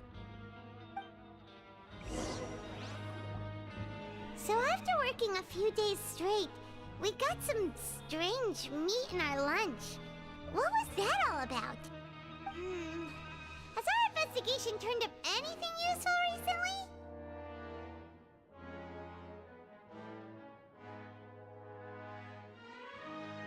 Really?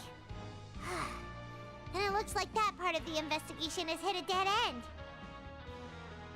Well, we'll keep searching for more clues tomorrow.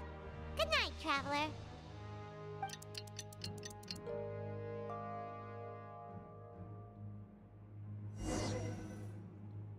Oh, Paimon doesn't want to get up. Paimon still feels completely exhausted from yesterday. What do you have planned for us?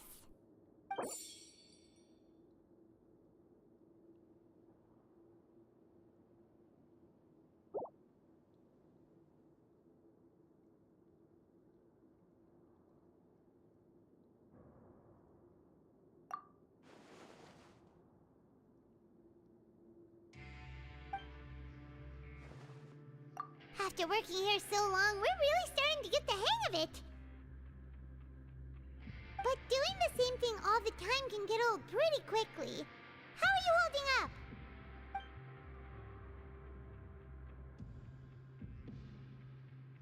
Yeah, it's good to kick back and relax once in a while.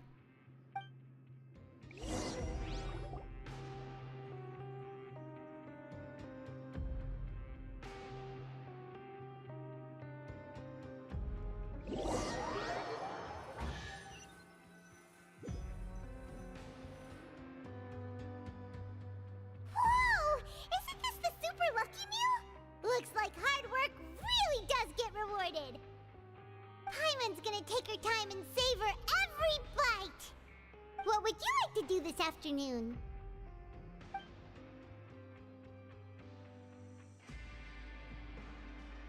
Sure! If we're not going to work, then let's kill some time at the Pancration Ring.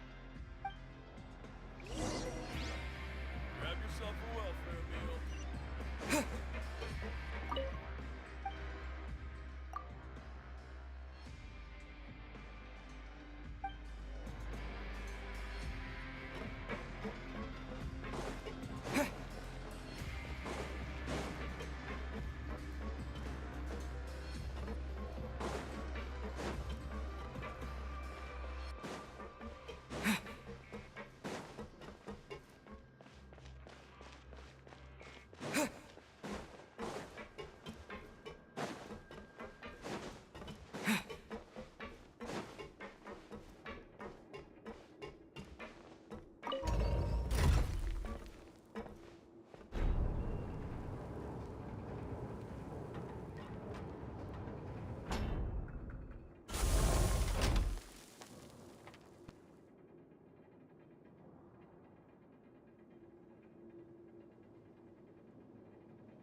Oh, you must be the Traveler, huh?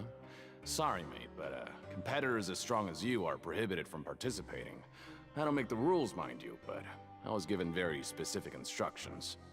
Even convicts value their lives, don't they? I hope you can understand. But we have a game here that'll let you show off your strength, and you'll even earn some credit coupons in the process. What do you think? Interested? And if we lose the game, will it cost us credit coupons? Of course. That's the cruel reality facing every competitor in a place like the Pancration Ring. Okay, great. Let me walk you through the rules. The targets in front of you will pop up one after another. You'll need to hit the targets in the same order that they popped up. If you can complete a few rounds in a row with no mistakes, then you'll win credit coupons. But the second you mess up the order, you'll lose. Game over. The game costs 300 credit coupons to have it go. So, you up for it? Thanks for your patronage, mate. Now, let the game begin.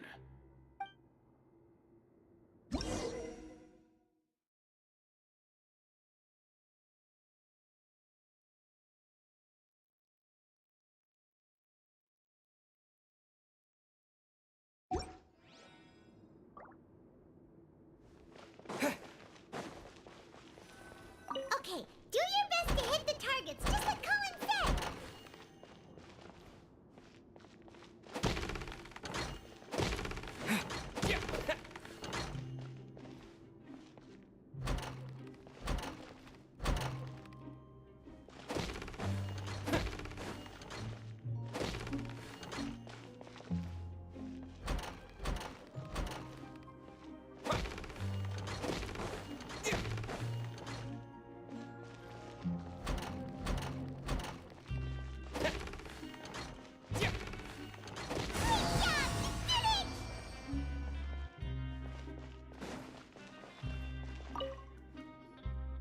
Your strength really shouldn't be underestimated. Now I get why you're prohibited from participating in any official fights. Nobody who values their life would be willing to get in the ring with you.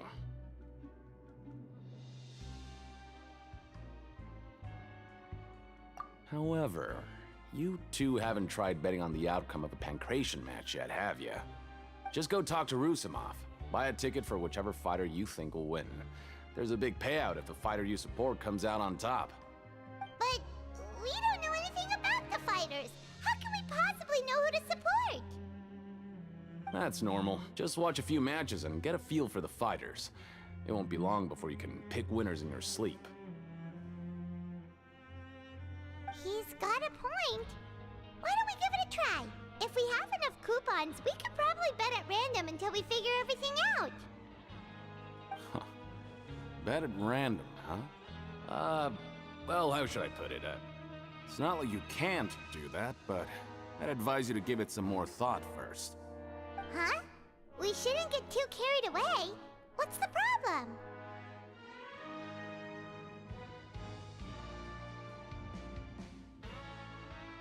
What? I never even picked a boxer before, and you already know about the rules? You're not just strong fighters. Seems you're pretty perceptive, too.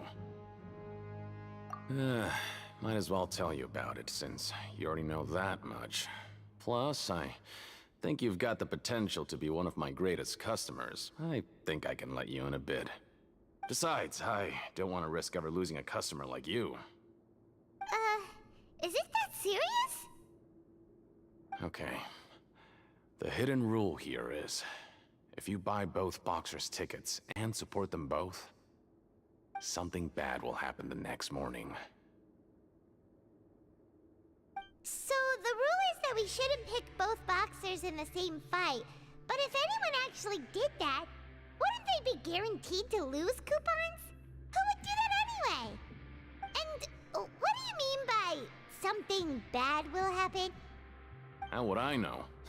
Not like I'm stupid enough to do that. But I've heard a story about the rule. According to the rumor, there was a masked boxer who possessed incredible skill and power. None of his opponents even stood a chance against him. However, in the final match, the organizers told him to take off his mask. He refused and never showed up to the fight. And after that, he was never seen again. Some say he died, or that he was taken care of by the event's organizers. But everyone remembers that he was someone who cherished honor above all else. In his eyes, supporting both boxers in a match would dishonor the competition itself. So you mean it's like a curse? He'll take vengeance on anyone who does that?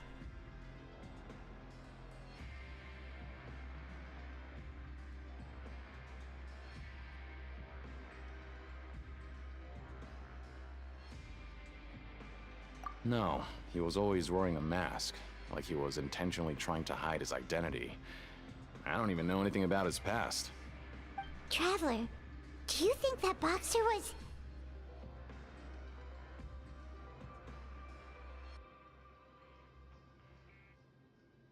Huh?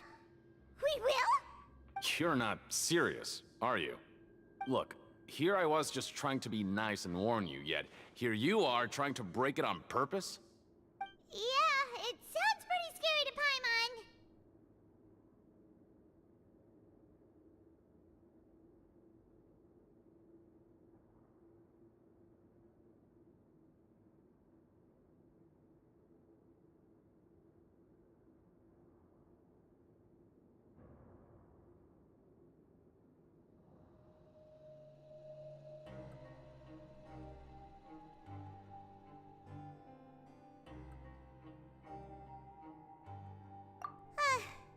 Seems you've made up your mind.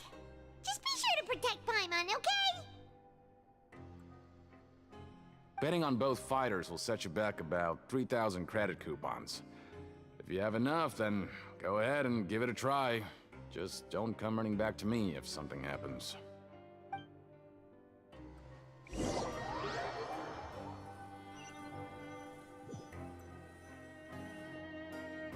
we had a productive day. Hope we can make even more progress tomorrow.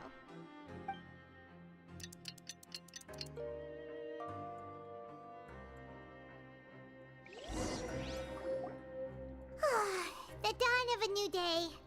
Paimon feels like we're getting used to life as convicts. Is that a good thing or a bad thing? What do you have planned for us?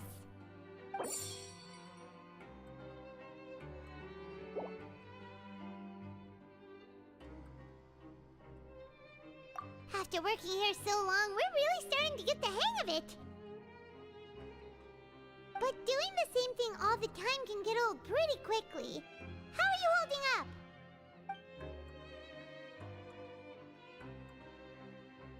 Yeah, it's good to kick back and relax once in a while.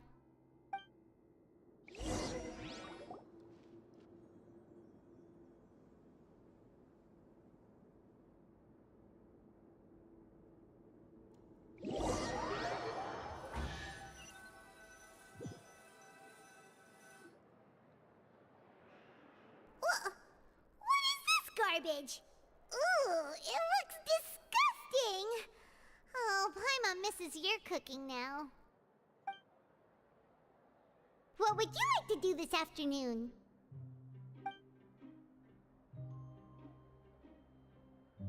Knowing child, he must have been there all the time.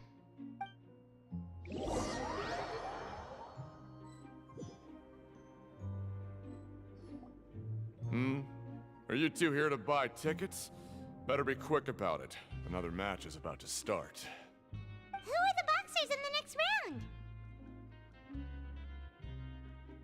We have the reigning champ, Le Grappler, versus a contender from the Eastern Prison Block, Demon Horde. Are those their nicknames, or did they choose those names themselves? Either way, super weird. Since you're new around here, I'll help you out and give you a little suggestion. Even though Le Grappler is the crowd favorite, Demon Horde is a first-class dark horse with incredible potential. Anyway, for this match, I recommend that you pick... Huh? For both fighters? I could tell you're new to this, but I didn't think you were completely clueless. Maybe you don't quite understand the rules, no? Let me try to explain again for you more clearly. You see... Oh, no need, no need. We're aware that we're going to lose coupons. Alright then, if you're absolutely sure. Remember, no refunds once you buy the tickets. Yeah, we got it! Just shut up and take our coupons!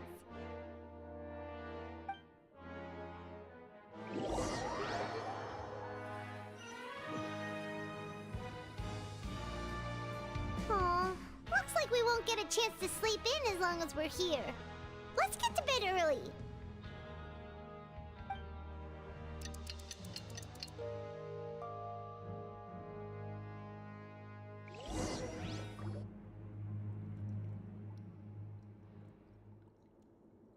Hey, Traveler. Paimon. Package here for you. The next time you buy something, go pick it up yourself. I'm not a delivery man, you know. Huh? A package? For us? Did you buy something, Traveler? Paimon's not quite awake yet, so why don't you go take a look? All right! Yesterday we broke the hidden rule and bought tickets for both boxers. Oh, maybe this package is the bad thing that Colin said would happen. Paimon suddenly feels wide awake. Wait, maybe let Paimon go hide somewhere first. Just call Paimon after you opened it. Hey, wait! Paimon's still here! Don't open it!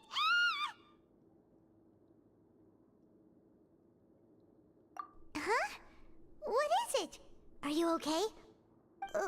Let Paimon take a peek too. Oh, it's just a small bottle. But the color of the liquid inside looks so wrong. All right, that's enough of that. No need to say it out loud. Paimon already knows what you're trying to say. Ugh, no way. Get that stuff away from Paimon. Paimon thinks we shouldn't open the bottle until we figured out what's going on. Just trust Paimon on this one, okay?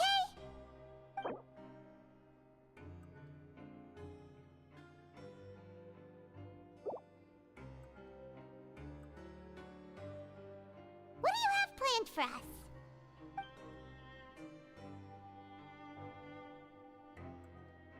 Though it feels nice to slack off a little, less work means less coupons. Let's make the most of our morning.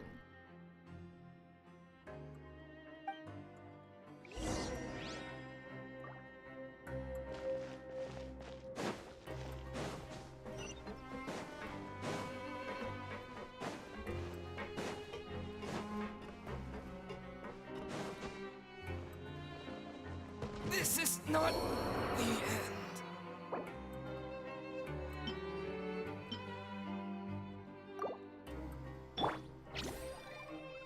Don't be scared.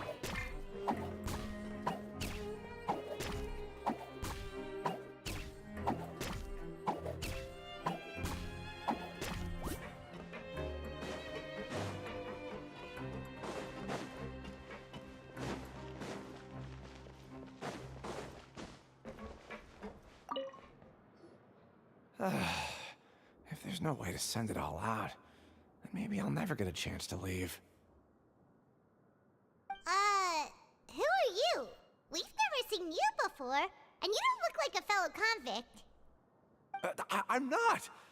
Of course I'm not. Please, don't mistake me for a criminal. I'm a good, law-abiding citizen. Then what are you doing here? You sure seem anxious about something.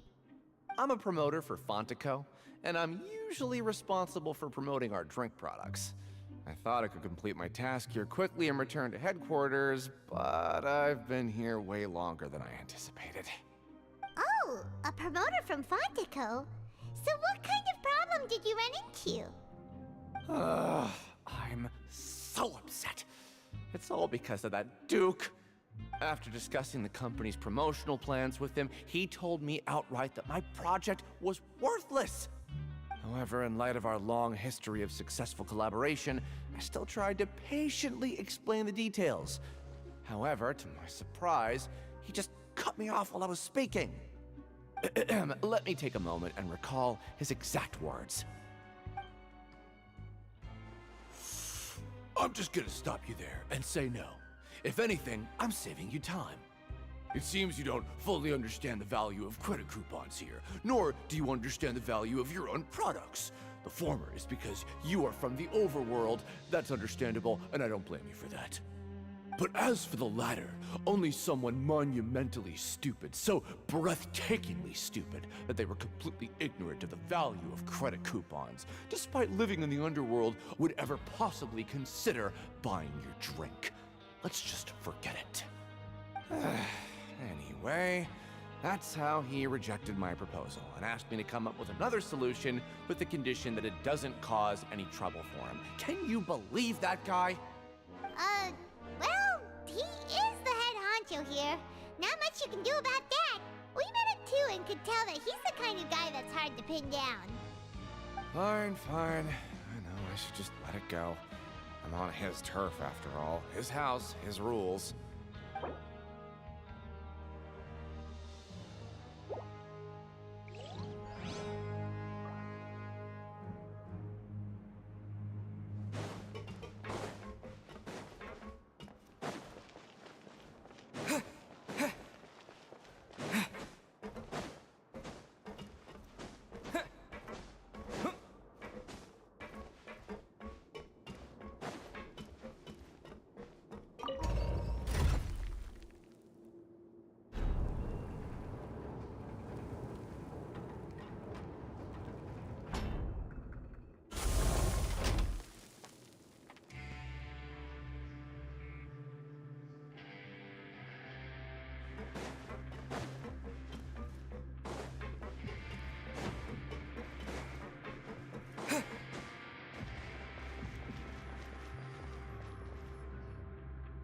Hey, what are these papers scattered all over the ground? Are they registration forms or something? Maybe not. Every page has the Fontico symbol on it. Maybe it's some flyers from the company. Okay. But if someone catches us, they could accuse us of trying to steal the company's secrets, couldn't they? Oh, you're right. Guess there's nothing to worry about then. Let Paimon have a look here. Without assistance from the Fontaine Research Institute, development of the new product has been slow, and some researchers on the project have voiced concerns. We have no choice but to let the new product undergo the first phase of promotional trials without a designated name or packaging. We will adjust the direction of future development according to feedback. We have decided to only conduct closed, small-scale trials for the time being. Sure doesn't seem like anything unusual. The company is just trying to develop some new products besides Fanta. But it sounds like things aren't going well at all. Let's put these papers back where we found them and make it look like nobody went through them. Okay, good.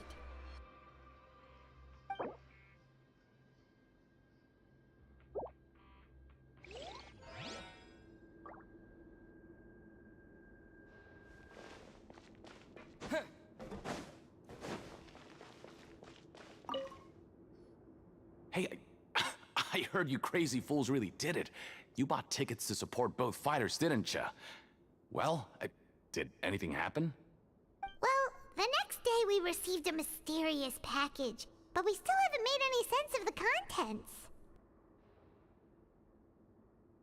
So it is real. You didn't become cursed or anything like that, did ya? Are you both still okay? Wait. Are you sure that it's still you controlling your bodies right now? Paimon's not sure. What do you think, Traveler? Is Paimon still Paimon? Oh, okay. Well, that's good. Yeah, you two don't seem to have changed at all. But I wouldn't let your guard down just yet. Still, I didn't expect you would actually do it. You'd actually throw away coupons like that just to satisfy your curiosity?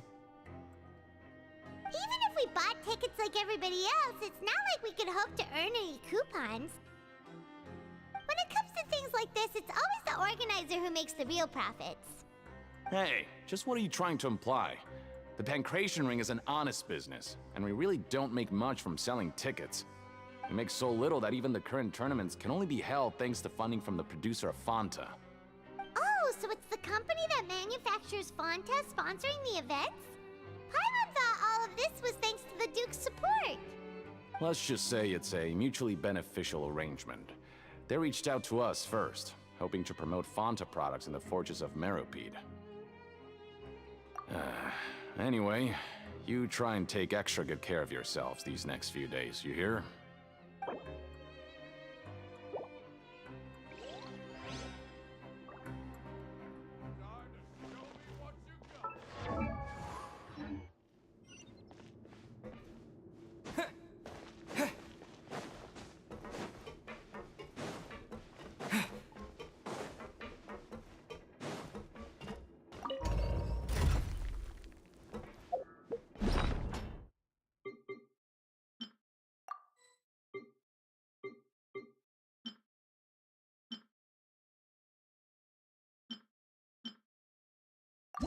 Whoever the murderer was, why would it be him?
We ended up here without even thinking about it.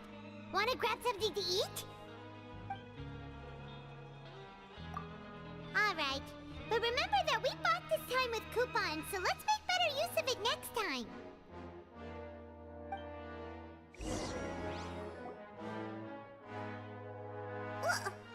What is this garbage? Ooh, it looks disgusting! Oh, Paimon misses your cooking now. What would you like to do this afternoon?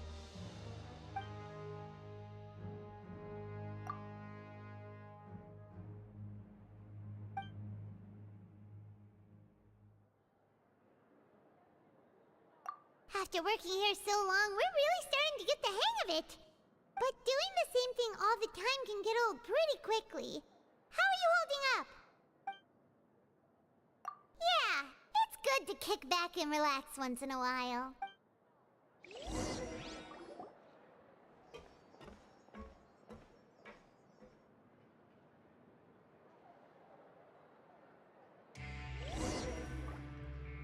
A mysterious box? A bottle of crimson liquid? Paimon still doesn't know what to make of it. Do you have any ideas, Traveler? Really? Then it looks like that part of the investigation led us nowhere. Well, maybe we'll have better luck tomorrow. Good night, Traveler.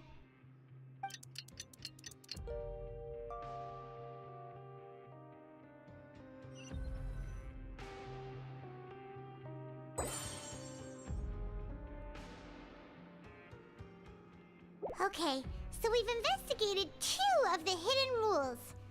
Paimon didn't think this prison would have so many weird things going on. We'd better pick up the pace with our investigation, otherwise we'll never get anywhere.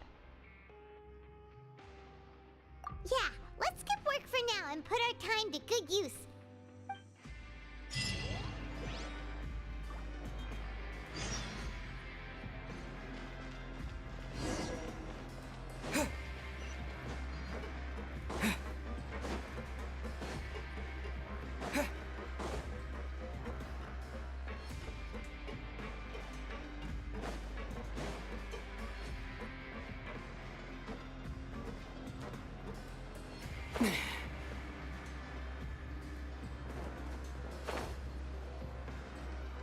Hey, isn't that Vidok over there?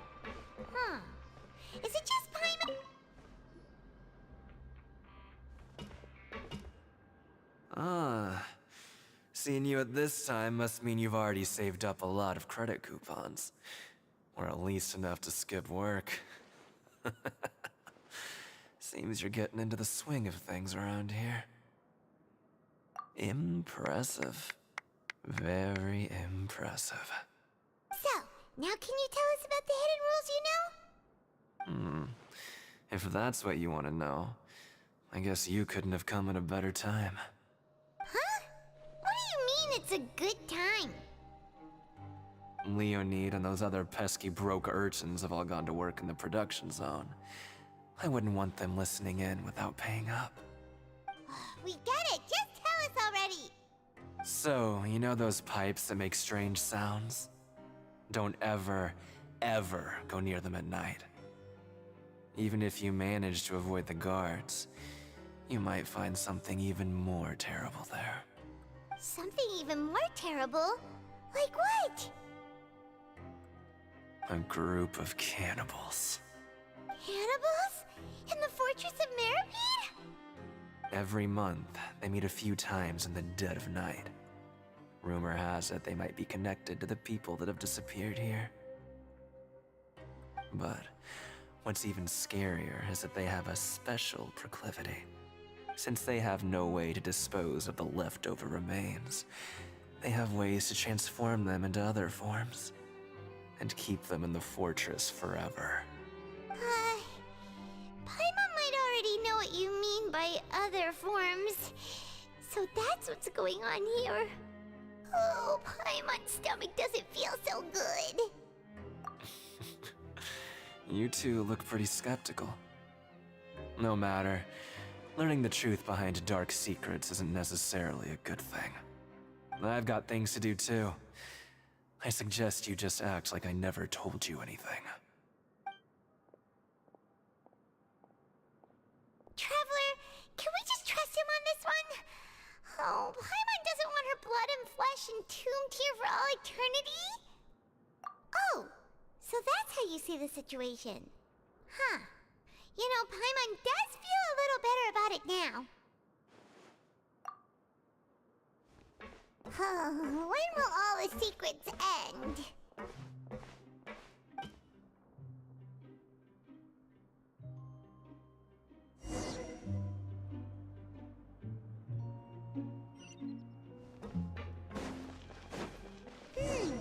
Vidok isn't here.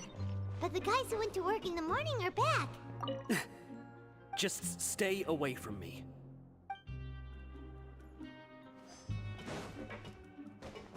What? What are you saying? You shouldn't go around saying stuff like that.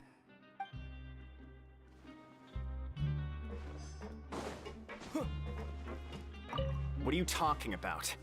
Listen, you should keep your nose out of other people's business. Their attitude sure is suspicious. Like they're trying to avoid us. But if they're being so obvious about acting weirdly, do you think they might just be trying to lure us in? Oh, this is all getting way too creepy for Paimon. So you mean we still need to investigate some more? Okay, if you say so.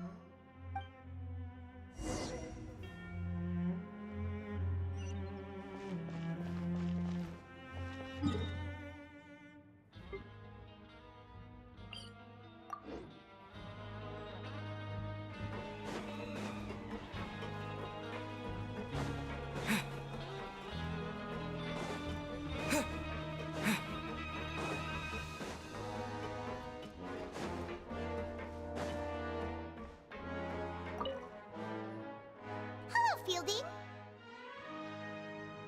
What do you want? Criminals like you ought to be working right now. Catch my drift. We just want to ask you a simple question. Have you ever discovered anything odd during your nighttime patrols? Why are you asking about something like that? Whatever happens at night isn't your concern. All you need to worry about is getting enough sleep.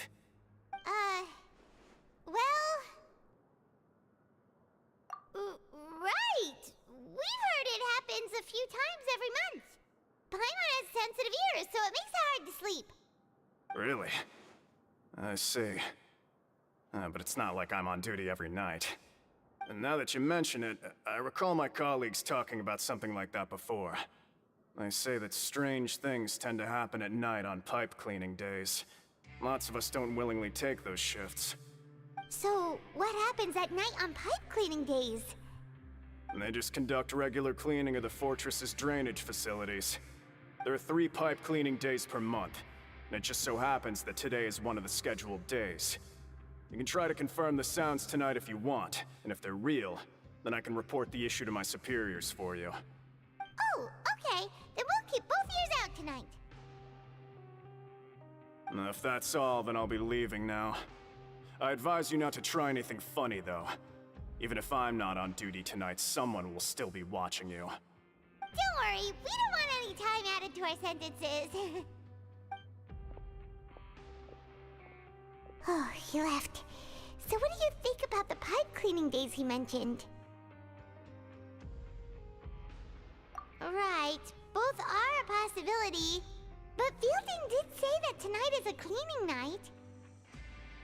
Paimon knew you would say that. Alright, sounds like we'll be up all night tonight then.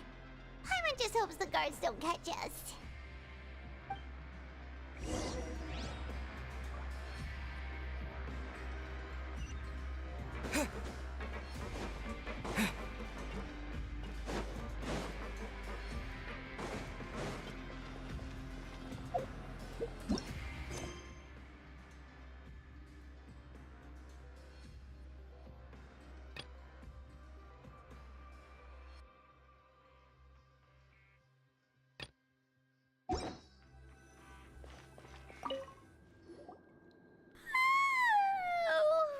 I'm so tired. But we can't sleep yet. They'll be cleaning the pipes tonight, so it's the perfect chance for us to investigate. Whatever. Just be sure to wake Paimon if she dozes off. Paimon's worried something might happen if you go alone. Huh? Traveler? Did you fall asleep already?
Traveler, come on, wake up!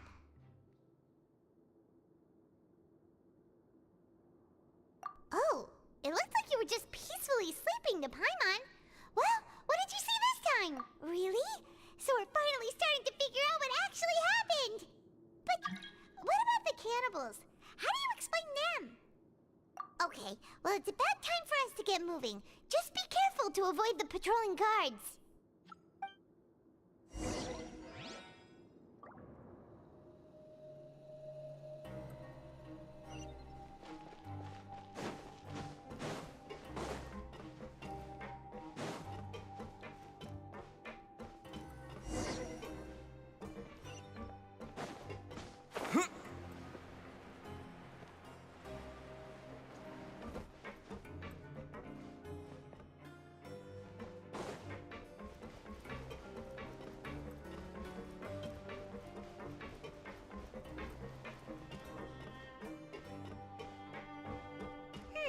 This should be the place.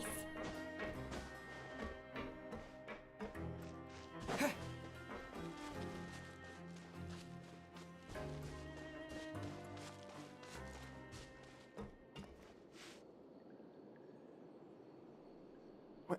I know you. You were the ones we saw. You've got guts showing up here. You know who we are, right? You'd better leave now. Ain't nobody coming here to save you. What'd you say? Yeah, so what if they were? If you push us, we can make those rumors a reality at any time.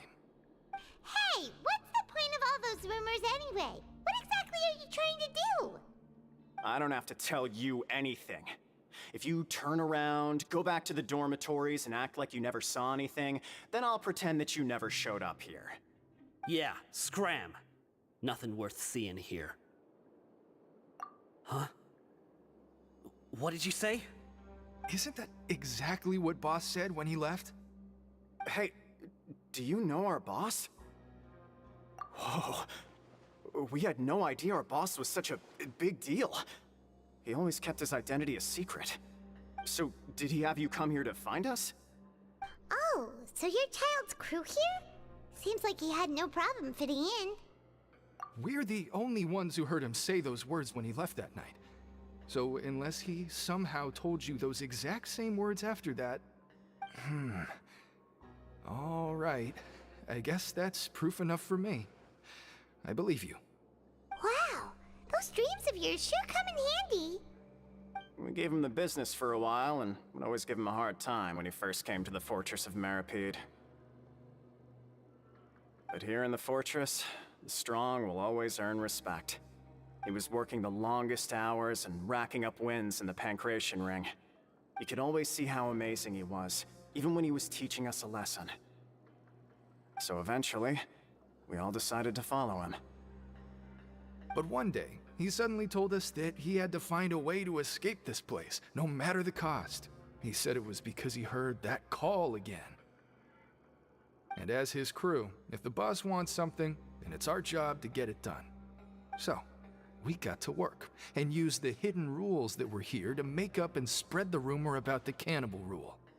We just wanted to give him a better chance of escaping on a night after the pipes had been cleaned. Oh, thanks to your rumor, nobody would want to come anywhere near here, prisoner or guard. Wow, it sure is easy to exploit people's fear of the unknown. But has a child already escaped? Why are you all still coming here after pipe cleaning day? Because as far as we know, the pipe he went into isn't actually an exit. It should be a dead end. It leads to an abandoned factory area, and even if there were a way to escape from there into the sea, we're still way too deep. No one could ever reach the surface alive. But Boss still insisted on going in. It's like he was obsessed about it. So we told him that we'd pretend as if he never existed while he was gone. And that if he wanted to come back, he should wait for nighttime on a pipe cleaning day. That way, we could meet him here and help cover the whole thing up. So you come and wait here through the night a few times a month just because of that promise? Yeah, but it's been so long now. We already know in our hearts that he must have managed to escape somehow. Is it also possible that something unfortunate happened to him? Nothing could ever defeat Boss or slow him down. It's one thing we know for sure. Okay. Paimon was just brainstorming possibilities. Alright. Keep quiet and follow us.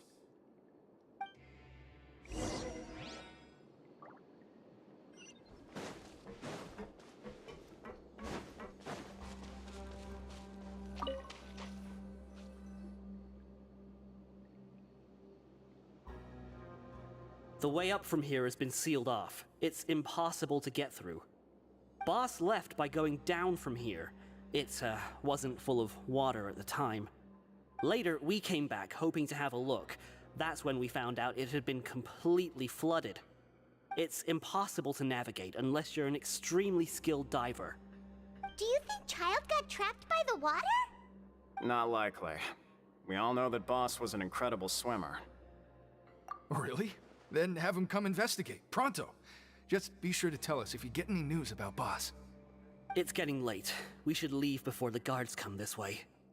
Yeah, we learned a lot about what happened to Child here. Let's get going!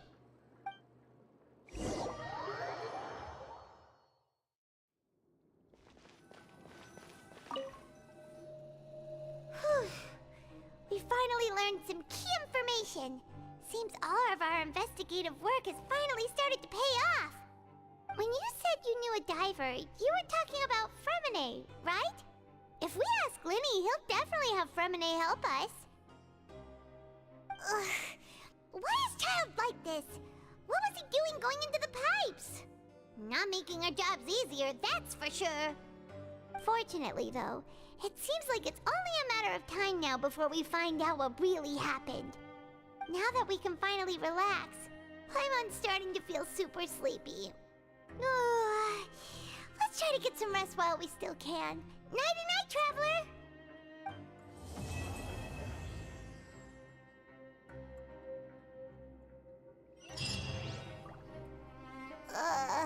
It's morning already? Paimon still needs more sleep. Huh? Wait, look over there! Isn't that... It's one of Linny's cards! Let Paimon see what's written on it! Maybe you haven't heard, but today is the monthly free day. Everyone has the day off today, which makes it the perfect time to do some investigating. It's been a while since we last talked. Have you been making any progress lately? Let's meet at our usual spot in the factory area before lunchtime. I have new information. Ooh, today's our lucky day. We have the day off. From the sound of it, Lenny's been making progress with his investigation. Wonder what he's discovered. We still have some time before we meet up. Let's talk with the people here for a bit more before we go.